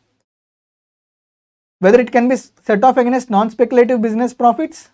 No, it cannot be set off against non-speculative business profits. Whether it can it be set off against specified business profits? Specified business profits, whether it can be set off against specified business profits? No, it cannot be set off against specified business profits. Are you able to understand? Next. So, speculative business loss can be set off only against speculative business profits. Furthermore, interhead set off is not available for speculative business loss. That means speculative business loss cannot be set off against other heads of income. Speculative business loss cannot be set off against income from house property. It cannot be set off against income from salaries. It cannot be set off against income from capital gains. It cannot be set off against income from other sources. Only thing is speculative business loss set off against speculative business profits. After set off against speculative business profits, it will be carry forwarded to subsequent years. In subsequent years, for how many years it will be carry forwarded? Speculative business loss can be carry forwarded only for 4 assessment years. Only for 4 assessment years, speculative business loss can be carry forwarded. In subsequent years also, speculative business loss can be set off only against speculative business profits. Are you able to understand? After 4 assessment, like speculative business loss can be carry forwarded for 4 assessment years. In subsequent years also, speculative business loss can be set off against speculative business profits. Identical. During current year also, speculative business loss can be set off against speculative business profits. In subsequent years also, speculative business loss can be set off against only speculative business profits. Is it clear? What is the period for which speculative business loss is carry forwarded? For 4 assessment years. Next. Non-speculative business loss. Non-speculative business loss. Non-speculative business loss, whether intra-head set-off is available or not. As intra-head set-off is available, non-speculative business loss can be set off against both speculative and non-speculative business profits. Non-speculative business loss can be set off against both speculative business profits and non-speculative business profits. Simply, for non-speculative business loss, intra-head set-off is available. Even inter-head set-off is also available, but excluding salaries and winnings. What do you mean by this? There is non-speculative business loss. There is non-speculative business loss. Whether can it be set off against income from house property? Can it be set off against income from house property? Yes, it can be set off against income from house property. There is non-speculative business loss. Whether can it be set off against income from salaries? No, it cannot be set off against income from salaries. Whether this can be set off against income from capital gains? Yes, it can be set off against income from capital gains. Whether it can be set off against income from other sources? Yes, but except winnings. Non-speculative business loss can be set off against income from other sources, but non-speculative business loss cannot be set off against winnings income. This is the concept. Is it clear? For how many years non-speculative business loss can be set off? Non-speculative business loss is carry forwarded. Non-speculative business loss is carry forwarded for 8 assessment years. Now listen, specified business loss. There is no time limit to carry forward. Okay, for unlimited period, specified business loss can be carry forwarded. Speculative business loss. Speculative business loss can be carry forwarded only for 4 assessment years. Non-speculative business loss can be carry forwarded for 8 assessment years. Business continuity is not necessary. That means if business is closed and if there is loss from this business, there is no such rule that business should continue, then only loss can be carry forwarded. There is no such rule. Even the business is discontinued, still loss will be carry forwarded up to 8 assessment years. Is it clear? This is the concept relating to loss from PGBP. Next, unabsorbed expenses. There are three unabsorbed expenses: unabsorbed depreciation, which we have discussed under section 32, unabsorbed capital expenditure relating to scientific research. This is not specific research, this is scientific research. Unabsorbed capital expenditure relating to scientific research, unabsorbed family planning expenditure. These three are unabsorbed expenses: unabsorbed depreciation, unabsorbed capital expenditure relating to scientific research, unabsorbed family planning expenditure. These two things, like all these we have discussed under PGBP head. For these three unabsorbed expenses, intra-head set off is available. Intra-head set off is available. That means within PGBP head, you can set off these unabsorbed expenses. After setting off with unabsorbed expenses, after setting off with PGBP income, intra-head set off, then you can also make inter-head set off except with salaries and winnings. That means what? Unabsorbed expenses can be set off against income from house property. Unabsorbed expenses cannot be set off against income from salaries. Unabsorbed expenses can be set off against income from capital gains. Unabsorbed expenses can be set off against income from other sources, but unabsorbed expenses cannot be set off against winnings under the head income from other sources. So for unabsorbed expenses, intra-head set off is available. Even inter-head set off is also available except salary and winnings. Carry forward and set off. After doing intra-head set off, after doing inter-head set off, if unabsorbed expenses are there, if still unabsorbed expenses are not exhausted, whatever the unabsorbed expenses are there, they can be carry forwarded to subsequent years. What is the time limit for which to carry forward these unabsorbed expenses? There is no time limit. They can be carry forwarded for an unlimited period. And in subsequent years, unabsorbed expenses can be set off against any head except salary and winnings. That means what? Generally, in subsequent years, inter-head set off is not available. Only intra-head set off is available. Only for unabsorbed expenses. Even in subsequent years also, inter-head set off is available. Even in subsequent years also, unabsorbed expenses can be set off against other heads of income except salary and winnings. Are you able to understand? So there are three unabsorbed expenses: unabsorbed depreciation, unabsorbed family planning expenditure, unabsorbed capital expenditure on scientific research. These three unabsorbed expenses, intra-head set off is available. Even inter-head set off is also available except salary and winnings. After making intra-head set off, after making inter-head set off, if there is still any unabsorbed expenses which are left, those can be carry forwarded to subsequent years. For how many subsequent years it can be carry forwarded? It can be carry forwarded for unlimited period. In subsequent years also, the balance unabsorbed expenses can be set off against in subsequent years also, intra-head set off and inter-head set off is available except salaries and winnings. Even in subsequent years also, whatever the balance unabsorbed expenses are there, they can be set off. Both intra-head set off is available, inter-head set off is also available except salary and winnings. Next, capital loss. Capital loss. There are two types of capital losses: long-term capital loss, short-term capital loss. Whether intra-head set off is available, as intra-head set off is available, but identical. Identical means long-term capital loss can be set off only against long-term capital gain. Long-term capital loss can be set off against only long-term capital gain. Whether long-term capital loss can be set off against short-term capital gain? No, long-term capital loss cannot be set off against short-term capital gain. Long-term capital loss can be set off only against long-term capital gain. Whether intra-head set off is available? No, intra-head set off is not available. That means what? Long-term capital loss cannot be set off against income from house property. Long-term capital loss cannot be set off against PGBP income. Long-term capital loss cannot be set off against salaries. Long-term capital loss cannot be set off against income from other sources. Long-term capital loss, blindly identical. Long-term capital loss can be set off only against long-term capital gain. After setting off with long-term capital gain, if there is still any long-term capital loss that is left, balance long-term capital loss will be carry forwarded to subsequent years. For how many years the balance long-term capital loss will be carry forwarded? Balance long-term capital loss will be carry forwarded for 8 assessment years. Is it clear? And in subsequent years also, long-term capital loss can be set off against only long-term capital gain. That means identical. In subsequent years also, long-term capital loss can be set off only against long-term capital gain. Next, short-term capital loss. Short-term capital loss can be set off against both short-term capital gain and long-term capital gain. Whether short-term capital loss can be set off against short-term capital gain? Yes, it can be set off.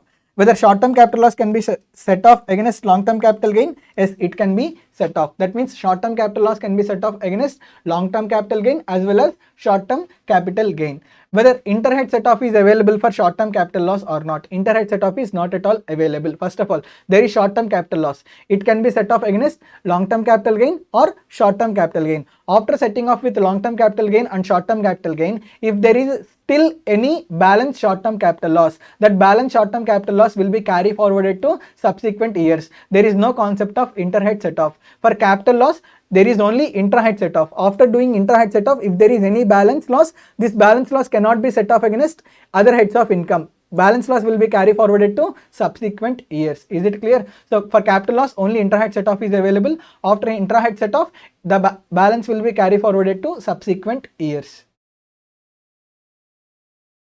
Short-term capital loss can be set off against short-term capital gains. It can be set off against long-term capital gains. However, interhead set off is not available. It will be carry forwarded to subsequent years. For how many years it will be carry forwarded? It will be carry forwarded for 8 assessment years. In future, that means in subsequent years, short-term capital loss can be set off only against long-term capital gain or short-term capital gain. Simply, in subsequent years, for short-term capital loss, intrahead set off is only available. Next, income from other sources. Income from other sources. The first one, under other sources, there will be loss from owning and maintaining race horses. If there is any loss from owning and maintaining race horses, that loss can be set off only against income from owning and maintaining race horses. It cannot be set off against other heads of income. Loss from owning and maintaining race horses can be set off only against income from owning and maintaining race horses. There will be no interhead set off also. Interhead set off is also not available. Next, can it be carry forwarded? Yes, it can be carry forwarded for 4 assessment years. If there is loss from owning and maintaining race horses, it can be set off only against income from owning and maintaining race horses. If there is no income from owning and maintaining race horses, this loss will be carry forwarded to 4 assessment years. For subsequent years. Even in subsequent years also, loss from owning and maintaining race horses can be set off only against income from owning and maintaining race horses. That means identical. During current previous year, loss from owning and maintaining race horses can be set off against income from owning and maintaining race horses. If this loss is carry forwarded to subsequent years, even in subsequent years also, loss from owning and maintaining race horses can be set off against income from owning and maintaining race horses. Is it clear? And business continuity is mandatory. Only if owning and maintaining race horses business is continuous, only if it is continuing, then only loss can be carry forwarded, then only loss can be set off. If owning and maintaining race horses business is discontinued, then whatever the loss that is there, that loss will be lapsed. Okay, that loss will lapse and that loss cannot be set off anymore. Casual losses. Casual losses means what? Nothing but section 115 BB. Those losses cannot be set off at all. I have already told you, under section 115 BB, losses cannot be carry forwarded. Other losses, that means any loss other than above 2 under the head income from other sources. For other losses, intrahead set off is available, interhead set off is available, but carry forward option is not at all available. Let's say there is I have loss from royalty. Generally, there will be royalty income, but whatever the royalty income that is received, it is less than the expenditure that I have incurred. So we can say there is loss from royalty. There is loss from royalty. This loss is eligible for intrahead set off. It is eligible for interhead set off, but this loss cannot be carry forwarded to subsequent years. Is it clear? Next, note points. The SSC must file loss return, otherwise carry forward facility is not available subject to following conditions.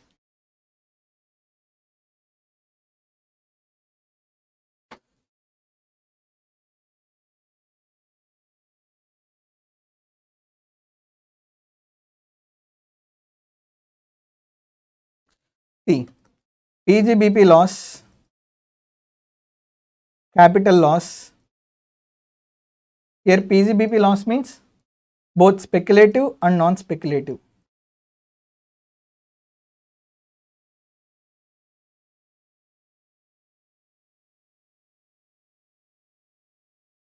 PGBP loss, capital loss, loss from owning and maintaining race horses.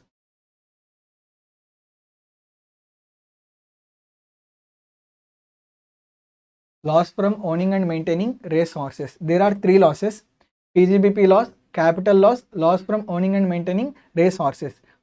If you want to carry forward these losses to subsequent years, 2 conditions are required to be satisfied. Return of income is required to be filed.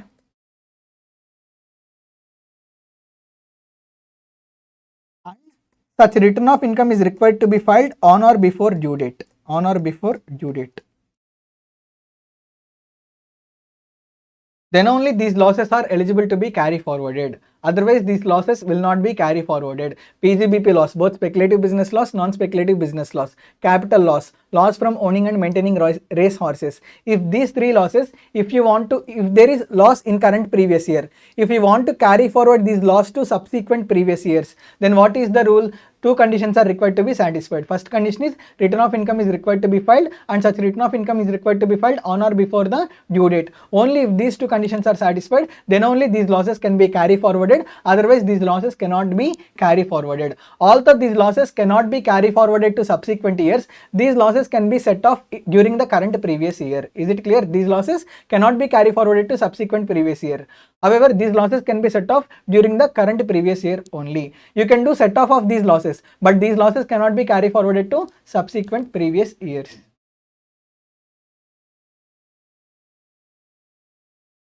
If return of income is not filed, or if return of income is filed after the due date under section 139(1), these losses cannot be carry forwarded. Let's say return of income is filed after due date. Return of income is filed after due date.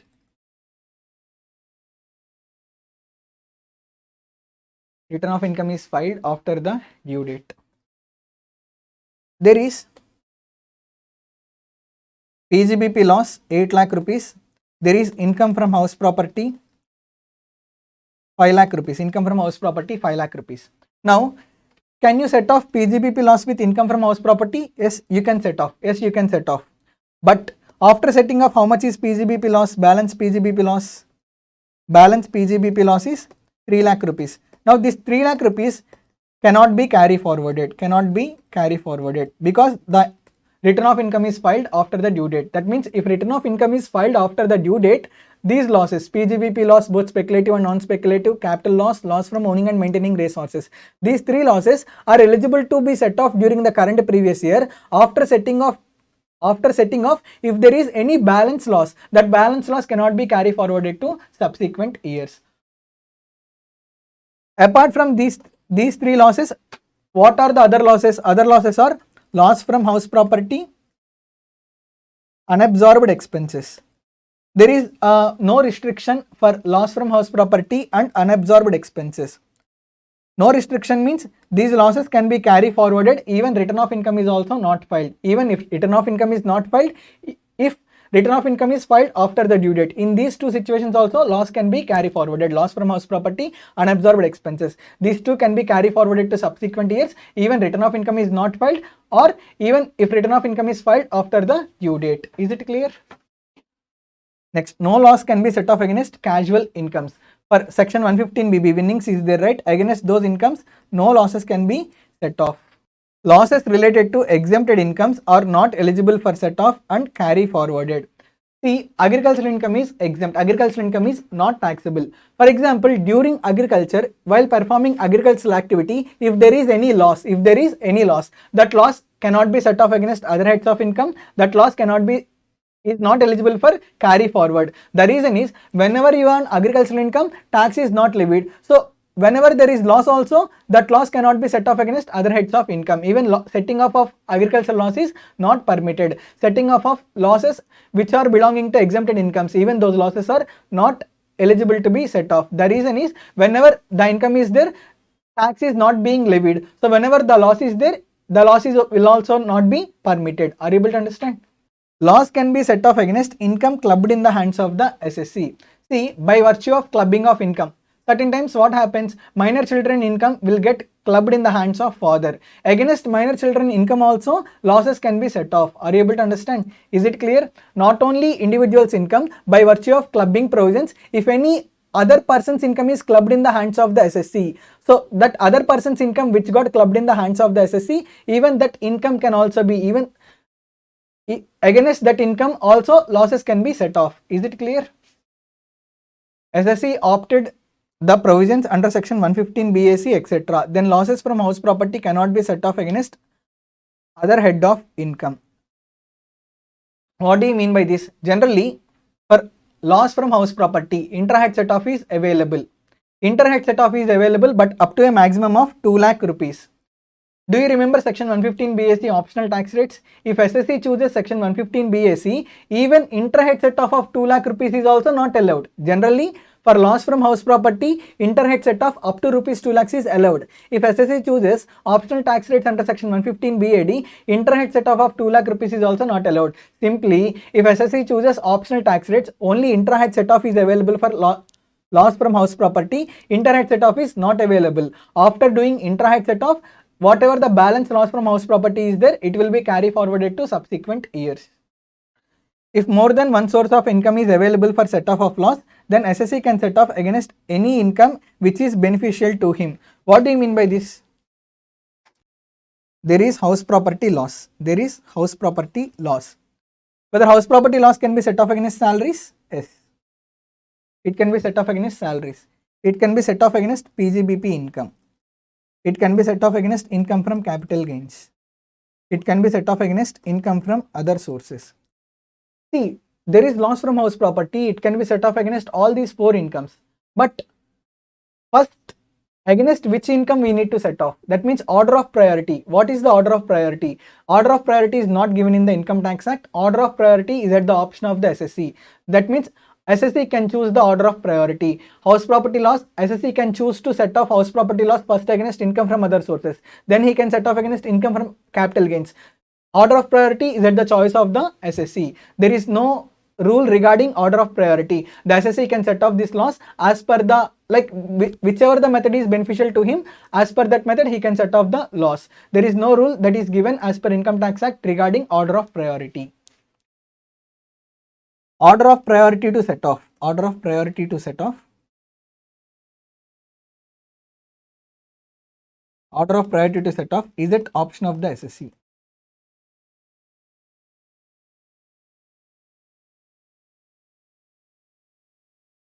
Is it clear? Set off is mandatory, even partial set off is not permissible. That means what? See, there is criteria. First you need to do inter-head set off, then you need to do inter-head set off, then you can carry forward the loss to subsequent years. You cannot change, you cannot skip these steps. Okay, first you need to mandatorily set off, you need to mandatorily do inter-head set off. Then you need to do inter-head set off. After doing inter-head set off and inter-head set off, then you can carry forward to subsequent years. You cannot skip any this step. Straight away you cannot do inter-head set off. First you need to do inter-head set off. Straight away if there is any loss, you cannot carry forward it to subsequent years. First after doing inter-head set off in current year, after doing inter-head set off in current year, then only you can carry forward it to subsequent years. You cannot skip any of these steps. Brought forward losses shall be set off in the immediately succeeding year or years. So like if there is any loss in earlier previous year, that loss will come to current previous year, right? So whatever the brought forward losses that are there, they will be set off in the immediately succeeding previous years. If there is loss in the earlier year, it will be set off against income in the current previous year. If there is no income in the current previous year, that loss will be set off against income in the next previous year. So in the immediately next previous year, whenever the income is there, immediately it will be set off. Set off of losses not permissible against unexplained income, investments, money, chargeable under section 68-69. Under miscellaneous chapter, there is a concept called deemed income. Deemed income is taxable at 78%. Effective tax rate applicable for deemed income is 78%. So these losses cannot be set off against deemed income. Whatever the losses that are there, those losses cannot be set off against deemed incomes. Any loss incurred in the year in which business was discontinued by the SSC shall be allowed to be set off against deemed profits. Only the balance, if any, shall be taxable, taxed under section 41(5). In this situation, 8 years limit is not applicable. What do you mean by this? So there is non-speculative business loss. There is non-speculative business loss. A person out of enthusiasm, he started a restaurant, but that restaurant did not get enough attention, enough craze. So during first year there is a loss of 2 lakh rupees. During first year there is loss of 2 lakh rupees. During second year there is loss of 3 lakh rupees. During second year also there is loss amount is 3 lakh rupees.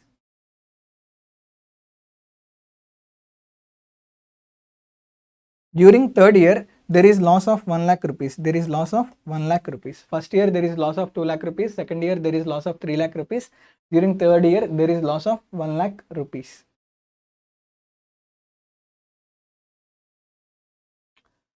He could not run the restaurant in third year. In third year he discontinued the business. He discontinued the business. He discontinued the business. In third year he discontinued the business.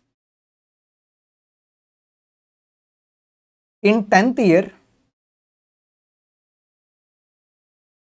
not 10th year, in 13th year, or let's say in 12th year,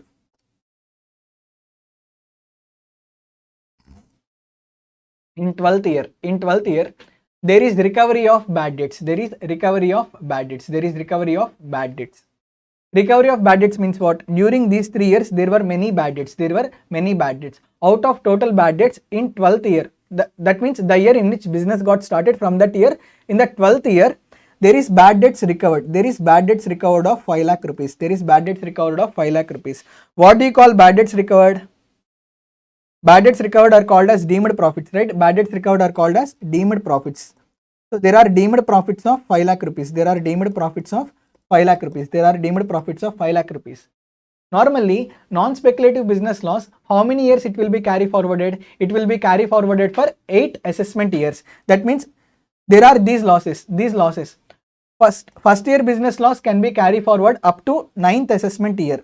Second year business loss can be carry forward up to 10th assessment year. Third year business loss can be carry forward up to 11th assessment year. That means in order to set off these non-speculative business losses, time got lapsed. However, against deemed profits, discontinued year's business loss.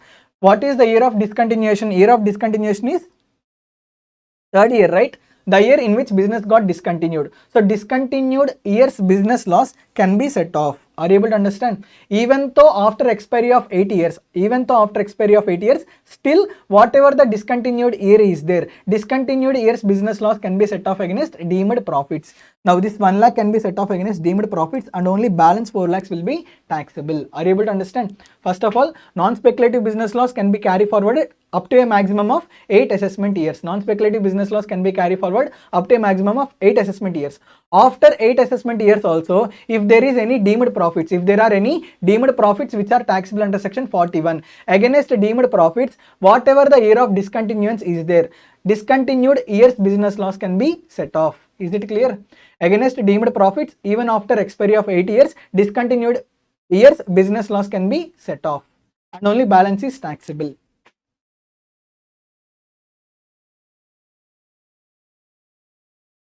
Next, order of priority for set off. See, there is current year PGBP income.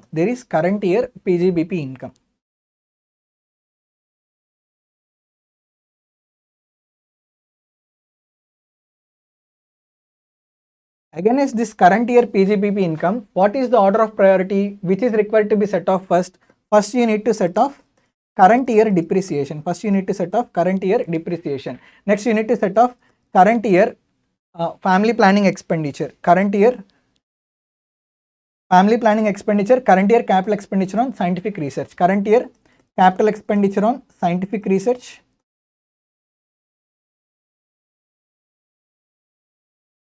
Current year family planning expenditure. For these three, order of priority is 1. After setting off current year PGBP income with current year depreciation, current year family planning expenditure, current year capital expenditure on scientific research, then second priority will be for brought forward business losses.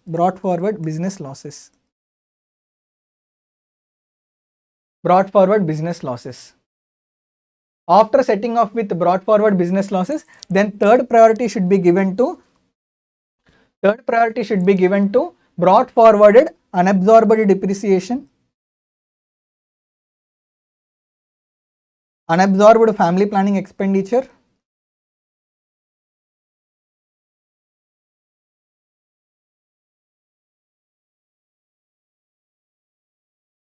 unabsorbed capital expenditure on scientific research.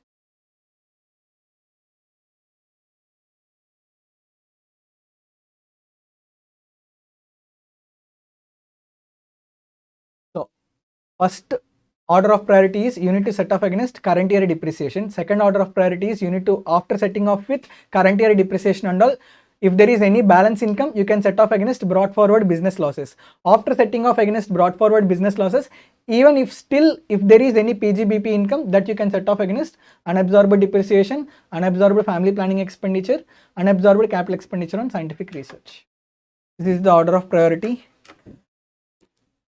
With this, we have finished marathon lecture for set off and carry forward of losses chapter also. Please read well. I wish you all the very best. Under section 10AA, next concept is agricultural income.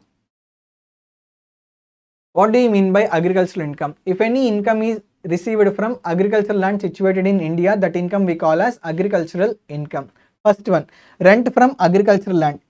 If any rent is received by giving agricultural land on rent, that rental income is not taxable, that rental income is exempt. Let's say I have 20 acres of agricultural land. I am into teaching profession. I cannot cultivate entire 20 acres of agricultural land, right? So what I did, I gave 20 acres of agricultural land as a rent to some third person, some other person. Now that person every month pays me rental income of, let's say, 50,000 rupees. Now whatever the 50,000 rupees rental income that I received by giving 20 acres of agricultural land on rent, such rental income is not taxable, such rental income is exempt. So whatever the rental income that is received by giving agricultural land on rent, such rental income is not taxable, such rental income is exempt.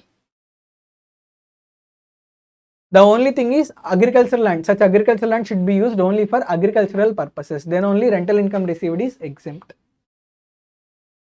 Income from sale of agricultural produce. After harvesting whatever the agricultural produce that is there, by sale of that agricultural produce, if any income is earned, such agricultural income is not taxable, such agricultural income is exempt.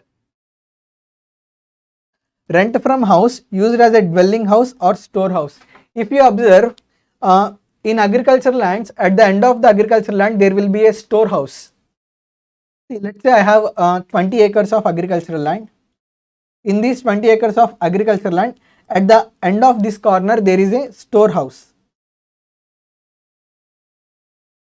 I gave this storehouse as a rent for storage of agricultural produce. For storage of agricultural produce to Mr. B. Rent is 20,000 per month. Now, whatever the 20,000 that I receive from Mr. B by giving storehouse in agricultural land as a rent to Mr. B, this 20,000 rupees rental income is not taxable. So, if there is any storehouse within the agricultural land and if that storehouse is given on rent, why? For the purpose of agriculture. If that storehouse is given on rent for agricultural purposes, then whatever the rental income that is received, even that rental income is also considered as agricultural income and it is exempt. Income from nursery. You all know nurseries, right? These days, the concept of nurseries got so much popular. Whatever the income that is received by nurseries by way of selling seedlings or saplings, that income which is received by selling saplings and seedlings, that income is not at all taxable. That income will also be considered as agricultural income and such agricultural income is exempt. Next, rubber, coffee and tea.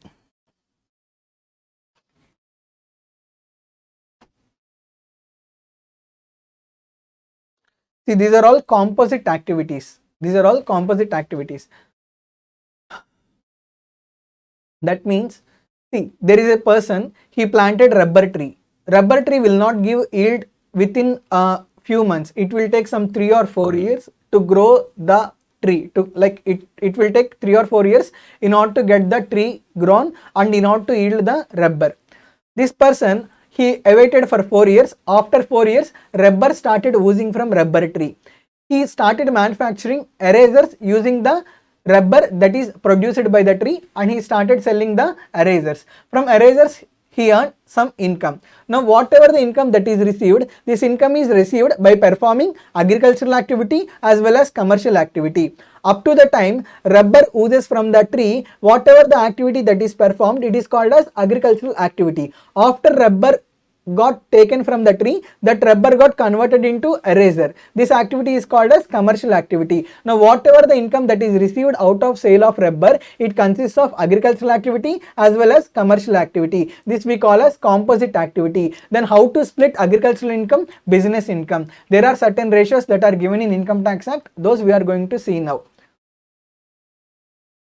In case of rubber, coffee and tea, in case of rubber, tea and coffee, there are composite activities. We need to split whatever the income that is received in between agricultural activity and commercial activity as per the proportion that is given in the Income Tax Act. Now there is composite activity. Very easy to remember. RTC, Road Transport Corporation, just like that. In case of rubber activity,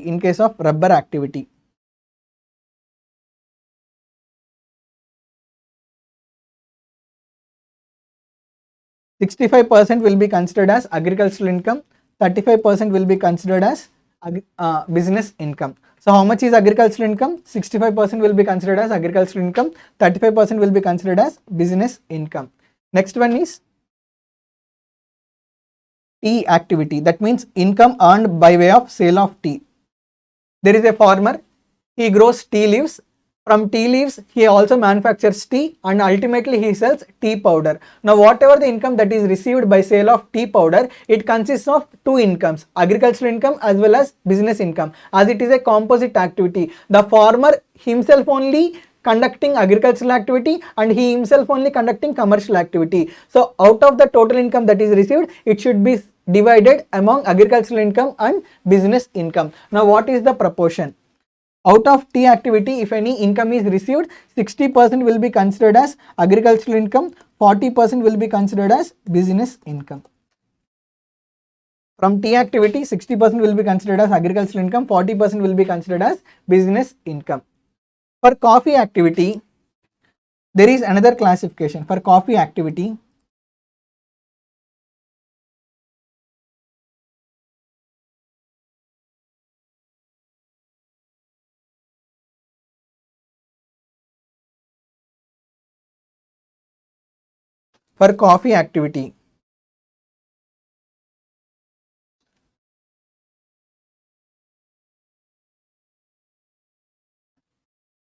if grown and cured, if these two activities are only performed by the farmer, then proportion is 75:25. 75 will be considered as agricultural income, 25% will be considered as business income. If grown, cured, roasted and grounded, if these four activities are done, then the proportion is 60:40. 60% will be considered as agricultural income, 40% will be considered as business income. Are you able to understand? See, growing is agricultural activity, curing is commercial activity. Let's say there is a farmer, like he has grown coffee beans. After growing coffee beans, he also cured those coffee beans and sold the coffee beans. Now whatever the income that is received, 75% will be considered as agricultural income, 25% will be considered as business income.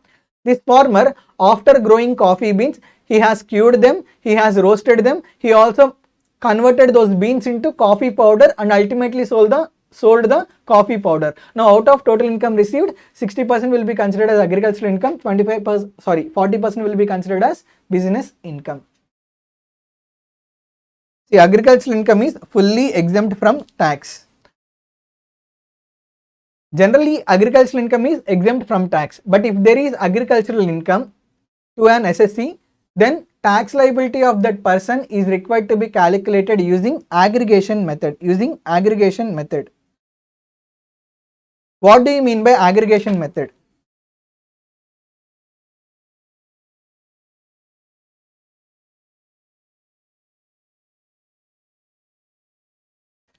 What do you mean by aggregation method? If any SSC has agricultural income along with non-agricultural income, then his tax liability is to be calculated using aggregation method. Under aggregation method, in step 1, tax on agricultural income plus non-agricultural income will be calculated. Tax on agricultural income plus non-agricultural income will be calculated.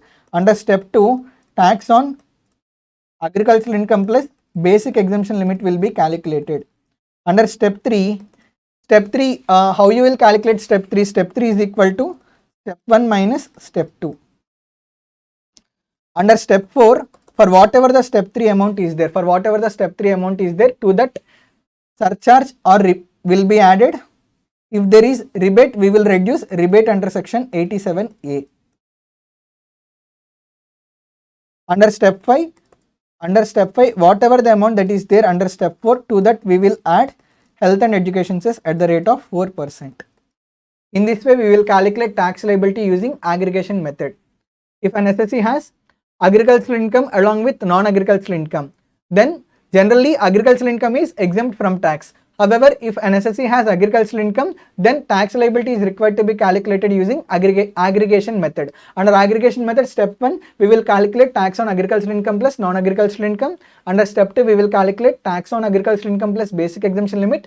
Under step 3 is the difference between step 1 minus step 2. Under step 4, for whatever the amount that is there under step 3, we will add surcharge. If there is rebate, we will reduce rebate under section 87A. Ultimately, we will add health and education cess at the rate of 4% and will calculate the step 5 and will calculate the final tax liability.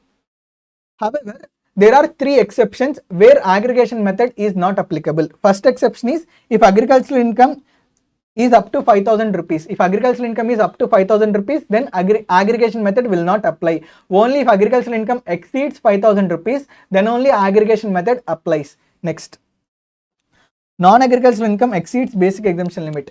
If non-agricultural income is less than basic exemption limit, then also aggregation method is not applicable.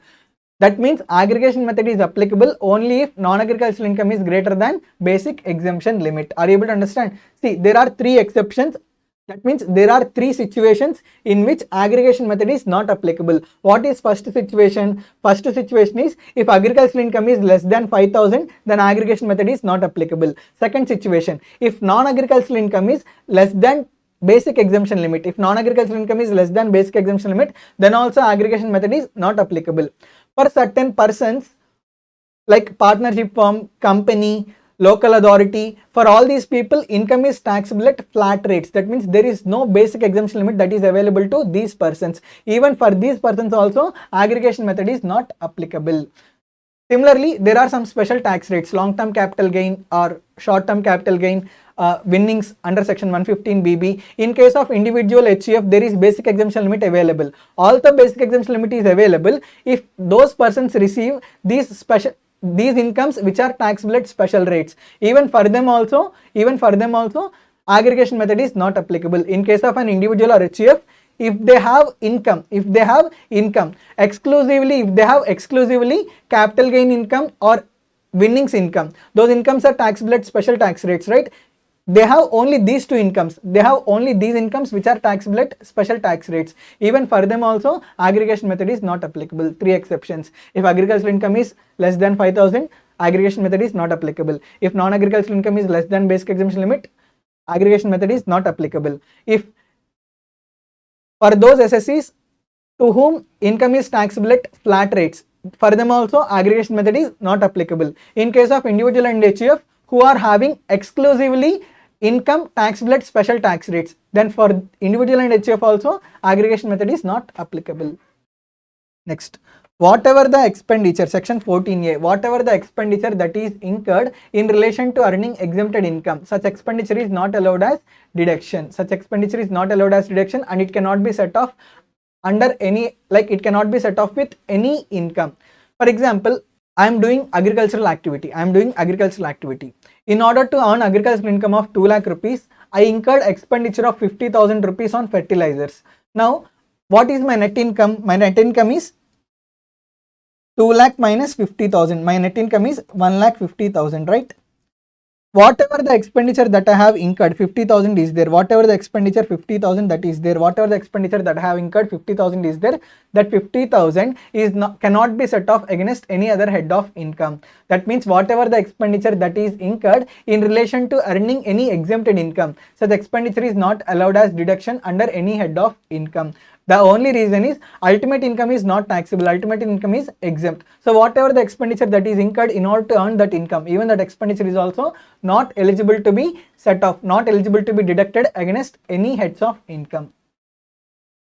For computing total income under 5 heads of income, no deduction shall be allowed in respect of expenditure incurred by the SSE in relation to income which do not form part of total income, even though such exempt income has not been accrued or arisen or has not been received during the said previous year. Simple. Expenditure incurred in relation to earning an exempted income. Such expenditure is not allowed as deduction under any heads of income. The reason is, as exempted income is not taxable, whatever the expenditure that is incurred in order to earn that income, even that expenditure is also not allowed as deduction under any of the heads of income. So this is the concept relating to exempted incomes chapter. I wish you all the very best. Hello friends, now let us start chapter 6A deductions. You may not receive exclusive question from this chapter, but in many questions, some points from this chapter may be asked. Let us start quickly. Now let us discuss about section 80U. Before that, I just wanted to tell 2-3 important points. Chapter 6 deductions are reduced from gross total income to arrive at net total income. Next, chapter 6 deductions cannot exceed gross total income. Let's say gross total income is 5 lakh rupees. Chapter 6 deductions can be claimed up to rupees 5 lakhs. Chapter 6 deductions beyond 5 lakhs, chapter 6 deductions cannot be claimed. That means maximum chapter 6 deductions that can be claimed is up to rupees up to a gross total income. Beyond gross total income, chapter 6 deductions cannot be claimed. There are 4 incomes: long-term capital gain under section 112, long-term capital gain under section 112A, short-term capital gain under section 1111A, income that is taxable under section 115BB, nothing but winnings. For against these 4 incomes, chapter 6 deductions cannot be deducted. That means you cannot claim chapter 6 deductions against long-term capital gain under section 112, long-term capital gain under section 112A, short-term capital gain under section 1111A, winnings which are taxable under section 115BB. Against these 4 incomes, you cannot claim chapter 6 deductions. Another thing is, do you remember section 115 BAC optional tax rates? Yes. If SSE chooses optional tax rates, chapter 6 deductions are not allowed except 80 CCD2 and 80 JJAA. Only under these 2 sections, deductions are allowed. Under remaining sections, chapter 6 deductions are not allowed. These are some basic points regarding chapter 6 deductions. Now let us start discussing about each section clearly. First one is section 80U. Eligible SSE for section 80U is resident individual. That means only resident individual can claim deduction under section 80U. Non-resident cannot claim deduction under section 80U. Why deduction under section 80U is allowed? If SSE is suffering with disability, if SSE himself, SSE, that means the person who is filing income tax return, who is paying tax liability, if that SSE himself is suffering with disability, then section 80U gets attracted. We need to check percentage of disability. If percentage of disability is up to 39%, no deduction will be allowed. If percentage of disability ranges from 40% to 79%, then straight away 75,000 will be allowed as deduction under section 80U. If percentage of disability is 80% or above 80%, it will be called as severe disability. For severe disability, 1,25,000 is allowed as deduction. Let us draw the scale.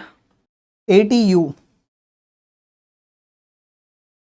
If percentage of disability is up to 39%, no deduction will be allowed. If percentage of disability ranges from 40% to 79%, this will be called as normal disability. For normal disability, how much deduction is allowed? 75,000 is allowed as deduction. If percentage of disability is 80% or above, it will be called as severe disability. For severe disability, how much deduction is allowed? 1,25,000 is allowed as deduction. Is it clear? Now, sir, what do you mean by disability? Disability means blindness, low vision, leprosy, hearing impairment, locomotor disability, disability of bones or joints, muscles, mental retardation, autism. Autism means that person cannot speak. Mooga Vyakti antar kada. Cerebral palsy and multiple disabilities. See, those people who are diagnosed with disability, that means who are suffering with disability, they need to consult the doctor and doctor will give the certificate. If in that certificate percentage of disability is up to 39%, no deduction will be allowed under section 80U. In that certificate, if percentage of disability is ranging from 40% to 79%, it will be called as normal disability and 75,000 is allowed as deduction. If in the certificate, doctor certificate, percentage of disability is 80% or above 80%, then 1,25,000 is allowed as deduction. Are you able to understand? Very simple. And like the SSC is required to obtain medical certificate from the doctor, and that medical certificate should be attached at the time of filing income tax return. This is the concept relating to section 80U. One more thing is, let's say doctor gives certificate for 2 years. After expiry of 2 years, the SSC need to obtain new certificate from the doctor. In that new certificate, what is the percentage of disability is there? On the new percentage of disability, deduction will be allowed for new certificate. Next, section 80D. 80DD is applicable to resident individual and HUF. 80U is applicable only to resident individual. 80DD is applicable to resident individual and HUF. The thing is, there will be some people who are dependent on the SSC, right? There will be, SSC will have family. SSC will have family. If SSC himself is suffering with disability, he will claim deduction under section 80U. However, if family members of SSC are suffering with disability, and for family members of SSC is incurring any medical expenditure or SSC is paying any medical insurance premium for their disability, then for maintaining that disabled person who is a family member, for that purpose also SSC can claim deduction under section 80DD. Are you able to understand? So the dependent person of the family who is dependent on the SSC, if that dependent person is suffering with normal disability, 75,000 is allowed as deduction. If dependent person on the SSC who is a family member, if he is suffering with severe disability, then 1,25,000 is allowed as deduction, irrespective of the actual expenditure. That means, like, let's say wife of SSC is suffering with disability. SSC incurred 5 lakh rupees for treatment of disability. Even the SSC incurs 5 lakh rupees for treatment. If the disability is normal disability, so only 75,000 is allowed as deduction under section 80DD. Are you able to understand? So section 80U is for self, SSC. For if SSC himself is suffering with disability, he can claim deduction under section 80U. If family members of SSC who is dependent on the SSC, if they are suffering with disability, then deduction can be claimed under section 80DD. Under both sections, the amount of deduction is same. If the percentage of disability of SSC or family member who is dependent is up to 39%, no deduction will be allowed. If percentage of disability ranges from 40% to 79%, it will be called as normal disability and 75,000 is allowed as deduction. If percentage of disability is 80% or above, it will be called as severe disability and 1,25,000 is allowed as deduction. Now I said family members who are dependent on the SSC. Family means who? For the purpose of section 80DD, family means in case of individual, spouse, children, parents, brothers and sisters. In case of HUF, any member of HUF. That means both individual can claim deduction under section 80DD, HUF can also claim deduction under section 80DD. Individual can claim deduction under section 80DD if family member is suffering with disability. Family members means who? Spouse of the SSC, children of the SSC, parents of the SSC, brothers and sisters of the SSC. If any one of these people are suffering with disability, SSC can claim deduction under section 80DD. HUF, if HUF pays medical expenditure or if HUF pays medical insurance premium for any member of the HUF, then HUF can also claim deduction under section 80DD based on percentage of disability. Next section is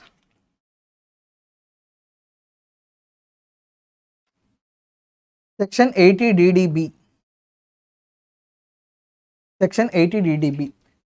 80U 80DD, these two sections speak about disability. 80DDB speaks about specified disease. That means if either SSC or any of his family members, if they are suffering with specified disease, then deduction can be claimed under section 80DDB. What do you mean by specified disease?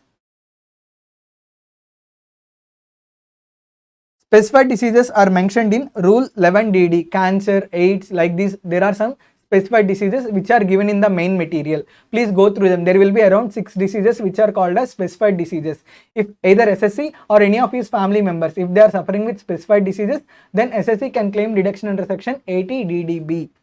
The list of diseases are given under Rule 11DD.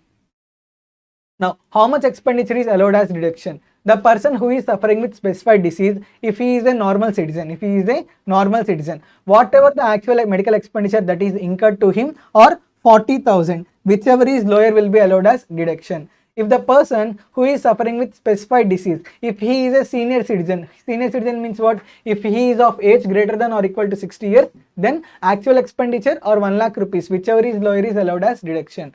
In case of senior citizen or very senior citizen, 1 lakh or amount actually paid means what? Nothing but actual expenditure or 1 lakhs, whichever is lower, is allowed as deduction. In any other cases, 40,000 or amount actual expenditure, whichever is lower, is allowed as deduction.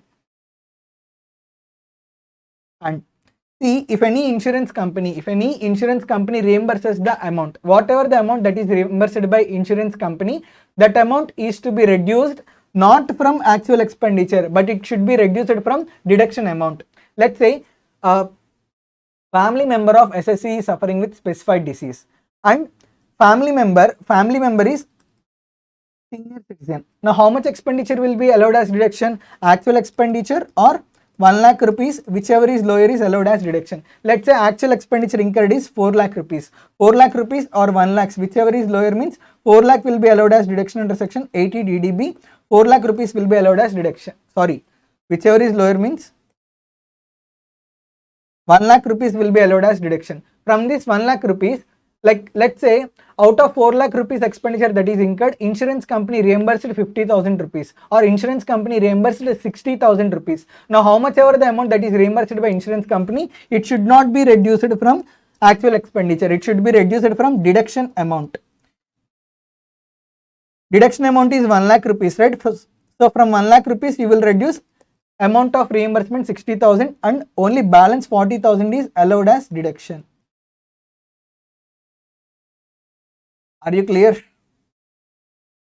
This is the concept. Same, family definition is same as 80DD. In case of individual family means spouse, children, parents, brothers and sisters. In case of HUF, family means members of HUF.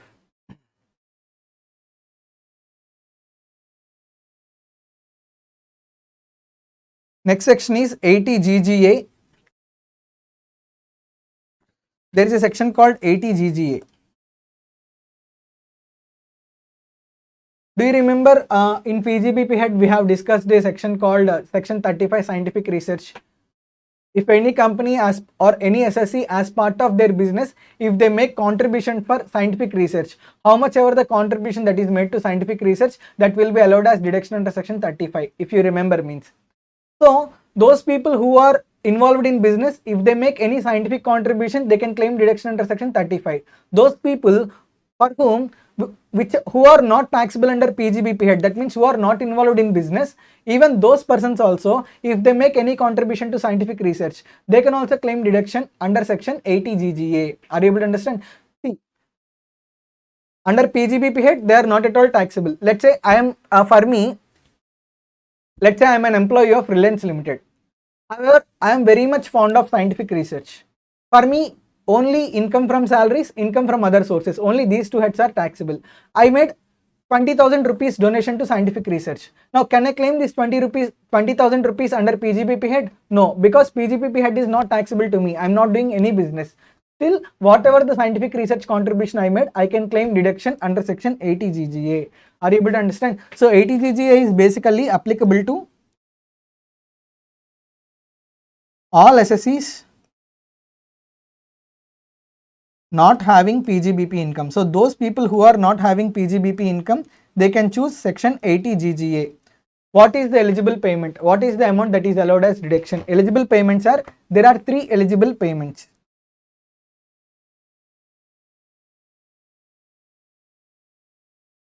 There are 3 eligible payments. First one is contribution to scientific research. Contribution to scientific research.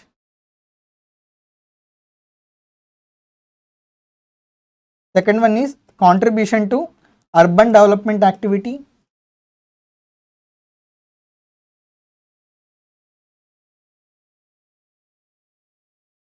Third one is contribution to rural development activity. Whatever the contributions that are made, these 3 contributions are allowed as deduction under section 80 GGA. How much percentage of contribution is allowed as deduction? 100% of contribution, 100% deduction is available. So 80 GGA, this is applicable to those SSCs who are not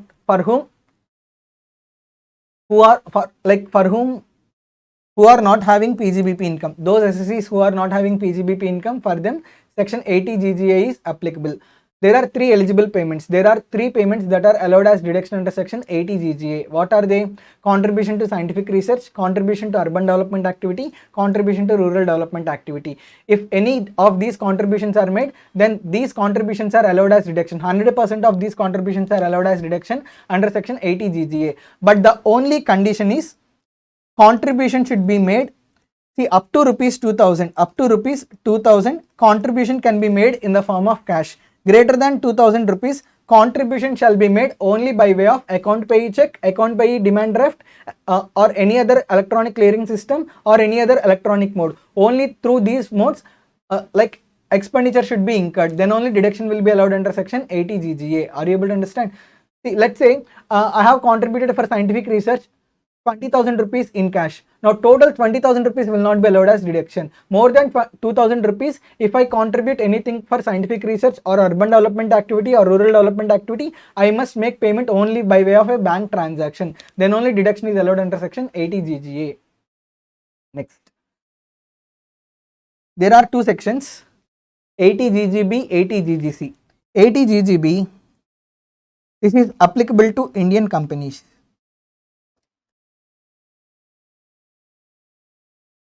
There is 80 GGC. This is applicable to any SSC other than Indian company. Any SSC other than Indian company.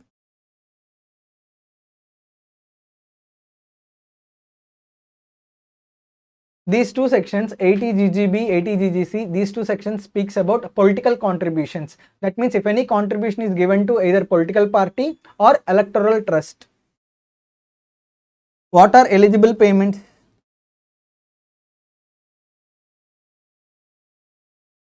What are eligible payments? Contribution to registered political party. Registered political party. My dear students, registered is very important here. Registered is very important here. Only if contribution is given to registered political party, then only deduction will be allowed under section 80 GGB or 80 GGC. There is an act called Representatives of People's Act. Under that act, political party should get registered. Only then, if any contribution is given to such political party, then only deduction is allowed under section 80 GGB or 80 GGC. Unregistered political party, if any donation is given to unregistered political party, then no deduction is allowed under section 80 GGB or 80 GGC. So contribution to registered political party or electoral trust.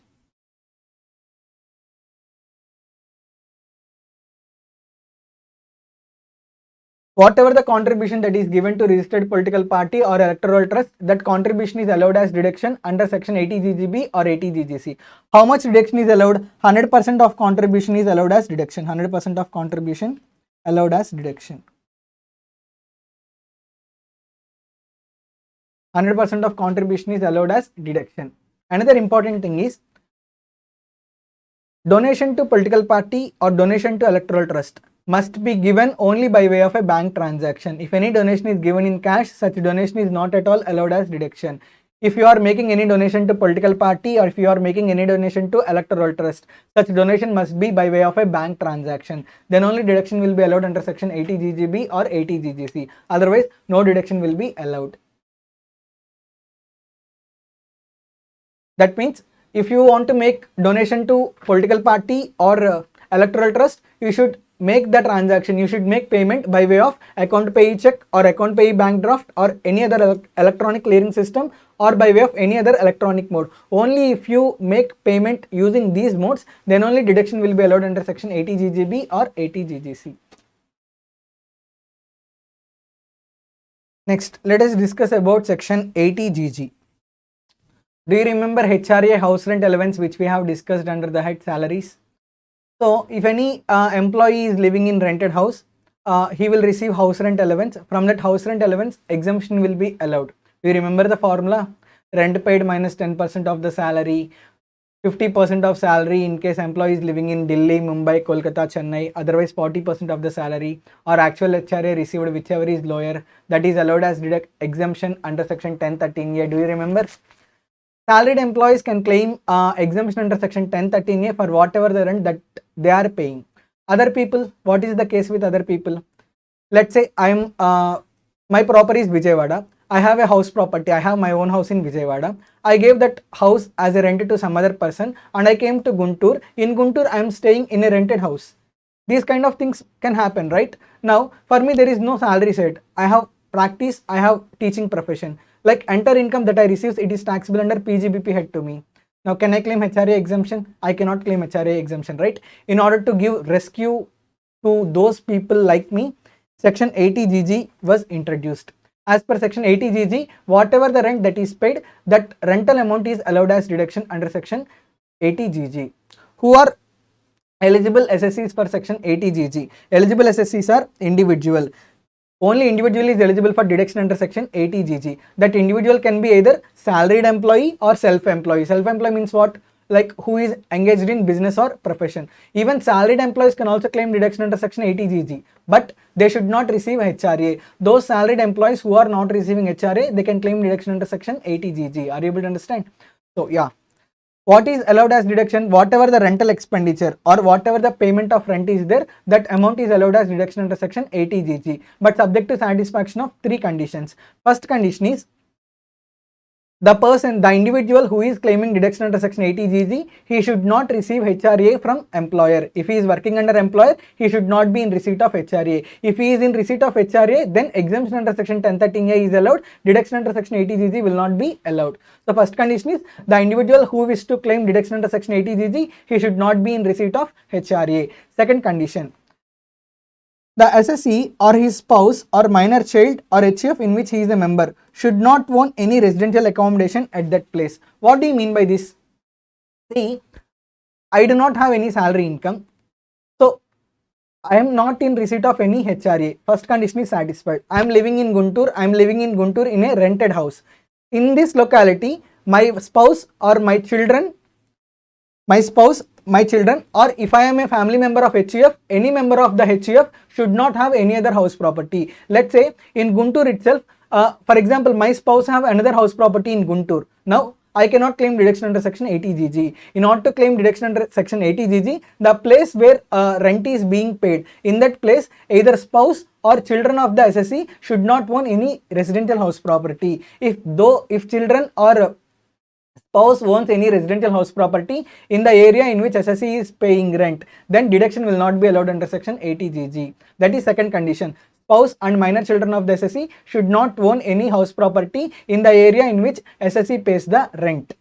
Third condition, no claim for self-occupied property should be made in respect of any other accommodation. See, I have only one house property. That house property is also there in Vijayawada, but that house property was given on rent. Now, what is the nature of that house property? The nature of that house property is let out property. That means what? If I want to claim deduction under section 80 GG, I should not claim any of my house property as self-occupied property. If I claim any of my house property as self-occupied property, I am ineligible to claim deduction under section 80 GG. Okay, so deduction under section 80 GG is allowed subject to satisfaction of 3 conditions. First condition, individual who wants to claim deduction, he should not be in receipt of HRA. Second condition, like spouse and children of the SSE, spouse and minor children of the SSE should not own any house property in the area in which SSE pays the rent. SSE pays the rent, or SSE lives as a tenant. Third condition, if if SSE is owner of any house property, that house property should not be treated as self-occupied property by the SSE. If any house property, if the nature of house property, any nature of the house property for which SSE is the owner, if the nature is self-occupied property, then SSE is ineligible to claim deduction under section 80G. Sorry, 80GG. Now, what is the amount of deduction? Amount of deduction under section 80GG.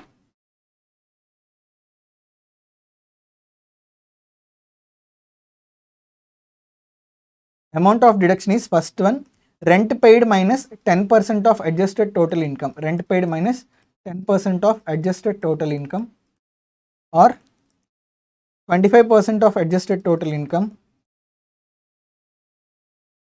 or 5,000 per month, whichever is lower. 5,000 per month, whichever is lower. Rent paid minus 10% of adjusted total income, or 25% of adjusted total income, or 5,000 per month, whichever is lower.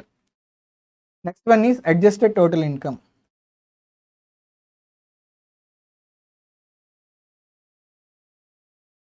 How to calculate adjusted total income? First, you need to take gross total income.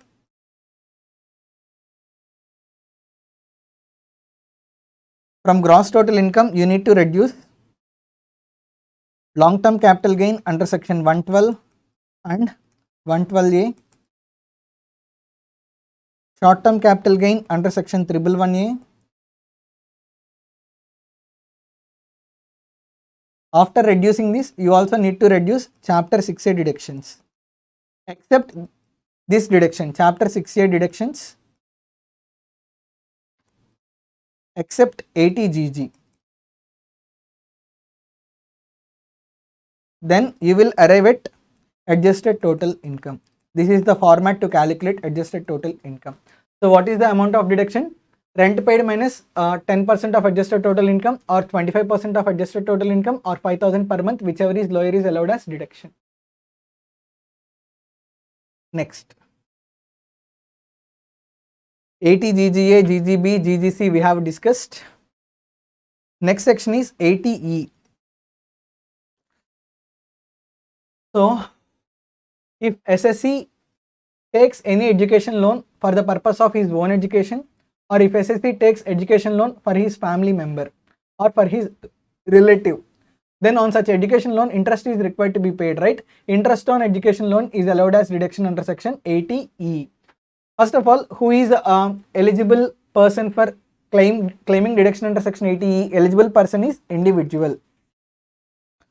And what is the eligible payment? Interest on loan taken for the purpose of pursuing higher education, or for the purpose of higher education of his or her relative. Higher education means what? After intermediate or after 12th, whatever the education that is pursued, that is called as higher education. See, loan taken for the purpose of school education, interest on such loan will not be allowed as deduction under section 80E. Only if loan is taken for the purpose of higher education, interest on higher education loan, only interest on higher education loan is allowed as deduction under section 80E.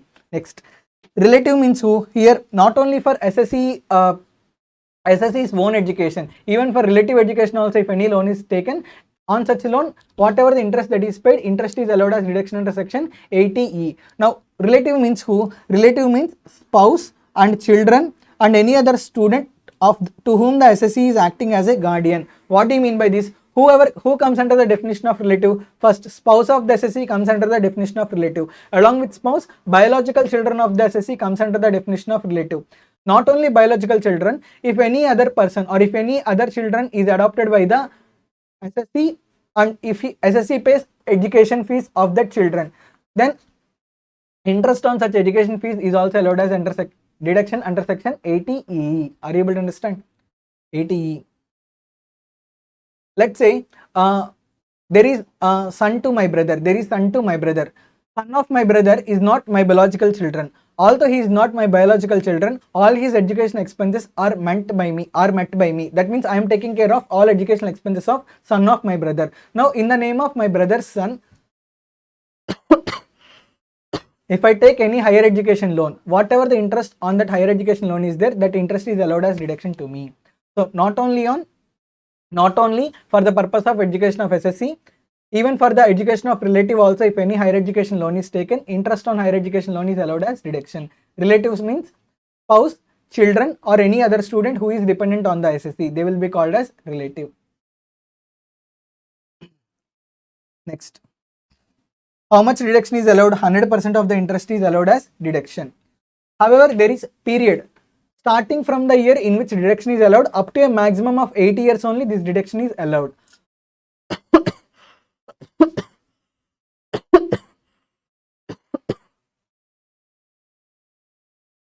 After 8 years, even if any interest is paid, such interest is not allowed as deduction under section 80E. See, initial year of repayment and immediately succeeding 7 assessment years, or until the loan together with the interest is paid in full, whichever is earlier. That means starting from the year in which loan repayment is started, from that year onwards, okay, from that year onwards for a period of 8 years, or if within these 8 years if any loan, like entire loan amount is repaid, or such period, whichever is earlier, for this period only interest is allowed as deduction. So for what is the period of deduction under section 80E? Under section 80E, interest is allowed as deduction for 8 years or repayment whichever is earlier, or repayment of loan whichever is earlier. Maximum 8 years only allowed as deduction. Let's say I have taken education loan. Okay, education loan is spread over 15 years. Now for 15 years I cannot claim interest on education loan. Up to a maximum of only 8 years I can claim interest on education loan as deduction under section 80E. Is it clear? But there are some conditions to be satisfied. Loan must have been taken from any financial institution or approved charitable institution.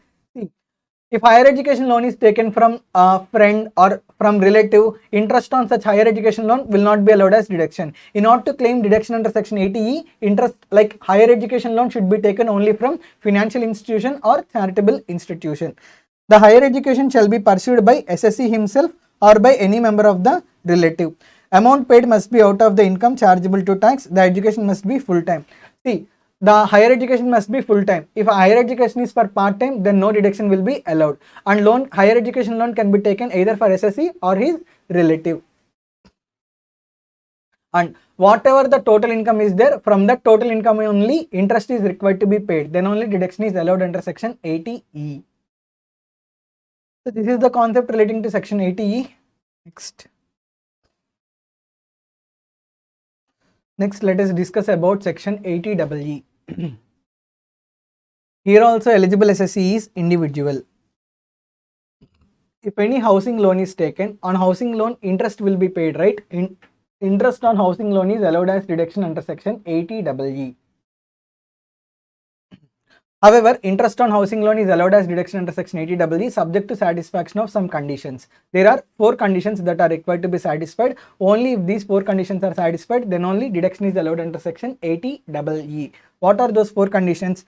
Loan has been sanctioned during period beginning from 1st April 2016 to 31st March 2017. That means loan should be sanctioned. Loan should be sanctioned during previous year 2016-17.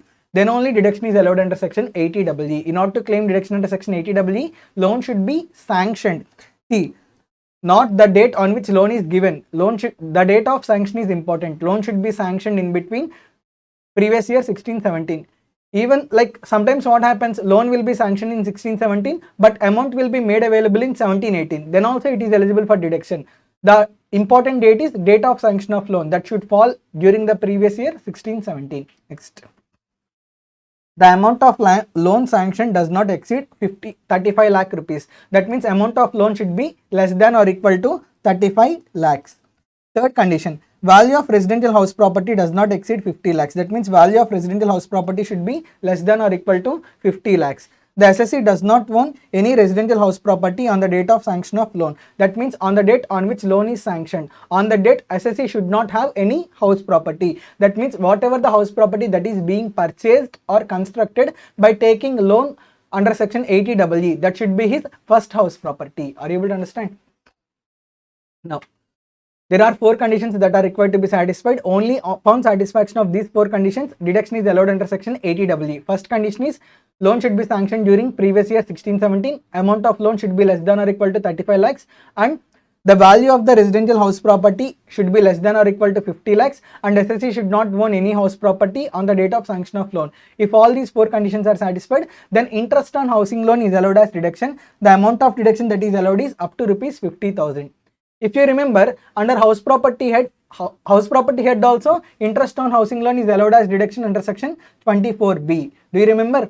So this deduction under section 80EE is additional deduction over and above deduction under section 24B. In case of self-occupied property, maximum deduction allowed under section 24B is 2 lakh rupees, right? Over and above 2 lakh rupees, additional amount of interest, if any, is paid, that can be claimed as deduction under section 80EE up to rupees 50,000. Is it clear?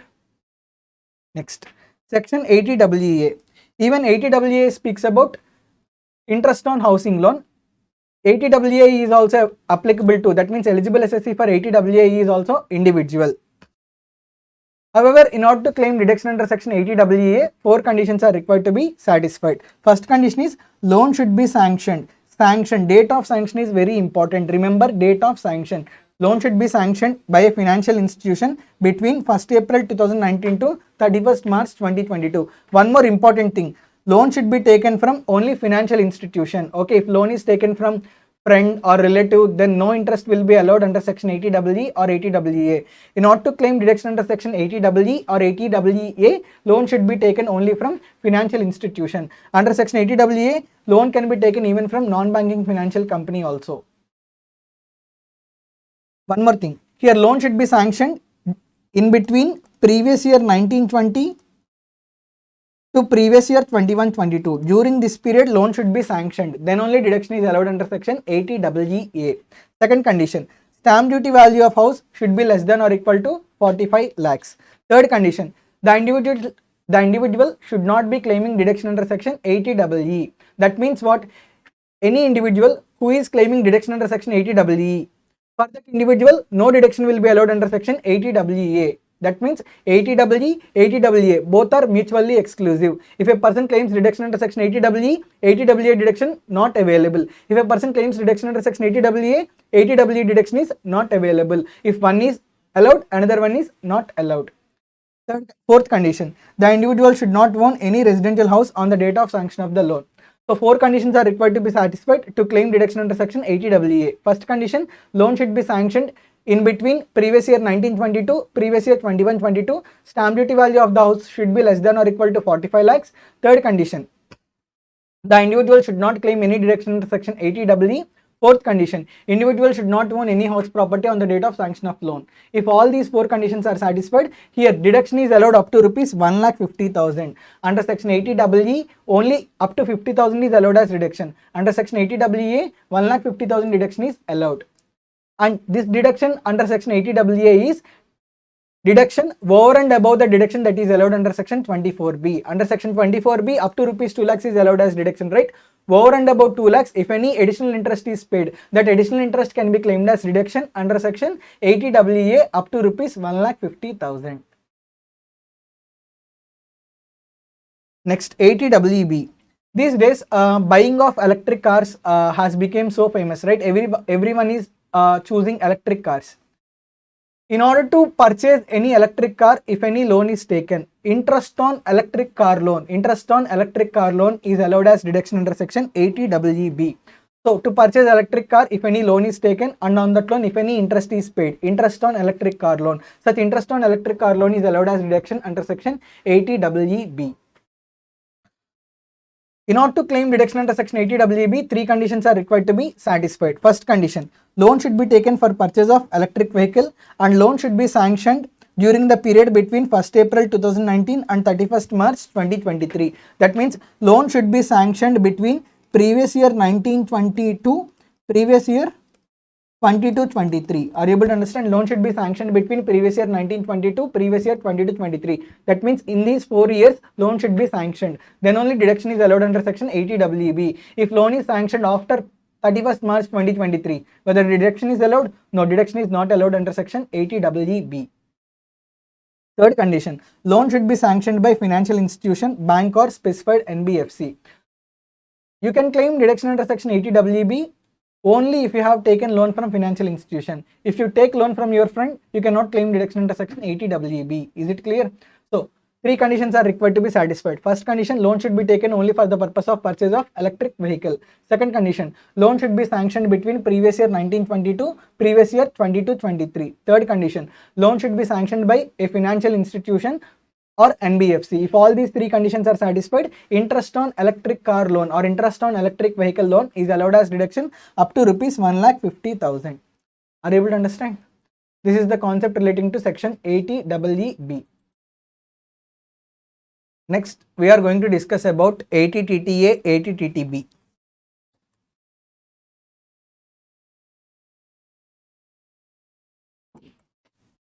Who is eligible SSE for 80TTA? Eligible SSE is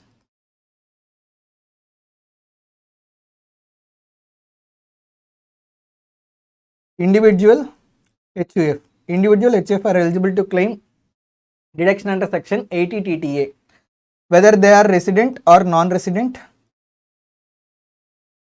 and irrespective of age limit.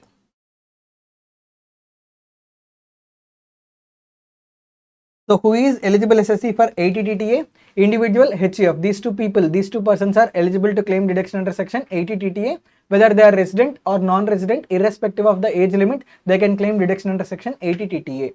Now, what is the concept of 80TTA? Banks, post office or cooperative society which is engaged in banking business.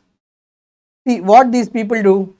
Many people, like individuals, will go to these persons. Individuals will go to banks, or they will go to post office, or they will go to cooperative society, and they will open savings account. The important thing is savings account. They will open savings account. On savings account, individuals will receive interest, right? So interest will be received. Interest received. On this interest, first this interest is included in total income. Interest is included in gross total income, under income from other sources, After including savings account interest in income from other sources, then deduction can be claimed under section 80TTA. How much deduction can be claimed under section 80TTA? Interest amount or 10,000, whichever is lower. This is the deduction that is allowed. In case of an individuals, if they have savings account with bank or post office or cooperative society engaged in banking business, they will receive interest. That interest amount is first included in gross total income under the head income from other sources. Then deduction can be claimed under chapter 6 deductions under section 80TTA. What is the amount of deduction? Actual interest amount or actual interest amount from savings account or 10,000, whichever is lower. Next one is section 80TTB. Another important thing is from post office. If an individual have post office savings account, he is eligible to claim exemption under section 1015. Under section 1015, he can claim exemption up to rupees 3,500. If it is individual account, he can claim exemption up to 3,500. If it is joint account, he can claim exemption up to 7,000 rupees. Now, let's say from post office savings account, individual received 15,000 rupees. From post office savings account, individual received 15,000 rupees. Out of 15,000 rupees, first 3,500 exemption will be claimed. After claiming exemption, the balance will be 11,500. From this 11,500, chapter 6 deductions, 80TTA deduction can be claimed, 10,000 rupees, and balance 1,500 is taxable. Are you able to understand? So if an individual receives interest from post office savings account, first claim exemption under section 1015, then claim deduction under section 80TTA. Is it clear? This is the concept relating to section 80TTA. Now 80TTB.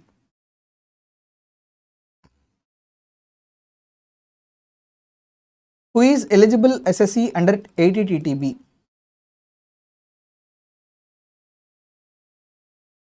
Resident individual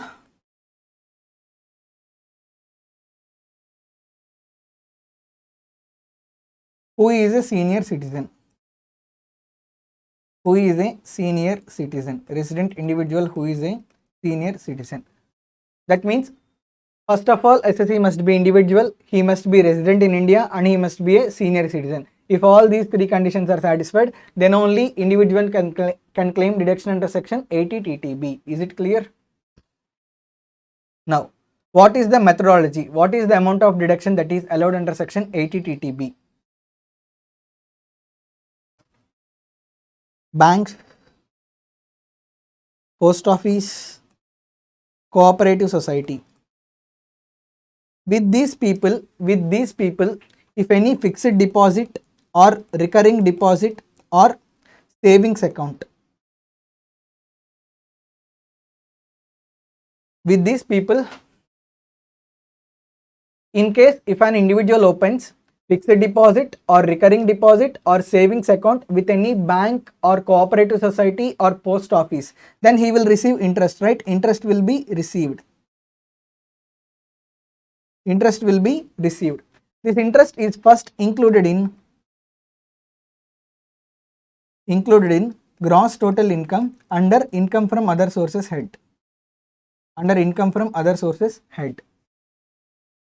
Then deduction will be claimed under section 80 TTB. Deduction will be claimed under section 80 TTB. What is the amount of deduction that is allowed? Interest amount or 50,000, whichever is lower. Interest amount or 50,000, whichever is lower is allowed as deduction. Is it clear? Now,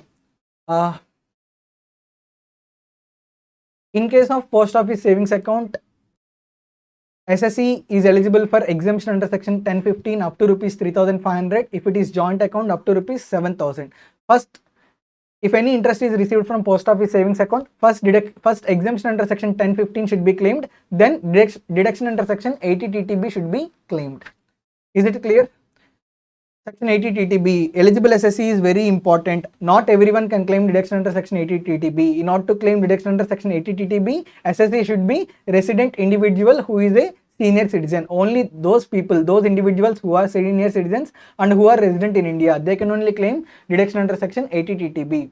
What is the criteria? They should open either fixed deposit account or recurring deposit account or savings account with either bank or post office or cooperative society engaged in banking business. From those accounts, they will be receiving interest. That interest amount is first included in gross total income under the head income from other sources. Then deduction will be claimed under section 80 TTB. What is the amount of deduction that is allowed? Actual interest amount or 50,000, whichever is lower. Next, I am going to discuss about 80 QQB and 80 RRB. First, let us discuss about 80 RRB. This is relating to patents. Any person who is like resident individual who is a patent holder is called as patentee. So who can claim deduction under section 80 RRB?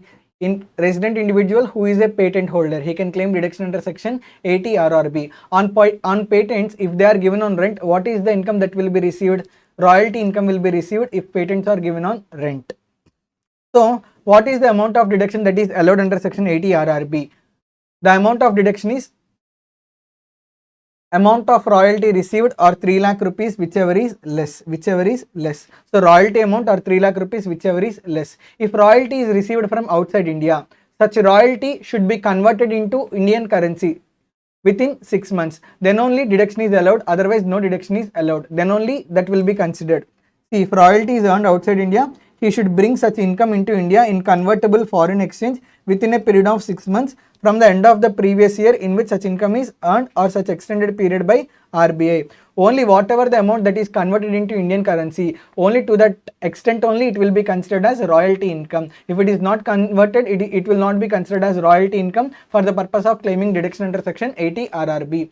So what is the amount that is allowed as deduction under section 80 RRB? Royalty received on patents or 3 lakh rupees, whichever is lower. And the person who is holding the patent certificate, he should attach this patent certificate along with filing of return of income to claim deduction under section 80 RRB. Is it clear? 80 QQB. Who is eligible SSE? Resident individual being an author including joint author. 80 RRB speaks about patents. 80 QQB speaks about copyrights. Generally, if copyrights are given on rent or if If copyrights are given, then also royalty will be received. For copyrights, deduction can be claimed under section 80 QQB. So what is the eligible income? Received royalty or copyright fee of books relating to work of literary, artistic, scientific nature. This is very important. Only if books are written regarding literacy or art, regarding arts or regarding scientific nature, only on these books whatever the royalty that is received, only that royalty is eligible for deduction under section 80 QQB. Are you able to understand? Other than literacy, other than art, other than scientific nature, if any book is written, on such book if any royalty is received, but that royalty is not eligible to claim deduction under section 80 QQB. Only if royalty is received on books which are written regarding literacy, regarding art, regarding scientific nature, only for these books if any royalty is received, that royalty is allowed as deduction under section 80 QQB. For any other books, if royalty is received, no deduction will be allowed under section 80 QQB. Next, this royalty is classified into two types: lump sum royalty or percentage based royalty. Royalty is classified into two types: lump sum royalty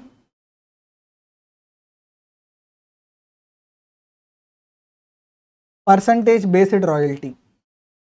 Do you know Chetan Bhagat? Let's say he has written a novel called Two States. Now, after writing Two States novel, he got copyrights, and these copyrights are given to a publishing company. Publishing company said that every year, irrespective of number of novels that are sold, I will pay rupees 10 lakh rupees every year for 5 years. This is what that is told by publishing company. That means Chetan Bhagat every year will receive 10 lakh rupees as lump sum compensation for copyrights of Two States novel. This is the scenario. This is one case. This is lump sum royalty. Percentage based royalty means what? Let's say the value of the novel is 300 rupees. Value of novel is 300 rupees. For every novel that is sold, 30% of the royalty will be received by Chetan Bhagat. This is the agreement in between Chetan Bhagat and publishing company. So if publishing company sells one novel, 300 into 30%, 90% will go to Chetan Bhagat. This is how it works. This concept is called as percentage based royalty. Did you get clarity? So royalty is classified into two types: lump sum royalty or percentage based royalty. Lump sum royalty means what? Lump sum consideration will be received. Percentage based royalty means what? For every book that is sold, or for certain percentage will be received by the author. This is called as percentage based royalty. Now, what is the amount of deduction that is allowed under section 80 QQB? Amount of deduction under section 80 QQB.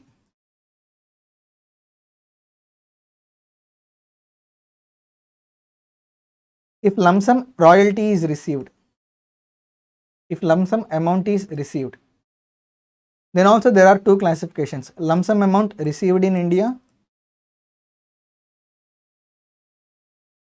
lump sum amount received outside India. If lump sum amount is received in India, how much deduction is allowed? Actual royalty minus expenses, or 3 lakh rupees, whichever is lower. This is the amount that is allowed as deduction. If it is received outside India, whatever the amount that is brought into India within 6 months or such extended period by RBI, such royalty amount minus expenses or 3 lakh rupees, whichever is lower, is allowed as deduction. Amount brought into India within 6 months or 3 lakhs, whichever is lower, is allowed as deduction. These 6 months can be further extended by RBI.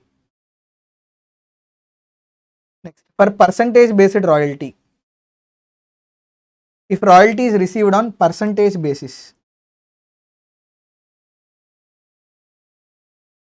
here also two classifications are there: received in India, received outside India. If percentage based royalty is received in India, then how much is allowed as deduction? Actual royalty, actual percentage of royalty, or 15%, whichever is lower. That means what? Maximum 15% of royalty will only be taken. In the previous example which I have taken, 30% of the royalty will go to the author. Now you should not take 30%. 30% or 15%, whichever is lower means 15% you should take. So actual percentage of royalty or 15%, whichever is lower, minus expenses or 3 lakhs, whichever is lower. If royalty is received outside India,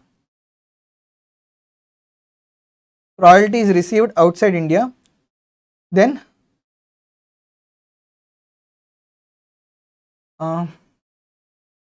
we will calculate in 2 steps. Let's say step 1, actual percentage of royalty or 15% of royalty or amount brought into India.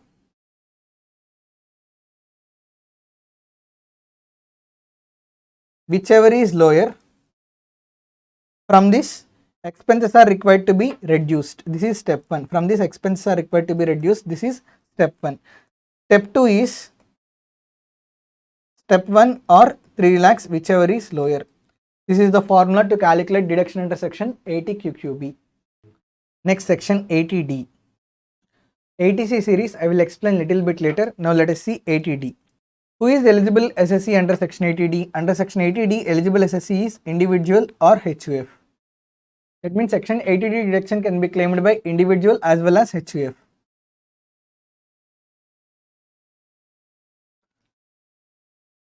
Individual can claim section 80D deduction for self, dependent children as well as for parents. For self, spouse, dependent children and for parents, 80D deduction can be claimed by individual. HUF can claim 80D deduction for any member. Generally, whatever the medical insurance premium or medical expenditure that is paid, that is allowed as deduction under section 80D. Under 80D, individual can claim deduction for self, spouse, dependent children as well as for parents. Parents can be whether dependent or independent. Next, HUF can also claim for any member. How much deduction can be claimed? Individual can claim 2 deductions. For self, spouse and dependent children, he can claim deduction of 25,000 or 50,000. For parents separately, he can claim deduction of 25,000 or 50,000. If parents are senior citizens, then SSC individual can claim deduction of 50,000. If parents are normal citizens, then individual can claim deduction of 25,000. If SSC, who is an individual, if he is senior citizen, and then he can claim deduction of 50,000 rupees. If he is normal citizen, then he can claim deduction of 25,000 rupees. That means maximum deduction, how much can be claimed under section 80D? Under section 80D, maximum deduction can be claimed is if both are normal citizens, 50,000. If one is normal citizen, another one is senior citizen, then 75,000 can be claimed. If both are senior citizens, then 1 lakh rupees deduction can be claimed under section 80D. HUF can claim deduction of 25,000 or 50,000. If like insurance premium paid, the member in whose name insurance premium paid is normal citizen, then up to 25,000 deduction can be claimed. The member in whose name insurance premium paid is senior citizen, then up to 50,000 deduction can be claimed. In case of individual, there are actually 4 payments. In case of individual, deduction can be claimed for two deductions can be claimed for self, for individual plus spouse plus dependent children plus dependent children. For these 3 together, 1 deduction can be claimed. For parents, 1 deduction can be claimed. HUF can claim for any member. There are 4 payments. Medical insurance premium. First one is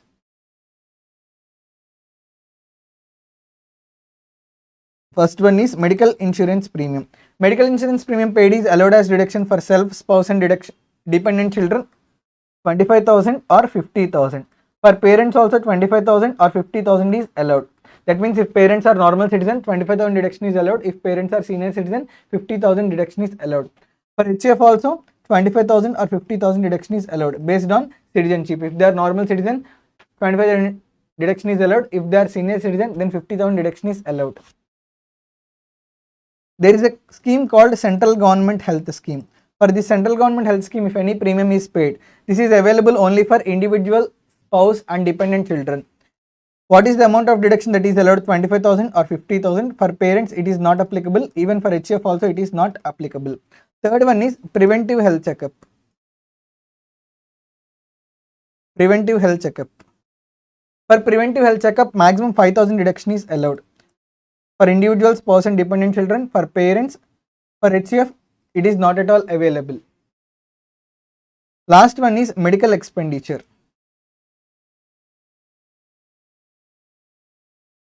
Medical expenditure is allowed only for senior citizens, and if they are residents in India, then only medical expenditure deduction is allowed.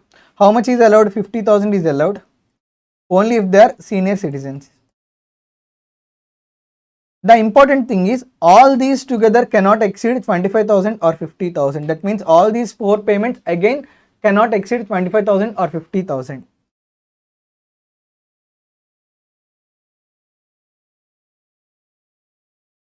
Are you able to understand? Individually for each payment there are separate threshold limits. All payments together, all 4 payments together again cannot exceed 25,000 or 50,000. This is the deduction that is allowed under section 80D. See here you can see individually 25,000 or 50,000 can be claimed, but all together also it cannot exceed 25,000 or 50,000. Did you understand? Another important point is there is preventive health checkup that is available, right? Preventive health checkup that is available. Preventive health checkup for self, spouse and dependent children. Preventive health checkup for parents. These two also together cannot exceed 5,000 rupees. That means what? For self, spouse and dependent children, preventive health checkup is 4,000. For parents, preventive health checkup is 3,000. Totally 7,000, right? These two together cannot exceed 5,000 rupees. That means these two together, how much deduction can be claimed? Maximum deduction allowed is 5,000 rupees. That means preventive health checkup for self, spouse, dependent children and parents all together cannot exceed 5,000 rupees. Are you able to understand? Individually for parents there is 5,000 limit. Individually for self, spouse and dependent children there is 5,000 limit. But collectively also it cannot exceed 5,000 rupees. That is another rule. Another thing is, like there are 4 payments, right? Medical insurance premium, CGHS premium, preventive health checkup, medical expenditure. This medical expenditure is allowed as deduction only for senior citizens. For normal citizens, medical expenditure is not allowed as deduction. And preventive health checkup, this can be paid in cash, but remaining all 3 needs to be paid by any mode other than cash. That means they must be paid by way of bank transaction. Is it clear? So medical expenditure is allowed as deduction only for senior citizens, and preventive health checkup is allowed as deduction even though it is paid in cash. However, remaining 3 payments must be made only by way of a bank transaction. Family means, in case of individual family means spouse and children who are dependent. In case of HF family means relative means any member will come. So did you understand concept relating to section 80D?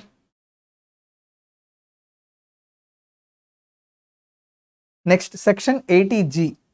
Generally donations are allowed as deduction under section 80G. See, section 80G, who is eligible SSC for section 80G? All SSCs are eligible to claim deduction under section 80G. All SSCs are eligible to claim deduction. Next, what are the eligible payments? Actually, there are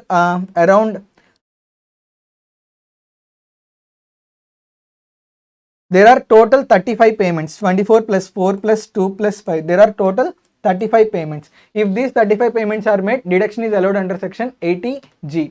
You need not remember entire 35 payments. Please remember category 4 5 payments, category 3 2 payments, category 2 4 payments. In your material clearly given.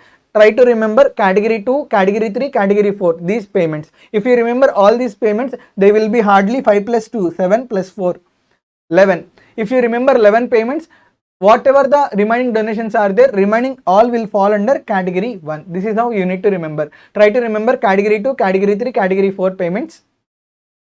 Rest all will be classified under category 1. Now for each category, deduction is allowed separately. How deduction is allowed? Let us see clearly.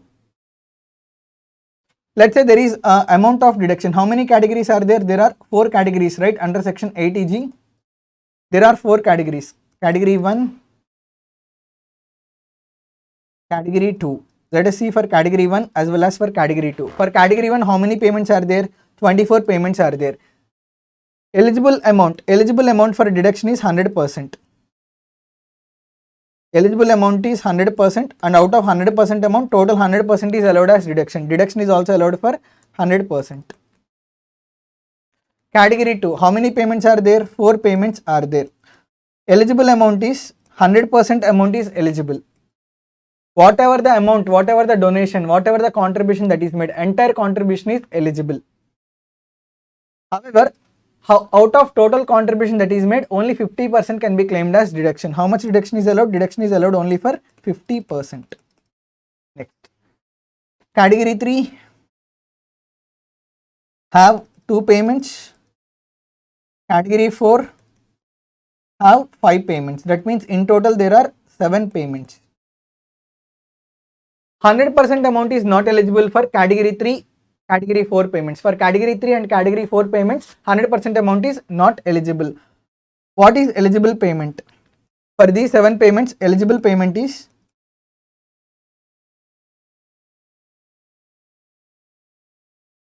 aggregate actual contribution or 10% of adjusted total income, whichever is lower. Aggregate actual contribution or 10% of adjusted total income, whichever is lower. Out of this eligible amount, how much deduction is allowed? For category 3 payment, 100% deduction is allowed. For category 4 payment, 50% deduction is allowed. Are you able to understand? So there are 4 categories. For category 1, 100% amount is allowed as deduction. For category 2, 50% amount is allowed as deduction. For category 3, there is eligibility criteria. Entire contribution that is made, it is not eligible. How much is eligible? Aggregate of actual contributions made under category 3 and category 4. Under category 3, category 4, whatever contributions are made, all you need to sum up. That is aggregate actual contribution. This aggregate actual contribution must be compared with 10% of adjusted total income. Out of these two, whichever is lower, that you need to consider.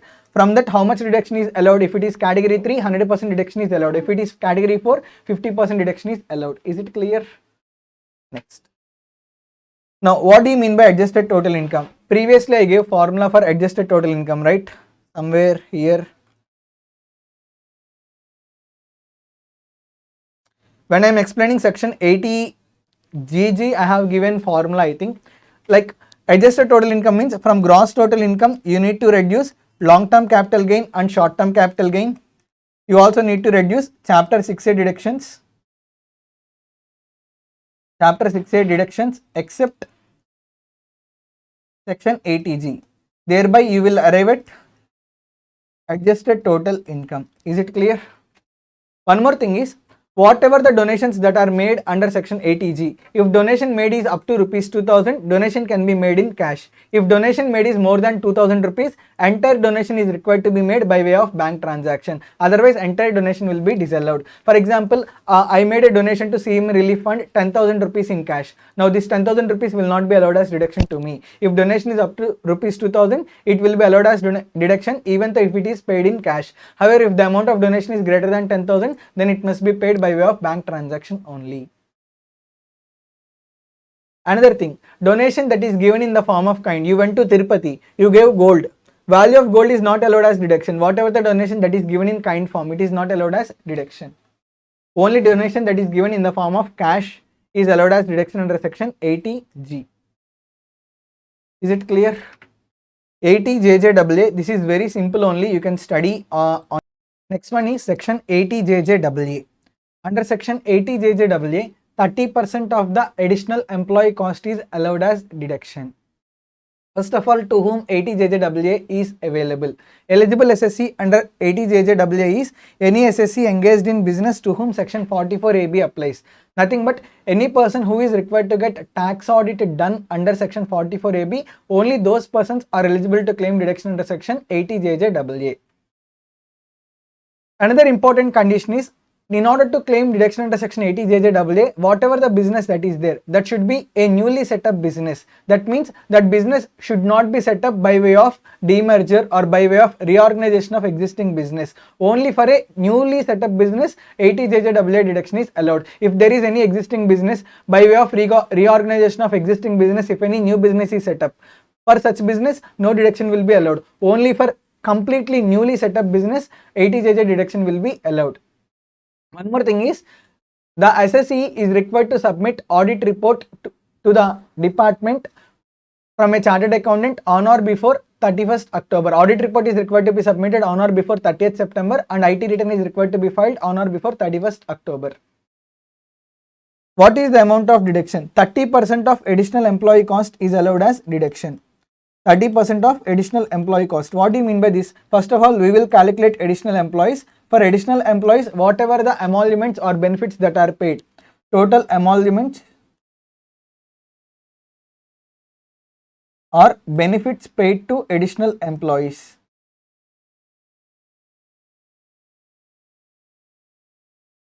This is how we will calculate additional employee cost. How the formula for calculating additional employee cost is additional employees into total emoluments or benefits paid to additional employees.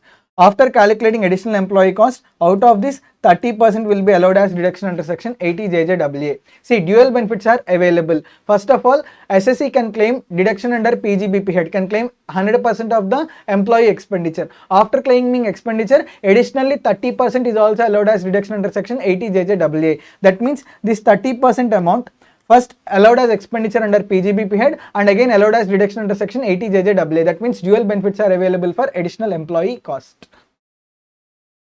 What is the period of deduction? This deduction will be allowed for 3 assessment years. The important thing in this section is calculation of additional employees, calculation of number of additional employees. First of all, what do you mean by additional employees? In case of an existing business, additional employees means whoever the employees that are joined newly in this organization during the current previous year. So during the current previous year, how many employees join? They will be called as additional employees. That means like those employees who joined in the earlier previous year, they should not be considered. Whoever joins in the employment during current previous year, they only will be considered as additional employees. If the business is started newly, in first year, whoever the employees joins, all those employees will be treated as additional employees. However, at the time of calculation of additional employees, the following employees should not be considered. Additional employees does not include, that means additional employee excludes. Additional employee excludes whom? First, an employee whose total emoluments are more than 25,000 per month. That means if any employee receives salary more than 25,000 per month, that employee should not be treated as additional employee. Next, an employee who is employed for less than 240 days. That means any employee who works for less than 240 days in an organization, he will not be considered as additional employee. Or any employee who works for less than 150 days.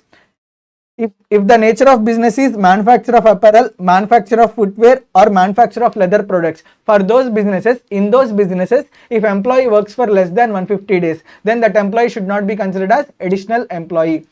For manufacture of apparel, manufacture of leather products, manufacture of footwear, for these businesses, if employee works for less than 150 days, he should not be considered as additional employee. For other businesses, if employee works for less than 240 days, then that employee should not be considered as additional employee. Next, an employee who does not participate in recognized provident fund. That means those employees who do not participate in recognized provident fund, they also should not be considered as additional employees. An employee for whom entire contribution is paid by government under employees pension scheme notified in accordance with provisions of Employee Provident Fund and Miscellaneous Provisions Act 1952. What do you mean by this? Pension contribution of an employee, if it is totally paid by the government, then those employees should also not be considered as additional employees. See, at the time of calculating additional employees, four types should be excluded. First type is those employees who are getting more than 25,000 salary. They should not be considered as additional employees. Second one is an employee who works for less than 240 days. He will also not be considered as additional employee. Or an employee who works for less than 150 days if the nature of business is manufacture of apparel or manufacture of textiles or manufacture of leather products or manufacture of footwear. If in these businesses employee works means less than 150 days is the criteria.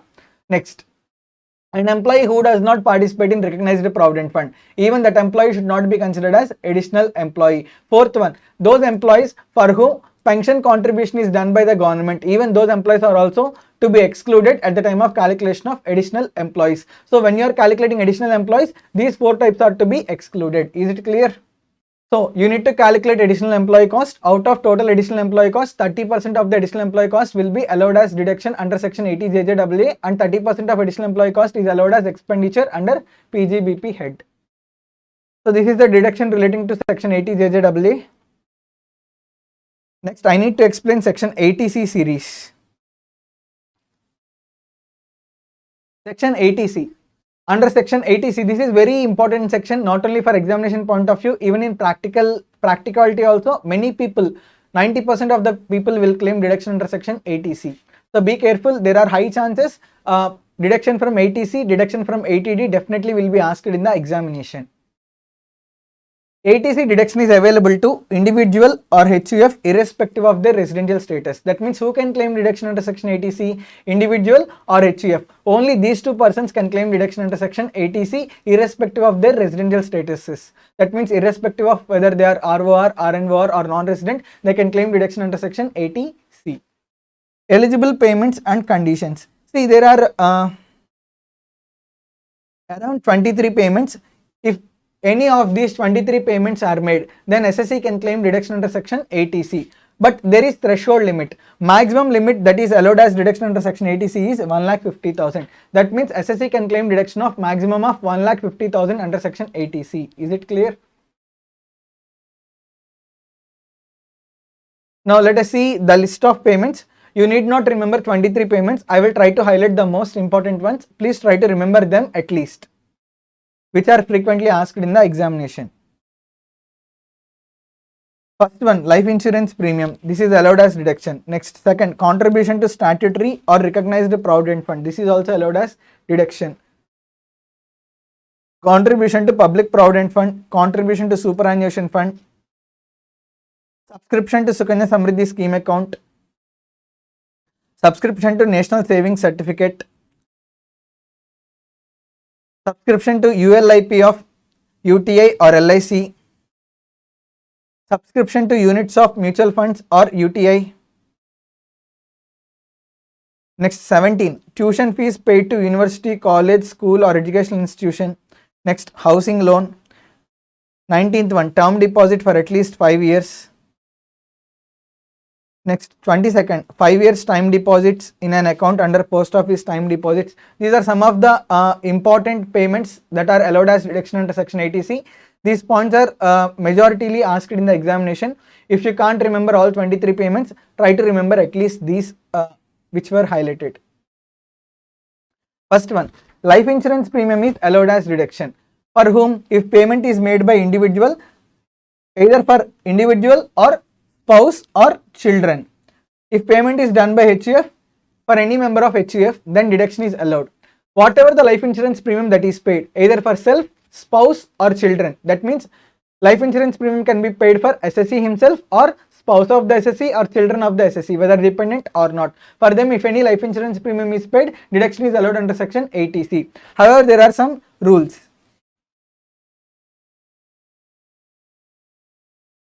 If life insurance policy is taken before 1st April 2012, if life insurance policy is taken before 1st April 2012, up to 20% of sum assured is only allowed as deduction. Up to 20% of sum assured is allowed as deduction. See, sum assured is 1 lakh rupees, life insurance premium is 30,000 rupees. Whether 30,000 is allowed as deduction? No. 20% of sum assured means 1 lakh into 20%, 20,000. That means insurance premium is 30,000. Even though insurance premium is greater than 20%, still only 20% is allowed as deduction under section 80C. Are you able to understand? So if life insurance policy is taken before 1st April 2012, up to 20% of the sum assured is allowed as deduction. If life insurance policy is taken from 1st April 2012 to 31st March 2013, then up to 10% of sum assured is allowed as deduction. If life insurance policy is taken after 1st April 2013, then there are two classifications. If policy is taken for disabled person, 15% of sum assured is allowed as deduction. If policy is taken for any other person, up to 10% of sum assured is allowed as deduction. Is it clear? This is how it works. One more thing is, if the amount of insurance premium is less than these threshold limits, that means if the amount of insurance premium is less than 20% of sum assured, or less than 10% of sum assured, or less than 15% of the sum assured, whatever the maturity amount that is received, maturity amount is not taxable, maturity amount is exempt. However, if the amount of insurance premium is greater than these threshold limits, then maturity amount is taxable. Is it clear? Next. Contribution to recognized provident fund. That means whatever the employee contribution to recognized provident fund is there, employee contribution to recognized provident fund is also allowed as deduction under section 80C. For recognized provident fund, both employer as well as employee both will contribute. Employer contribution is not allowed as deduction. Employee contribution is allowed as deduction under section 80C. Next one is contribution to public provident fund. Public provident fund is available to all, whether he is salary employee or non-salaried employee. For all, everyone can deposit in public provident fund. Whatever the amount that is deposited in public provident fund, even that amount is also allowed as deduction under section 80C. Next one is contribution to superannuation fund. Whatever the contribution that is made to superannuation fund, even that is also allowed as deduction under section 80C. Next one is subscription to Sukanya Samriddhi scheme account. For the welfare of girl children, for the welfare of girls, Sukanya Samriddhi scheme account was introduced. So Sukanya Samriddhi scheme account, whatever the amount that is deposited in the name of girl children, that amount is allowed as deduction under section 80C. Here important point is, girl children need not be biological children. Even adopted children or step girl children or adopted girl children, even in their name of also, if any amount is deposited in Sukanya Samriddhi scheme account, that amount is allowed as deduction under section 80C. Subscription to National Savings Certificate. There will be NSC certificates. If those certificates are purchased, whatever the amount that is invested in purchasing them, even that is also allowed as deduction under section 80C. Next one is subscription to unit linked insurance plan of UTI or LIC and continues for a minimum period of 5 years. So Unit Trust of India or LIC, for these entities, if any ULIP is purchased, and that ULIP, unit linked insurance plan, must be for a minimum period of 5 years, and that insurance plan can be purchased for self, spouse or children. Okay, for 80C it can be purchased for self, spouse or children. Then whatever the amount that is invested in purchasing ULIP, unit linked insurance plan, whatever the premium that is paid, that is allowed as deduction under section 80C. Next one is subscription to units of mutual funds or units of Unit Trust of India, UTI. There will be certain mutual funds. If units of those mutual funds are purchased, then deduction is allowed as under section 80C. Specifically for the purpose of section 80C, there are some mutual fund units. If those mutual fund units are purchased, then deduction is allowed under section 80C. Next one is tuition fees paid to university, college, school or educational institution located in India for full-time education of children other than donation or development fees. What do you mean by this? See, for the purpose of education of the children, if any tuition fees is paid, okay, or education fees is paid, school fees or tuition fees, or for college also fees will be paid, right? Whatever the fees that is paid for the purpose of education in India, that fees is allowed as deduction under section 80C. However, some engineering colleges will collect donation or development fees. Even some schools will also collect a donation. Donations are not allowed as deduction under section 80C. Even development fees is also not allowed as deduction under section 80C. Whatever the education fees that is paid, only that education fees is allowed as deduction under section 80C. Is it clear? Next, housing loan. Principal amount of housing loan will be there, right? Principal amount of housing loan, but loan should be taken from bank or financial institution. Only if loan is taken from bank or financial institution, whatever the principal repayment that is made, principal repayment is allowed as, principal amount repayment is allowed as deduction under section 80C. Is it clear? Next one is term deposit for at least 5 years with a scheduled bank in accordance with scheme framed and notified by central government. Whatever the term deposit, and that term deposit should be for at least 5 years, and it should be with a scheduled bank. That means in a scheduled bank, if you go and open a term deposit, and that term deposit should be for a minimum period of 5 years, then whatever the amount that you have deposited in term deposit, that amount is allowed as deduction under section 80C. Next one is 5-year time deposit in any account under post office time deposits. There is a scheme called post office time deposit scheme. As per that scheme, if any amount is deposited in time deposits of post office, whatever the amount that is deposited, it is allowed as deduction under section 80C. we have discussed it, right? Unit linked insurance plan. And that unit linked insurance plan must be for a period of 5 years. Let's say SSC contributed to unit linked insurance plan for first 2 years. In third year, he did not pay premium of unit linked insurance plan. See, for 5 years, insurance premium is required to be paid. If insurance premium is not paid in the third year, no deduction will be allowed. Along with that, first 2 years, whatever the deduction that is already allowed, that will be considered as income in the previous year, as SSC is violating the provision. Minimum 5 years. That means for whole period of 5 years, unit linked insurance plan premium is required to be paid. Then only deduction is allowed under section 80C. If any one of the previous year premium is not paid, in that year premium is not allowed as deduction. But whatever the deduction already claimed earlier, that will be considered as income during the previous year. Is it clear? During the previous year in which the provision is violated. See, regarding repayment of housing loan. House constructed or purchased out of loan must be for residential purposes. That means only for residential purpose if any house property is constructed. On repayment of principal amount on such loan, only that is allowed as deduction. Next. The income from such property should be chargeable under the head income from house property and include self-occupied property also. Whatever the income that is received from house property for which loan is taken, that house property should be taxable under the head income from house property. That means that house property should not be used for business or profession. See, I wanted to purchase a building for the purpose of my office. I took housing loan. I took loan for the purpose of purchase of office building. Whatever the principal repayment that I will repay. This principal repayment is not allowed as deduction under section 80C. The reason is I have taken housing loan not for my residential purposes. I have taken housing loan for the purpose of building for office purposes. Only if the housing loan is taken for residential purposes, then only principal repayment is allowed as deduction under section 80C. There is lock-in period, restriction on transfer. The SSC should not transfer the house for 5 years. Lock-in period. Lock-in period means what? Once housing loan is taken and house property is purchased or house property is constructed, from that time onwards for the next 5 years, that house property should not be transferred. Then only deduction is allowed under section 80C. If house property is transferred within 5 years, then whatever the deduction that is allowed under section 80C in the earlier years, the deduction will be considered as income in the year in which he violates the provision. So this is all about section 80C.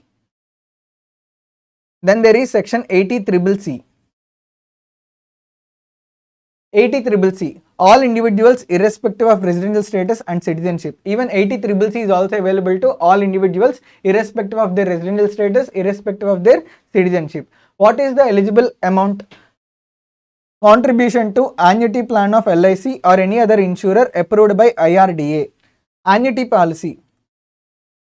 Annuity policy means what? Like, for example, from today onwards, every month if I contribute something, if I contribute let's say 2000 rupees or 3000 rupees to annuity policy, after my retirement, let's say after I get 60 years of age, from that time onwards, every month I will be receiving pension from the pension from the insurer. This concept is called as annuity policy. So if any contribution is made to annuity policy, deduction can be claimed under section 80CCC. But maximum deduction that is allowed is up to rupees 1,50,000 under section 80CCC. So under 80CCC, what is the amount that is allowed as deduction? Contribution to annuity policy of LIC or any other insurer approved by IRDA. Annuity policy of either LIC or insurer approved by IRDA. One more thing, interest or bonus accrued or credited to SSC's account is not a contribution, hence not eligible for deduction. Whatever the amount that is actually deposited in annuity policy, only this amount is allowed as deduction. On this amount, if any interest is generated, if any amount is accreted, such interest amount is not allowed as deduction under section 80CCC. Contribution already claimed, deduction under section 80CCC. That means once you claim deduction under section 80CCC, then deduction under section 80C will not be allowed. That means dual benefit is not allowed. Only benefit can be claimed under one section. Under two sections, same benefit cannot be claimed. Next, I need to explain 80CCD. Next one is deduction under section 80CCD.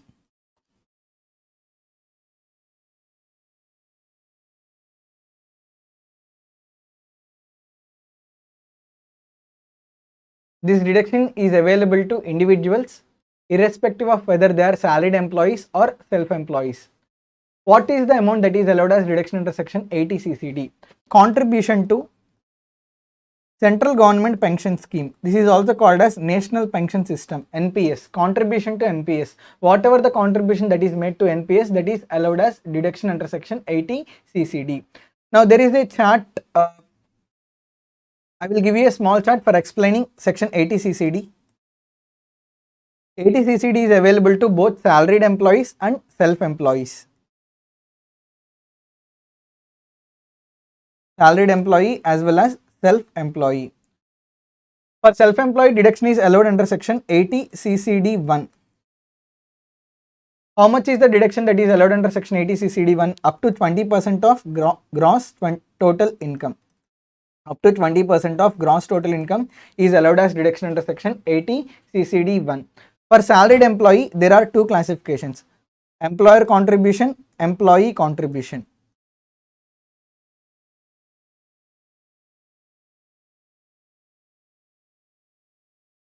In case of employee contribution, deduction is allowed under section 80 CCD 1. For employer contribution, deduction is allowed under section 80 CCD 2. For employee contribution, how much of employee contribution is allowed as deduction? Up to 10% of salary.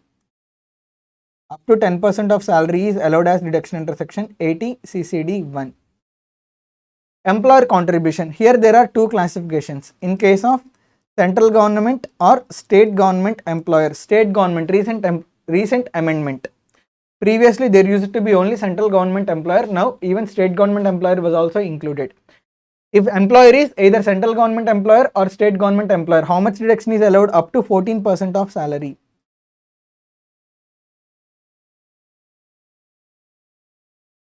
If the employer is other employer, up to 10% of salary is allowed as deduction.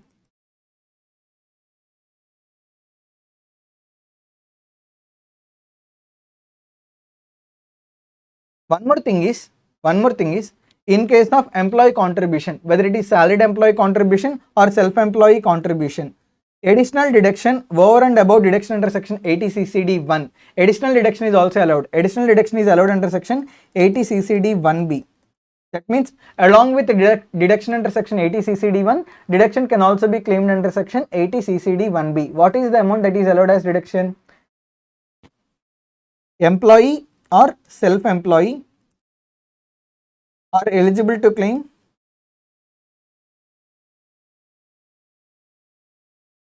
additional deduction up to rupees 50,000. Additional deduction up to rupees 50,000. That means what? Over and above these 10% of salary, 20% of gross total income. In addition to these limits, additionally 50,000 deduction can also be claimed under section 80 CCD 1B. Are you able to understand? This is the concept relating to section 80 CCD, and for this purpose, salary means basic plus DA forms part of retirement benefits. Now, I will explain section 80 CCE. There is another section called 80 CCE. What this section says is, deduction under section 80C plus deduction under section 80 CCC plus deduction under section 80 CCD 1 cannot exceed rupees 50,000.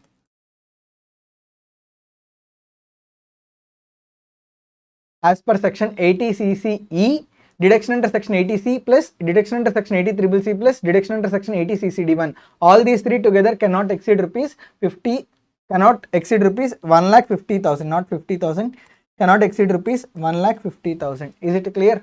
Under section 80C, maximum deduction allowed is 1,50,000. Under section 80 CCC, maximum deduction is allowed 1,50,000. Under section 80 CCD 1, if he is salaried employee, up to 10% of salary. If he is self-employee, up to 20% of gross total income. Individually there are limits. Individually for each section there is limit.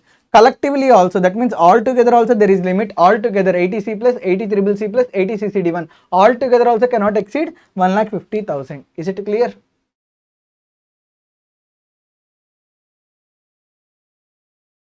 One important thing is deduction under section 80 CCD 2 and 80 CCD 1B, deduction under section 80 CCD 2 and deduction under section 80 CCD 1B shall not be considered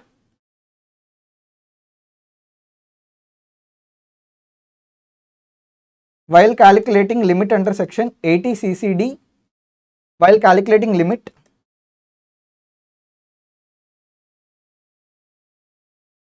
under section 80 CCE.